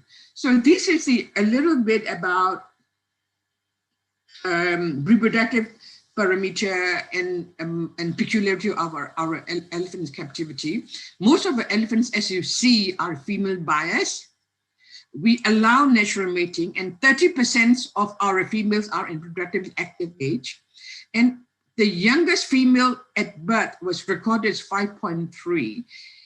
It means if your elephant born, it's likely to become sexually maturity by the time they reach age 3, because the subtracting from 22 months of gestation, you can see elephants in captivity reach maturity younger and younger by in this, this part of the era. So we also, from our record, so because we record every life event in our logbook data, when you plot the birthing record, we know peak reproductive age is about age 20, and we also record all these longitudinal data and then plot the age per fecundity. We know from age 20, the elephant continue breeding until age past 50, because the oldest female that dropped their calf is at age 67. So it means they have very long reproductive lifespan. With mean interval is about 5 years. And I always would like to away the shortest in the calving interval. We notice 1.8 is about 20 months. So it is like elephant can give birth like horses. They can conceive, they can fertilize in the first stress immediately after birth. So that is what we notice. So maximum calf per elephant in the lifetime 10. So it means calving, if the elephants are in good condition, body condition, in good ecological condition, they can give birth very easily. So in one of my colleagues is comparing liberal lifespan with elephants and human, and she pointed the humans, the age of fecundity, they peak reach at age 30 and they start declining by age 40. And by the time they reach age 45, they stop breeding, so they enter menopause. But there's only one decade, 10 years of reproductive active, but elephants have nearly 30 years of lifespan. It means the real lifespan elephant female is very long than human females. So this is very important in our management of captive elephants in captivity. So we continue using elephant in logging, and we also breed our elephants, and all cows in captivity are kept as in breeding camp, and that is what the only means of population demography was influenced. If it is not death rate, is a major factor that influence the population in decreases, probably especially increases birth rate. So what we also have big event, important things happening in our system in administration, because the recent government banned logging in 2014. So it followed by reduced logging. So what happened when we had logging? So before up to 2014, the total amount of logging is nearly 1 million tonnage. But now, after reduced logging, and we do only 1/5 of what we have done before it. So what happened is, before logging ban, the timber enterprise have to hire, because there is only full-grown elephants are in our workforce. We hired elephants from private owners. So by the time the logging ban was imposed, Myanmar Timber Enterprise do not need any more elephants to help them in logging. So what happened immediately after logging ban, these elephants from private hands immediately lost their jobs. So this is a huge impact on our elephant conservation management. So at the moment, the 2,000 elephants in private has no job, so they are redundant. So if you look, also what happened in the privates, what happens in the elephants in private hands, more elephants are getting healthier, and more elephants goes to the older age group. So these are non-utilizable age group. This is the elephant. The government have to invest a lot of money for the upkeep. So also, we also notice more calves are giving birth after logging ban. So we have more calves in this area. So this is the huge expense the government have to put into the management of the elephants. So now we would like to talk about what captive elephant management and our challenges. So now we are more elephant in captivity than, this is a country, we have more elephants in captivity than in the wild. So limited job opportunities for especially elephants under private hands. We have now 2,000 to 3,000 unemployed elephants, which raises considerable challenges for both elephant welfare and conservation. So elephant private owners as well as government struggle to meet the expense of surplus, old, sick, pregnant, and females with calves. So they are now entering, because they do not need much elephants as in their logging operation. So they're trying to expand to increase their revenue, to raise their revenue by entering tourism-oriented activities. So these are we have more and more ecotourism camps in the country. Long time, before 2010, we have only 2 or 3 ecotourism camps. You have to travel very far to meet our tourism camps. Now we have about 22 camps in the whole country. So, however, the recent post-pandemic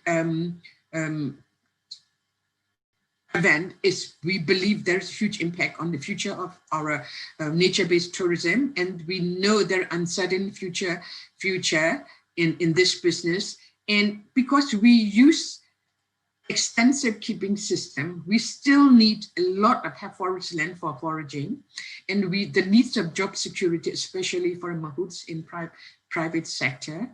And we also need to monitor where our captive elephants are, because of the scarce, along with the scarce of the jobs, we hope private owned special owners are maybe seeking other alternatives of finding their jobs. Maybe they can bring the elephants to neighboring countries where tourism and business much more developed than our country. So we are hoping, we are very much concerned about whether the government can control light trafficking or, you know, illegal travel or trafficking of elephants to other countries. So we also still need a lot of veterinarian, para-veterinarians, as well as professional mahouts in our workforce. So a little bit about the fate of wild elephants. Myanmar has been considered a stronghold for the wild elephant population because we long believed that we are the second largest population after India.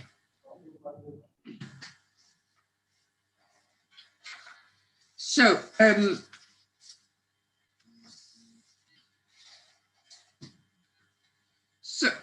distribution, these are the dark area map of the area, which are the places where we believe there's an elephant range. This is 8 area we know the elephants have been distributed.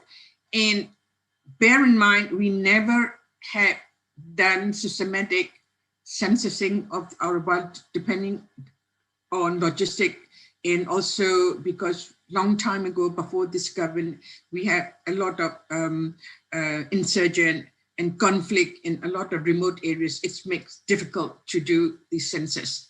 So most of the estimates are best education estimates based on the surveys on locals and, you know, local informants. So at the moment, the recent estimates is around 2,000. And it was declined from 6,000 wild elephants in late 1940s. However, Myanmar government aims to designate that 30% total land area as reserve forest. At the moment, reserve forest is about less than 10%. So drivers of the population change, and while it is a well studied by Smithsonian Group, it was recently published, and that major decline of wild elephants is between 1990s. It was endorsed by the FAO report, and it shows more detail of, you know, comparing other countries. During this area, 1992, Myanmar lost about 20% of the original forest, and the forest area is very much less than with other countries. So the drivers, what are the main causes that cause the depletion of wild elephant population? Is deforestation is a major driver that causes fragmentation of elephant populations. Before 1994, we capture is one of the methods we replenish our captive stock. The previous captures also drains wild elephant populations. Habitat destruction due to human encroachment, infrastructure development, and agricultural expansion further encourage the fragmentation of elephant population. It's the same picture with other countries which has the human-elephant conflicts. As the habitat shrinks, elephants are progressively forced into closer contact with people, resulting in more frequent and severe conflict over space and resources, with consequences are, you know, crop breeding, human death, and loss of property as well. So, when entering the 21st century, and we have loads of news on, you know, wild elephants are entering human settlement area, entering agricultural area, or more common in the news. And just in the last 2 years ago, a group of wild elephants entering the village in the North Myanmar and killed 5 people in the village. So that comes to become more common then. So one of the reasons is Myanmar location is a geographically hotspot for the trade in live elephants and elephant products. Because we are wedged between 2 big human dense population, and the market is next to our country. The world's largest ivory market, increasing demand of live eggs, is here in China, and major ivory and live egg markets also in Thailand, because the needs for expansion of the tourism related activity, as well as bigger tourist industry, biggest number of tourists visiting in this Thailand, is the market of elephant and animal products are stayed there.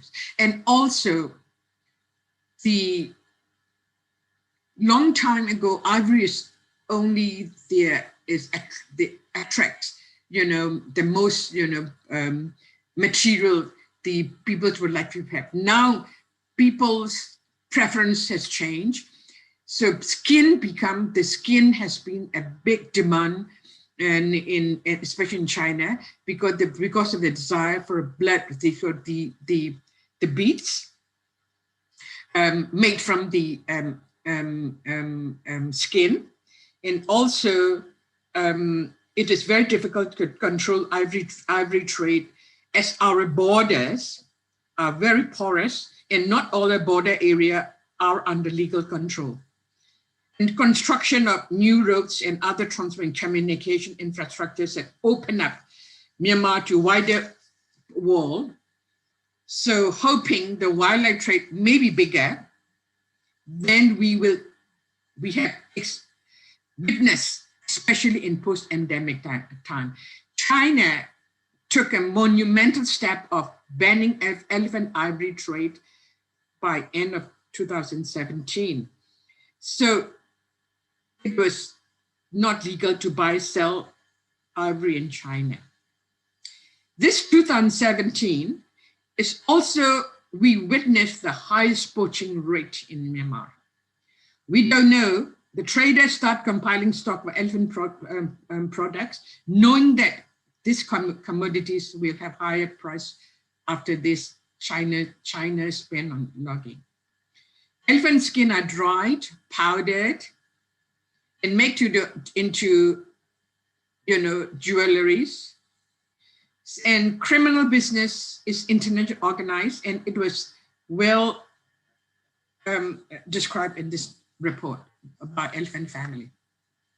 This is the disturbing pictures, what we have now, every very frequently found in the news media, in international, in local. And this is just a couple of months, couple of weeks ago in Aravalli region. And you can see that one elephant which was poached has already recolored hatch. So Smithsonian group has do home range study, and they lost about 6 to 8 elephants just by poaching. So the ARE is one of the, I will show you the region of the most affected area. So this is the total number of elephant poached during the 2010-19. The highest number was poached from ARD division, which is in this area. And also Yangon division, which is close to Bagoyoma, is also have lost about 30 elephants in the past 20 years. And second, so these are the 3 areas as we witness the poaching for elephant products, skin and tusk.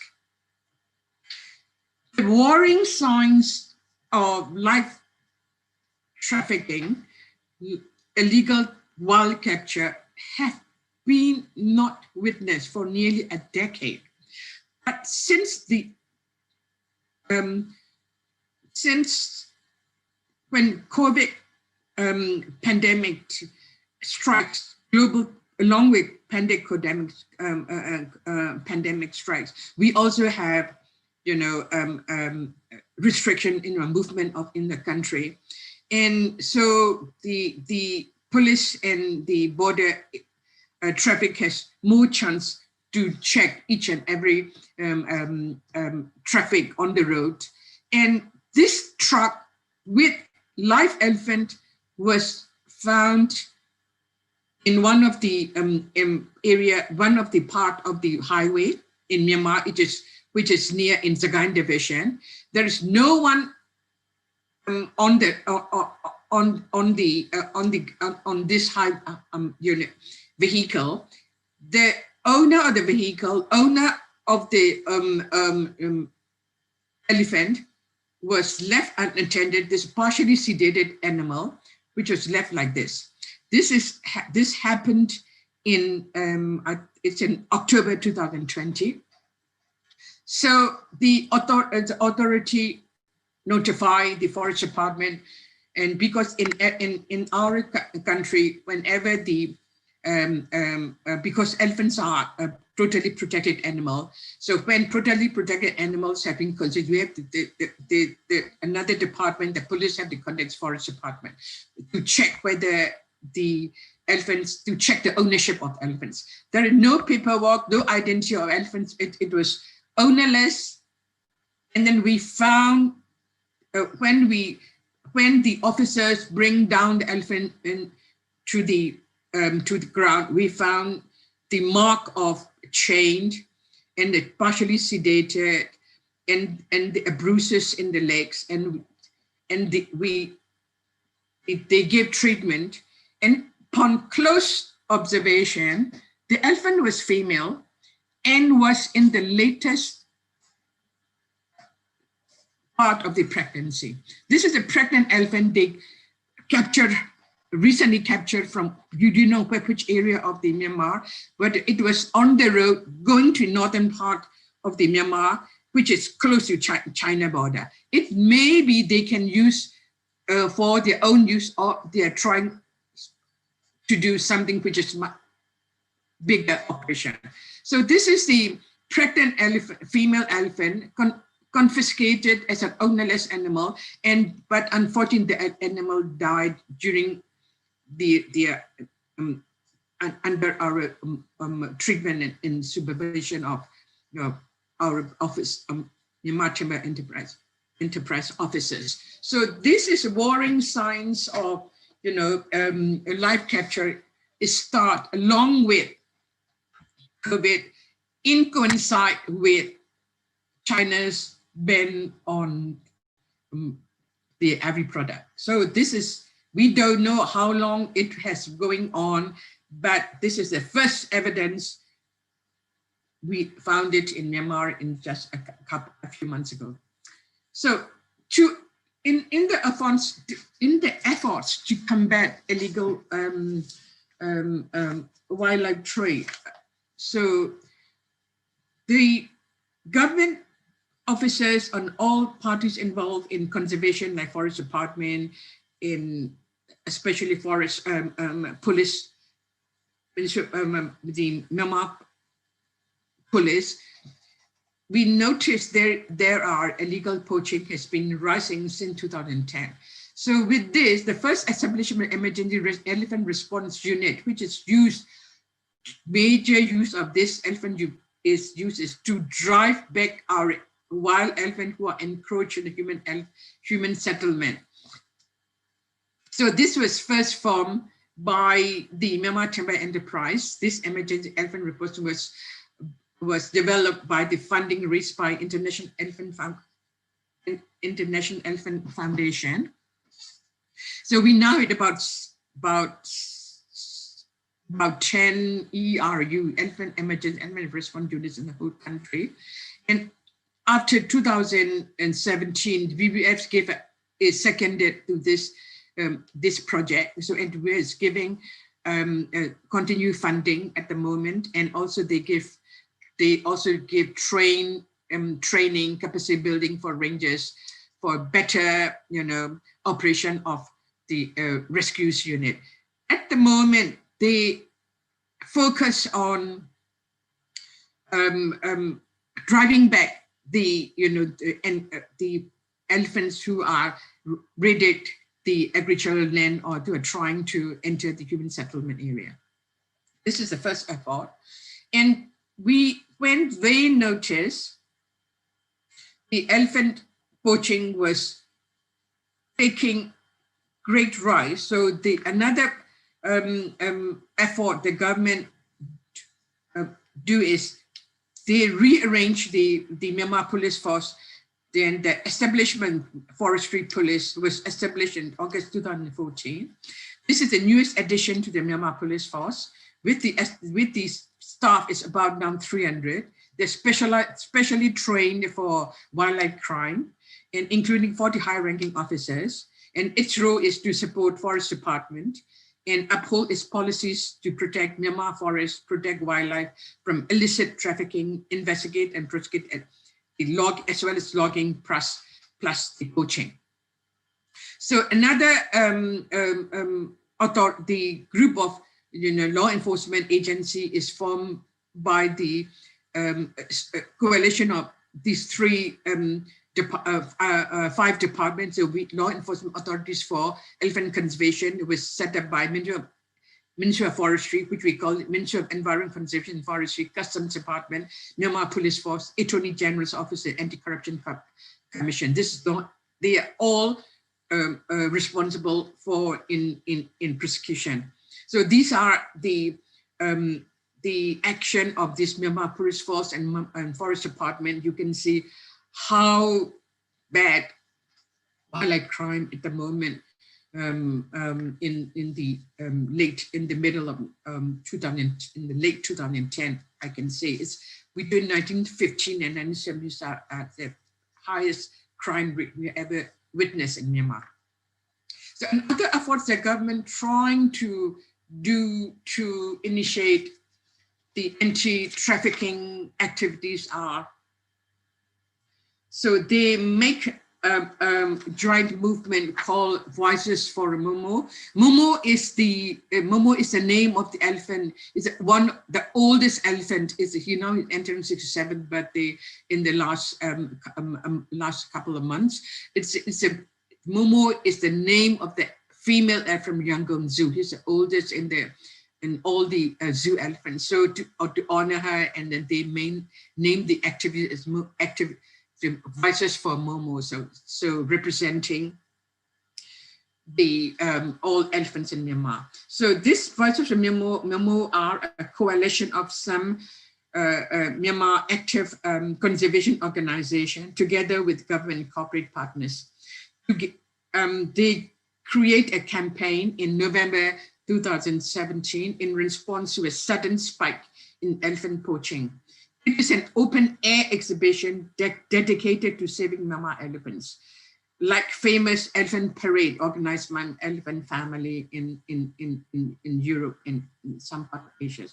So we set up about 30 or 40 painted paper sculpture erected in famous shopping malls, airports, and parks in the plight of elephants, and we lobby for anti-poaching and not to buy any elephant products. So in the same year, elephants make a burning of confiscated wildlife product in coincide of World Wildlife Day. I think it's also gives some effect on our poaching rate. So after this impact and more tightening law enforcement activities, we had about 60 elephant poached in 2007 in the rate of nearly one elephant was poached in each week. Now it's immediately reduced to 16 elephants was killed in 2018, 11 elephants was killed in 2019. In this year, I was told total number of killed until December 2020 is about 3. So hope it stopped. This 3 is the third and the last in this before the end of this year. So this is what it paid off. This is so at the same time, what something like me who has been involved in the conservation and research of elephants, when we witness these news pictures in the news media, some elephants were found, the carcass are still fresh. So when you found wild elephant carcass in the forest, the first person who have to come into the crime scene are police. And the second is police, forest department officials and livestock department people, so who can do check the carcass. But majority of the carcass were burned or buried. And when I see these pictures, I found, you know, there's a critical need to inform our authorities importance of doing a post-mortem. This is the only chance we can open the carcass if we found fresh carcass. The only time we can know, we can retrieve information, the health condition of our wild population. So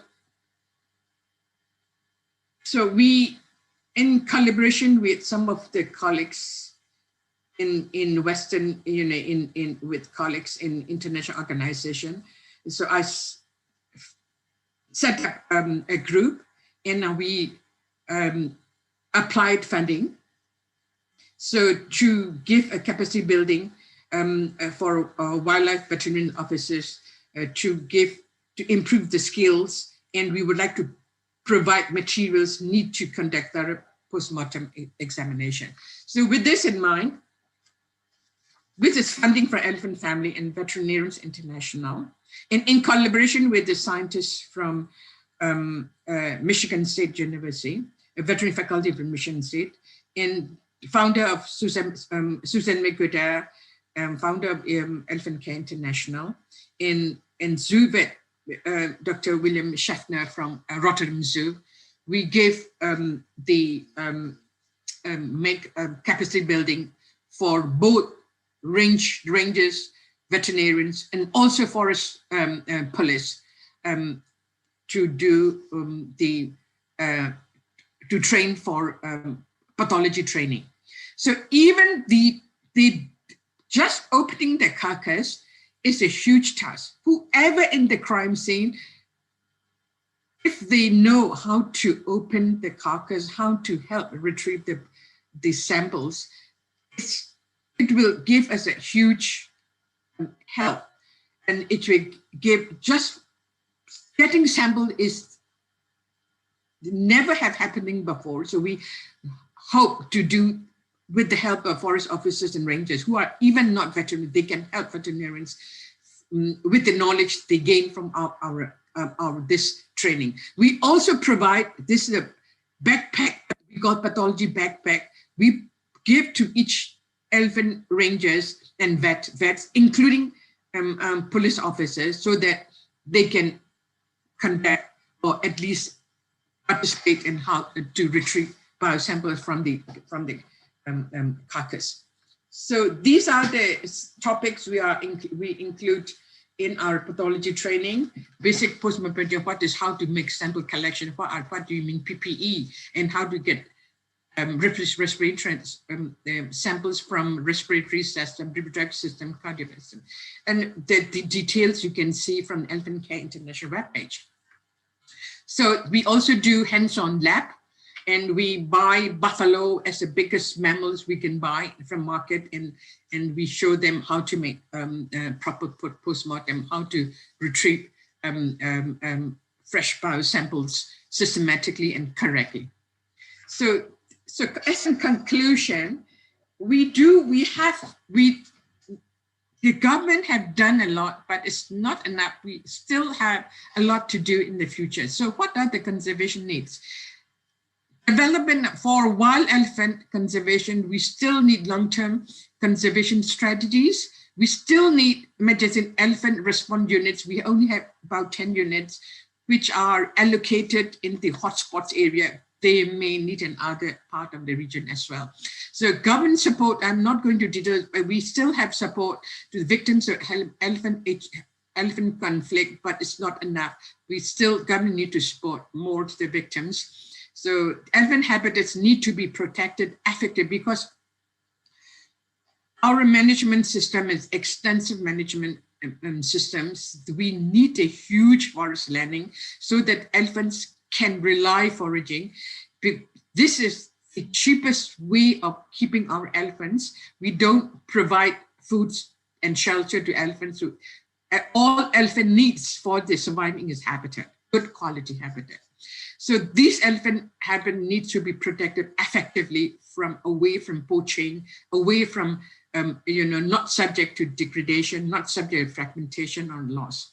Elephant themselves need to be protected effectively, which will require effective control, illegal killing, captures, and trade in elephants and their parts, especially ivory and skin, primarily through law enforcement and proper monitoring management that law enforcement. That is why we bring in anti-corruption agents. If there any misconduct happening in this law enforcement environment, we have to take into prosecution. Identify and meet the training needs of Myanmar nationals in Asian elephant pathology and management. This is all written down in details in Myanmar elephant captive elephant action plan. So for captive elephants, we have too many elephants. This is a problem of too many. So 6,000 elephants in captivity, this 1,000 elephants under human care, and nearly half is redundant. It's not good for the future of this.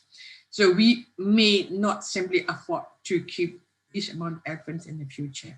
So conduct an assessment of suitability to alternative employments for Myanmar's captive elephants is important. Identify needs, the training needs of Myanmar national captive elephant biology, medicine management, as well as we have wild elephant management. We still need captive elephant, and we still need people who are specialized captive elephant management. We need to fulfill the needs of adequate habitat for foraging, and we need to do systematic restriction monitoring of elephants in our care. So as I told, we may not afford to keep that amount of elephant captivity. So we need to reassess number of elephant captivity based on carrying caps and job opportunities. So one day may arrive, a contraception or chemical or any way of breeding control should be in place. People have to find out not only the control of mass by, now a lot of people are doing research on how to control mass, but we need a lot of scientists who have to explore how to control our birth control or birth spacing, at least birth spacing in our elephants in captivity. So thank you very much. This is all I would like to present for the problems of too many and too few elephants in Myanmar. So I think this is same problem in other countries.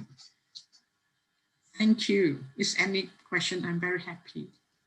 Thank you, ma'am, for the wonderful presentation. I would have loved to go for the question and answer session, but since you... I take a lot of time, sorry, thank you. That's all right, that's all right. It was a very interesting presentation. So, but we do have our next lead speaker waiting, ma'am. So, if thank you, sorry, apologies. Sorry, ma'am.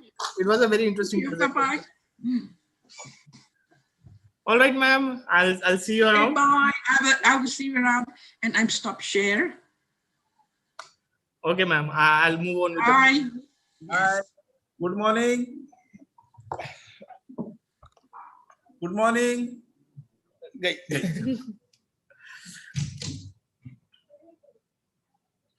So we have.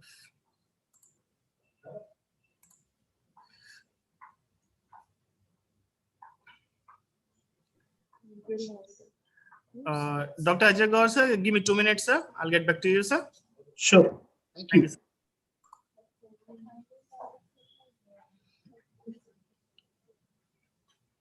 Good, sir.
Good afternoon, everyone. So we'll continue. We'll start on to our new session, which is conservation, biotechnology, and forensic. For this, the chairman is Mr. S.S. Note, who is the ex-retired forest officer from Maharashtra State. He would be joining us from our office. And rapporteur for this session is Dr. Meenakshi Baviskar. She's joining us. She's from Nagpur Veterinary College, and she's also joining us from our office. Continuing on to the first lead paper is by Dr. Ajay Gaur. He's already here and waiting. So I just put up his slide.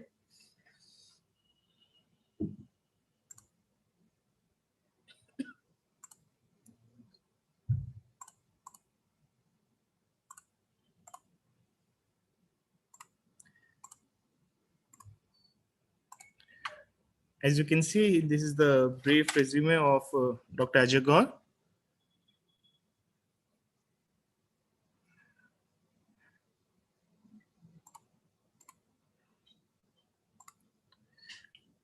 Dr. Ajay Gaur, you may share your presentation and start, sir. It's an honor to have you here, sir. Thank you, Dr. Arvind. And at the onset, I would like to say good afternoon to everyone. And I would also like to thank the organizers, especially Dr. Upadhyay, for inviting me and giving me this opportunity to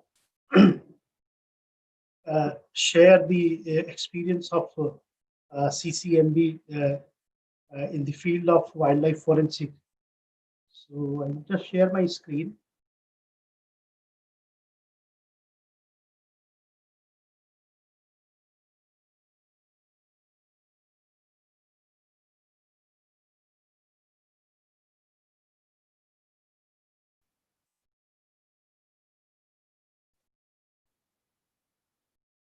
So is my screen visible now? Yes, sir.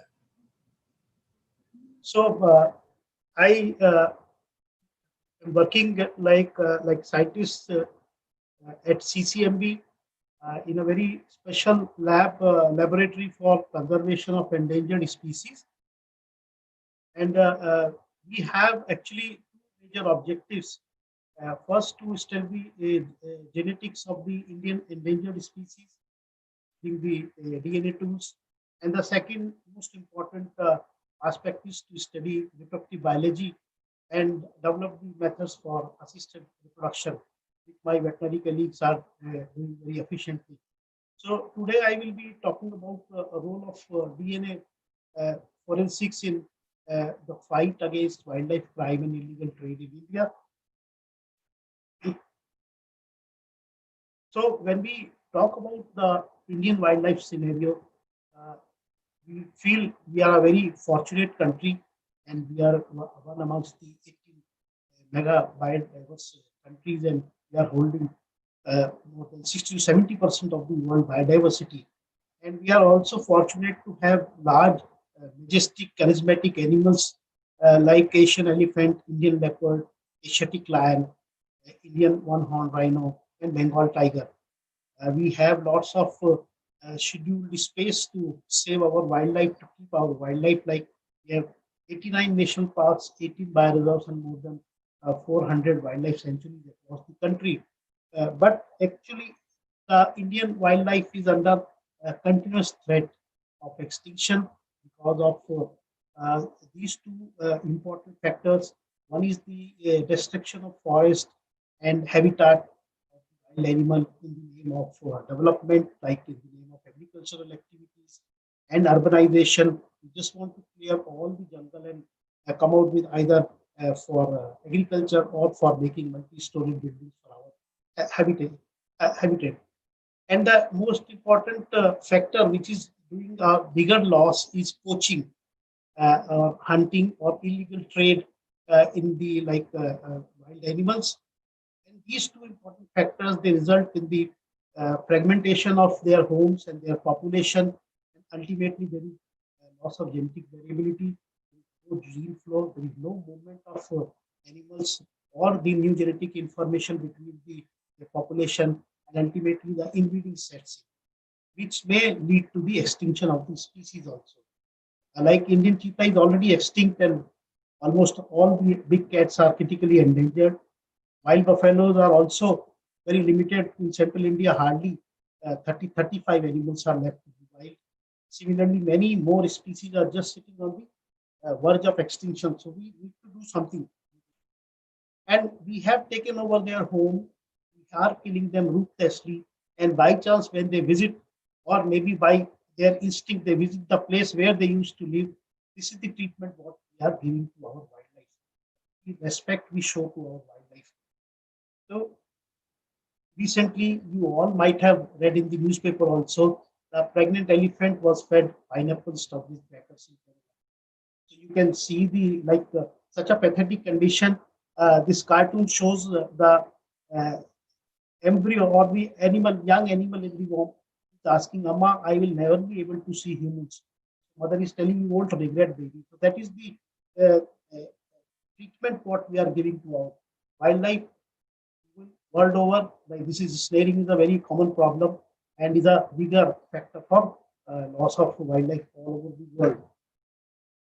So the question arises, when we are healthy, we are fine, we are prosperous, why do we need wildlife conservation? So as a 10th class student, I think most of the participants must have studied about the ecosystem, must have studied about the ecological balance. So we need all these species, all form of life for the integral evolution of like new life forms and the for the sustenance of life, evolve new type of genetic material. For example, tiger is a like a key species, it's an indicator species which indicates the health of the forest. If there is a tiger in the forest, that means the forest healthy. And for our existence, we need forest, like counter all natural calamities. So if there is a tiger in the forest, that means there are enough prey species, ungulate species. There are enough ungulate species. That means there is enough plant species to feed. Like that, there is a direct correlation between the existence of each life form. These birds, which are efficient pollinators, without them, nothing will be available. We are killing them ruthlessly by insecticides, pesticides. We have to understand that these species, subspecies, these populations are actual. They are like insurance against future extinctions. If we don't wake up now, then we only will find like many of the wild animals in fossil records or in the movies like Jurassic Park or Jurassic World. So what we do at Lacons, we use DNA. DNA, as I think it is a household name now. DNA is a genetic material, and we inherit it from our parents and pass it on to our children. It codes for all the biological function, all the biological characteristic, what we inherit or what we pass it on. And it is found in our body like organs, tissues, cells. Cell is the smallest functional unit of our body. And in the cell, there is a complex of chromosome which is made up of DNA and protein. So we can't see this DNA, and each a cell has got around 6.5 feet, almost 2 meters of DNA, like social distancing. But if we stretch out the total DNA in all of these cells, it will it can reach across the solar system 2 times. But nature has beautifully packed it in a small cell which is not even visible by naked eye, and it holds all the control of our biological function. Till recently, it was thought that only 2 to 3% of DNA governs the cell function. It is almost identical, as we always say that we are just 2% or 3% different from a chimpanzee. We are almost a chimpanzee, but for that 2-3% difference, we are evolved differently. So it was thought that remaining 97 to 98% DNA was junk DNA. There is no function. But now over the years, lots of studies have been made on the junk DNA. Now we know this is have a evolutionary significance. It shows individual specific variations, and these variations became the basis of the modern technique of DNA fingerprinting. As our fingerprint is unique to us, our DNA fingerprint is also unique to us. No individual in the world can share a common DNA fingerprint until they are conjoined twins. So this fingerprinting was developed by Sir Alex Jeffrey in 1985, and in 1988 itself, India became the third country in the world to develop its own DNA fingerprinting probe by the efforts of Dr. Lalji Singh, who was the former director of CCMB and known as father of DNA fingerprinting in India. And because of his efforts and development in this technology, in 1989, for the first time in the history of Indian judiciary, DNA test was accepted as evidence. So these are some of the applications of DNA fingerprinting. I will not go into the details because as I am concentrating on wildlife forensics. So establishing paternity and maternity, here there is a dispute regarding the biological mother or biological father. DNA can establish the actual biological relationship. Identification of mutilated bodies, for example, in case of bomb blast or some natural calamities, like it happened in Uttarakhand flood. So many of the bodies were recovered. So many people came to claim the body because there was a compensation attached to the claim. So everybody became the relative. So DNA helped in identify the actual relative and handing over the body. Similarly, in the case of our former Prime Minister Rajiv Gandhi's death by bomb blast, nobody knew how many people have been killed, who has been killed. So samples were collected, DNA was analyzed at CCA, and then only we could know. And there were even samples were taken from Priyanka Gandhi's nails, so that the DNA can be matched, and on the basis of DNA, could establish, okay, these many people have been killed. This is the identity. Also for identification of criminals in cases of murder, assassination, rape, even from a drop of blood stain, single hair, a drop of skin, you can identify. For immigration purpose also, so that not a wrong relative or so-called fake relative can move out of the country. DNA-based immigration certificate. For the identification of pedigree, like pedigree of farm animals for higher yields, more milk, more meat, fingerprinting, but we use it for wildlife conservation. When we say wildlife conservation, we are using it for many purposes like population genetics, evolutionary genetics. They are a part of conservation breeding program of Central Zoo. And we also use it for wildlife forensics, which has been very remarkable for country.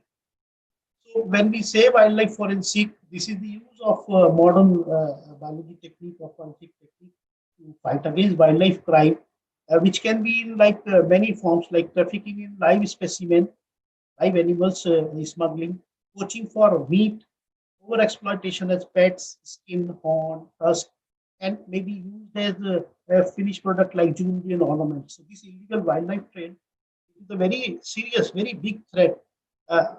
Earlier, we used to say whether there is no direct connection, it is like an indirect threat to the global biodiversity. But now we are directly affected because most of the money coming out of this illegal trade going in funding the terrorist activity around the world. So, according to the Interpol, this is in the tune of almost $20 billion per year. So, it is a very big threat to the mankind. These are the animals which are usually involved in poaching or illegal trade. For example, tiger or leopard. There is most of the illegal wildlife trade is like channelized. It's like governed by China because of their beliefs and practices. They use tiger, leopard body part in their traditional Chinese medicines, fashion products.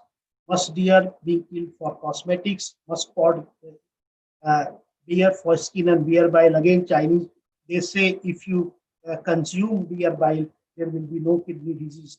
And recently, they also during COVID also, they came out with some that type of solution only when some other species was affected. So they tried to consume, but thankfully, it seems they have banned, like as earlier speaker was telling you, the ban on wildlife. But I don't look at any positive aspect because it's still all over the world, wherever these things, illegal trade is taking place, it is ending up in China only. Elephant tusk or ivory, rhino horns. It is it is prevalent belief in China that if you consume a pinch of rhino horn powder, you become immortal. I don't agree, and we are all seeing like thousands and lakhs of people have been killed. Everybody is dying. Nobody is immortal, but that is causing a great loss to the rhino. Snakes and monitor lizard for leather industry, birds, and so on. So this list is endless actually. So when there is a poaching or illegal trade, the first question comes from the point of view of the forensic to identify the biological material. The best way, the first way available is morphological identification, but it is only possible when you identify, like you confiscate a complete body or a maximum carcass, like this happened in Meerut from a dicky of a vehicle. This sack was confiscated, and it was found that by seeing the parts, you can easily tell it was like a meal guy was killed. But if you only get this encircled part, it will be very difficult to identify just by morphological identification. There are several other techniques available. Either they are in the developmental stage, if they are available, they are tedious, time consuming, costly also. So in today's world, the best possible technique for identification of biological material is DNA analysis. This is what we use. And at CCMB, using the DNA fingerprinting technology, we have developed universal primers for the species identification. These were developed by Dr. Lalji Singh and Dr. Sunil Verma in 2003. And it is a very simple, quick PCR-based method. Unlike earlier, right, this doesn't require any digestion of DNA and all. It saves time. It has been granted patents in 20 countries around the world. It has received the DST Technology Award, CSR Technology Award. Until yesterday, we started in 2000. Until yesterday, we have handled 2,436 cases received at CCMB. And it involves many more number of samples because each case can be a single sample or many samples. For example, in one of the poaching case of tiger, we received 72 whiskers. So like that, the number can vary. It is more than 6,000 samples we have handled. And the forwarding authorities are mostly forest department, police department, customs, judiciary. Many a times when forest department or police department, they don't go for a DNA report. Judicial magistrates, they are asking to get a DNA report to put up in the court. And maximum cases comes from forest department only, followed by police and other forwarding authorities. And there is a pattern also, like the cases coming from central India, Maharashtra, Madhya Pradesh, they are mostly forwarded by the forest department. Maharashtra, Madhya Pradesh, especially Maharashtra forest department is very proactive. They are very fast, and they reporting is done so fast. And the cases coming from UP, Bihar, and Uttarakhand, they are mostly forwarded by the police department and mostly involves like somebody has thrown some animal part in some place of worship. Surprisingly, many cases, most of the cases coming from down south, Karnataka, Kerala, Tamil Nadu, they are most of the time being forwarded by judiciary. The judiciary is well aware of the technology available and they help in. So these are the questions we are asked when we receive the cases from various. What is the species of the biological specimen? Unknown specimen. What is the individual identity when there is a sort of tiger, leopard, maybe any other species also? When there are multiple confiscation from various places, from various persons to bring the story together, whether they belong to same animal, how many animals, and like that, you require individual identification, relatedness for sexing also. And when there is a live confiscation, for example, the smuggling of Indian star tortoise, they are confiscated from various airports and all. They are brought back to the zoos. Zoo is not their original home, so natural home. So they are supposed to go back. So there we have been very successful in identifying and placing them back into the wild using DNA technology. So this is the simple methodology. Any biological sample, isolate DNA, and this is the primer which sits in the mitochondrial cytochrome B. and this is the PCR product. Sequencing is done.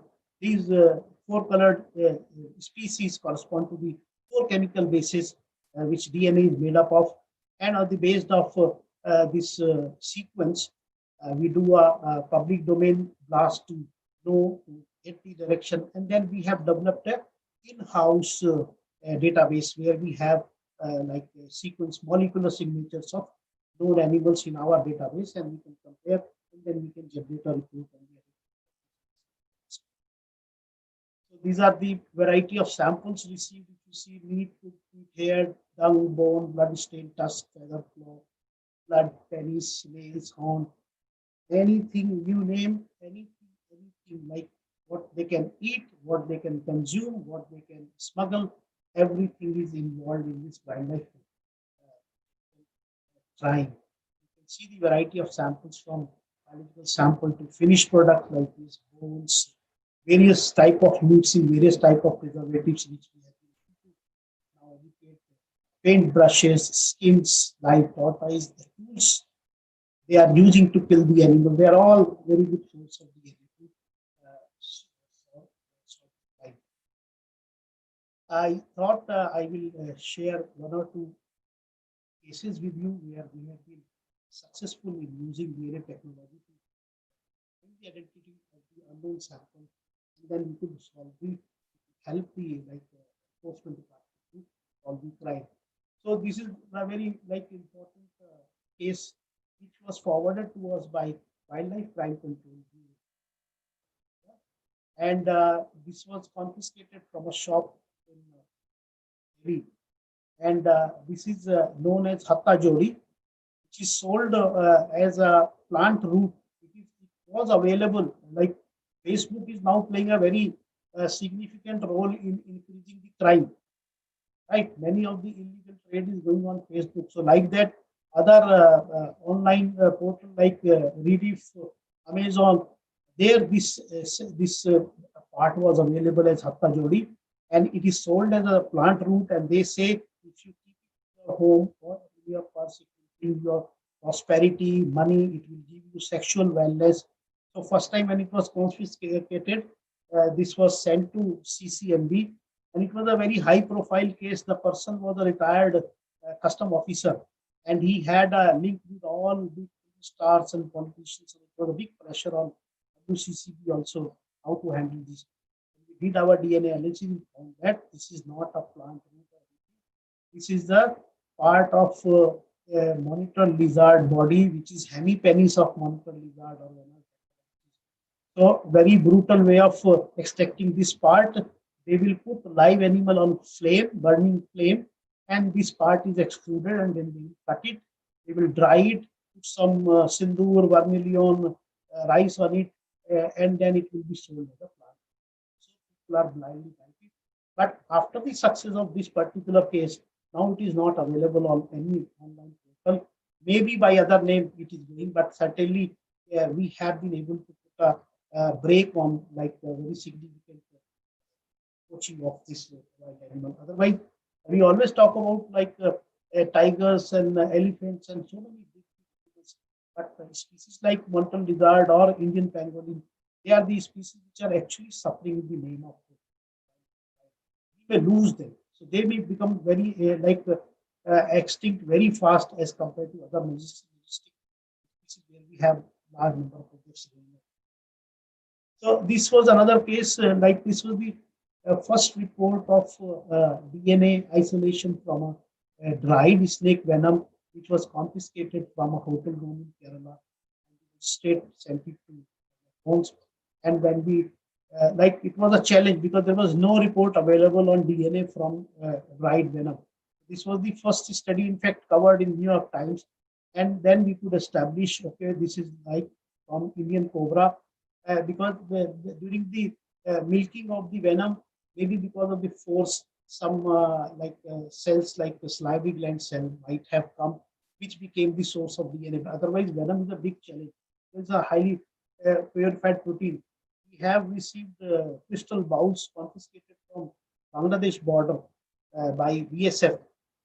And those crystal bowls have highly purified crystals of venom, and the cost, you will not believe, it is like per bowl was almost 10 crores in illegal market. It is the level of volume of crime. I don't know what they use it, but generally this is used for making anti-venom, but it seems it is being used as a drugs also.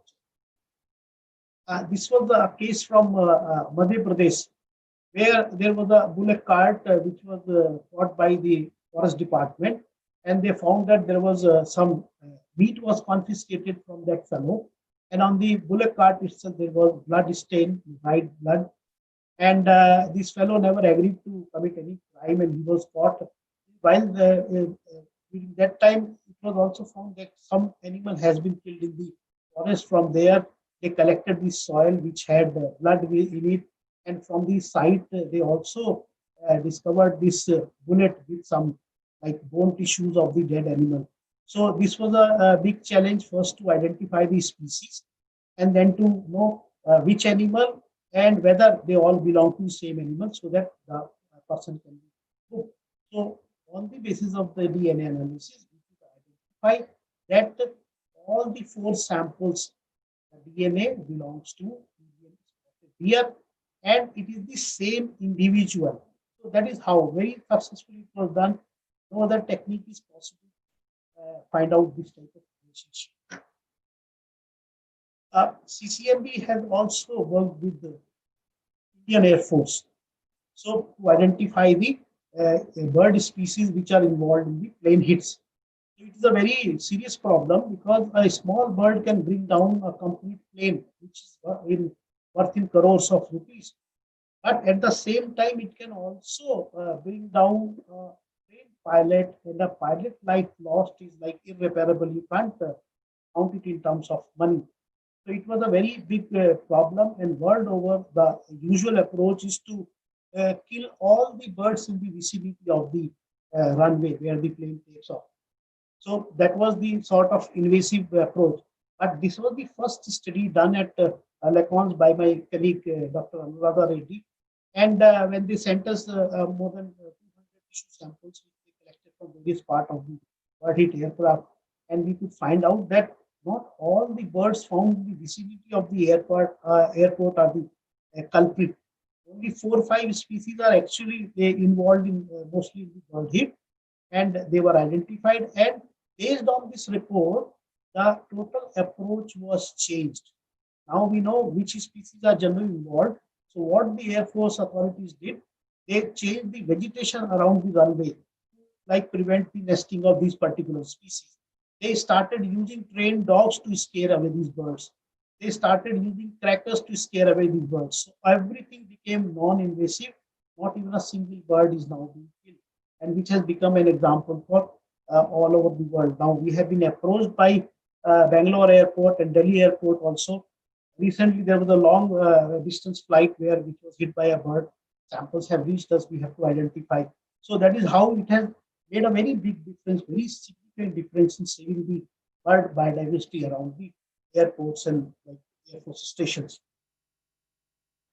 This was another, I will say, exemplary study done by CCMB, where we worked on the geographical repatriation of first time endangered species in star tortoise. This was the first consignment in 2005, which was caught at Chennai airport. Some 1,500 star tortoise were going out of the country. There are suitcases, wooden casket, live animals. So they were brought back and they were put in Nehru Zoological Park in Hyderabad, and we were given the task to identify, because as I said, zoo is not their natural home. They are supposed to go back, and the challenge here is we should not release them back into a wrong home and into a wrong place where there will be like a sort of risk of genetic mixing. So what we did, my veterinary colleagues, they went around to the known locations from western part of the country and the southern part where usually star tortoise are found, and they collected sample of the known animals, and then we did the mitochondrial DNA as well as the nuclear microsatellite DNA markers, and then we could identify these rescued tortoise probably to South India.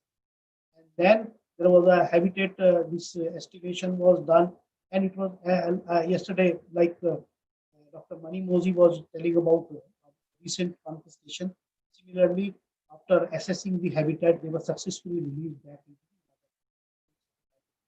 So every year we are getting some 4-5 confiscation. It's a very big problem. 1,500, 2,000. There are like a delicacy in Malaysia and Thailand. People consume their soup. Again, they are like the preparation of soup itself is so brutal. The live animal is put into boiling water and enjoy the soup. They are kept as pets also. So this paper really has helped in identifying. Every year we are doing it, and this is extensively used all around the world. So this is how we prepare a report after completing the DNA analysis. Each sample is done repeated for 3 replications, and after that only we come to any conclusion.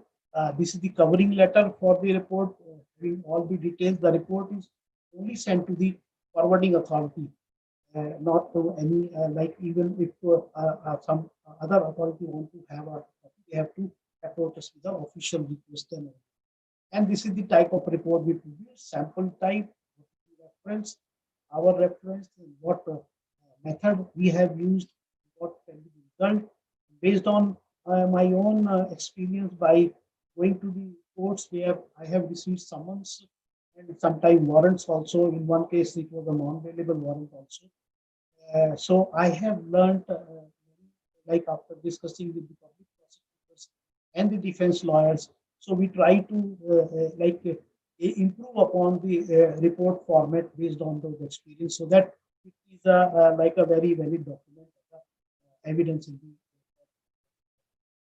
So this is the result, what we look for. Many a times we don't get the information we have. As I said, we have done more than 2,400 cases. But the ultimate conviction is the ultimate goal. Right? So that we generally were not able to, but now we are through all meetings and now like connecting with the people. Now we are coming to know that this case was from Gadchiroli court, where I went. I was summoned there, and then almost for 1.5 hours as a witness, I talked about like whatever DNA expertise I had. Because in one of the cases earlier, the culprit was released based on the reason given by the defense lawyer that for any DNA analysis, the minimum amount of meat or tissue required is 0.5 kg. Like you can do like DNA from even 1 or 2 hair also. So those things we discussed. The honorable magistrate sir and defense lawyer, they asked so many questions. It was a long discussion, but at the end of the day, it was very satisfactory because the result was this: when the public prosecutor madam wrote to me this WhatsApp message that accused number 1, 2, 3 inflicted rigorous imprisonment of 7. Thanks for your valuable. So that is the ultimate satisfaction that DNA technology has ultimately reached to some goal. This was another case from Maharashtra where this was the first conviction. 3 years, 5-year jail in fastest conviction on the DNA report given by CCMB. It was a very interesting case. Even accused person's nail clippings were taken. Clothes were, that was a tribe actually who posed these animals. So they were taken, and from their clothes and from their nail clippings also, we could retrieve tiger DNA. That is the power of DNA technology, which we are being able to successfully use in our country. We have put all our knowledge, what we have gained in the last 20 years, into SOP, because there is no universal protocol available anywhere. We have been struggling, and then we have put it into a form of DNA techniques in wildlife forensic. It contains all the methods, right from the picking the sample from the field and bringing, preserving it, packaging it, transporting it, and then how we handle it in DNA analysis, up to the level of sequence analysis and generating report. All the information is available, which we cover in our skill development program also, which we conduct 2 times every year. This is a 5-day hands-on training, and again, the right from creating a crime scene. Finally, I think this is Dr. Pakhane. So it is a complete program. The participant, they will come, there is a crime scene created, how to collect sample, how to preserve, then further analysis. Because many a times the forwarding authority sends sample with people and they say, okay, sir, we are sitting here, give the report in 2 hours. So this is the best experience to know actually what happens when the sample reaches to the lab and how much time, how much effort is required to do, and it is not a matter of 1 hour or 2 hour like a calorimetry experiment. So this is how we try to teach them, and it really has helped like forest officers up to the level of like chief conservator, ACF, and police department, and university faculties, veterinary doctors. Many of the participants of WILDCON 2020 have attended this course, and they are witness to the utility of this course. This is how ultimately going to DNA isolated, going to gel, and then all analysis finally, even about the legal aspect of the applicability of this DNA. All these exposures are given in this training. As an outreach program, generate awareness for this application of DNA technology. We conduct lectures, as I said, hands-on training workshops. We take dissertation students of MSc, BTech, and Tech, officers, probationers of National Police Academy, Forest Academy, State Forest Academy, Central and State Forensic Lab, and many more like bodies. They come, they interact with us. It is now mandatory for probationers, IPS, IFS have a half a day program at accounts where like they are made to interact with the various scientists, and hands-on again half a day activity from studying a crime scene like that. So we also try to go, because we cannot bring everybody to the lab.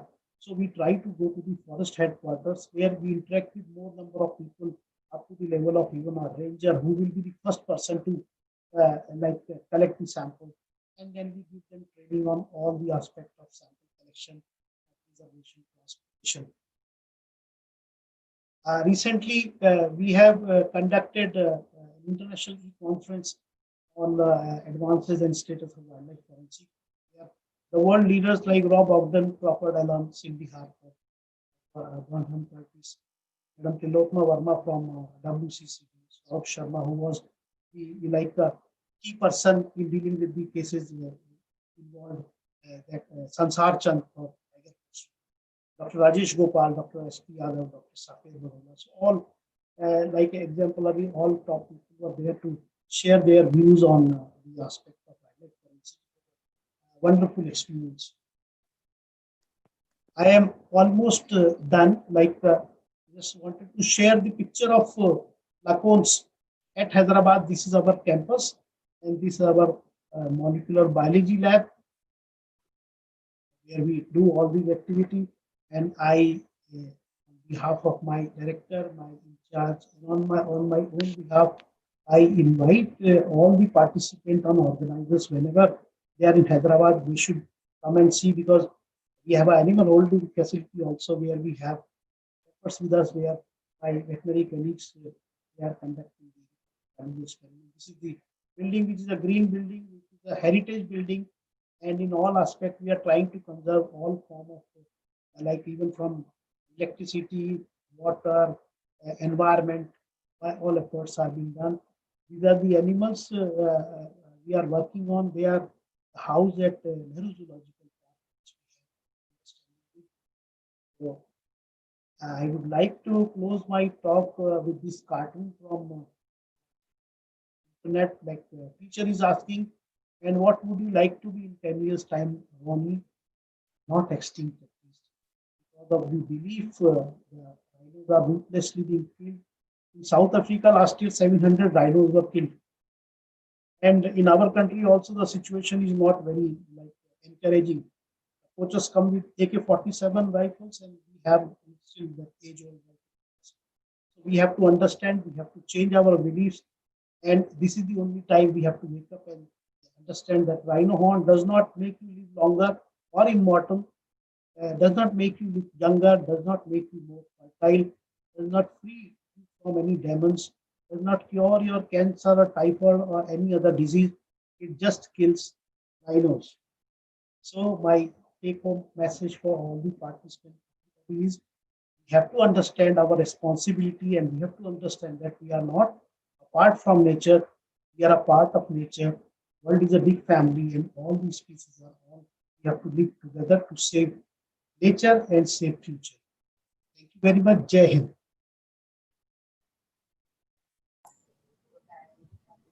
Thank you, sir. Any questions, any doubts?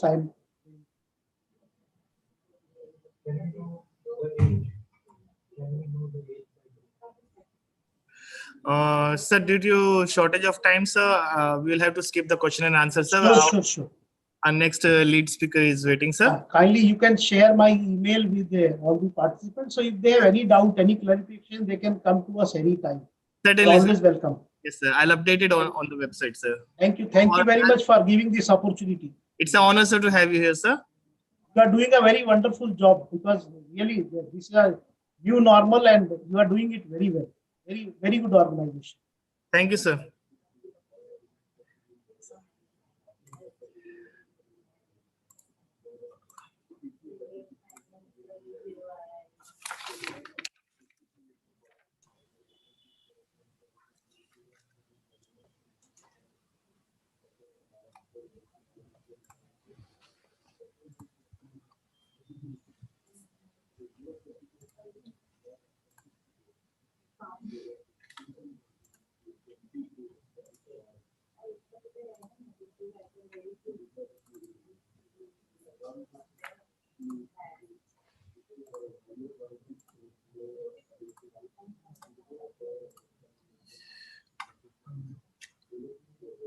Moving on to our next lead paper, we have Professor Bill Holt from Smithsonian Institute, Washington.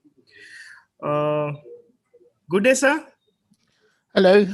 Thank you for having me. Yes, sir.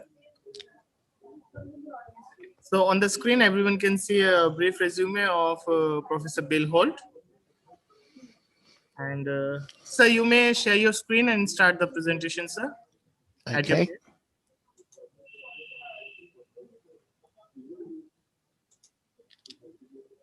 Oops.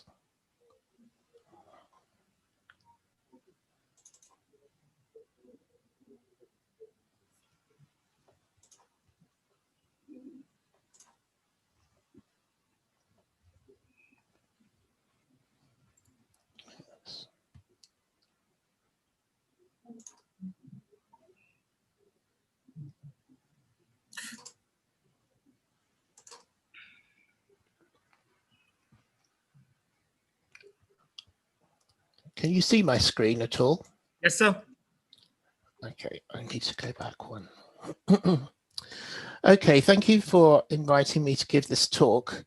It's very fitting that I'm coming in with this beginning slide, because the slide, the animals that I've put on this first slide are actually from the CCMB, and this was a black buck that was a result of artificial insemination, and a picture that was sent to me by Dr. Sontaki some time ago, when he demonstrated the first, or one of the first, artificial insemination results in this black buck species. Just to begin with, I should say that I'm a visiting professor at the University of Sheffield, and also an honorary research fellow at the Smithsonian. And I work closely with Pierre Comitsoli, who you will hear from later today.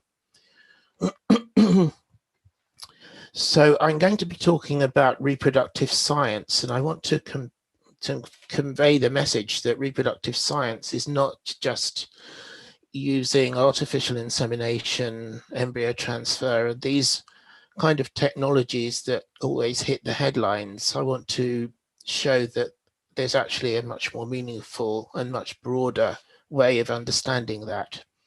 But basically, we're trying to provide a way to support the survival of wild and captive populations into the future. So this is very much in line with the previous talk, where the aim is pretty well the same thing.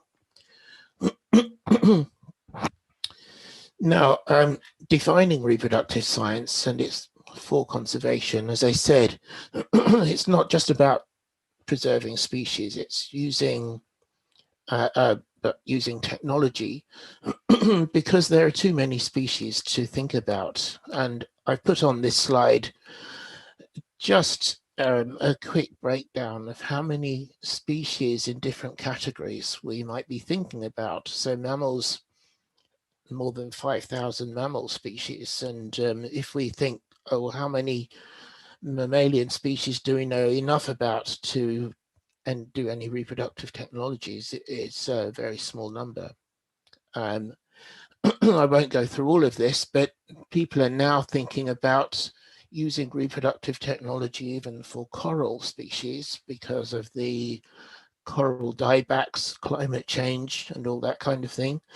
And it seems that there are more than 70,000 species. So people are working on trying to preserve and trying to propagate coral species. But it's not an easy thing. And fish are another species, another group of species where there's a huge amount of interest, but also far too many species to focus on one at a time. I've just put on the bottom here a few species that I have worked with. This is a type of antelope from North Africa that I have been involved with in some projects. I've also been involved in some projects on amphibians, and I'll come back to that. And more recently, I've been involved with some studies of seahorse reproduction, where, and I'm not going to discuss it, but the seahorse is a very interesting species because it's the male that becomes pregnant, and then it actually has to provide sperm as well as being pregnant. So it's a very interesting example of how reproductive biology can sometimes seem a bit crazy. So I don't want to say to you, well, in fact, we can't use reproductive technology at all. We can a little bit. So I will talk a little bit about some of the success stories. And I will focus on this American species called black-footed ferret, the giant panda, which everyone is familiar with, and even coral is now becoming successful.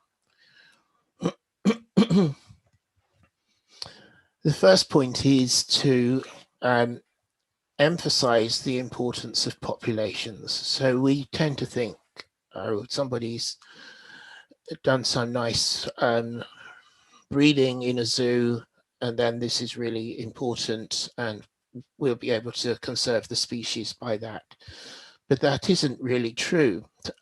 Most management programs, whether it's in the zoo or outside a zoo, they define a sustainable population as one where 90% of the genetic diversity can be maintained for at least 100 years. This means ideally having a relatively large population of individuals to work with. Here I've put 170 to 500 individuals. Very often this is far higher than you would find in zoos. So zoos tend to collaborate with each other across international boundaries, and that's how breeding programs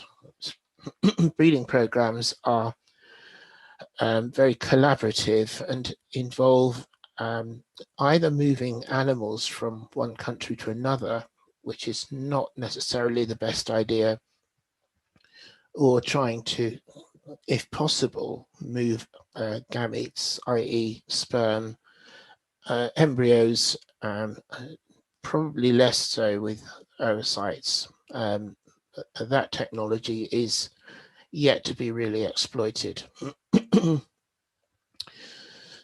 Because I've mentioned about reproduction across different populations, it's clearly not random. because the people in zoos and managers are very used to understanding the genetics of their populations and trying to avoid the deleterious effects of inbreeding. So they say, oh, this animal in the UK ideally should be bred with an animal in France or somewhere else like that. And that's an ideal. And as I say, it is not altogether successful. Sometimes it is. Assisted reproduction is not necessarily all about in vitro fertilization, embryo transfer, and artificial insemination, though.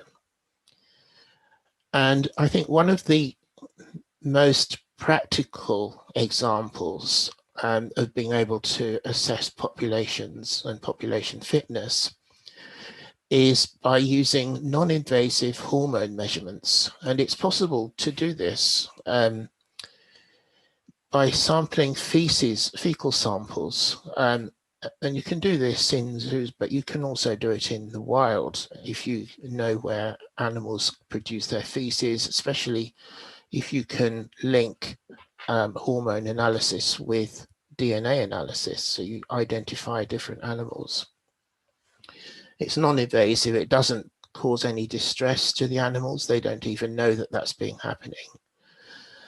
It's possible in the end to have large field-based sequential data sets, and so in theory at least that should provide a continuous view of reproductive fitness in wild populations.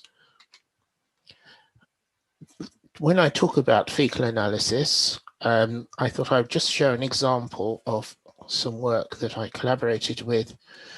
This is actually from Saudi Arabia, where Dr. Mohammed, I was working with at the time, was very interested in being able to identify reproductive cycles in female Arabian gazelles.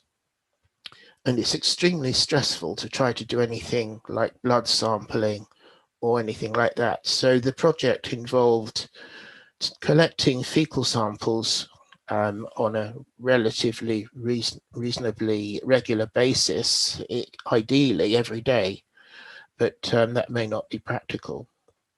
And then through hormone measurements, and this is measuring fecal progesterone metabolites using enzyme-linked immunoassays, it's then possible to plot these graphs showing the nice rise and fall of progesterones along time. And in this case, where the progesterone metabolites are high, this represents a luteal phase in the reproductive cycle. Where the levels are very low, like this would represent the period when around ovulation or animals in heat. So it's feasible to actually say, are these animals undergoing reproductive cycling? And in fact, also, can we detect pregnancy? So this is, in practical terms, something that can be done as long as you have a lab and the ability to undertake this kind of assay. The equipment needed for that is not too complicated. You do need some antibodies, but those are fairly readily available. I've put this slide in as well, just to show that by the same kind of technique, we can identify whether animals are pregnant or not. This is a project which was on this species of gazelle, which is actually extinct in the wild, was taken into captivity in about 1970 in the south of Spain, and he's been bred there ever since, very successfully, using natural mating. And I was involved in trying to just set up artificial insemination technologies and methods of detecting pregnancy, detecting the cycles, and so on. Again, we didn't want to do too much hands-on because these are really animals that are really prone to being stressed out. So how could we do this? So with using that fecal analysis that I showed you before, this would be, in this scale, the slight rises and falls of the progesterone levels. At this point, the animals were, or the animal was mated. This is a profile from one individual animal. And as it turned out, after about 12 weeks, the progesterone levels in this case go really high. So from a fecal sample, it's possible to identify whether the animal is pregnant or not. One of the first attempts we had, the Spanish collaborators were really keen to know whether the results of their artificial insemination were successful. So they decided to use ultrasound as though they were working with sheep. And of course, that was extremely stressful to the animal. And although there were some pregnancies, they were resorbed soon after. So this is a really good way of checking pregnancy, especially if you have access to samples day by day. This is taking that kind of technology another step forward.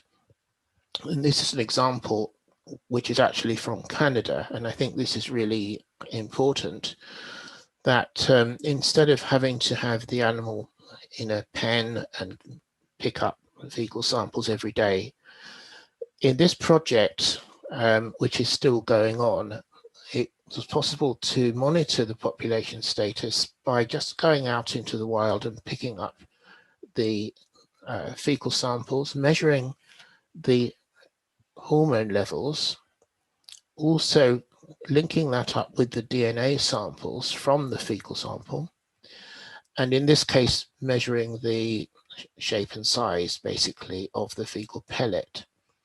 So this enabled the people in this project in Canada to estimate age, class, sex, so male or female, whether they have immature or adult animals, and also whether they have animals that are pregnant. I think this can be a really valuable technique. It's better than just driving around with a pair of binoculars, which is the previous sort of technology. Is if you want to know whether the population is likely to be surviving, doing well or not, you need to know whether you have pregnant animals or whether there are young animals around or not. And you can do this without ever actually handling those animals at all. So I've worked in the past with Dr. Mastromonico, who is from the Toronto Zoo, and she's behind a lot of this kind of technique. So this is really just emphasizing that what I've just said. You can identify the sex ratio, the adults to juvenile ratio, whether you have pregnant or non-pregnant females, and you can collect and evaluate long-term data.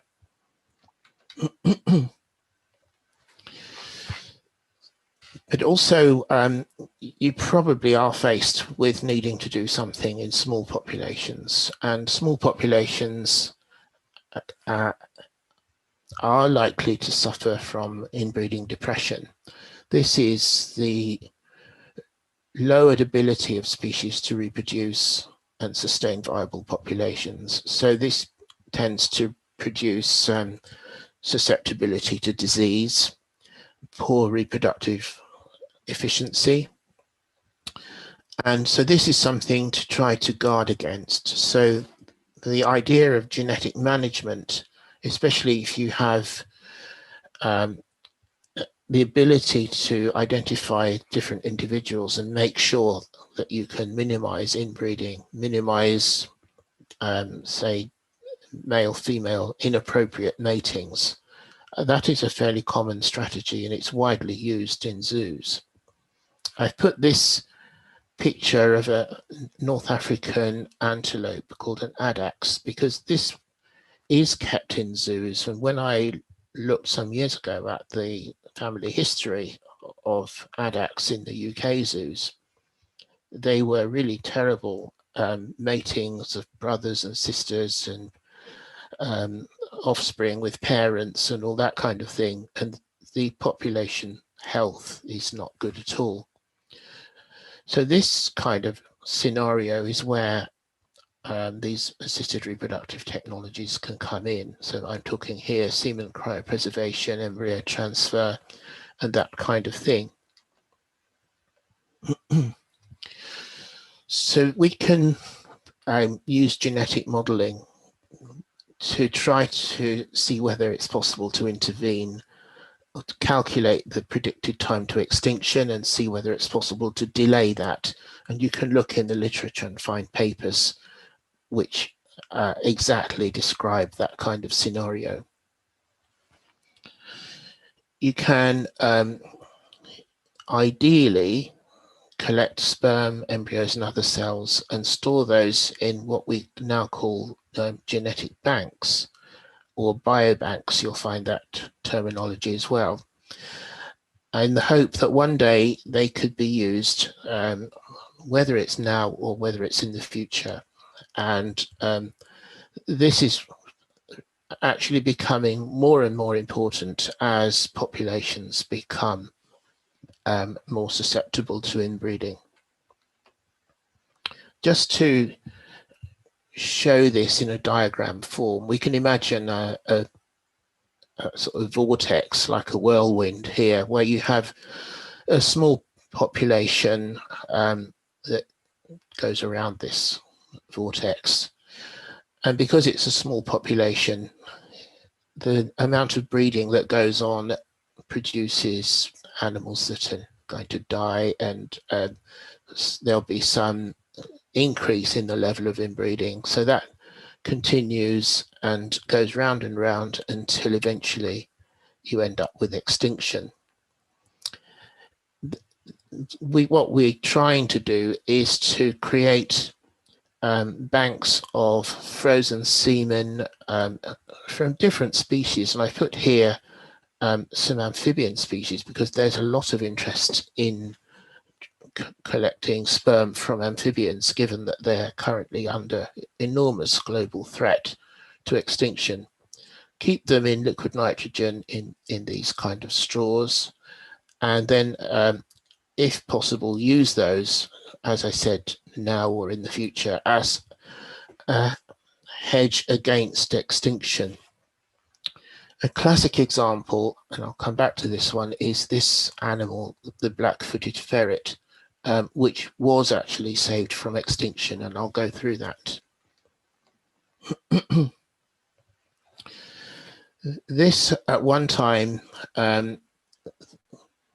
was in the wild in America, and this animal, the ferret, is a carnivore that feeds on these prairie dogs, these rodents. And the background to this is quite surprising. So in about 1900, there were around 5 billion prairie dogs in the USA. And actually there were programs which were set up specifically to try to get rid of the prairie dogs by poisoning, hunting, shooting.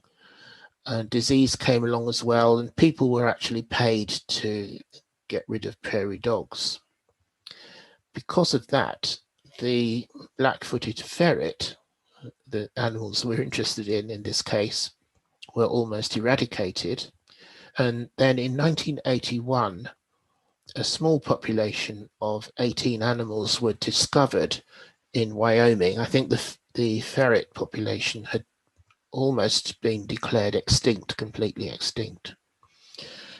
And I remember being asked about whether anything can be done about this. And at the time you think, oh, it's impossible to do anything. But it actually did work. Something did work out of this. A breeding program based on assisted reproduction was set up in Washington by Joe Gale Howard. These are the steps that it went through. The remnant population was captured in the mid-1980s, and that was a decision to try to save that species.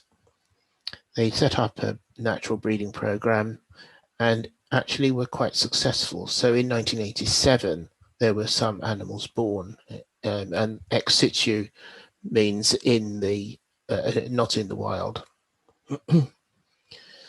The Fish and Wildlife Service developed a species recovery plan that actually included the use of assisted reproduction. And their first goal was to develop a population of 250 healthy animals and have it spread around different zoos. So this is how things developed. It was actually very successful, and so some animals started to be reintroduced from 1991 onwards, which actually, when you come to think of it, is really quite successful. The technology for doing the insemination in this species, because it's very it requires very fine surgery, because it had to be done using direct insemination into the female reproductive tract, was very skillful. A lot of background knowledge had to be developed, and fortunately there was background knowledge from domestic ferrets. Now more than 6,000 ferrets have been born in captivity, 139 born after artificial insemination. And the good thing is that at the beginning of that project, samples of semen were frozen, and now they are regarded as a working gene bank or biobank, so that it's possible to take original semen samples and put back some of the genetic diversity. So each of those times that each of those cycles of breeding, there is a strong chance that some of the genetic diversity in the population will be lost, and if you have semen available, it's possible to try to put some of that back. Some of those original semen samples are used each year in the breeding program, and at the moment there are about 1,000 ferrets back in nature across 8 states in America. This is one of the papers which I think is impressive to answer the question, well, was that actually a helpful thing to do in terms of improving genetic diversity? And on this graph here, we have these blue dots and some pink dots, and along here we have inbreeding coefficient. The higher the inbreeding coefficient, that is more inbreeding. So that's what we would like to avoid. And the blue dots represent the population genetic diversity of those animals that were not bred by artificial insemination. So you see they're clustered from about this point onwards, 0.12 up to 0.15 or thereabouts. By using the artificial insemination, it's been possible to reduce that inbreeding coefficient. And so this is the cluster, which is interesting because these are further down the scale, lower down quite a lot. And this is what people are really aiming for. You'll find a lot of background information. I've put on here one of the papers that really talked about this particular aspect. I wanted to turn as well to talk about the giant panda, because everybody is well aware that giant pandas have been really under threat for many years, and people in zoos have been trying to breed giant pandas, and from time to time they're successful. But it's interesting to know just how much effort is required to be successful with the giant panda. So this is a very interesting paper that was published a couple of years ago, and it really it really describes the progress that has been made in China in the particularly focused breeding program that they have.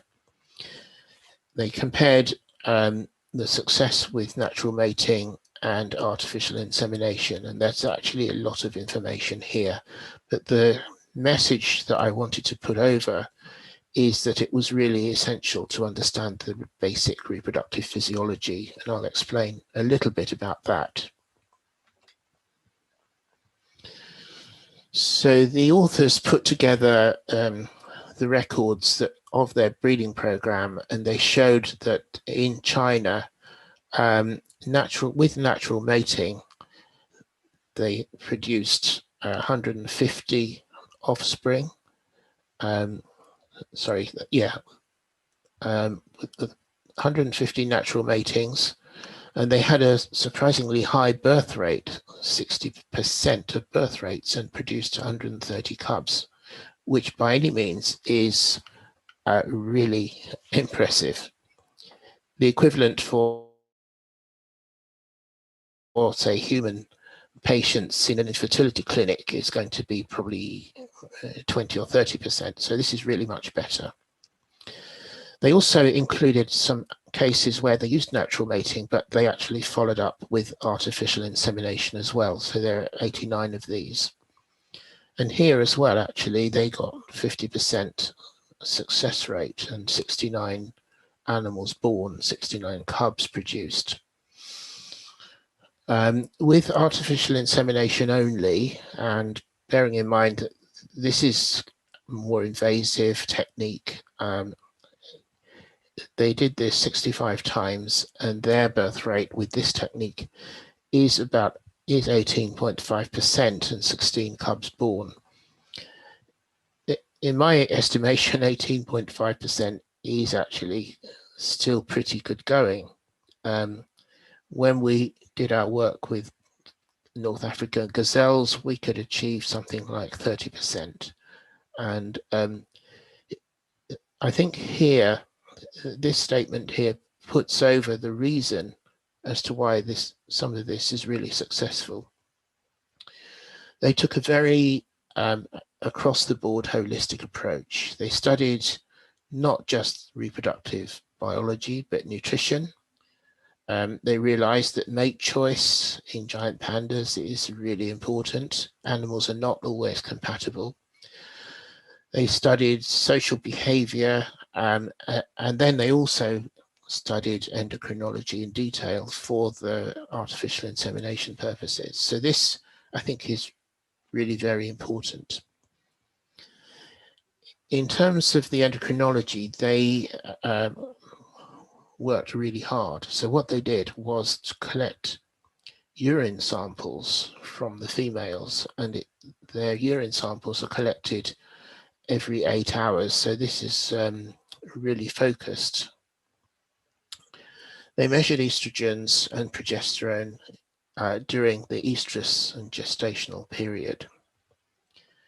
And then they worked out when was the best time to do the artificial insemination. I know that it's really difficult if you don't have this kind of data, and I have been involved with giant pandas myself, and people think, oh, shall we do the insemination today, or maybe tomorrow is better, and then you wait till tomorrow and it was too late.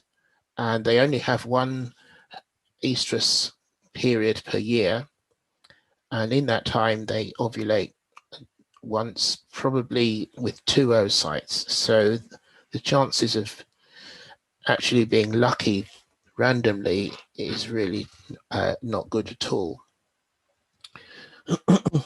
So this is the kind of plot that they obtained from their endocrinology, and showed if they measured the estrogen, which goes high around the time of ovulation, you see that there is an estrogen peak, and because of this is every 8 hours, it's quite a fine resolution. This is luteinizing hormone, and again, this is measured intensely as well, and there's a peak of this, a peak of luteinizing hormone, and this tends to indicate that ovulation is going to happen pretty quickly. And so the greatest success was realized when the artificial insemination was timed to within 40 hours of the beginning of this decline, so here. And this is also where natural mating would occur. And because of that, I think that is the secret of being able to get this level of success. That is not easy at all, and I think they have to be congratulated. I wanted to move on to discuss a little bit about amphibians, which may not be the first thing you think of in terms of reproductive technology, but it's worth, if you don't know already, realizing that there is actually a global mass extinction of amphibians that's going on, and it's caused by a fungal infection called the chytrid fungus. Amphibians in South America, Australia, New Zealand, Europe, I don't know about India, but they're just disappearing at an enormous rate, and it's not because of habitat destruction or anything, it's because of infection through this fungal disease. So you'll find headlines in newspapers and so on. And one way of that many places have decided to combat this is to take amphibian populations which are free of disease and take them into captivity and try to set up clean, so-called clean populations in biosecure facilities. That is a really expensive exercise, and it tends to be zoos which undertake this, and zoos, of course, very often don't want to continue funding all that kind of thing. So the question is then, is it possible and is it an advantage to focus on reproductive technologies for amphibian conservation? Xenopus levis, the frog, is widely used in biomedical research, and it has been since probably the 1930s.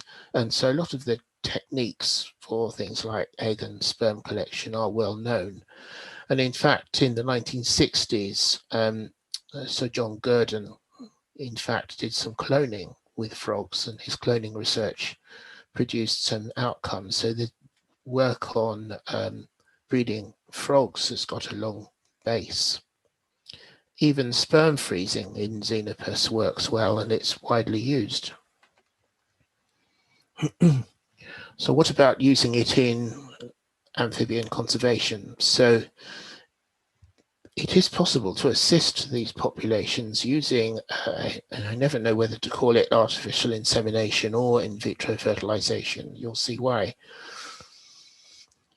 You can take the male and female frogs and then use hormonal injections and stimulate them to produce sperm and also eggs. It's interesting that in these frogs, the males produce sperm, which goes first of all to the bladder, and then it's possible to collect urine from the frogs, and the urine doesn't cause damage to the sperm, so collect the urine and it's possible to freeze the urine. They obviously use external fertilization, so there's no need for culture media.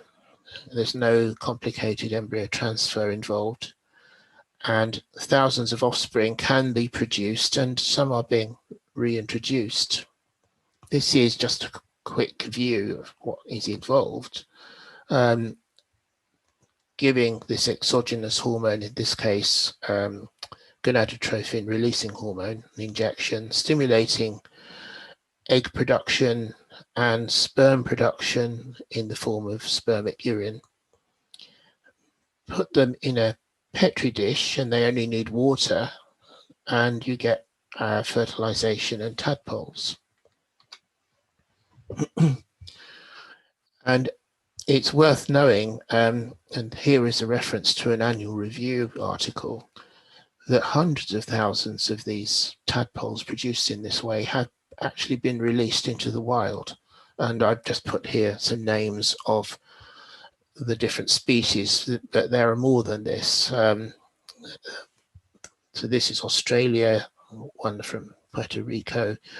I know in New Zealand, people are doing this as well, and are seriously putting together gene bank programs for amphibians, just amphibians. This is a realistic approach to conservation, and it actually relates to population management. And so that is, I think, a major advantage. And it does supplement those open-ended biosecure programs, which I mentioned about in zoos. Just to finish with, I wanted to mention a few things because on cloning and de-extinction, people get very worked up these days and think that cloning is so successful it's possible to bring back extinct species, and I have a long-standing argument with that. Just to remind you about how that kind of thing works, basically in this case I've put a diagram here which has got two giant pandas because I remember having discussions with Chinese scientists about cloning giant pandas. But you need some cultured cells. Here we have some cells in culture from an animal of interest. And then you can, that is the source of the nuclear DNA. You can take an oocyte from basically an oocyte donor. And this I've put here as another giant panda, but if we're working with cattle, goats or sheep, it could be a closely related species rather than an animal of the same species. The nuclear DNA in the oocyte is taken out or destroyed and then replaced with nucleus from the cultured cells. So basically there is an oocyte reconstruction going on here. This turns into an embryo. There's a huge amount of loss, but sometimes they do produce embryos, and an embryo turns into, has to be put into a recipient by embryo transfer. So you need a source of females who don't mind having an embryo transfer happening. And then with any luck, there'll be an offspring. And what typically happens is that the offspring, there's a high level of mortality and a lot of offspring die soon after birth. If they don't die, then they have a high level of disease as well, diseases of the heart, the lung, the blood system, and so on. And one argument that has been put forward quite a lot is that you could take this animal and once it's adult, you can mate it naturally, and then the next generation will not have those diseases. So that you'll find is another justification for this. So this kind of technology has been used in laboratory, domestic animals, agricultural animals, domestic cats, domestic dogs, and so on. San Diego Zoo has recently announced that they have a horse, a Przewalski horse, which is an endangered species born after cloning, and that's in the zoo. And I put here a list of these Gaur and Banteng are wild cattle. Here's an African wild cat. This is two species of sheep. And I put here, for example, the Pyrenean ibex, which was a species where the last surviving animal was accidentally killed in a storm. The scientists involved constructed 700 embryos using the method I mentioned, transferred 184, produced an offspring, and it died 7 minutes after birth. So this is the kind of problem that people involved in cloning of endangered species will have to face up to. as I mentioned, not only cloning, but there's a lot of interest in bringing back extinct species as well. And so I've just put on this slide the mammoth, which is the popular one that everybody thinks about, but also the Tasmanian wolf, which only went extinct in 1936 in Tasmania, and that was mainly due to human activity shooting them. We have all sorts of new advances in technology, and this is one of the arguments for being able to take this kind of technology forward. So cloning, as I mentioned, taking clone cell lines and generating embryos that way, using induced stem cells to generate sperm and oocytes, that may be a realistic opportunity in the future, but at the moment it's not. Reconstructing genomes using ancient DNA, that is, I think, how the mammoth is envisaged. People are considering artificial uterus to have pregnancies and control those. And cross-fostering, by that I mean taking an animal that you really want to produce and putting them on the teat of some closely related species to assist with development. So there are these techniques coming up.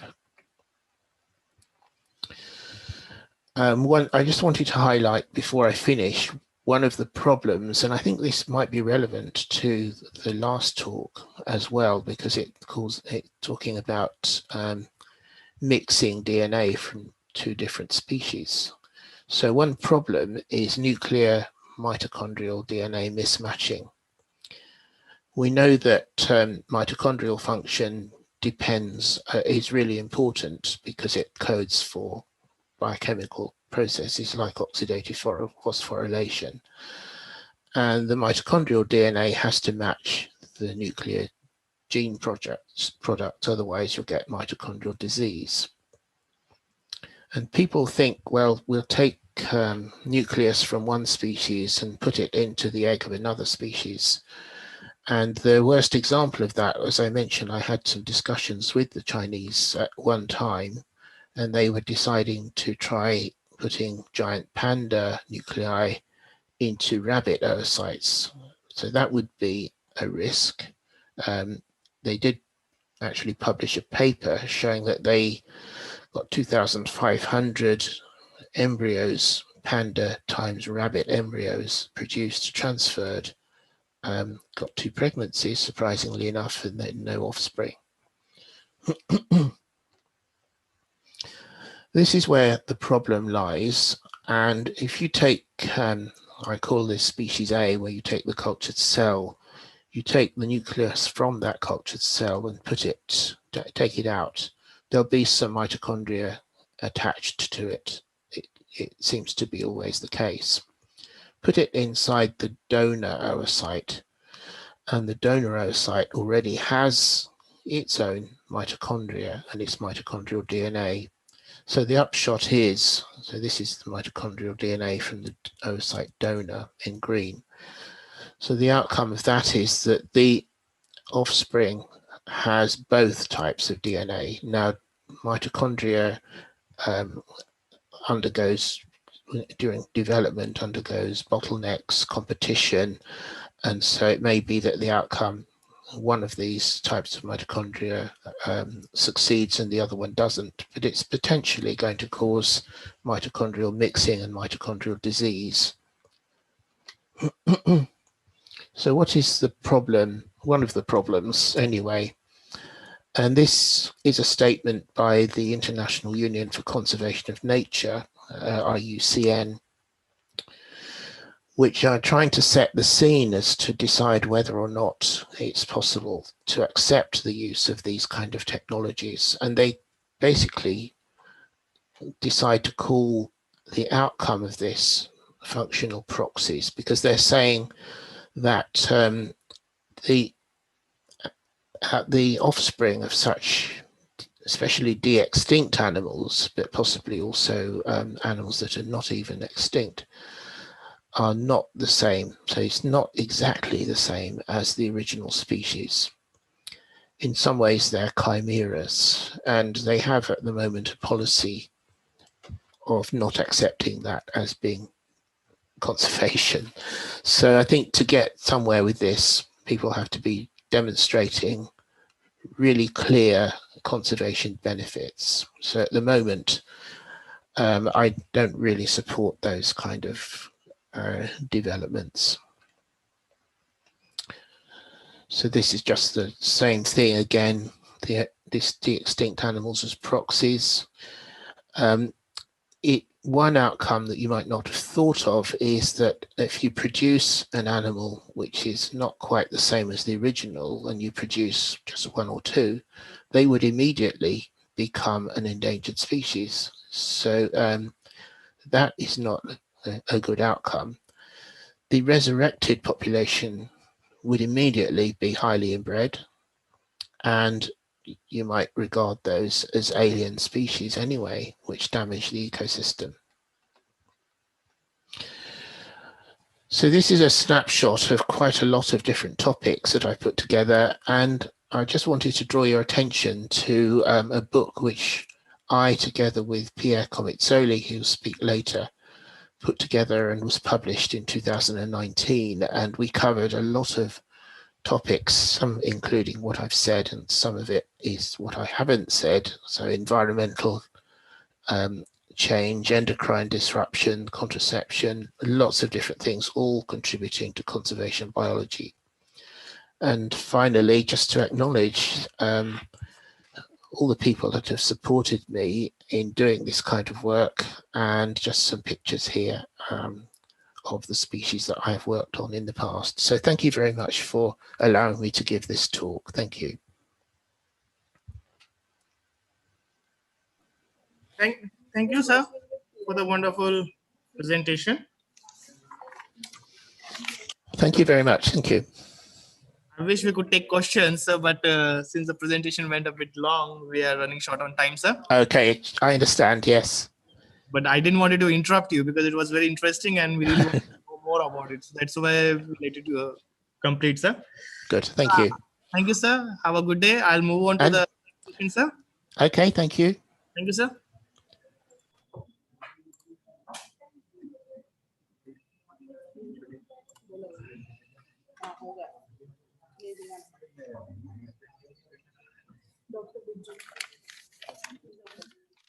We have to pull them in first. One.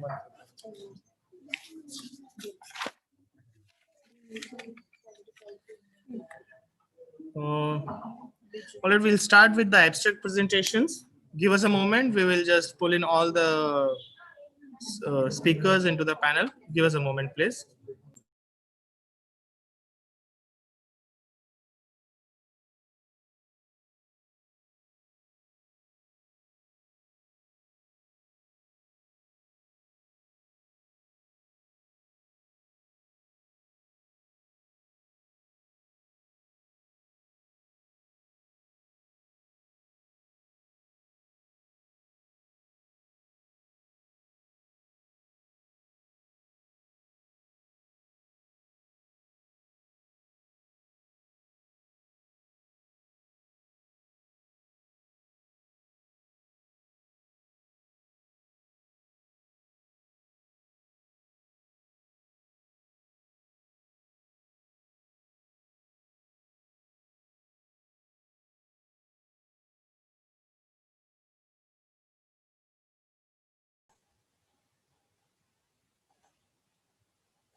we'll start with our first presentation. I have a request to all the panelists. Since we are running a bit late, so we are going to stick to the 5-minute limit, and we are also time is not being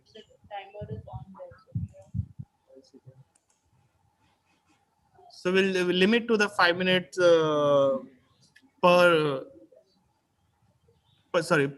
presentation. So please try to finish within 5 minutes, sir. Everyone, please. We don't want to interrupt. We would appreciate if everyone can have a look at their own watches and try to finish in 5 minutes. If it goes beyond 5, we might have to interrupt, but it may not. We would really not like to do that. Please cooperate with us. So we'll start with the first presentation. Dr. Biju, sir. Yes. Okay, can I start? Yes, sir. All yours. Okay. Good afternoon, respected chair, co-chair, and fellow delegates. Myself, Dr. Biju, and I am going to present on the abstract topic entitled "Host Parasite Interaction with reference to season in Nilgiri tragus Hylocrius in Western Ghats." Next, please. Next, please.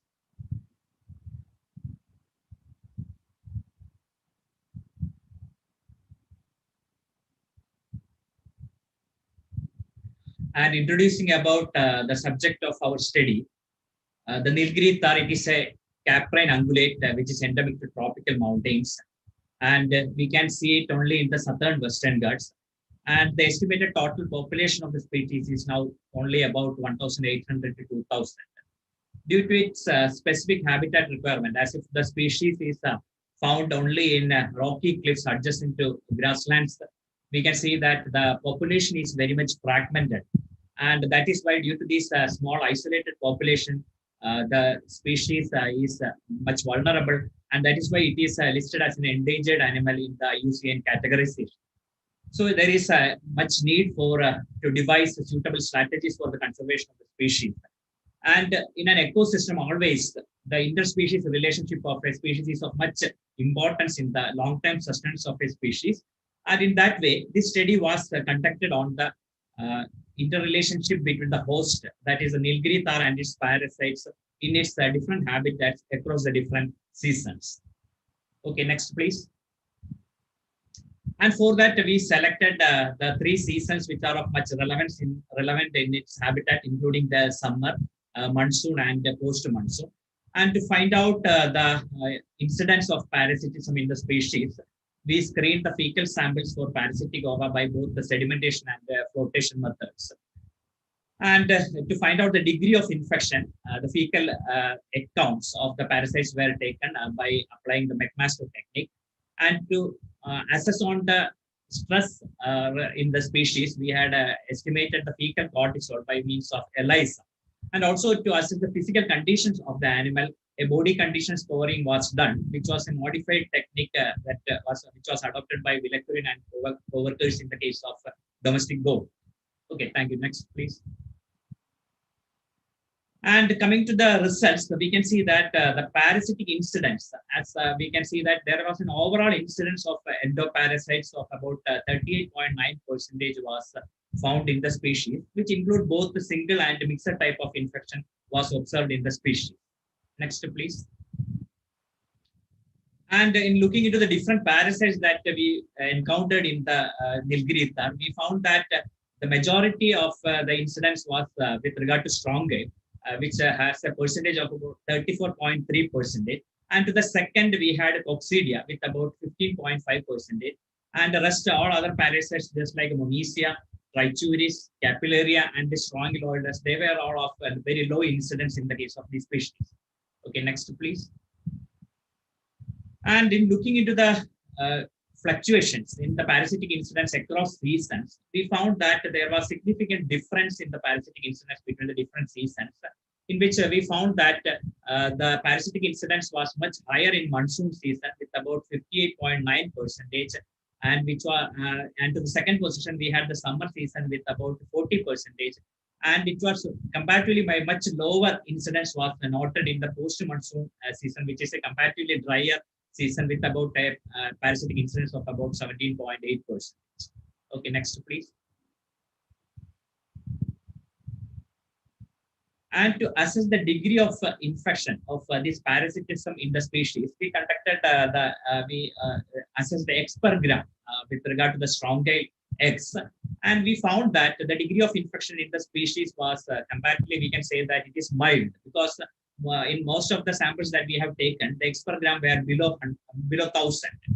And in that also we found a fluctuation between the species, between the seasons, in which we found that in the monsoon season, the X per gram were comparatively higher, with a count of about 36.64 plus or minus 39.36. And in the second position, it was the post-monsoon season, and in the third position, it was the summer season. So there was, even in the degree of infection, there was changes according to the season. Okay, next, please. And to assess whether this parasitism is causing an elevated stress response in the particular animal, we conducted, we assessed the fecal or estimated the fecal cortisol metabolite in the species, and we found that there was significant difference in the fecal cortisol metabolite level between parasite negative and parasite positive animals. Whereas in parasite positive animal, the fecal cortisol metabolite level were something around 488.411 nanogram per gram. Okay, next please. But to look into the physical condition of the animal or the physical health of the animal, we conducted the body condition scoring, and across all seasons, we found that in almost all the herds, we found that in the overall range of about 1 to 5 of body condition score, the animals that we have studied were in the scoring of about scored from 3 to 5, which indicates that all the animals were physically healthy, or they were physically well conditioned across all the seasons. Okay, next please. And so, when summing up all these results, we can find that, we can conclude that there is a significant presence of endoparasites in the case of Nilgiri tahr population in its natural habitat. And though the degree of infection is mild, even then it elicits an increased stress response in the case of that animal. But then also we can find that the animals, even with an elevated stress response, the animals were all physically healthy, as indicated by the higher body condition scores that we have observed in the case of these animals. So this study, we can say that it indicates the equilibrium that exists between the host and a parasite in the case of a free-ranging ungulate in an undisturbed natural ecosystem. But sure, there is a dynamism in this equilibrium, and it is much influenced by the seasonal changes that is happening in that particular habitat. Okay, thank you, sir. Thank you, sir. We'll move on to the next presentation. Nidhi Rajput. Yeah.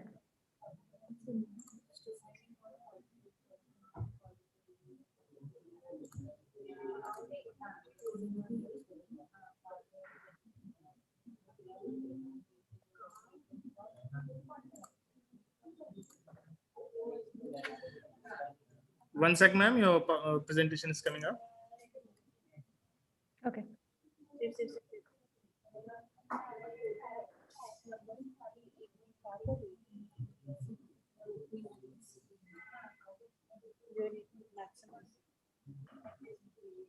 Again, share the first screen. Yeah, that's correct. And now open the. Is that correct? Yes. Go ahead, ma'am. Okay, thank you very much. This is Dr. Nidhi Rajput from School of Wildlife Forensic and Health, and I'm going to present a small piece from the work of our laboratory, that is tuberculosis, and the work is being carried out in collaboration with Dr. Nitin Gupta from Bandhavgarh Tiger Reserve and Dr. Himanshu Joshi from Wildlife Conservation Trust. So this is about the tuberculosis, and it is a very well-known disease in both medical sciences and veterinary sciences. A lot of work has been done already in medical science, and veterinary science is also coming up with new findings every day. But when we talk about the wildlife tuberculosis, then opinions are sometimes different, and it is very obvious because wildlife health management is a new subject, and findings are in the form of case reports, and conclusion can only be made when these case reports are gathered. Next, please. So I'll start with the practicalities. There is always a standard protocol for the diagnosis of tuberculosis, and we all know that sampling in the wild animals, it is very difficult because there are some animals which are in the group and we cannot isolate them so easily, and if there are individual animals, then it's not easy to capture them. Please next. Yeah. So next please. So yeah. So when we come to the surveillance, then it usually starts when there are cases, not only a single case, but cases. But fortunately, surveillance started on time at Bandhavgarh Tiger Reserve on finding the first case of tuberculosis in Indian bison, and this was because of the quick decisions made by the Bandhavgarh authority. Next, please. Next, please. Yeah. So there is an array of assays which are involved in the tuberculosis diagnostics, microscopic methods using the sputum or impressionismia, and then immunoassays using the serum samples. But these samples are not that easy to be collected from the wild animals. So we focused on molecular investigations because there is this advantage of this technique that it can diagnose the bacteria or any organism by the single molecule of the DNA. Next. So the next, please. So the next question was the type of sample. So we had the hypothesis that animal, they can swallow the organism through cough. So this will excrete out ultimately in the feces. So we tried for the dung samples, and because it was easily available and it was non-invasive, but there were challenges like the quality of the DNA will depend on the quality of the sample. So BTR authorities, they made sure to collect the samples and freshly and send it to the lab within time as soon as possible. And then about the contaminants, because dung samples have a lot of other contaminants. So with the availability of the molecular investigation and other advanced technologies, we could extract the good quality of DNA. Next. So we started with the traditional method. This is the photograph of impressionismia made from the dung sample, and the circle is showing few bacteria over there using the zeolness and staining. But standard slide, you can see in any standard slide, you will see a beautiful picture of so many bacteria in single field. But this is the picture from the dung sample. Next, please. And this is the photograph for the molecular analysis. We extracted the DNA from the dung sample and used insertion sequence IS6110 primers of tuberculosis complex, and that gave actually very good results with the dung samples. Next, please. So we were not limited to the bison. Actually, we also received some samples from sloth bear, and that was collected from the post-mortem, and it was sent to our laboratory for histopathological analysis. But we could find some lesions indicated. It was looking like some TB lesions. So we thought to give it a try and collected the sample and extracted the DNA. And luckily, we could get the DNA, and it was later amplified, and sequencing was also done, which revealed that there was tuberculosis in those samples. Next, please.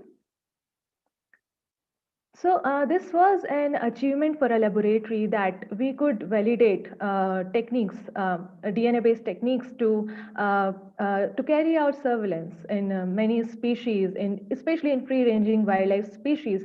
And we have modified the protocol a bit. And this is applicable to not only to Indian bison, sloth bear. We are also screening elephants and other herbivores. And but at the same time, it was a challenge for the surveillance part, because this indicates that the TB can be there in n number of species, and these all species need to be screened. So a large scale surveillance has been initiated, and the best part is that this is non-invasive. We are using the dung samples, and dung samples are giving very good results. And the work doesn't end here, because now the time has come to sensitize the medical science about the wildlife tuberculosis, because this is a global problem and not only limited to the human. So we need to work together to find out a long-term approach to manage the tuberculosis, not only in the human population or not only in the animal population, but in an ecosystem. So this is it from my side. Thank you very much.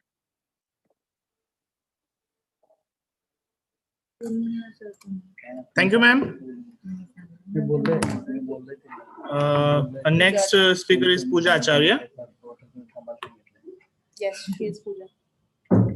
Am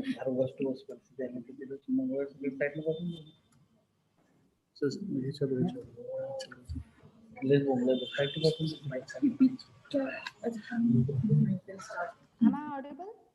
Yeah, you need to come near to the mic, ma'am. Yeah. Am I audible to everyone? Yeah, it's better. Yeah. Shall I start? Yes, ma'am. All yours. Good evening and warm greetings to everyone. It's an immense pleasure to be here, and my special thanks to organizing committee of WILDCON conference for this wonderful opportunity to present the slides here. Next, please. I would not choose to get in deep in what exactly a molecular detection is, as we all aware about, but yes, how it could be accomplished from non-invasive scat samples. In current scenario, ultra-advanced technologies like camera traps, radio telemetry, some software, some application-based softwares like MStypes has brought a significant conservation value in wildlife. Irrespective of obtaining a photogenic results, indirect field samples like hairs and feces is been a powerful method which is used for identification of wildlife species. Next, please.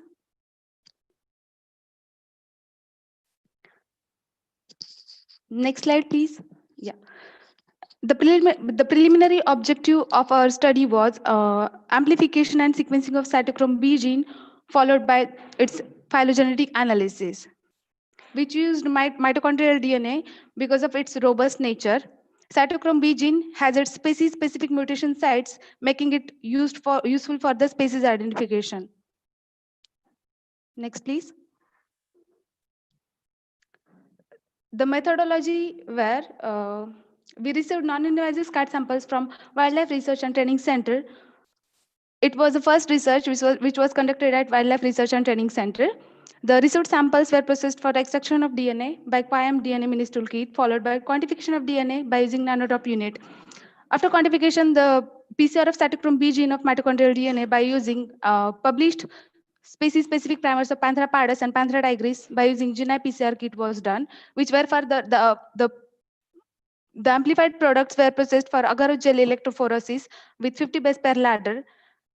After the amplified amplicons were purified by using quick gel extraction kit of Kaizen and sent for commercial sequencing. We received the sequences, base call deletion. The sequences were processed for base call deletion and trimming by using Chroma software version 2.1.8. The received sequences were further processed for homology sequences by using nucleotide blast, and quantic sequences were obtained. The 44 sequences available on NCBI with some control animal species sequences, we have processed all those available sequences for multiple alignment by using cluster W followed by phylogenetic analysis. Phylogenetic analysis is done by using camera to parameter model. Next, please. These are the amplicons of Panthera pardus species. Sample number 11 and 12 were sent for sequencing. This is an amplicon for Panthera tigris. This was the amplicon which was sent for sequencing. Next, please. This was a phylogenetic analysis we got. You can see the gray dots are showing our amplicons. The PF12 Panthera pardus Nagpur, Maharashtra was in close association with Panthera pardus Anhui, China, whereas PF1 Panthera pardus Nagpur, Maharashtra was in close association with Panthera pardus Western Cape, South Africa. TF3 Panthera tigris was in close association with Australia. Next, please. So these are all about the results. I just told about this. Next. Conclusion. we would like to conclude that non-invasive sampling is painless, enables self-assisted collection, no cold chain involvement, and most easily obtained methodology for wild as well as captive wild animals. The present study also delineate that using this multiplex PCR approach for amplification of cytochrome B of tiger and leopards and their sequencing can be useful in forensic cases for monitoring the movement of animals, illegal trade of animal and their products, human wildlife cases, conflict cases, identification of confiscated scat samples, endangered species identification. It concludes that the scat sample mitochondrial DNA genetic analysis is robust for identification of species. Next, please. Future perspectives. The routine species identification using non-invasive scat samples in human-wildlife conflict-associated areas should be done. Monitoring of wild and captive animals should be done. Human-wildlife traits like human-wildlife traits, it also helps in species identification as well as sometimes criminal identification as well. Next, please. Thank you for your patience. Thank you, ma'am, for the presentation. Moving on, we have Dr. Prathamesh Gurjarpadhyay. Welcome, sir. We are pulling up you. Yes. Thank you, sir. Can you hear me? Yes, sir. Yes, sir. Loud and clear. Yes. Yes.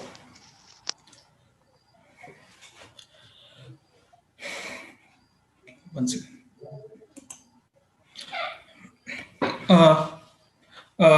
Good afternoon, everyone. I am Prathamesh Gurjarpadhyay, PhD scholar from Salim Ali Center for Ornithology and Natural History.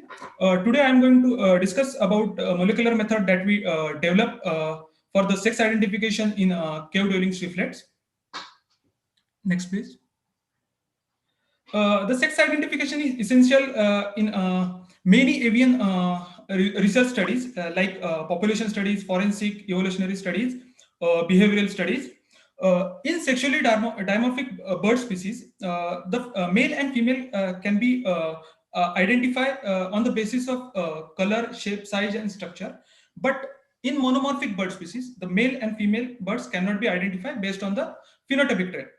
So to identify the male and female in monomorphic bird species, molecular techniques were used for the sex differentiation.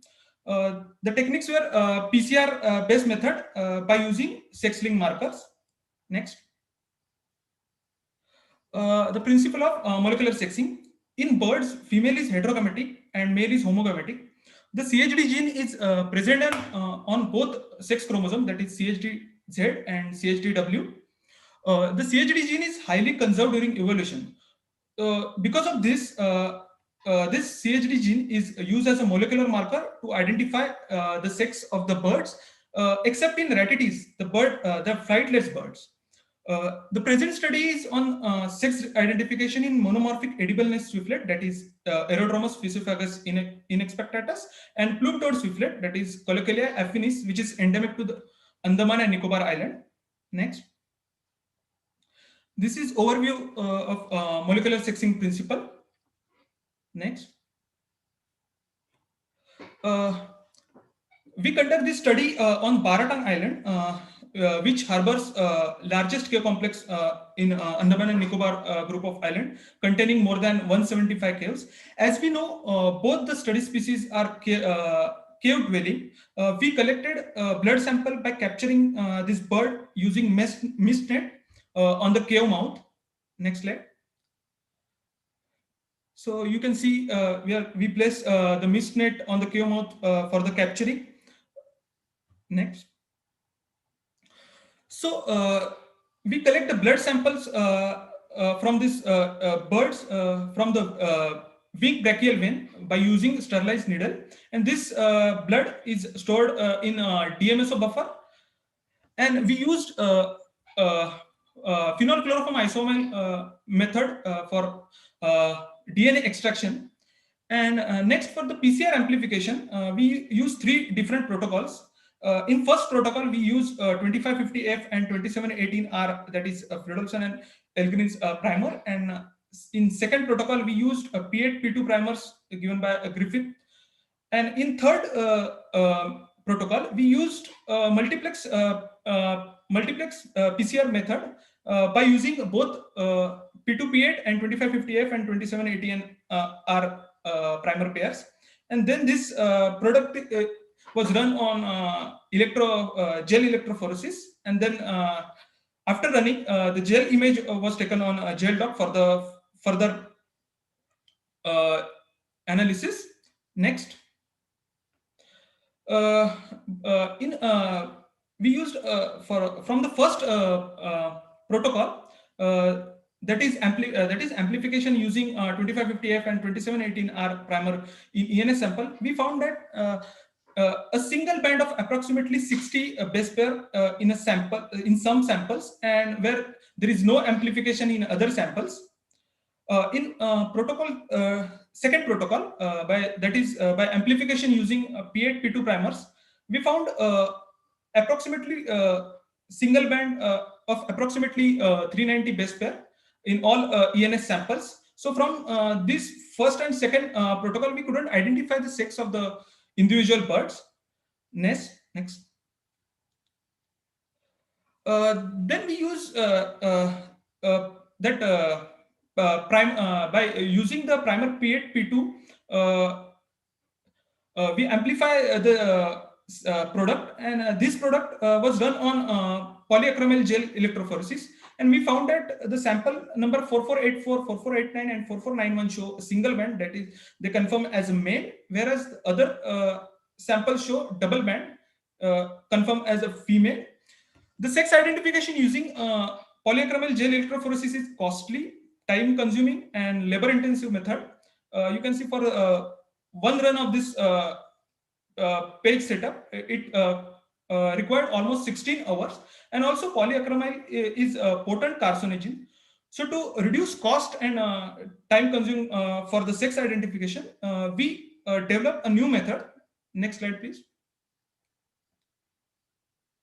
We developed a new method by using multiplex PCR amplification by using both the primer set, that is 2550F and 2550F, 2718R and P8 P2 primers, and we successfully amplify the CHD gene using this both primer at annealing temperature 45.4, and you can see in the diagram that single band is showing a male and double band showing female individual in ENS and plum-toed swiftlet on 2% agarose. Next. So outcomes. Multiplexing PCR method is rapid, simple, safe, and cost-effective procedure for sex identification in ENS and plum-toed swiftlet. This method can equally useful in other species where 2550F and 2718R primer fail to amplify CHD1 Z gene or not amplifying in females. Next. By using the applied values of this study, by using this new multiplexing method, we can identify this sex of the other species from family Apodidae. This method is also useful in other monomorphic bird species where 2550F and 2718R primer fail to amplify CHD-Z gene.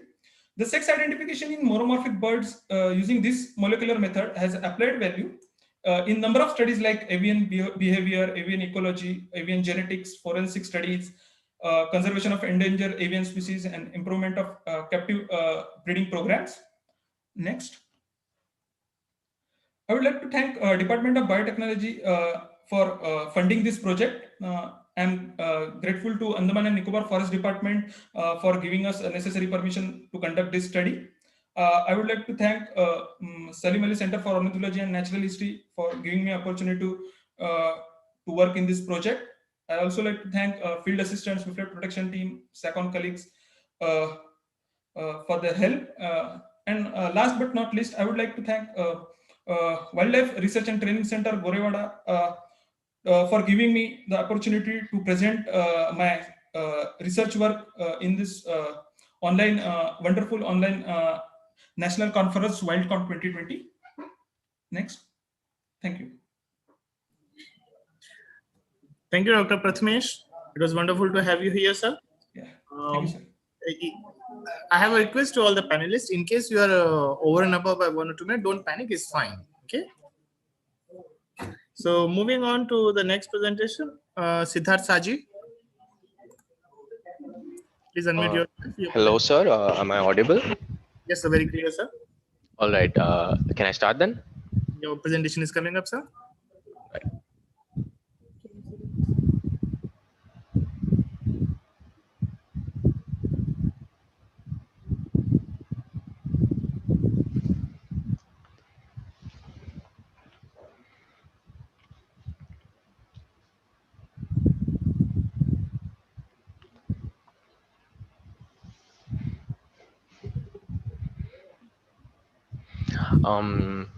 Good evening. Can I start?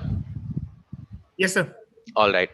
Good evening. My name is Siddharth Shaji. I'm a fourth-year student from Mumbai Veterinary College, and I'm going to be presenting my abstract, which is about detection of Mycobacterium tuberculosis in a captive sloth bear by molecular analysis. Next, please. All right. So first, as you all know, tuberculosis, I'd like to talk about it. It's one of the most common infectious diseases with significant mortality in captive wildlife. It's observed in zoological collections all over the world. The disease is often caused by Mycobacterium tuberculosis or bovis or avium. So it also has a significant zoonotic importance, but we'll come back to that later. So about tuberculosis, it's primarily a disease of the respiratory system, but the bacteria may disseminate throughout the body and through the lymph system and the blood vessels. So coming to our case, on the 10th of April 2020, the carcass of a 10-year-old female sloth bear was brought in for the post-mortem examination at the Thiruvananthapuram Zoo. So the bear had been anorexic, it was debilitated and for several months, and it was undergoing some antibiotic treatment, but it didn't show any significant response to it. So the post-mortem examination was conducted. It revealed that there were whitish nodules which are found to be caseated upon cutting on the lungs, and this is usually a typical lesion which is found in tuberculosis. And then a histopathological examination was conducted, and then the PCR analysis was done, and DNA sequencing of the samples were collected from the nodules, and later it was revealed that the causative organism was indeed Mycobacterium tuberculosis, and the cause of death was later ruled out as asphyxiation as a sequelae to pulmonary tuberculosis. Next. So in the post-mortem examination, it was found that the carcass was severely emaciated, and the lungs, they were congested with focal areas of emphysema and atelectasis, and there were diffuse whitish nodules which were also observed. There was absolutely no fat. Like the heart, there was serous atrophy, and the liver, it showed that the gallbladder was filled with thick bile. So sometimes it's noted that the animals suffering from tuberculosis, the symptoms usually that are seen are emaciation, and you can find anorexia, and in some cases cough can also be observed. But in some cases like these, we will find that no clinical symptoms were seen. So the early diagnosis was difficult. And next. And so the PCR analysis was done later at the State Institute for Animal Diseases, Kerala, for both Mycobacterium tuberculosis and bovis. And there's a picture of the gel documentation that we received. Next. Also, once we received the nucleotide sequence, it was compared to the sequence database on NCBI using BLAST. And once we got the results, only Mycobacterium tuberculosis was found. There was no Mycobacterium bovis. And next. Okay, and once a histopathological examination of the lungs were done, we found that there were areas of focal caseous necrosis surrounded by fibrous capsule, and this is usually pathognomic when it comes to tuberculosis. It's seen in most of the cases, and these caseous nodules which we found were similar to reports of other TB cases in bears reported all across India.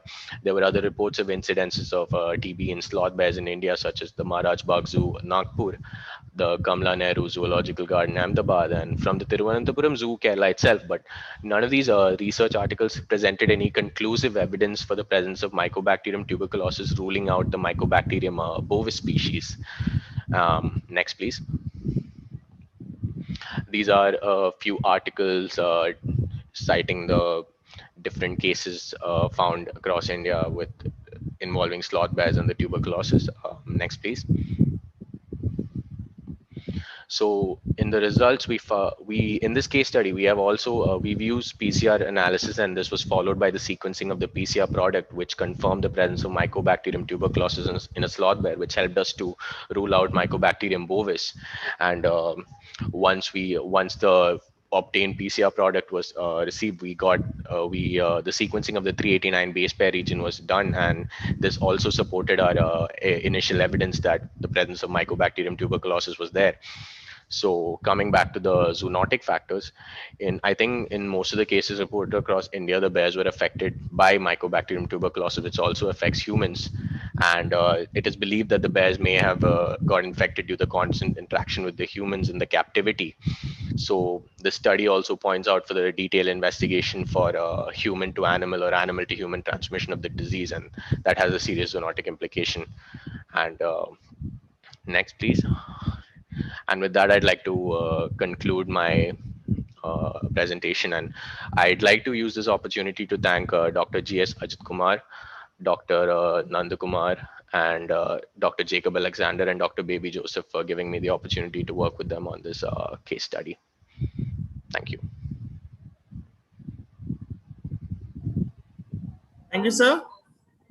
Moving on to our next speaker, Dr. Yalapu Srinivas. You may unmute yourself. Your presentation is coming up, sir. Give us a moment. Am I audible? Yes, sir. Very clear. One sec, sir.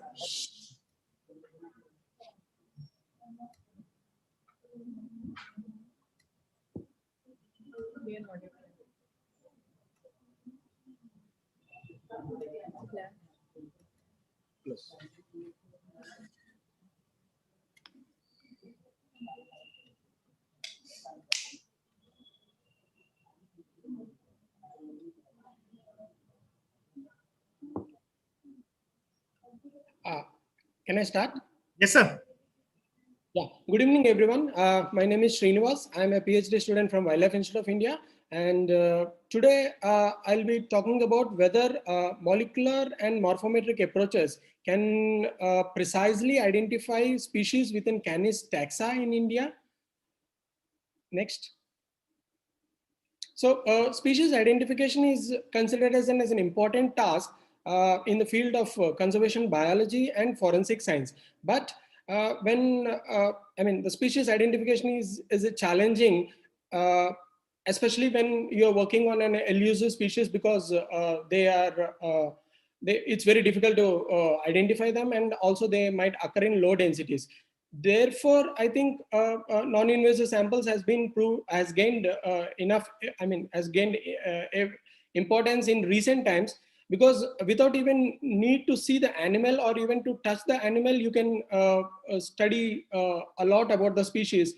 Non-invasive samples like hair, feces, saliva, urine, scent, and many illegally trafficked animal parts also can be used to identify the species. But this species identification, even using non-invasive sample, can be confusing when you are working on sympatric species, where you have similar body shapes, body sizes, behavioral patterns, similar body pattern, similar behavioral patterns, and feeding habitats. Next. Before the advent of DNA technologies, hair analysis was used to identify species, but after the advancement of DNA based techniques, it has gained importance in recent times. But still, DNA technologies also has got few limitations, like the cost involved with DNA based techniques, and you need to have a good quality of samples. Therefore, it is always useful to have, study species and identify them either either using a single approach, or with in conjunction with different approaches, which can be highly informative. But India Coming to India, India has four species within genus Canis, which is Indian wolf, Himalayan wolf, golden jackal, and domestic dog, where domestic dog and golden jackal are highly sympatric across India with Indian wolves. Next slide, please. For this study, I've used hair morphology, where I've taken guard hairs and examined for medullary and cuticular patterns. I've also taken cranial measurements, around 19 cranial measurements I've taken, including skull length, canine length, and canine and 6 body morphological characters like length of the tail, body length, etc. are taken for all the 4 species. And along with these morphometrics, I've also used molecular variations. I also searched for molecular variations in 3 different regions. One is mitochondrial DNA, which is maternally inherited. The other one is Y chromosomal, which is paternally inherited, and the biparental microsatellites, which are inherited from both the parents. Next. Coming to results, when in terms of hair morphology, if you see here, there is I hardly see any difference except for the medullary lengths and percentage medulla, which is highest in Himalayan wolf, which is around 82%. But next slide, please. Here also in golden jackal, in golden jackal and dog also, you don't. I didn't find any as such difference for identification of these species. Next slide. Using cranial measurements and body morphological characters, I have a PC analysis. It gave it separated clearly jackal from both the wolves, both with cranial as well as body morphology. Next slide. Coming to molecular variation, next. So this is around 350 base pair region across different species, across 4 different species. So each one, either A, T, G, C is at a different location within the 350 base pair. And these variations were actually useful for identifying the species within these 4 species. Next slide. Similarly, in Y chromosome also, if you see, there are few dots in jackal where I observed that there is a 40 base pair deletion in case of jackal, but it is not observed in wolves and dogs. Next. Next. Nuclear microsatellite, when I did a DAPC, it's a kind of PCA. When I did it, it is clearly separating all the 4 species, which means that there are species specific alleles which can be used for identification of species also. Next. Take home message is like microscopic hair analysis failed to identify any specific characters which are useful for differentiating Canis species. Similarly, cranial and while using cranial and body morphological characters, only jackals were differentiated from wolves, but between wolves, it failed to differentiate them. The only variations were observed in cytochrome B region and control region of mitochondrial DNA, as well as a 40 base pair deletion is observed in Y chromosomal region of jackals. And also nuclear microsatellites have a species specific alleles which can be used for differentiating them. These molecular data can also be used to identify hybrids, which is possible between these 4 Canis species in India. Next slide. With this, I would like to thank the following people, and a special thanks to WILDCON organizers. Thank you. Thank you, sir.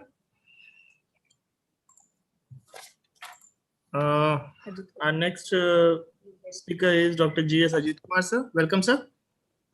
Okay, welcome. Am I audible? Yes, sir. Very clear, sir. Okay. Good afternoon. Good afternoon, sir. Myself, G.S. Ajit Kumar.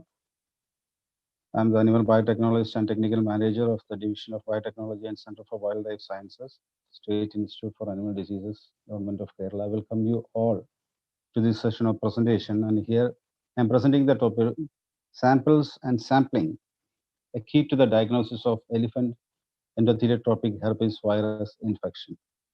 So I'm posing the question whether the type of samples or sampling is important or the key for conservation of a species?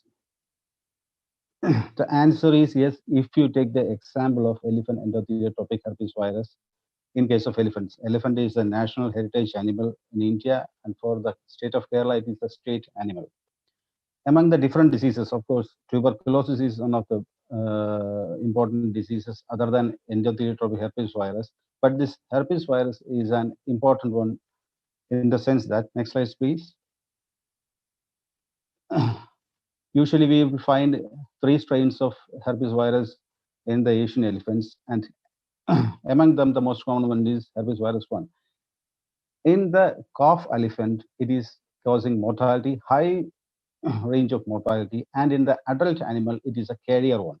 So, as a gregarious animal, the elephants are gregarious animals. These carrier animals also put a important stress on the calf.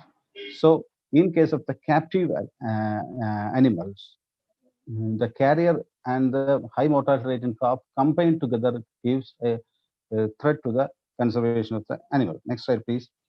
So, in this presentation, I'm presenting my experience over 5 years when I'm working with the elephant endothelial herpes virus, and pointing out the fact that we have 2 ways of approaching diagnosis, whether the screening in the captive animals, that is pre-mortem, or the post-mortem analysis. In all these things, especially in the screening, the sampling is important. And this is the primers which I've used for the real-time PCR analysis of the herpes virus. Next one. Next slide, please. And this is the sample representative pictures of the conventional PCR and the real-time PCR. And in 2018, our lab got NABL accreditation for the real-time PCR analysis for the elephant endothelial herpes virus. Next slide, please. So over the years, we have gone through around 290 samples from 165 animal cases, and 22 of them, including the wild and the captive, found to be positive. Next slide, please. And next slide, please. Coming to the crux of the topic, what is the sample to be procured while screening an animal? You can take blood, corneal swab, vaginal swab, oral swab, or trunk washes. Usually, the wildlife veterinarian prefer to have a blood sample because it is easier to collect. But you have to, from the results also, you have to notice that the false positives from the blood samples are more. I think in the session 3, Dr. Diamond Matthew from Banaras Hindu University presented a case of rescue animals by name Pinchu. Unfortunately, that diagnosis was done in our lab, and during the treatment of the animal, the blood samples and trunk wash samples were taken, and 2 times we got positive in blood samples when their high viremia is there. But when the 3rd time, when the blood sample was negative, that time we got the trunk wash samples as positive. That is, that time the blood samples give a false negative test. And also, there is a carrier animal in the Ernakulam, Kodanad. There's a training center is there, elephant training center. So there also one carrier animal is there, which we got positive in case of the trunk wash samples only by PCR analysis. PCR is the only way we can find out the diagnosis in the case of herpes virus. That blood samples was negative. So even though the numbers are different, small ones, but from that it is evident that to rule out the false negative, the best sample one is the trunk wash samples. The results from the swabs were indifferent also. And then comes the point how to take the samples, trunk wash samples. So the best one you have to do is instill with a nucleic acid stabilizing buffer or a normal saline to the trunk and collect the samples, make sediments, and take supernatant and also the sedimentary particles. That's the best method. But a proper training has to be given to the wildlife veterinarian and along with the mahout. So the point I'm emphasizing pre-mortem one is this, that the best sample is trunk-wide samples, and a training or a management protocol has to be include this collection of trunk-wide samples. It is both useful in EHV1 and also in tuberculosis. And the second thing is that what we'll do in the case of postmortem samples. Here I have done 6 samples I have taken where I have got the samples of heart, tongue, spleen, liver, and kidney and lung. Then I have normalized the DNA quantification to 250 microgram per microliter and done the real-time PCR and go for a relative quantification. I found that the heart and the tongue samples are the best suited and give high level of DNA quantity. And in case a wild veterinarian where he was not able to conduct a post-mortem, an open post-mortem, he can even go for tongue samples, because from our past experience, it is proved that tongue and heart are the best samples. Even if you will get tongue also, even if you are not going to an explorative post-mortem, you can get positive samples. So next slide, please. So in concluding remark, I would like to say 2 things. One is that a diagnosis along with proper sampling and the samples are key in case of animals which are low in number or decreasing in numbers, and the diagnosis along with the key sampling is proved to be key to the conservation of the species. In case of the screening of the animal, in here I have discussed the elephant endothelial herpes virus. The trunk-wide samples seems to be better than the blood samples, but a management protocol has to be inserted into the wildlife veterinarians' routine work, where they are working in the zoo or they are working in the elephant rescue camp. And in case of the postmortem samples, the best samples are heart and tongue samples. And next slide, please. So before signing off, I would like to say the conservation of wildlife fauna, wildlife veterinarians play an important role, and the laboratory persons are the supporters to the wildlife veterinarians, provided the samples and the sampling is proper. Thank you.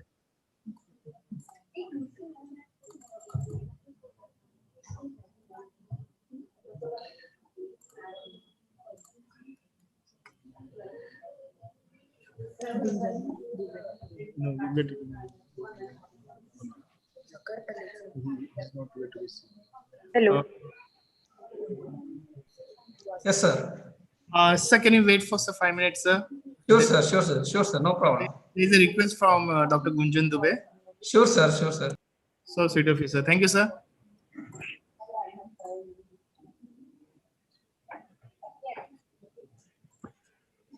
Our next presentation is by Dr. G.A. Dubey. Hello. Yes, ma'am. Good evening, everyone. This is Gunjan Dubey. Hello. Am I audible? Am I audible? Yes, ma'am. Yes, ma'am. Carry on, ma'am. Okay. Good evening, everyone.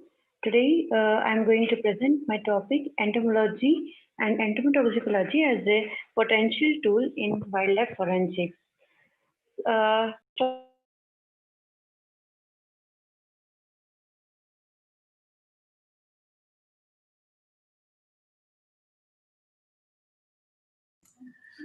Ma'am, please unmute yourself. Thank you.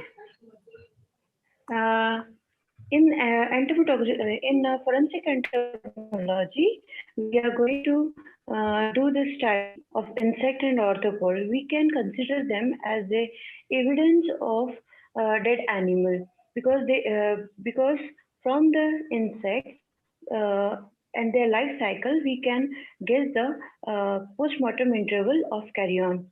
Next is the forensic entomotoxicology, a potential tool in detecting drug and other toxins in decomposing tissues.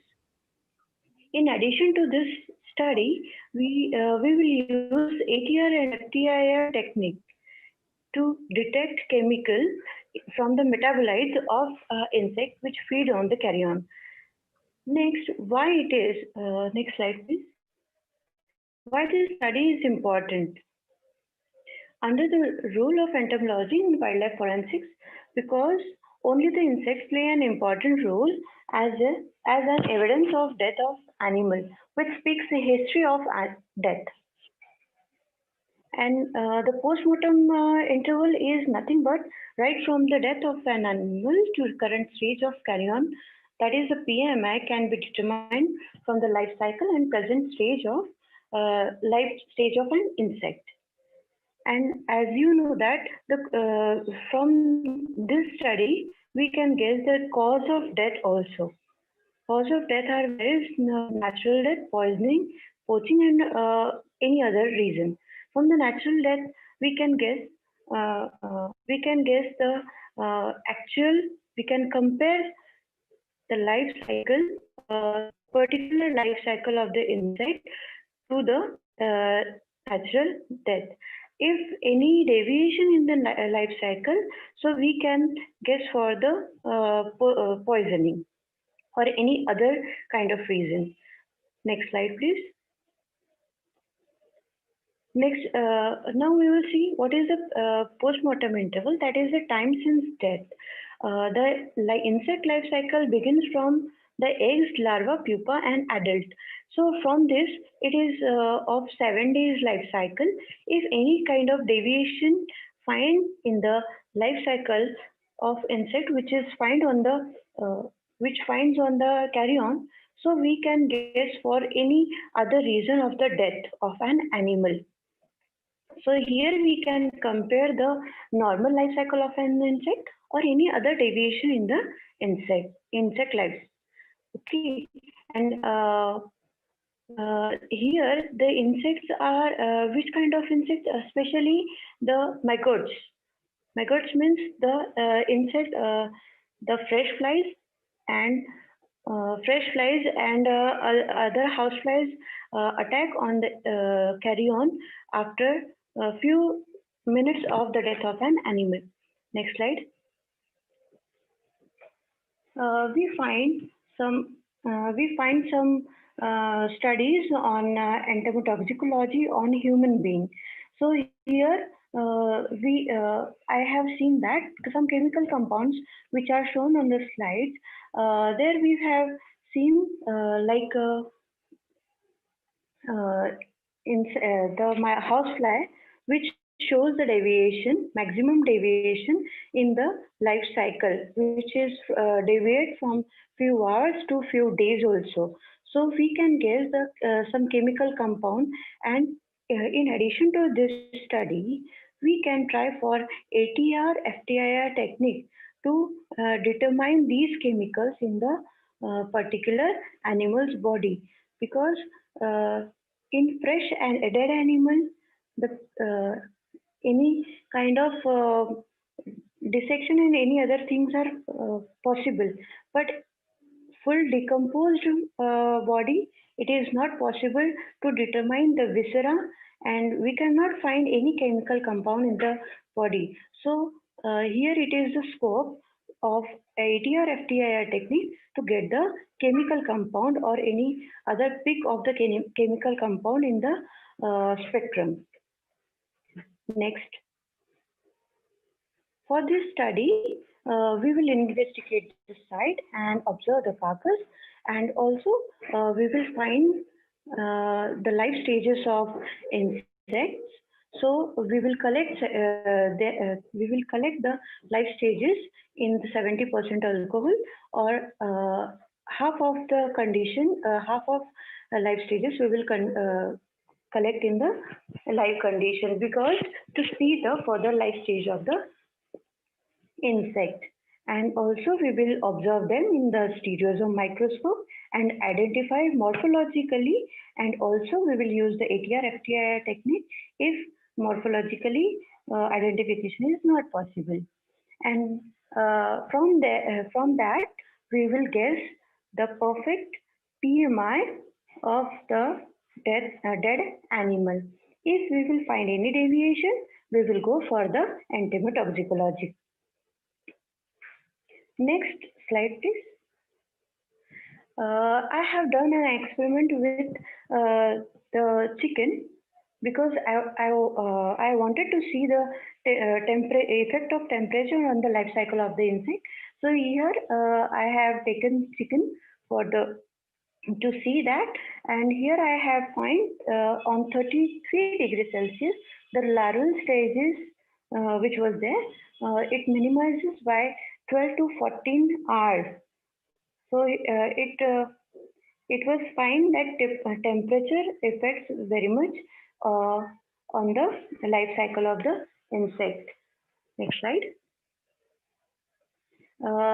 This study I have concluded, from this study I have concluded that it is an interesting aspect of entomology with useful application of investigation, and from that, despite the enormous usefulness, little work is done in the forensic entomology, so it will be helpful for detecting unknown death of wild animals, mostly in the highly putrefied condition.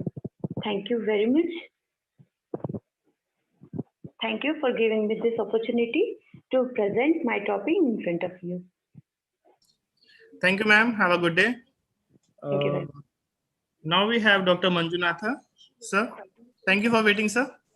Yes, sir. Good evening to all. Good evening, sir. You're putting up your presentation. Okay, sir.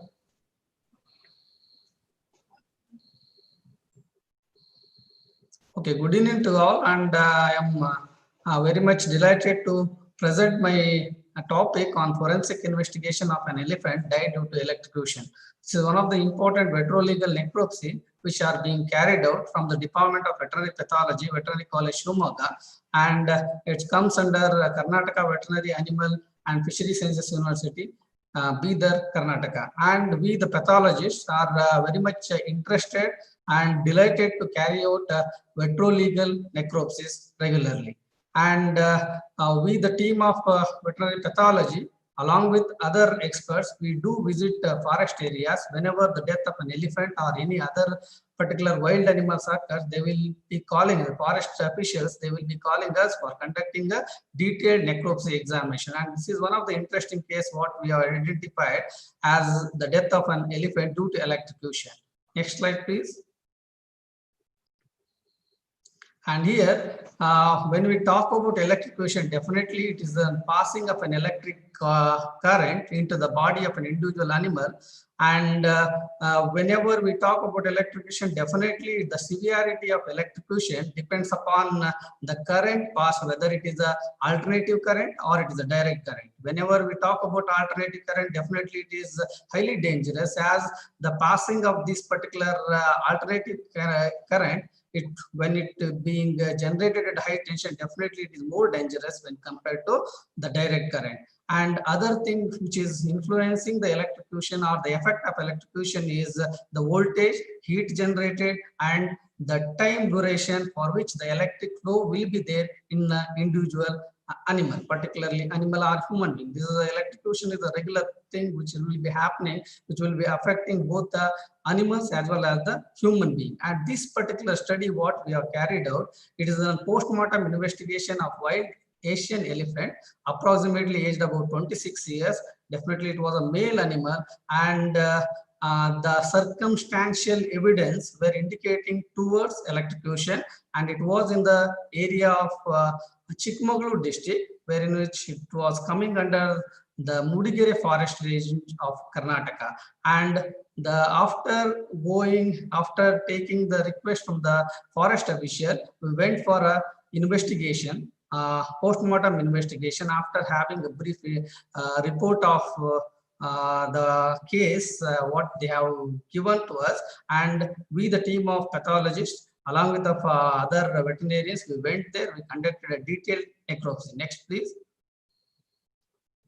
And the external examination, it really revealed lateral recumbency with dilated pupil. This is one of the important things what we regularly observe in the case of the animal died due to electrocution. There were severe congestive changes in the conjunctival, oral mucous membrane, as well as the rectal mucous membrane. And one of the important things what we were able to identify was as it was a male animal, prolapse of the penis and rectal discharge staining the surrounding area was also identified. And we have conducted many elephants, post-mortem of an elephant died due to electrocution, and this is, I think, 8th case what we have carried out as far as electrocution cases in the Karnataka is concerned. And the entry wound where the electric current was passed, particularly it was in the trunk region, and we could able to identify the singeing of hair, burnt wound, and also the extensive damage. The wound was very much extensive where the electric current was passed. It revealed severe damage to the external skin and also the subcutaneous tissue along with the muscular area. Next, please. And here you can observe the case. This was an elephant, the male elephant, which died in the forest area. Particularly, this particular incident happened near the forest area, and there was particularly actually the human animal conflict. We can say human animal conflict is one of the topic what you in the WILDCON 2020 we are discussing. And as the land acquisition by the humans, they are moving toward the forest. Definitely, the animals are moving into the surrounding areas for the food purpose, and as there was fencing created around the tea plantation, you could able to you can see the animal lying on the lateral recumbency, and also you can see the electric fencing wire which is there near the tusk area. Definitely, this is the contact area. I will be showing you in the next slide. I will be able to show the severity of the wound which is being created to the animal. Next, please.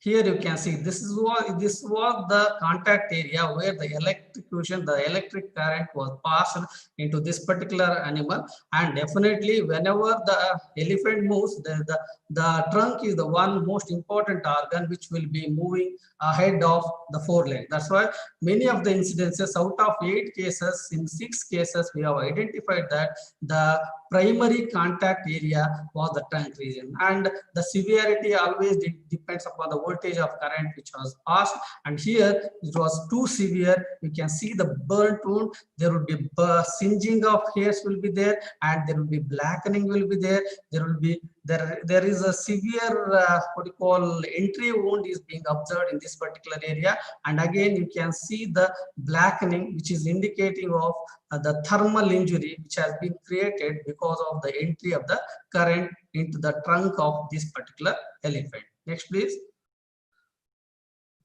And the internal examination, definitely when we conducted in most of the case in electrocution, the external examination itself gives a clear-cut indication towards the case, towards this veterological what you call detection of electrocution cases. But internally also we have to, as a pathologist, we have to conduct a detailed necropsy. When you have gone for a detailed necropsy, the internal examination revealed extensive distension of the abdomen. Most important thing what we do observe, then there was severe effusion or the ascitic fluid was there in the abdominal cavity. Then we could able to identify burned loops of small intestine, and most of the severe what we call visceral organ, they were highly congested. And the cirrhosis surface of the stomach and intestine also revealed congestive changes. Mesenteric vessels were congested, and most of the time what we have identified, these all things happen because of severe circulatory disturbances. And in electrocution, when the current is of high voltage, definitely it is going to bring about severe acute circulatory disturbances, and those acute circulatory disturbances can be prominently seen in all the visceral organs. Next slide, please. And other than that, in the abdominal cavity, the major lesions where we were able to identify in the thoracic cavity, and there was hemothorax. The blood was filled in the thoracic cavity. Linear and petechial hemorrhages were noticed in the tracheal mucus. This is in most of the electrocution cases we do identify this as one of the pathognomonic finding. We can say this is a distinct finding in most of the typical electrocution cases, we are able to identify petechial hemorrhages to linear hemorrhages in the tracheal mucous membrane. And there were severe congestive, edematous, and hemorrhagic lesions in the lungs. Lung is another most important organ wherein which in electrocution cases we are able to identify significant lesion. And then the other most important thoracic organ where we can identify very significant lesions are heart. In the heart, we could able to identify cardiomegaly, wherein which the size of the heart was increased. We were able to identify both epicardial and endocardial hemorrhages. You can see the shape of the heart. The shape of the heart is being altered. There was severe coronary vessel congestion, and you can see the right ventricular hypertrophy, and both epicardial as well as endocardial hemorrhages were identified in this particular case. Liver was pale, and at some part there were congestive changes. Lungs revealed edematous, congestive, that is patchy pneumonic lesions were identified. As far as the stomach is concerned, we could able to identify some congestive patches, but most important thing is, as this is an electrocution cases, the fresh ingesta was there in the what we call stomach. That is one of the indication that the animal has died suddenly. Then one more important identification what were identified is in the liver. Liver, there was bile stasis was there, and we could able to identify its yellowish discoloration to a certain extent. Next, please. And here, as a part of the death or as a part of heterolegal necropsis are concerned, electrocution plays a vital role, and many of the time veterinary pathologists do identify this electrocution as one of the regularly encountered, particularly in the wildlife category, we do identify. And the death of the animal in the case of electrocution is mainly depend upon this cardiac arrest and respiratory arrest, and that cardiac arrest is because of ventricular defibrillation. And most of the time, not only the heart, the nervous system gets involved in this particular process, and the animal death will be there. And I think I will be concluding this particular abstract at this juncture. Thank you very much, sir. Thank you, sir. Thank you, sir. Now we have Dr. Sakar Palecha. Sorry, sir, you had to wait. Sir, I am audible? Yes, sir.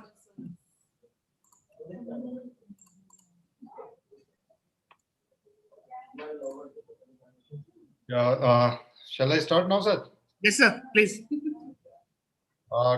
Good evening to all. I am Dr. Sakar Palecha, and working as Assistant Professor in the Department of Veterinary Surgery and Radiology, CVS Bikaner, Rajubas, and also acting as a Principal Investigator for the Center for Studies on Wildlife Management and Health. So this case of veterinary forensic imaging, that application of CT imaging, the computed tomographic imaging, for detecting the chip which was placed in the falcon, and this falcon was captured by the state border security forces, and they have come to our department for the expert opinion and investigations. Now this veterinary forensic imaging, it is actually the use of veterinary radiology and the imaging for veterological purpose. And this utilizes the radiography, ultrasound, computed tomography, MRI, and nuclear scintigraphy techniques also for the detection for the forensic evaluation of the live as well as in deceased animals.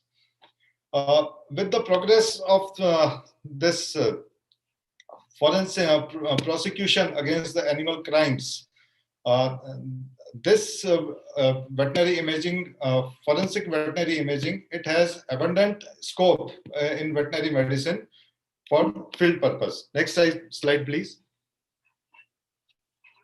Now, this is the falcon which was brought to our department for forensic investigation, because when it was captured at the border area, Indo-Pak border area by the forces, they found some antenna and other electronic devices which was placed on the animal body. They have removed those devices, but they were suspecting of spying, so they were suspecting of any chip to be placed in the animal body. So next slide, please.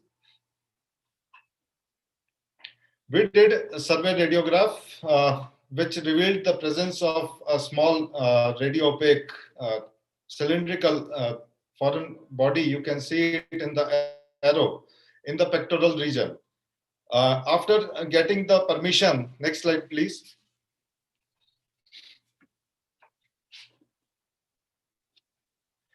So as soon as we did the X-ray, so the news, it reached to the media persons, and it started flashing over the electronic media and several news channels regarding the suspicion of any spying with that of this bird falcon, and a lot of media coverage was given, but because of the security reasons, we tried to keep this matter away from the media persons. And while doing the CT examination, next slide, please. We obtained the proper formal permission from the forest department, and we decided to do the CT imaging with this bird. And for this, we have to anesthetize the bird, and we injected ketamine at the dose rate of 30 milligram per kg, and intubated with number 3 non-cuffed endotracheal tube. We have in our department the 16 slice CT machine, the Supriya Hitachi, which was funded by the ICR All India Network project on diagnostic imaging and management of surgical year 2016. And we did the computed tomography, and for this we have put the falcon on the table, and this you can see the gantry. Next slide, please. Now we take the axial imaging with the help of CT scan, and these series of axial images, these undergo the post-reconstruction, and we get the multiplanar reconstructed and 3D reconstructed images. So in the figure, you can see the 3D reconstructed image, and the foreign body, which was suspected to be chip, it was cylindrical. It was located in the right pectoral region, and we measured this foreign body of the size 11 millimeter in length and 0.8 millimeter in width in the right pectoral region. And with the 3D image, it was analyzed on the workstation, and we confirmed that it might be some cylindrical object which was embedded in the right pectoral region. Next slide, please. Now we decided to operate and for the retrieval of this foreign object, and under the same anesthesia, we quickly rushed to the operation table, and we removed the feathers at the site which was where this foreign body was suspected, and we removed the feathers and palpated the foreign body. And by placing the nick incision over the foreign body, we placed this nick incision, and we retrieved the foreign body. And this foreign body was the same. Next slide, please. This you can see the foreign body, and it is a chip which is encapsulated in the cylindrical glass tube, and the surgical wound was closed with the suture, and it was bandaged. The animal recovered. Next slide, please. The animal recovered uneventfully, and fortunately, we did not encounter any anesthetic or surgical risk with this bird. And since with this, I can recommend that the use of computed tomography or the cross-sectional imaging in the veterinary forensic cases or the veterolarylegal cases, it may be enhanced because it can be used for the live and as well as for the post-mortem findings of in the dead animals or birds, particularly in wild species where there are some lesions or the subtle changes which could not be identified, like transverse fractures of vertebrae. These cannot be identified. Similarly, the classification and the localization of the projectiles, which are or the gunshot wounds, the age of the wound. These are some aspects in which this imaging technique may find very useful in veterinary forensic imaging. Thanks. Thank you, sir. Thank you, sir. That was a very interesting case, sir. Moving on, we have Dr. Abhin Raj. Yes, sir.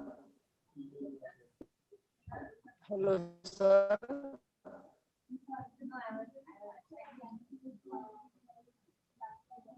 You may start, sir. Yes, sir. Audible? Audible? Please come near to the mic, sir. Hello, sir. Audible? Yeah, better now. Hello? Yes, sir. Can I start, sir? Yes, sir, please. Good evening to all. Myself, Dr. Abhinraj KP from the Department of Veterinary Anatomy and Histology. Today, I'm going to discuss about comparative cross-anatomical studies on the mandible of Bengal tiger, Panthera tigris, and common leopard, Panthera pardus. The mandible is an important bone involved in mastication, and it has great importance in prey holding in carnivores.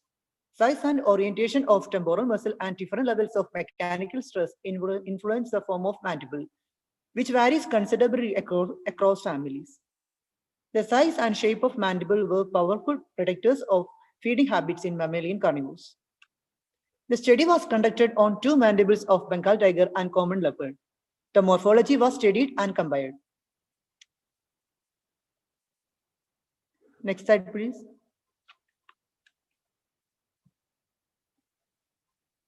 Next slide. Next.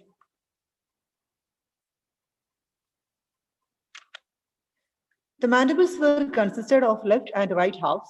Each half had a horizontal body and a ramus. A large intermandibular space could be observed in tiger. Next, please.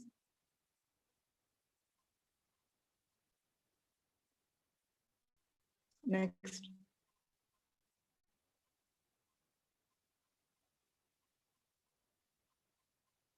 Next slide, sir.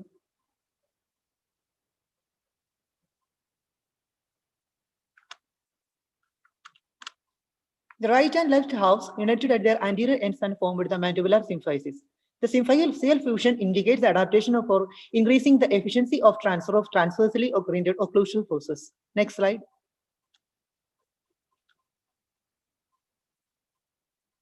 The body of mandible comprised a rostral incisive part and a caudal molar part. The incisive part presented 3 alveoli for incisor teeth and 1 for very large canine tooth. The canines were massive and saber-shaped with pointed tips. The molar part was thick and presented an upper alveolar border with 3 alveoli for lower cheek teeth. Those observations were similar in both species. The junction of incisive and molar parts presented mental foramina. 3 mental foramen were observed in tiger, whereas 2 in leopard. Next slide, please.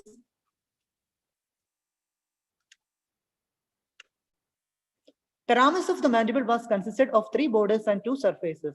The rostral border was thick and wide and furnished the flat, large, thin, plate-like coronoid process. The caudal border furnished condylar and angular process. The lateral surface was concave and furnished masseteric fossa for masseter muscle. In tiger, masseteric fossa was extensive and deep than leopard. Next slide, please. The medial surface of the ramus was flat and rough for the temporalis and pterygoides muscles. The powerful masticatory muscles enabling to lift the prey up 3 times of its body weight, and in case of leopards, those muscles help to carry the prey onto trees. The medial surface showed a single large mandibular foramen near its ventral border for the passage of blood vessels and nerves in both species. Next slide. The present study indicated that the anatomical features of mandible in tiger and leopard adapted to their carnivorous feeding habits with powerful killing bites. This study is useful for identification of bones and also as an aid in wildlife forensics. Thank you. Thank you, Doctor, for your presentation. Moving on, we have Dr. Elian Pui. Hello, ma'am. Welcome. Am I audible? Yes, ma'am. Very loud and clear. Okay. Thank you very much. Good evening, everyone. I'll try to make it as quick and clear as possible. I'm Lali Ampui Kolni, faculty at the Wildlife Institute of India. And on behalf of my team, I shall be presenting a part of a study, an ongoing study, which is antimicrobial resistant profiles and molecular phylogeny of extended spectrum beta-lactamase determinant genes in E. coli in camp elephants in Karnataka.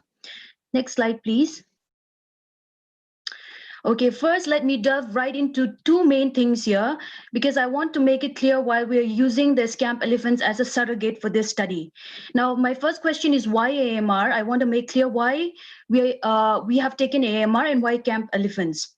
Now, we are all aware that AMR is a major global threat for human and animal health by incapacitating treatment of a myriad of infections. Now, in addition to this, it also incurs huge economical losses.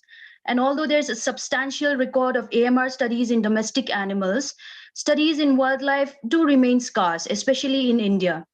Now, it is increasingly also hypothesized that wildlife plays a major role in the dynamics of antimicrobial resistant bacteria.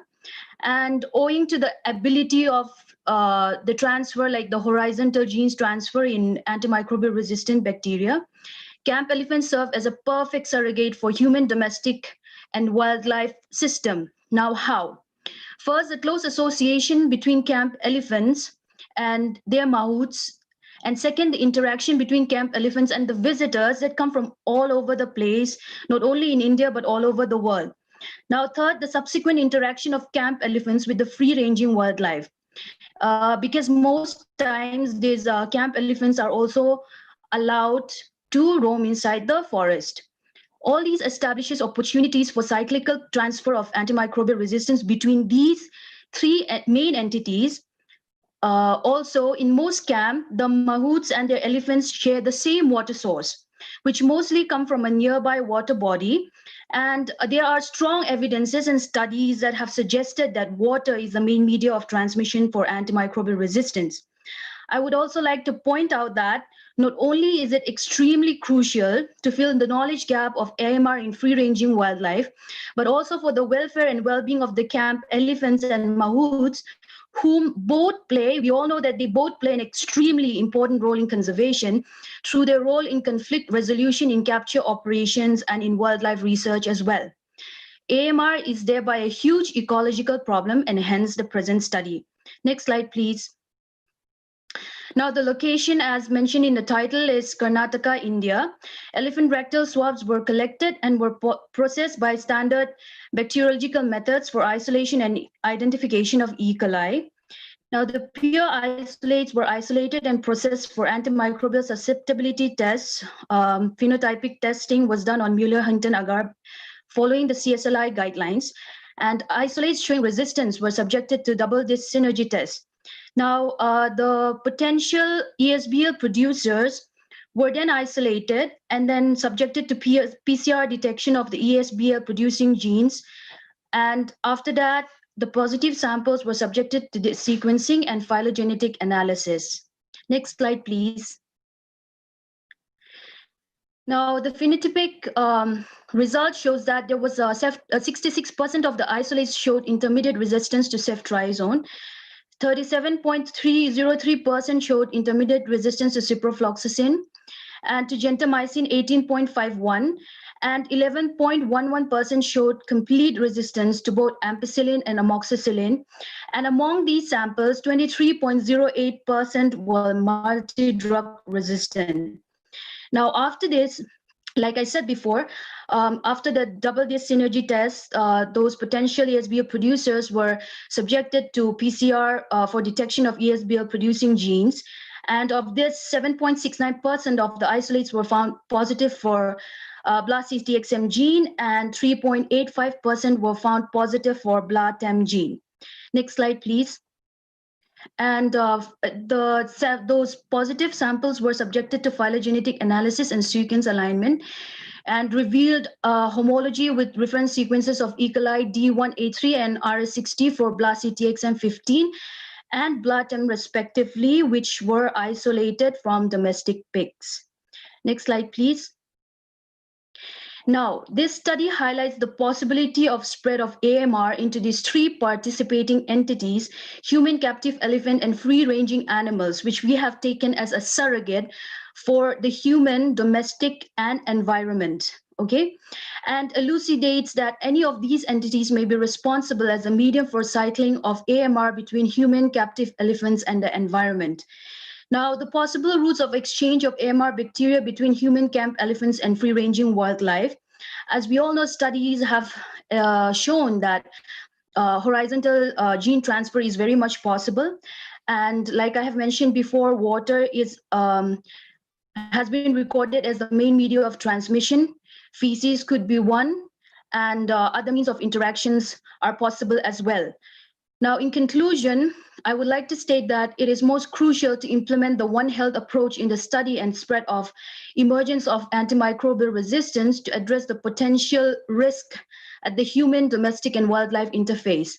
In this regard, the missing puzzle piece, that is the record of antimicrobial resistance in wildlife, needs to be filled to impair the spread and emergence of AMR, which will impair our treatment not only in human health but in veterinary aspect as well.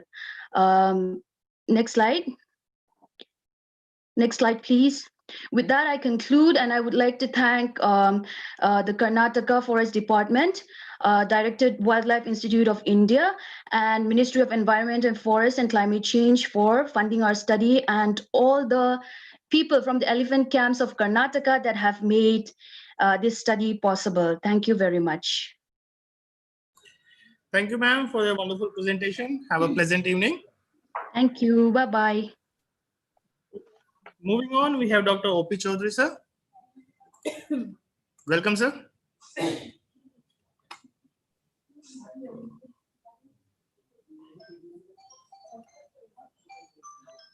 So very good evening. I am audible to all. Yes, sir. Yeah, very good evening to all. So my name is O.P. Chaudhary. I am working as an assistant professor at Department of Veterinary Anatomy and Histology, College of Veterinary Science and Animal Sciences, Central Agriculture University, Aizawl, Mizoram.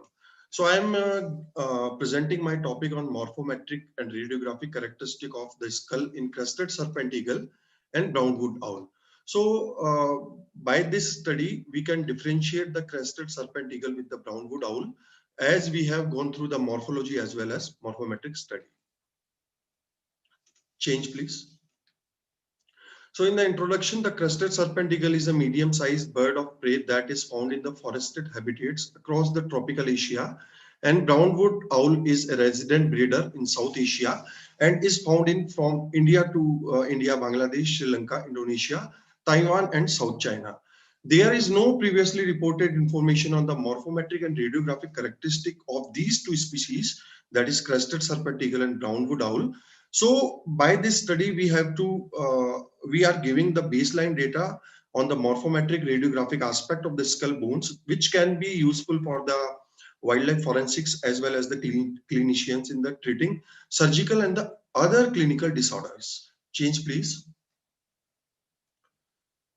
So in the material methods, the specimen of the skull were procured from the crested serpent eagle and brown-wood owl. We have taken 4 samples from each bird, brought from the Aizawl Zoological Park for the Aizawl Zoological Park for post-mortem examination to the Department of Veterinary Pathology, College of Veterinary Sciences and Animal Husbandry, Aizawl, Mizoram.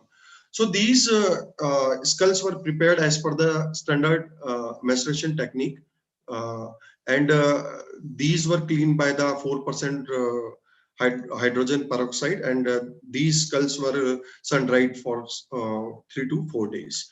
So you can see we have taken various morphometrical parameters over it, that is skull length, neurocranial length, viscerocranial length, then zygomatic width and skull height, then mandible length, mandible width, then skull width or skull base length. So these these parameters are very useful to identify these species, and which can provide baseline information to the wildlife forensic officials to identify these two species from each other, as well as from the other birds also.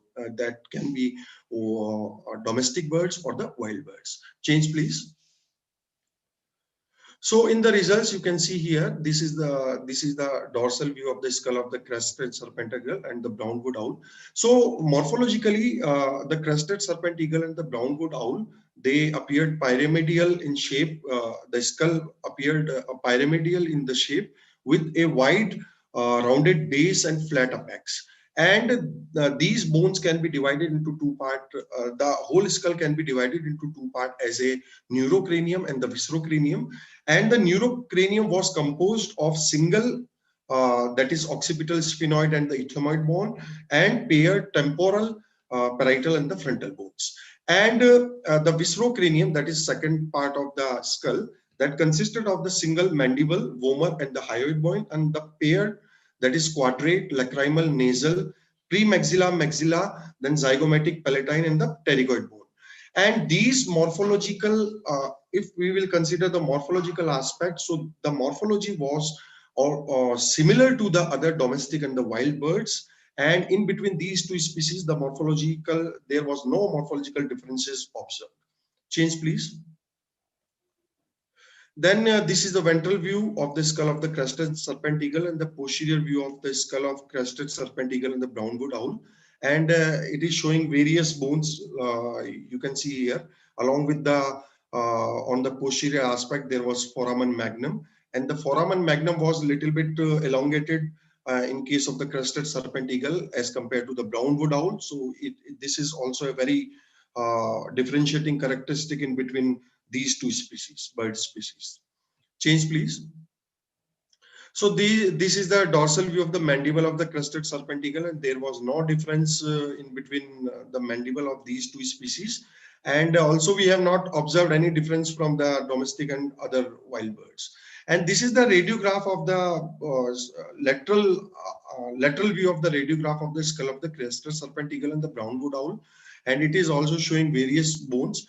And you can see here also orbit, and the orbit was almost similar in the appearance in the both these species along with the other domestic and wild birds. Change, please. So these are very important parameters in between these two species to identify in between these two species, as well as from the comparison from the other domestic and wild birds. So the skull, we have took various parameters like skull length, skull width, skull index. So majority of the parameters in the length were higher in case of the crested serpent eagle. However, in the width, it was more in case of the brown-wood owl. And we also concluded, if you will look at out the skull index, cranial index, and the facial index, it was more in case of the brown-wood owl in comparison to the crested serpent eagle.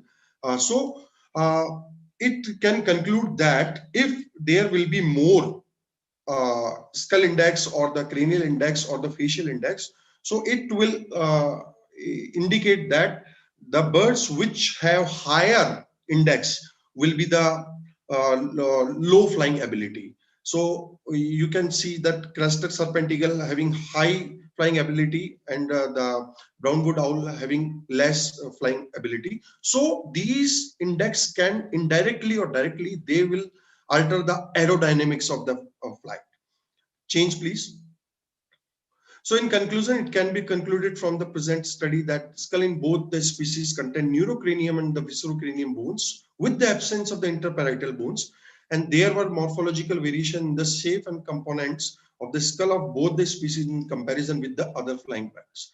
And the morphometrical parameters which we have used can be used for the wildlife forensic, because it can differentiate from the other species, other domestic and wild bird species, as well as in the in between the crested serpent eagle and the brown-wood owl. Change, please. So thank you to all for listening my presentation, and thank you to WILDCON for giving me opportunity to present my research work. Thank you, sir. Have a pleasant evening. Welcome, Dr. Aparna, ma'am. Yes, sir. Yeah, we are pulling your presentation, ma'am. Thank you, sir.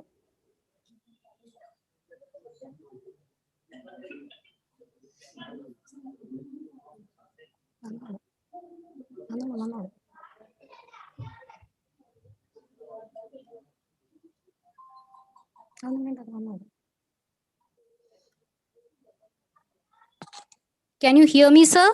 Am I audible? Yes, ma'am. Loud and clear, ma'am. Can I start, sir? We are pulling your presentation, ma'am. One sec.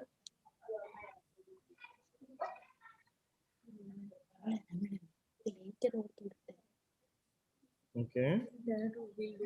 No. Press the next.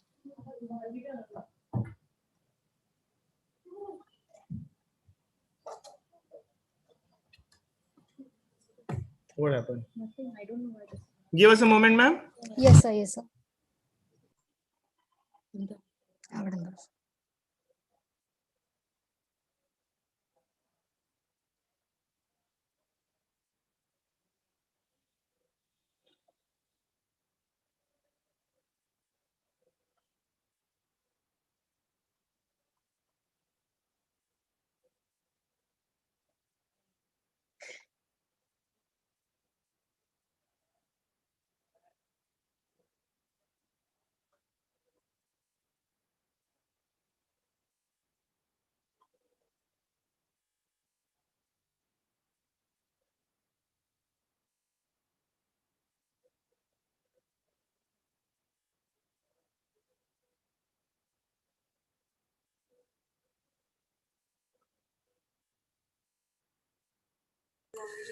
One sec, ma'am. Let him try.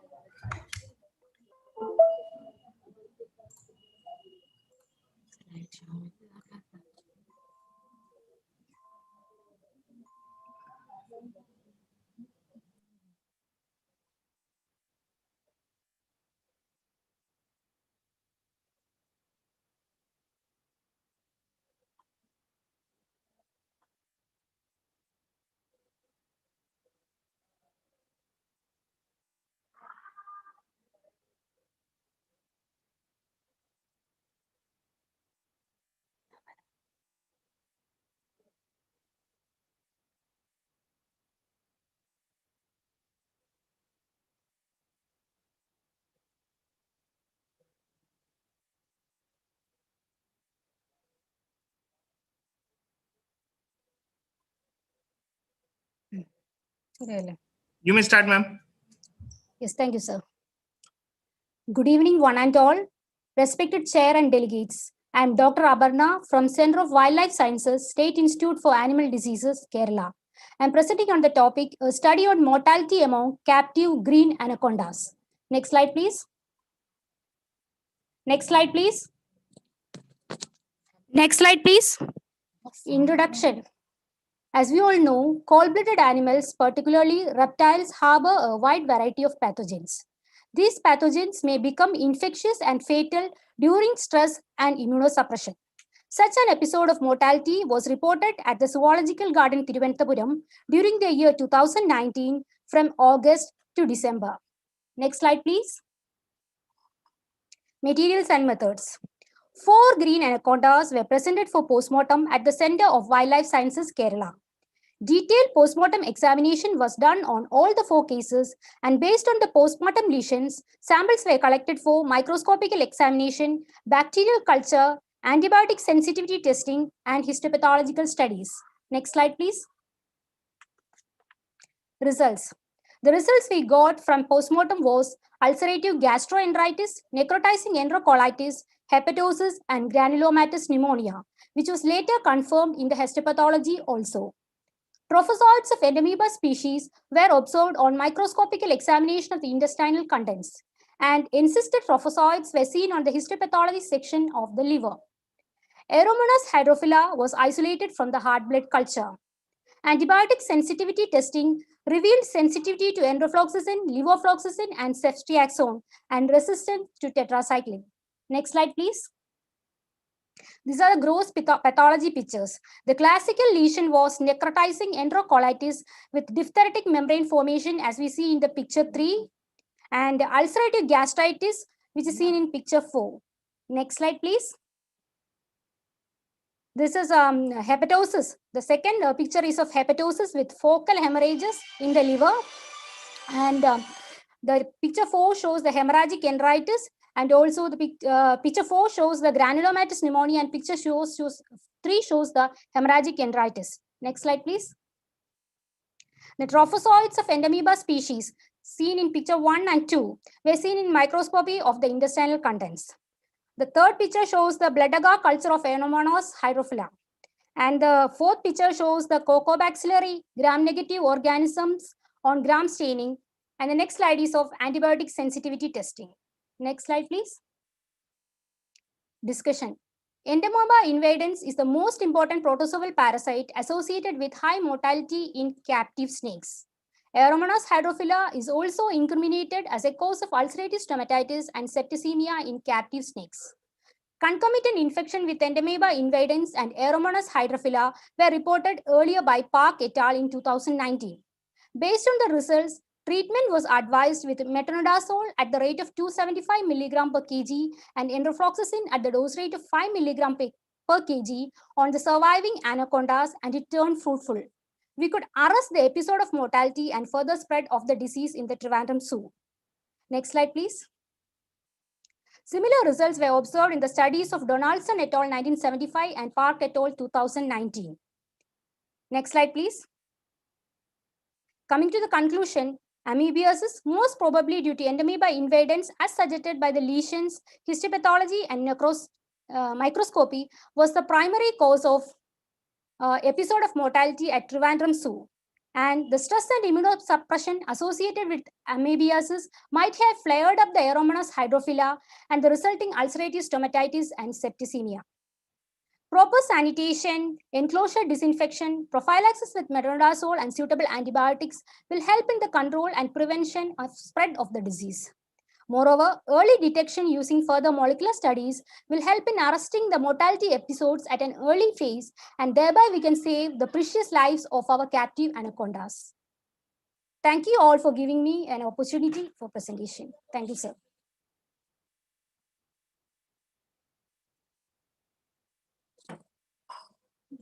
Thank you, ma'am. Moving on, we have Dr. Paushe.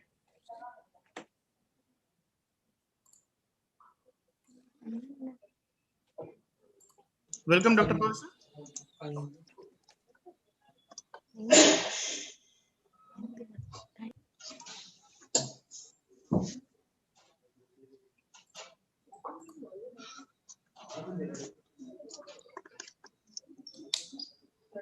Okay. Shall I start, sir? Yes, sir, please.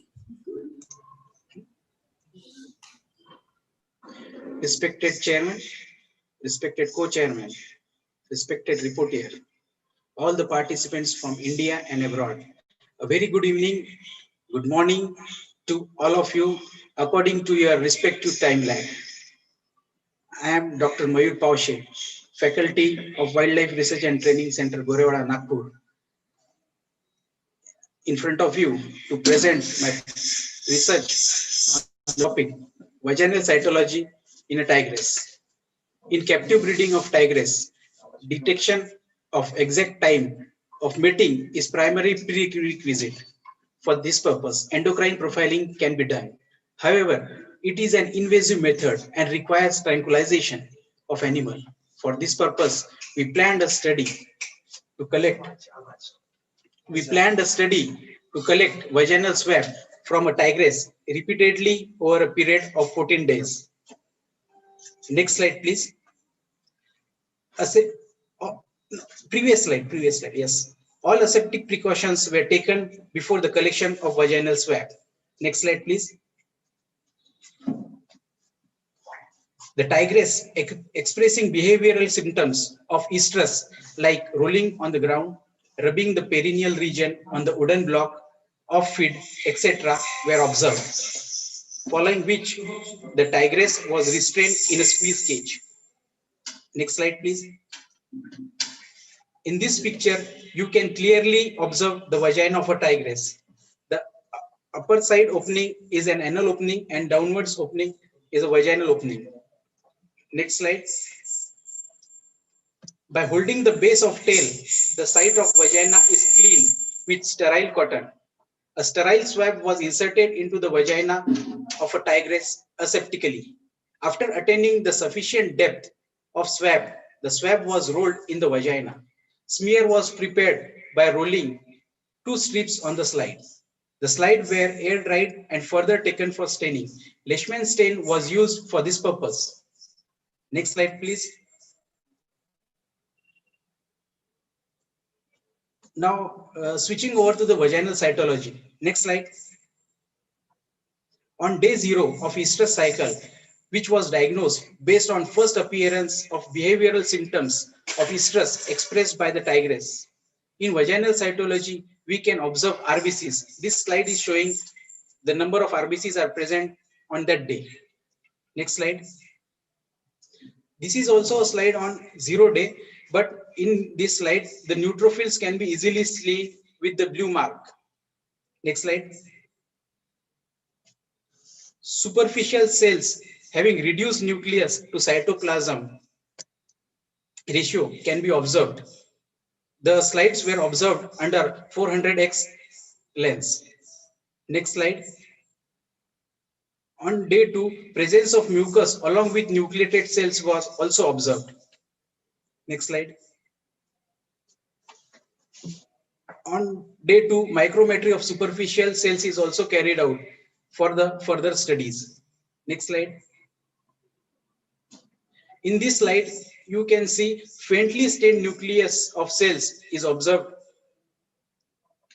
The nucleus is regressing slowly. Next slide.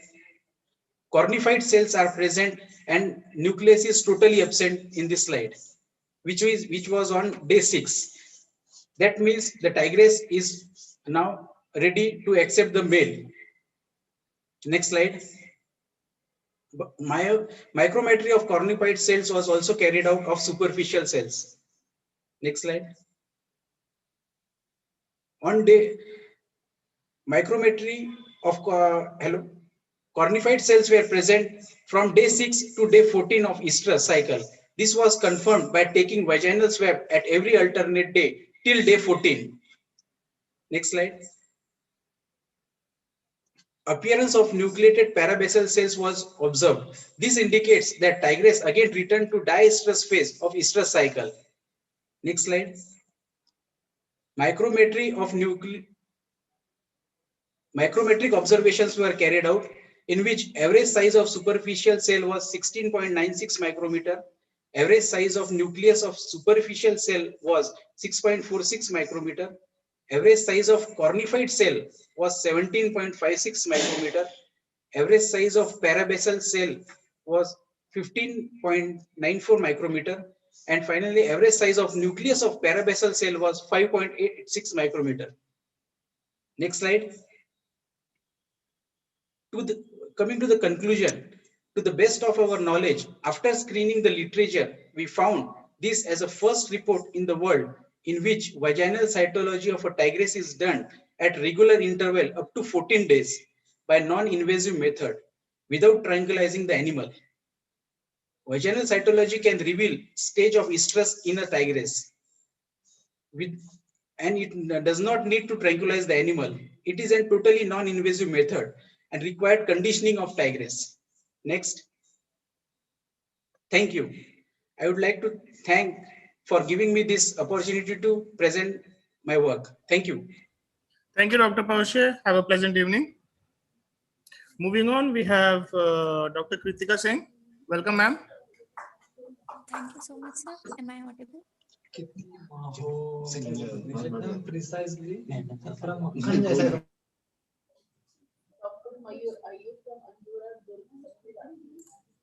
Good evening, everyone. I am Kritika Singh, a PhD scholar from RTPP Jabalpur. Ma'am, can you be louder, ma'am?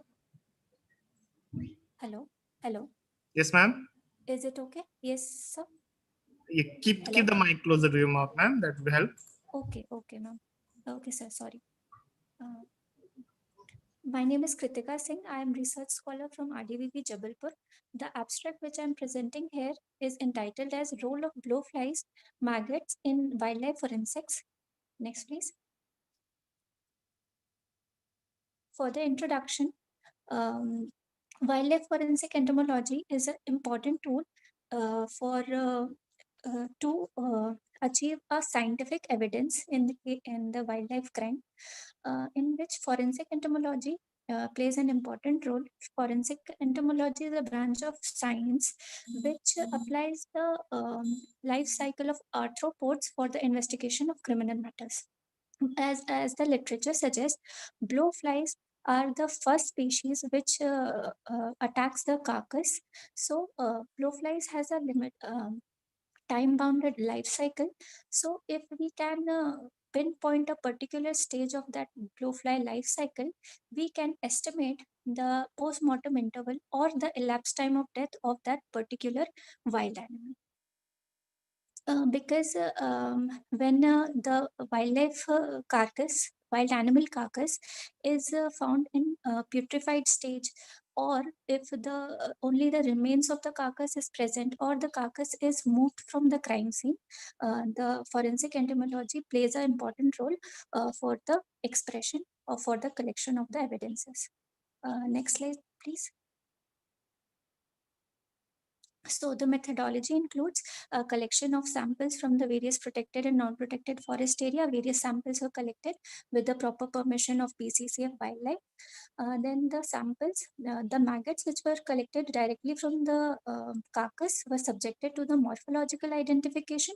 The morphological identification includes the preparation of the permanent slides, which were subjected to the dehydration series and mounted with TPX. The molecular analysis of the species identification of the maggots, so that the species of the blowflies can be identified, and the slides which were obtained were subjected to the estimation of elapsed time of death of the wild animal. Next slide, please. So the result for the period of 3 years, we encountered 40 wild animal carcass from various protected areas of MP. 12 from Kanha Tiger Reserve, which is here in the screen. Next slide, please. These are the various photographs. The source is SWFH Jabalpur, that is School of Wildlife Forensic and Health.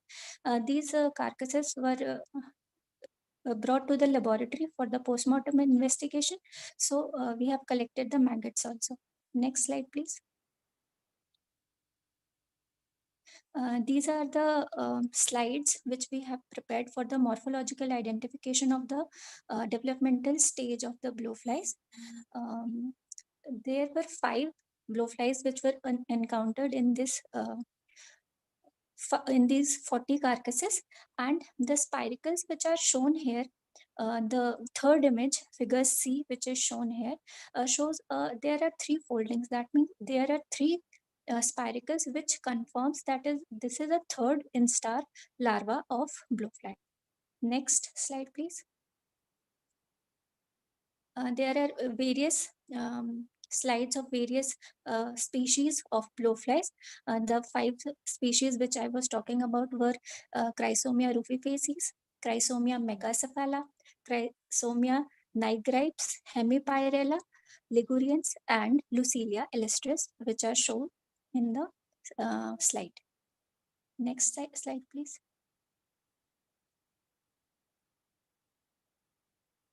The elapsed time of death calculation from the different stages of maggots is highly dependent on the temperature and the relative humidity. When there is low temperature especially in winters, the life cycle of that particular blowfly species completes in a higher amount of time. That is, if we get the similar stage, the estimation of the postmortem interval is higher in winters and lower in summers. So out of 40 carcasses, 18 were carnivores, including a tiger and leopard. Next slide, please. And 22 were herbivores, including cheetal, sambar, barasinga, and langur. Overall, 25 carcasses which are shown were autolyzed, and 10 carcasses were totally decomposed, and 5 carcasses are shown which were showing rigor mortis, and so that the elapsed time of death which was calculated is low in those carcasses. Next slide. This is the overall summary of all 22 cases of the herbivores, and thank you so much. Thank you, ma'am, for the wonderful presentation. Thank you, sir. We have Dr. Madhuri Hedao. Welcome, ma'am.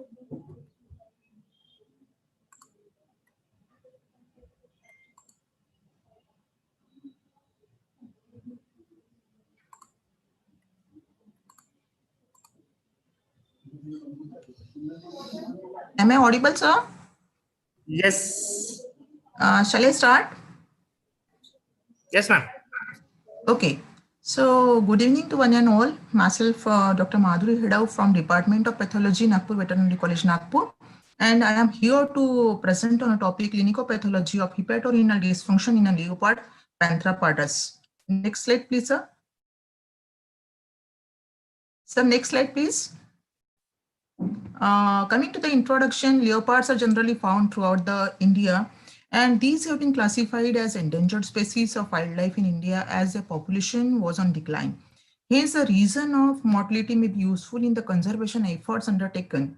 Liver diseases of unidentified nature have been reported as one of the major cause of death in captive animals, and clinical and biochemical evidence of liver damage actually usually appears late in the disease particularly. So severe liver damage is usually accompanied with renal damage. Hence, the present case study is an attempt to put on a record a case of hepatorenal dysfunction in a captive leopard particularly. So objective of my topic is to study the clinical pathology of hepatorenal dysfunction in a leopard, Panthera pardus. Next slide, please, sir. Sir, next slide, please.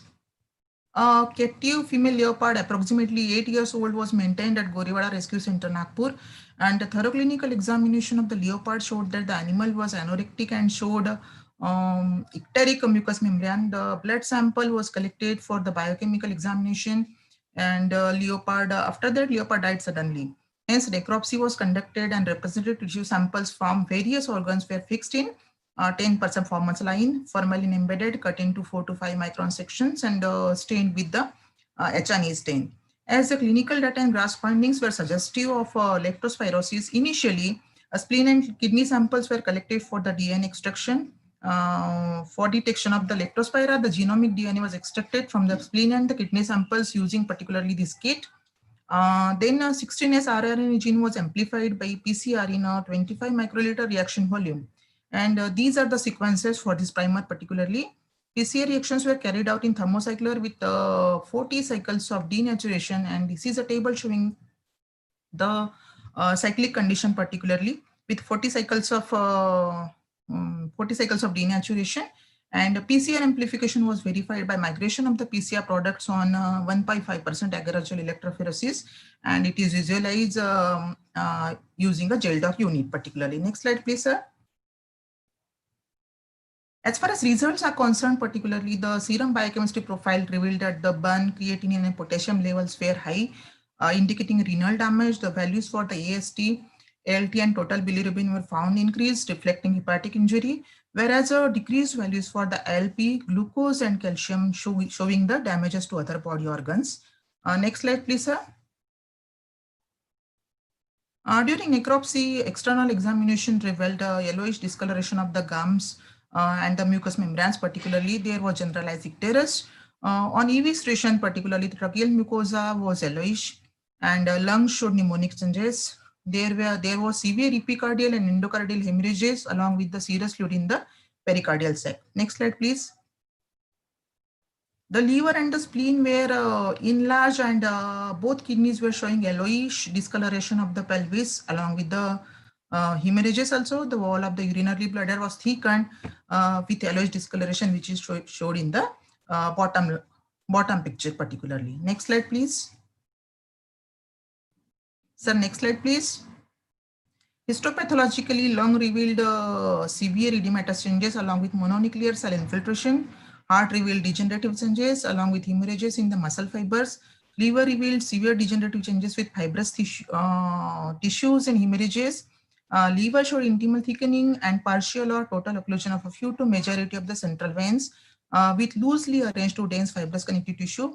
Perisinusoidal fibrosis, necrosis in the centrilobular area with vacuolar changes, which are particularly indicative of veno-occlusive disease. Next slide, please. Severe diffuse tubular necrosis with pycnotic nuclei and moderate renal tubular degeneration were also observed. As far as PCR amplification is concerned, expected PCR product of 331 BP was not obtained, which is specific to leptospiral DNA particularly. Hence, on the basis of the clinical data and the histopathological findings, case was diagnosed.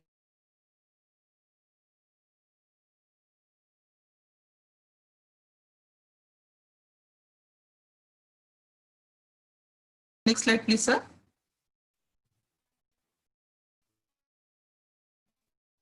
Next slide, please, sir.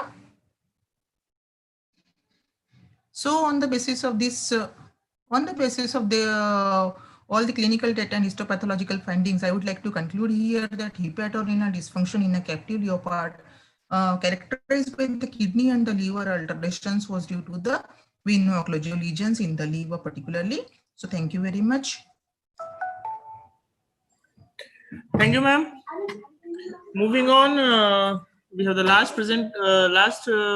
presentation by Dr. Sujit Kolangar.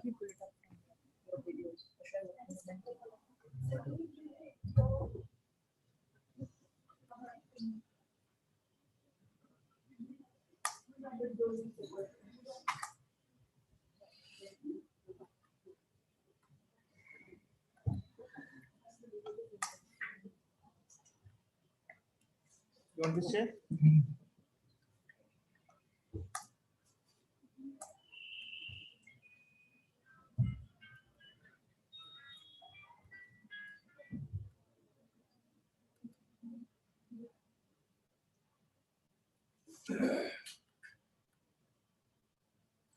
Hello, good evening. This is Dr. Sujit Kolangat from Wildlife Research and Training Center. Respected Chair, Vice Chair, and all the delegates who have joined in from different parts of the world, a very good evening to all of you. I'm here to present my work on sperm retrieval or sperm rescue from a spotted deer. Next, please. In present time, with the growing anthropogenic pressure on wild species of wild species of our country, we have always seen that many of the wildlife have come in conflict with humans, with development infrastructure such as roads and railways encroaching the protected areas. Incidences of accidents, especially with carnivores and herbivores, have picked up in the recent past. Just looking at the picture, you see that every form of wildlife, may it be the carnivores or the herbivores, they are equally affected. Next, please. This is a report which surfaced in 2018, which said around 181 wildlife lost their lives due to road and train accidents. Now, when you take a closer look at the picture, you understand that there are many Schedule 1 species such as the bison, there is a tiger. We also have endangered species such as the wild buffalo, the elephants, leopard cats, leopards, and lions. So this is really alarming. Now, considering that number 181, 50% of them are males. Now, if you lose 90 animals, there is something else that is lost along with it, and it is your chance to save the species. Next, please.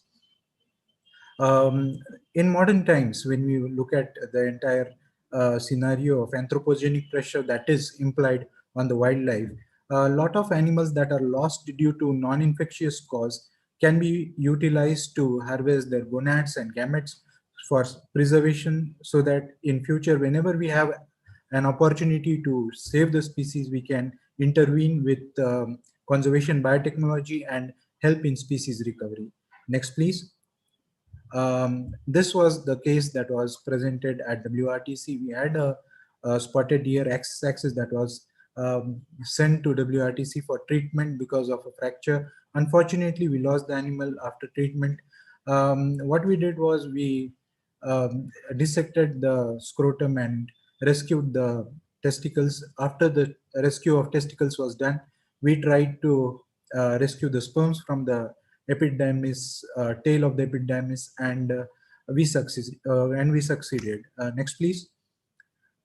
Now, when you talk about species conservation and when you talk about species conservation biotechnology, it is important that we find ways to preserve the gametes and gonads so as to save any species which is under threat. Next, please. Next, please.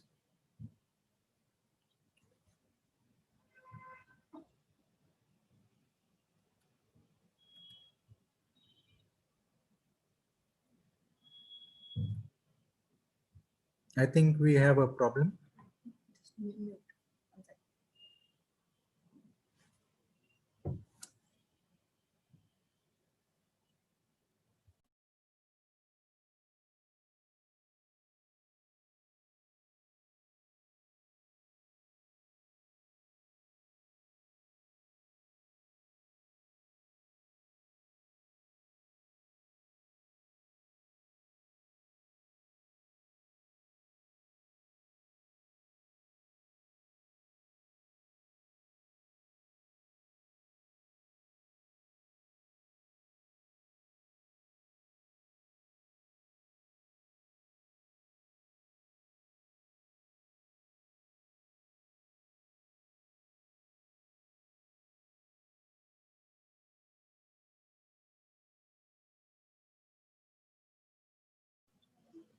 Yeah, I think it is working now. So, as I said, we tried to rescue the sperms from the quada epididymis, and then using triadyl egg yolk extender, we tried to preserve them at 4 degrees centigrade and study its utility for any conservation biotechnological application. Next, please. So these are the studies: motility, sperm concentration, acrosome integrity, live dead count, methylene blue reduction time, sperm abnormality, and histopathological studies of the testes. These were undertaken. Next, please. So let me briefly just discuss the results. As you can see on the left side of the screen, these are the sperms that were recovered or rescued, and we then did live dead count. So a white indicates that it is live, with eosine and nigrosin stain. Now, the next slide that I wish to show here is a video slide wherein we have studied the motility and sperm concentration at 24 hours, then 72 hours and 96 hours. I just request the organizers to play the videos, please.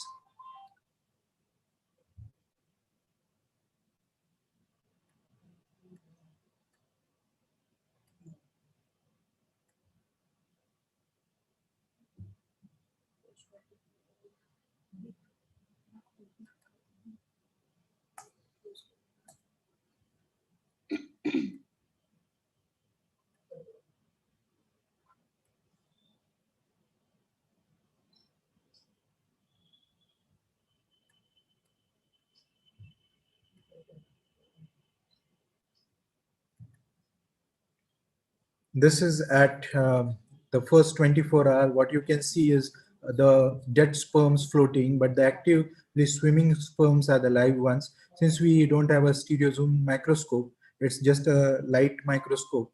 So we cannot see the live sperm swimming, but the dead sperms definitely are floating, and what we can see underneath are the live ones. After that, we did a 72-hour study. So at 72 hours, the change that you see is a lot more dead sperms are floating, but then still we can see some live sperms floating and swimming across our screens. Next, 96. Now at 96 hours, what we notice here is the number of sperms that are floating or dead has increased tremendously. Now what you see here in the right corner is a yacht of the dead sperm that is floating around. So it goes to tell us that time is definitely a factor in considering utility of the sperms that we have recovered or rescued from the dead animals. So we need to intervene at a time when the sperms have maximum motility and concentration. Next, please.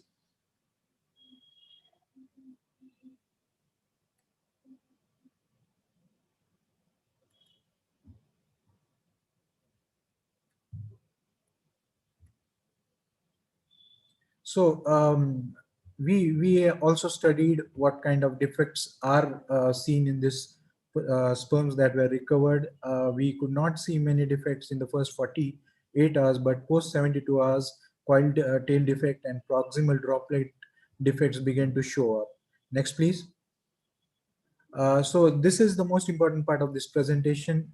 It is, as you can see, the sperm motility when it is near 70 or in between 60 and 70%, the sperm is considered to be good enough to be utilized for any conservation biotechnological intervention. Whenever an animal dies in wild or maybe in a captivity center, we need to ensure that we undertake a sperm rescue or sperm retrieval in the first 48 hours. I consider 36 hours to be the best time to rescue a sperm for storage and preservation by further freezing. Next, please. This is the concept that has come up, the de-extinction movement that it is better called as. Now, the red line that we see is where we have to intervene. We are not going for cloning, nor are we going for germline transmission. But when you can store gonads and gametes and think of saving the species by future intervention, that is an important thing that you can do. Similarly, when you are preserving the gonads and gametes, in a way you are giving that species more time to survive and not to be extinct. So it is in a way slowing down extinction of that species. Next, please. When you go through the entire study, we definitely would say that sperms do survive on posthumous retrieval, but the longevity is not more than 96 hours, and it falls steeply after 72 hours. I would say 36 hours is the best time for us to utilize or to harvest the sperm from the dead animal. Posthumous, next please.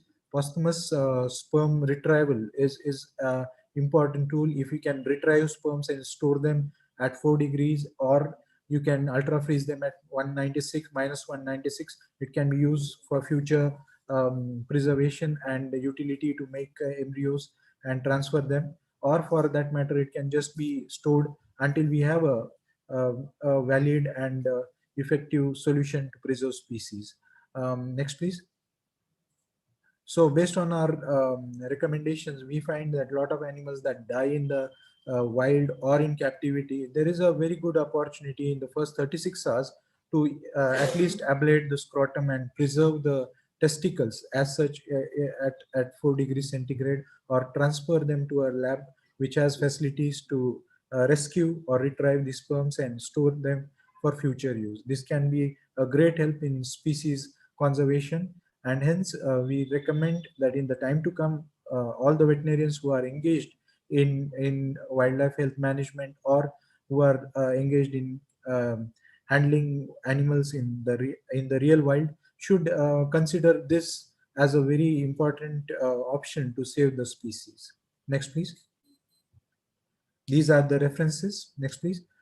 I extend my sincere thanks to all those who have helped me in this work. I extend my gratitude to Honorable PCCF Wildlife Maharashtra State, Director WRTC, my colleagues, DM Gorewada, Nagpur, for all the facilities he has rendered to make this study possible. I thank you all for your patient hearing.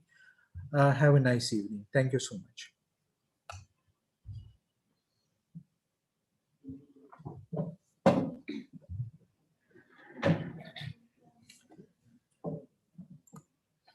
Thank you, Dr. Sujit, for the wonderful presentation.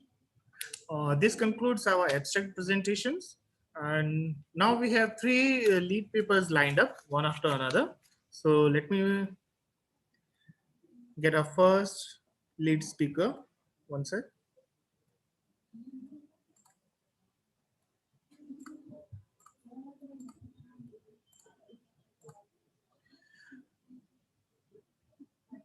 I'd like to welcome Dr. Pierre Comizoli.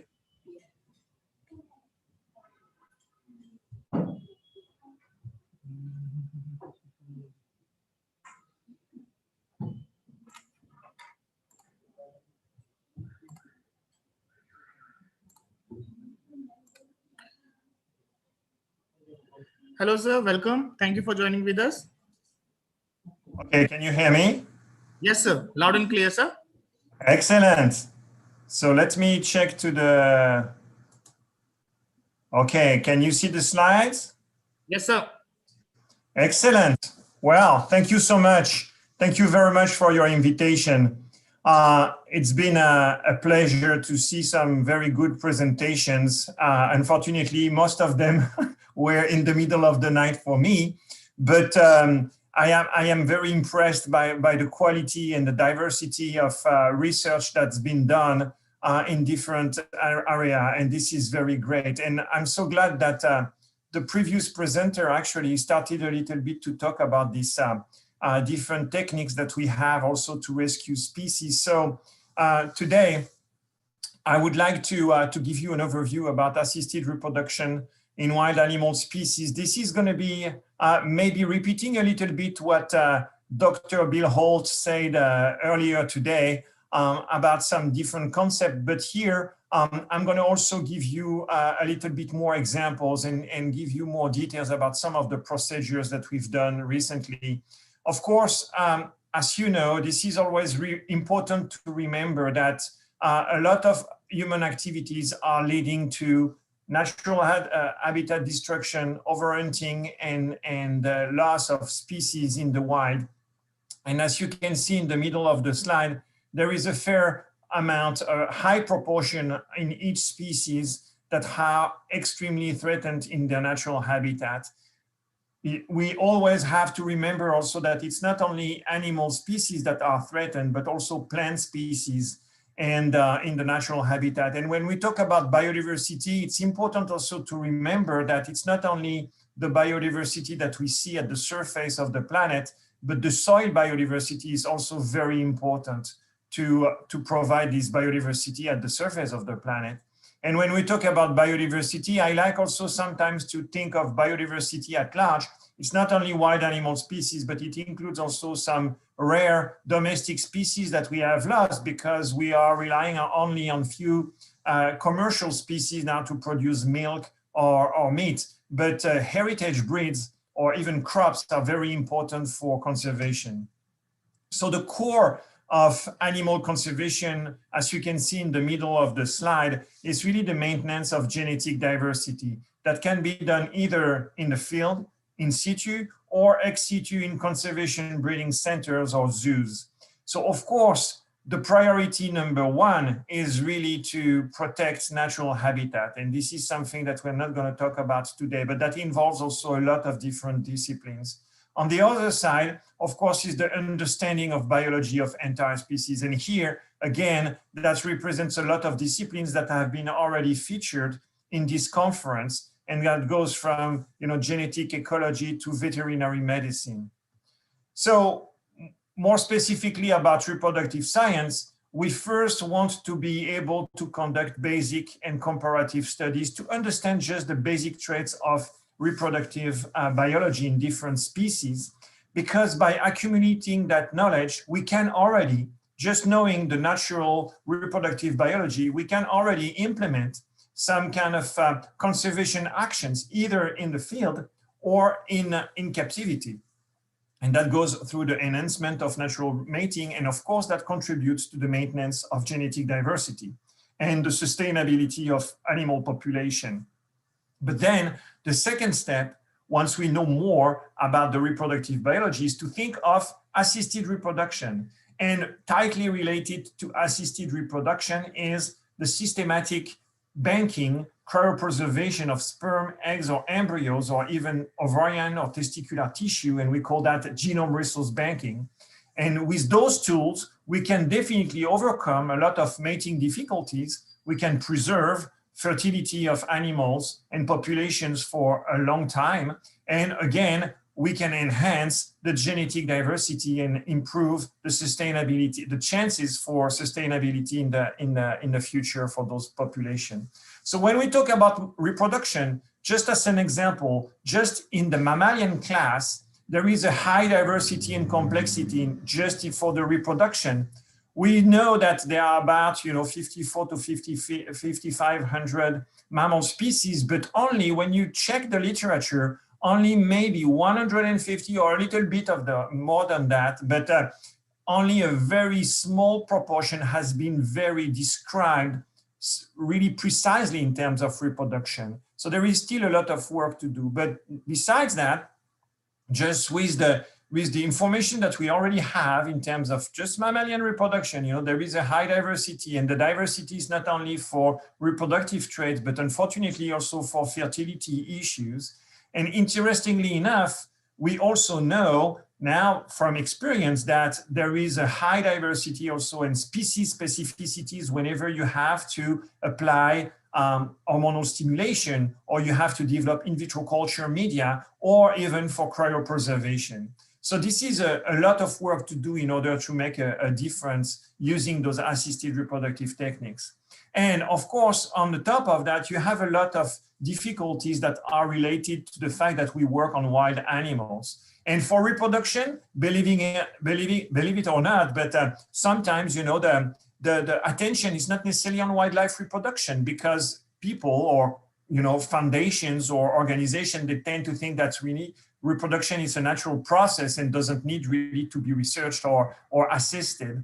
We always work, unfortunately, on very small animal numbers. We work, of course, as you all know, in complex working conditions, because we have to deal with wild animal species that sometimes are either stressed or very dangerous. And unfortunately, also, there is a lack of space and specialized facilities really to perform those studies. And especially when we talk about artificial insemination or in vitro fertilization or embryo transfer, you really need to have the right facilities to do that and the right expertise. And of course, you need the money. So just to take home message here is that we are making progress very slowly, and in comparison with the needs really that have to be addressed. So talking about diversity, just here an examples within the cat family. Okay, they have all the different anatomies, but what's really interesting is that you have at least some species that are either induced ovulators or spontaneous ovulators, and this is something that we had to study first, because we all more than 30 years ago, we always assumed that, oh yeah, all the cats that are induced ovulator, which is not true. And we had to do a lot of hormonal studies really to understand that and to describe that properly. And then as an illustration also of when we switch to assisted reproductive techniques, here is just an example of showing how just it's a pretty old protocol of ECG followed by ACG injection to stimulate the ovarian activity. And here it's to stimulate really the ovulation. And here is the nice response. And at the bottom is not a so good response, because there are too many pre-ovulatory follicles, no ovulations, not good. But as you can see here, when you look across the different species, across the different size or the geographical origin of the species, you cannot see really a connection or a correlation with the protocols really for ECG and HCG injection. So that means that for a given species, you always have to go back to the basics and to try to determine properly what are the best stimulation protocol. And this is also valid for in vitro culture or cryopreservation. So a first example that I would like to give you in order to illustrate that is the clouded leopard. We've been working extensively on that species for a long time, especially in collaboration with Thailand.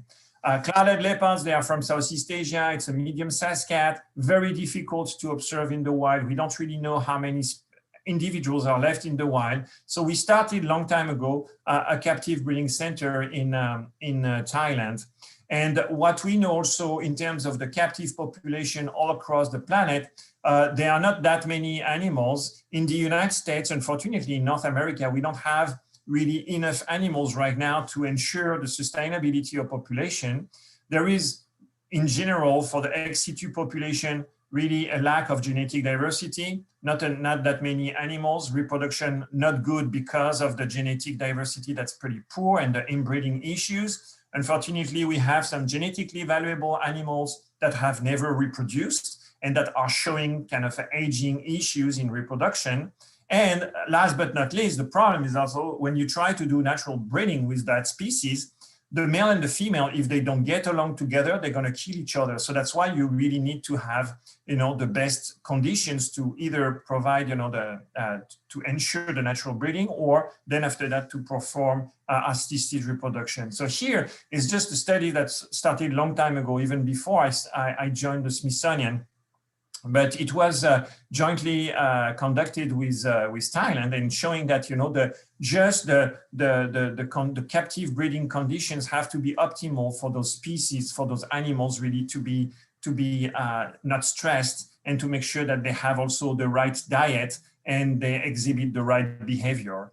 We did some, again, monitoring the hormones in the feces or in the urine. We were able to show that in that species, the females, they have a seasonal anestrus, which is also something that we couldn't really guess because nobody had studied that before. And those studies are from the 90s. Then after that, we did some more characterization about the length of the gestation, and which is about 3 months in the clouded leopard. But interestingly enough, even if a female is not pregnant, she's still going to show very elevated levels of progesterone for a long time. So it's a little bit confusing because for sometimes almost 2 months after the breeding, you don't know if a female is really pregnant or pseudo-pregnant. So that's kind of something that we discovered also by tracking the hormones. Then we did also, on the males, we did a lot of studies by collecting male under anesthesia through electroejaculation. And as you can see here, the results are very interesting because, well, as an average, the values are not very surprising because they are very consistent with what we know in other cat species. But you can see that the variation is very, very high, and that we also have a very high proportion of abnormal sperm, which is again due to the lack of genetic diversity. And those individuals were collected mainly in Thailand also. But I was talking about the fact that, when you provide the best conditions for natural breeding, then after that, well, you may already improve the natural breeding. And that's what happened in Thailand, where animals, instead of being in small enclosures, they were in those big, large enclosure where they can rest, they can hide like in nature. And we produced by natural breeding a lot of cubs like that. So that was that's a good example to show that once you know the reproductive biology, and if you provide, the good conditions in conservation breeding centers, you can already make a difference. You don't necessarily need to switch immediately to assisted reproduction. But of course, as I said, the problems of aggressions between male and female is something that sometimes cannot be overcome. So we had also to study, ways to freeze the sperm. So we have developed also a protocol to freeze properly the sperm in that species. And we have started, systematic banking also of the sperm from different individuals. And what we do in Thailand also, we do it also in the United States, in North America. And in terms of stimulating really the female, or controlling the ovarian activity in the female in order to perform artificial insemination or embryo transfer, it's very important to know that, for example, that first of all, the technique of artificial insemination has, of course, to be under anesthesia. No way you can do that on even on a lightly sedated female. Depositing the semen in the vagina of the female under anesthesia is not going to lead to anything, because the sperm is not going to be able to cross the cervix and you're not going to have any conception. The problem is that to cross the cervix is very challenging in that medium-sized species. So the transcervical artificial insemination is not really possible. So that's why a long time ago, my colleagues, including the Dr. Jogel Howard, developed laparoscopic intrauterine artificial insemination. It worked only once in the 90s at the Nashville Zoo. And then after that, there was no more success. We tried a little bit of doing oocyte collection and in vitro fertilization in that species, but we don't really have a lot of results. So anyway, going back to the control of the ovarian activity, we are using the ECG injection at any time of the cycle of a female. We avoid, of course, to do the injections right in the middle of an estrus period for a female. But then after that, the ovulation is induced by an injection of porcine LH. And then after that, the artificial insemination takes place 44 hours later after the PLH injection. So we have a technique, as I said, by laparoscopy, and this is here just an example of a female on her back. The tail is here, the tail is here, and you see there are two ports of entry, one for the camera and the optic fiber, and another one for a grasper.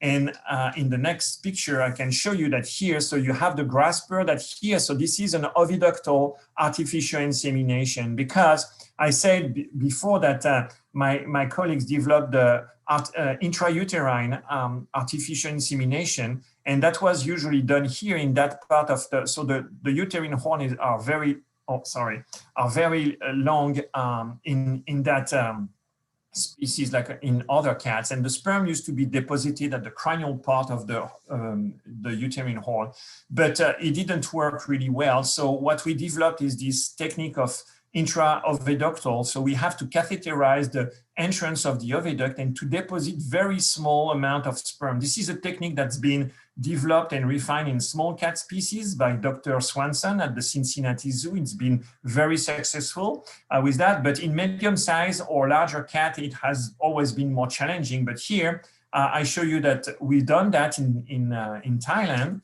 and we got success. We got birth of cubs after artificial insemination, and then we also repeated really the procedure in the United States, and using frozen sperm, we were even able to produce cubs using this technique. Another cat, switching to cheetah. So cheetahs are interesting because they have a very short reproductive life, even in the wild, for maybe 6 or 7 years. In captivity, of course, females, they live way longer. But as I said before, even for the clouded leopard, we have the same problem with cheetahs, is that when females are getting old, then after that, they do not conceive, and they do not really have any result. We don't really have any results after artificial insemination. So we wanted to understand why those older females cannot really conceive, because we knew that, interestingly enough, they were still showing estrus cycles, and by monitoring the hormones, we knew that the ovarian activity was still very good in those old females, but we didn't understand why there was a problem of conception. So we suspected that maybe the quality of the oocytes was not as good in the old female, or maybe there was another problem. So we did a comparative studies between different age group of cheetahs. And we used also, in that case, we collected the oocytes from the different age group of cheetahs. And here it's an example of, again, normal hormonal cycles, ECG, ACG collection. But here, instead of waiting too long for the ovulation, we aspirate the oocytes by laparoscopy just before the ovulation. So we collect really in vivo matured oocytes from those different age groups. So here it's just a picture of a cheetah ovary with the pre-ovulatory follicles. This is a picture not very good, but this is a in vivo mature. The oocyte is here, the cumulus, expanded cumulus cells are here. Then we perform in vitro fertilization. We consistently actually obtained embryos from the different age groups. So there was absolutely no difference between the different age groups. Every eggs that we, sorry, the eggs that we collected, even from the old females, they were able to, they had the capacity, the developmental capacity really to develop into morellas or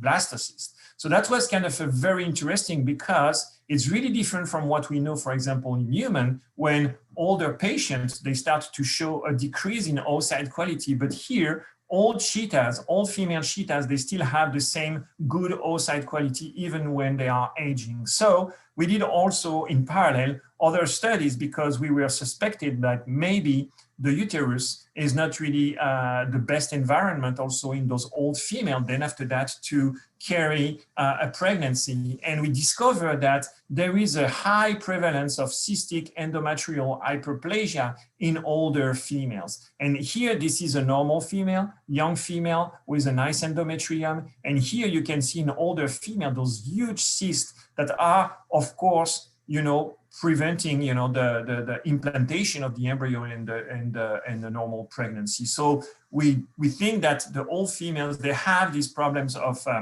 uterine environment, but we know that the oocyte quality is good. So what we did is that more recently we started studies because it took a really long time to do those comparative studies. But here it's an example where we stimulated an old female. This is the ovary. We collected the oocytes from the pre-ovulatory follicles in that old female. We did in vitro fertilization. We produced the embryos, and then we transferred early embryos at the 2-4 cell stage in the oviduct of a recipient female. And this is a younger recipient female, knowing that the young females, they have good uterine environment to provide to the embryo. And here you can see the ovulation site on the recipient. So we did that. We did several runs of embryo transfer, and we were on one recipient out of the 3 recipients that we tried. We detected at about 30 days post embryo transfer a pregnancy, and then that was confirmed by X-rays about a little bit more 2 months into the pregnancy, and we got the birth of 2 healthy cubs. The first one produced by in vitro fertilization and embryo transfer in the cheetah. But what's really exciting in that case is that, again, those cheetah genetically, they are from an old female, but they were produced by a young female. And that's really the future for us in terms of the management of this or the overcoming these kind of problems of aging in reproduction.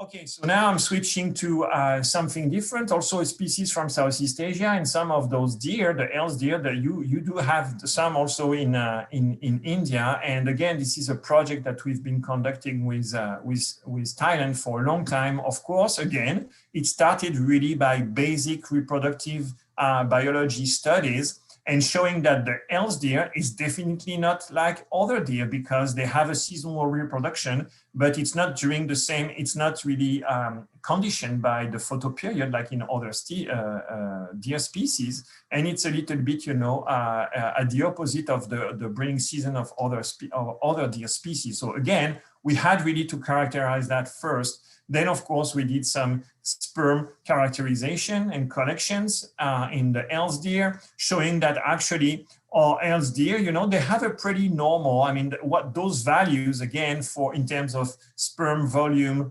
semen volume, concentration of sperm, percentage of abnormal sperm or normal sperm, they are very good, and they are really not different from what we know from other ungulates.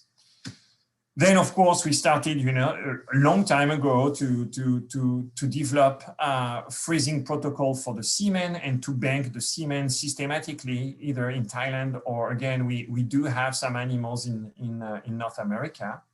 we tried, so then after that, again, knowing more about the basic reproduction of that species, we tried the first attempt of artificial insemination, transcervical, but in that case, we were lucky because else deer, I mean, even if it's a deer species, if they are used to be handled on a regular basis by people, if it's in the dark and if it's not really stressful for the animals, you can definitely have an animal that without sedation can be inseminated. So we did that long time ago, and we obtained, you know, using just a classic protocol here to control the ovarian activity. Here it's just a picture showing you the cervix. It's a little bit like in other ungulates. It's very long and very difficult to pass with a catheter, but we produced the first fawn born from artificial insemination in that species more than 15 years ago almost.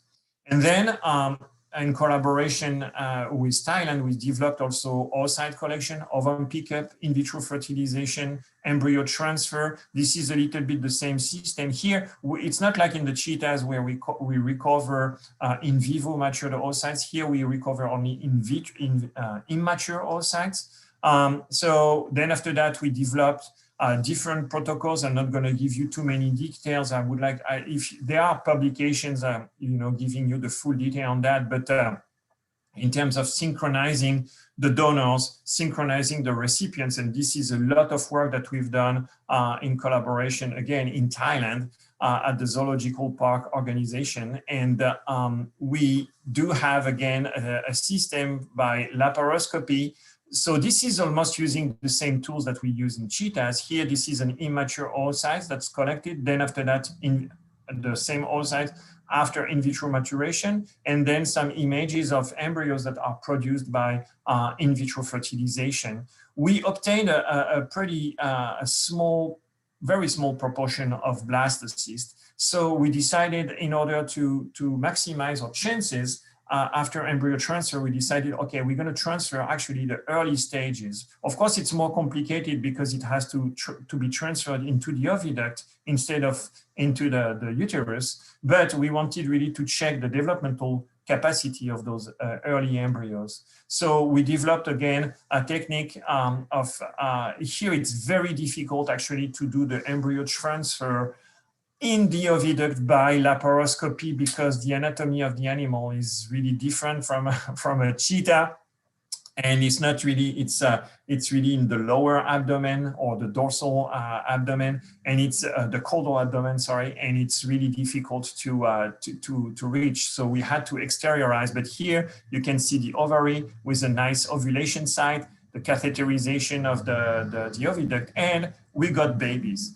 And really, which is also exciting because we were able to do some kind of heterospecific of a subspecies embryo transfer, producing embryos from very rare subspecies of Elds deer and getting pregnancies from recipients that were from a more common subspecies. So this is very satisfying project also.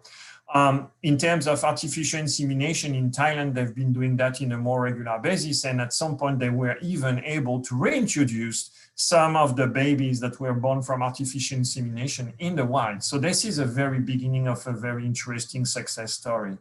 Okay, last but not least, because time is tight, but I would like to talk about briefly giant pandas. So giant pandas, this is what you should be seeing normally if they are able to breed naturally. Unfortunately, this is what you see a lot of time, especially in zoos all across the world, is that the male and the female, either they are a little bit aggressive to each other or they don't really know how to breed naturally. So we have to use, again, artificial insemination. And again, in order to really understand or to know how to perform artificial insemination, we had to study not only our group, but it's an international, effort. We had really to study the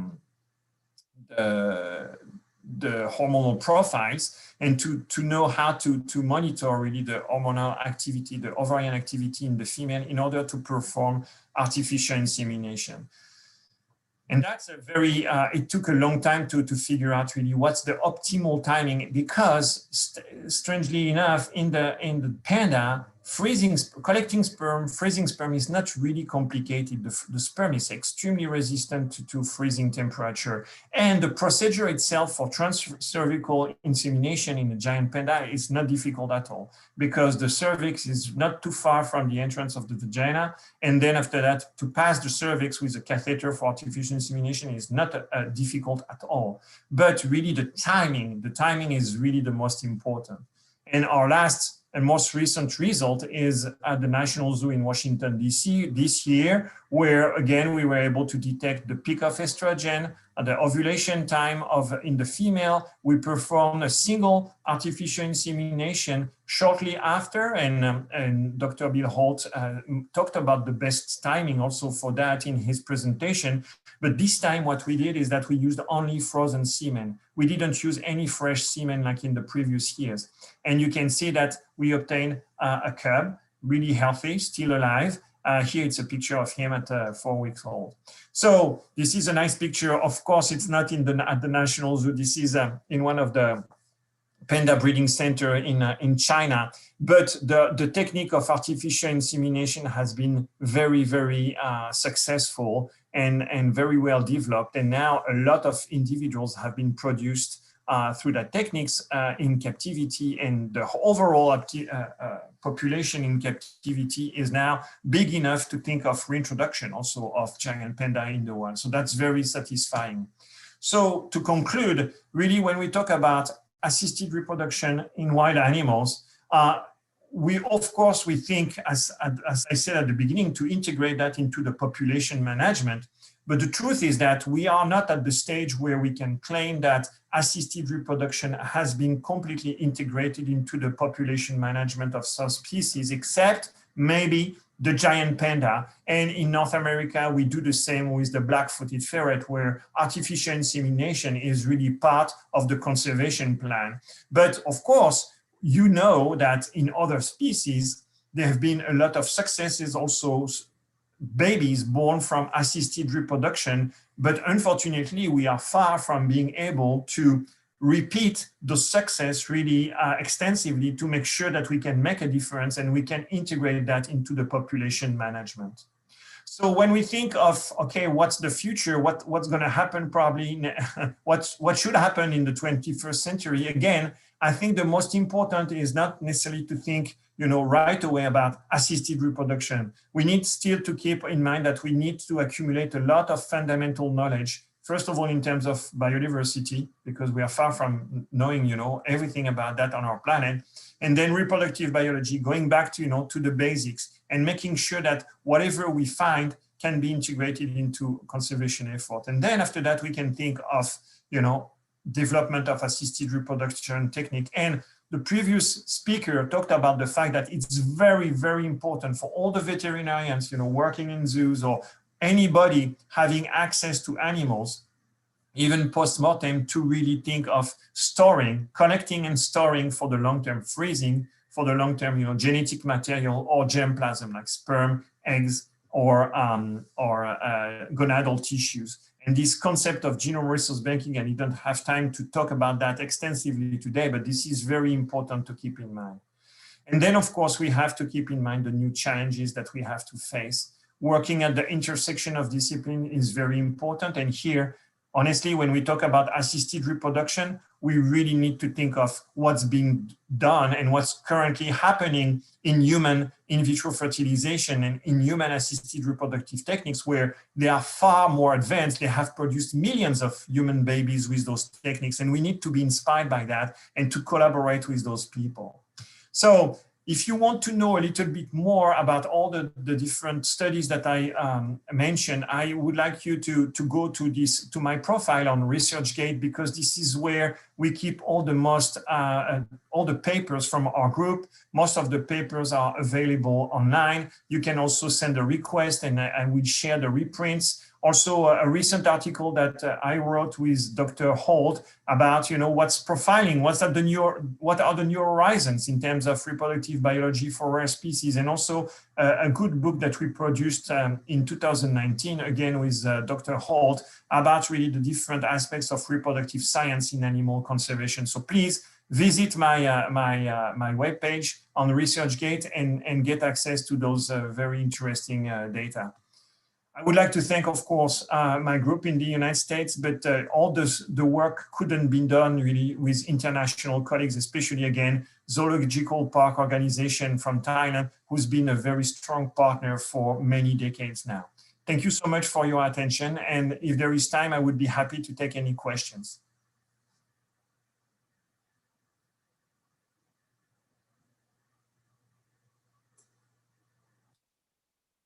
Hello.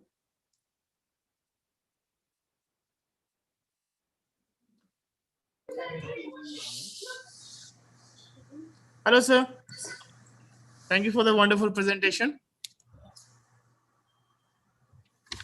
I would have loved to go for the question and answer session, but since we are running late and our next lead speaker is waiting, sir. Of course, no problem. And again, feel free to share my my email address with the participants, and I would be happy to answer questions later on. Thank you, sir. I'll make sure to put that in the newsletter that I'm going to send tonight, sir. Okay, excellent. Thank you so much. Thank you. Thank you. Thank you. Sir, have a good day, sir. Yes, sir. Ciao.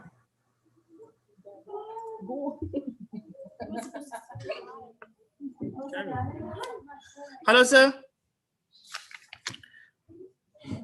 Can you hear me? Hello. One sec, sir. Let me put up your slide, Yes, sir. sure. Okay.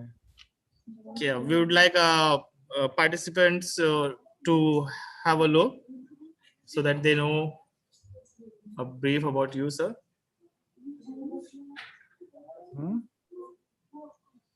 Thank you very much. Thank you for inviting me in the today conference, and I can introduce myself together with the presentation. Yes, sir. Please. Go ahead, sir. So can I share now? Yes, sir.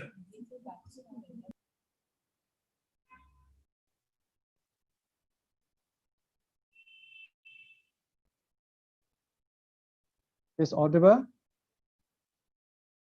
Yes, sir. Very clear, sir. It's already view show. So make it full screen, sir. Yeah. Yes, sir. Thank you. Thank you very much. Welcome, sir. Firstly, thank you for inviting me in this conference. Actually, I learned a lot of the veterinary research today. So even though my one is not related to the lab and the zoology inside the zoo, but here today talking about the landscape analysis of the individual species called the garnish spitter, which is a ground dwelling species, and also the ground saturation and also the conservation agents. So that is mostly this species only can be found in the southern part of Myanmar. So before going into the individual species, just overview of the country and especially for the ecosystem in Myanmar. I hope most of you already been to Myanmar and understand about some geography. We have a northern Himalayan range, which is with the icy mountain, with linked with the Hindu Ghats as well. And also if we come down to the southern with evergreen forest and also the central dry zone as well. And also to become as the southern Tenintai, we have a lowland tropical forest as well as the coastal and mangrove area. That is an overview of the ecosystem in Myanmar, the very diverse species in the country. If compared to the species conservation, especially the protection of the species, country already established the protected area system more than 6 point something of the country cover area. So you can see the map with the green color is a current protected area system in the country. But in here, I would like to highlight most of the key biodiversity area, most of the 70% of the 75% of the key biodiversity area is outside of the protected areas. So you can imagine most of the species are trying to survive outside of the legal protected area inside the country. So But in here today, I will be highlight mostly in the southern part of the Myanmar, even though we have a lot of species research. Only today highlight on the garnish spider. Southern Myanmar, especially the Tenin Saran, which called in the old reference. Now we call the Tenin Tai. Is a zoological, zoogeographic transition between Sondials and Indo-Burma hotspot, and very diverse species, including tiger, elephant, bantin, including the Malayan tapir, which is only can be found in the Southeast Asia, and also the issue is a high rates of the clear in the region, the lowland tropical forest, which is a major driver for the species extinct or species population decline in the southern, and mainly reason for the agriculture intensification. That is in the Sondias forest, which is the transition between the Burma, Indo-Burma and in the Sondias. Is a very good forest at the beginning, but in the country political change in the beginning, they have a target, then become as a firebolt of the country, which is a major driver of the a lots of area land clear in the southern. So there's a lot of species, critically endangered species in the area, but even though today would like to highlight about the garnish spider, which is only the ground dwelling species can be found in the world, is Thailand and Myanmar. So Thailand population functionally extinct, and only one population remaining in the southern Myanmar. In here I mentioned males and female garnish spider, which is lowland specialist species. That species only can be found in the lowland floodplain area. So in the right side with the blue-headed is the male, and in the left side is with the yellow cap is female. This in the species distribution, especially in the southern, recorded in the north latitudes between 7 to 12. 7 that is included in the southern part of Thailand in the Kanonchuchi, and 12 is in up to the in the Myanmar side especially. The species only can be found in slope shallower than the 10 degree. That is a very unique characteristic of the species found in the wild, and also the below 150-meter altitude above the sea level. So that's one we used to call that is a lowland specialist species, only can be found in the very flat plain area. So since 2014, Mr. Philip Brown mentioned in Thai populations are functionally extinct. So in here, I'm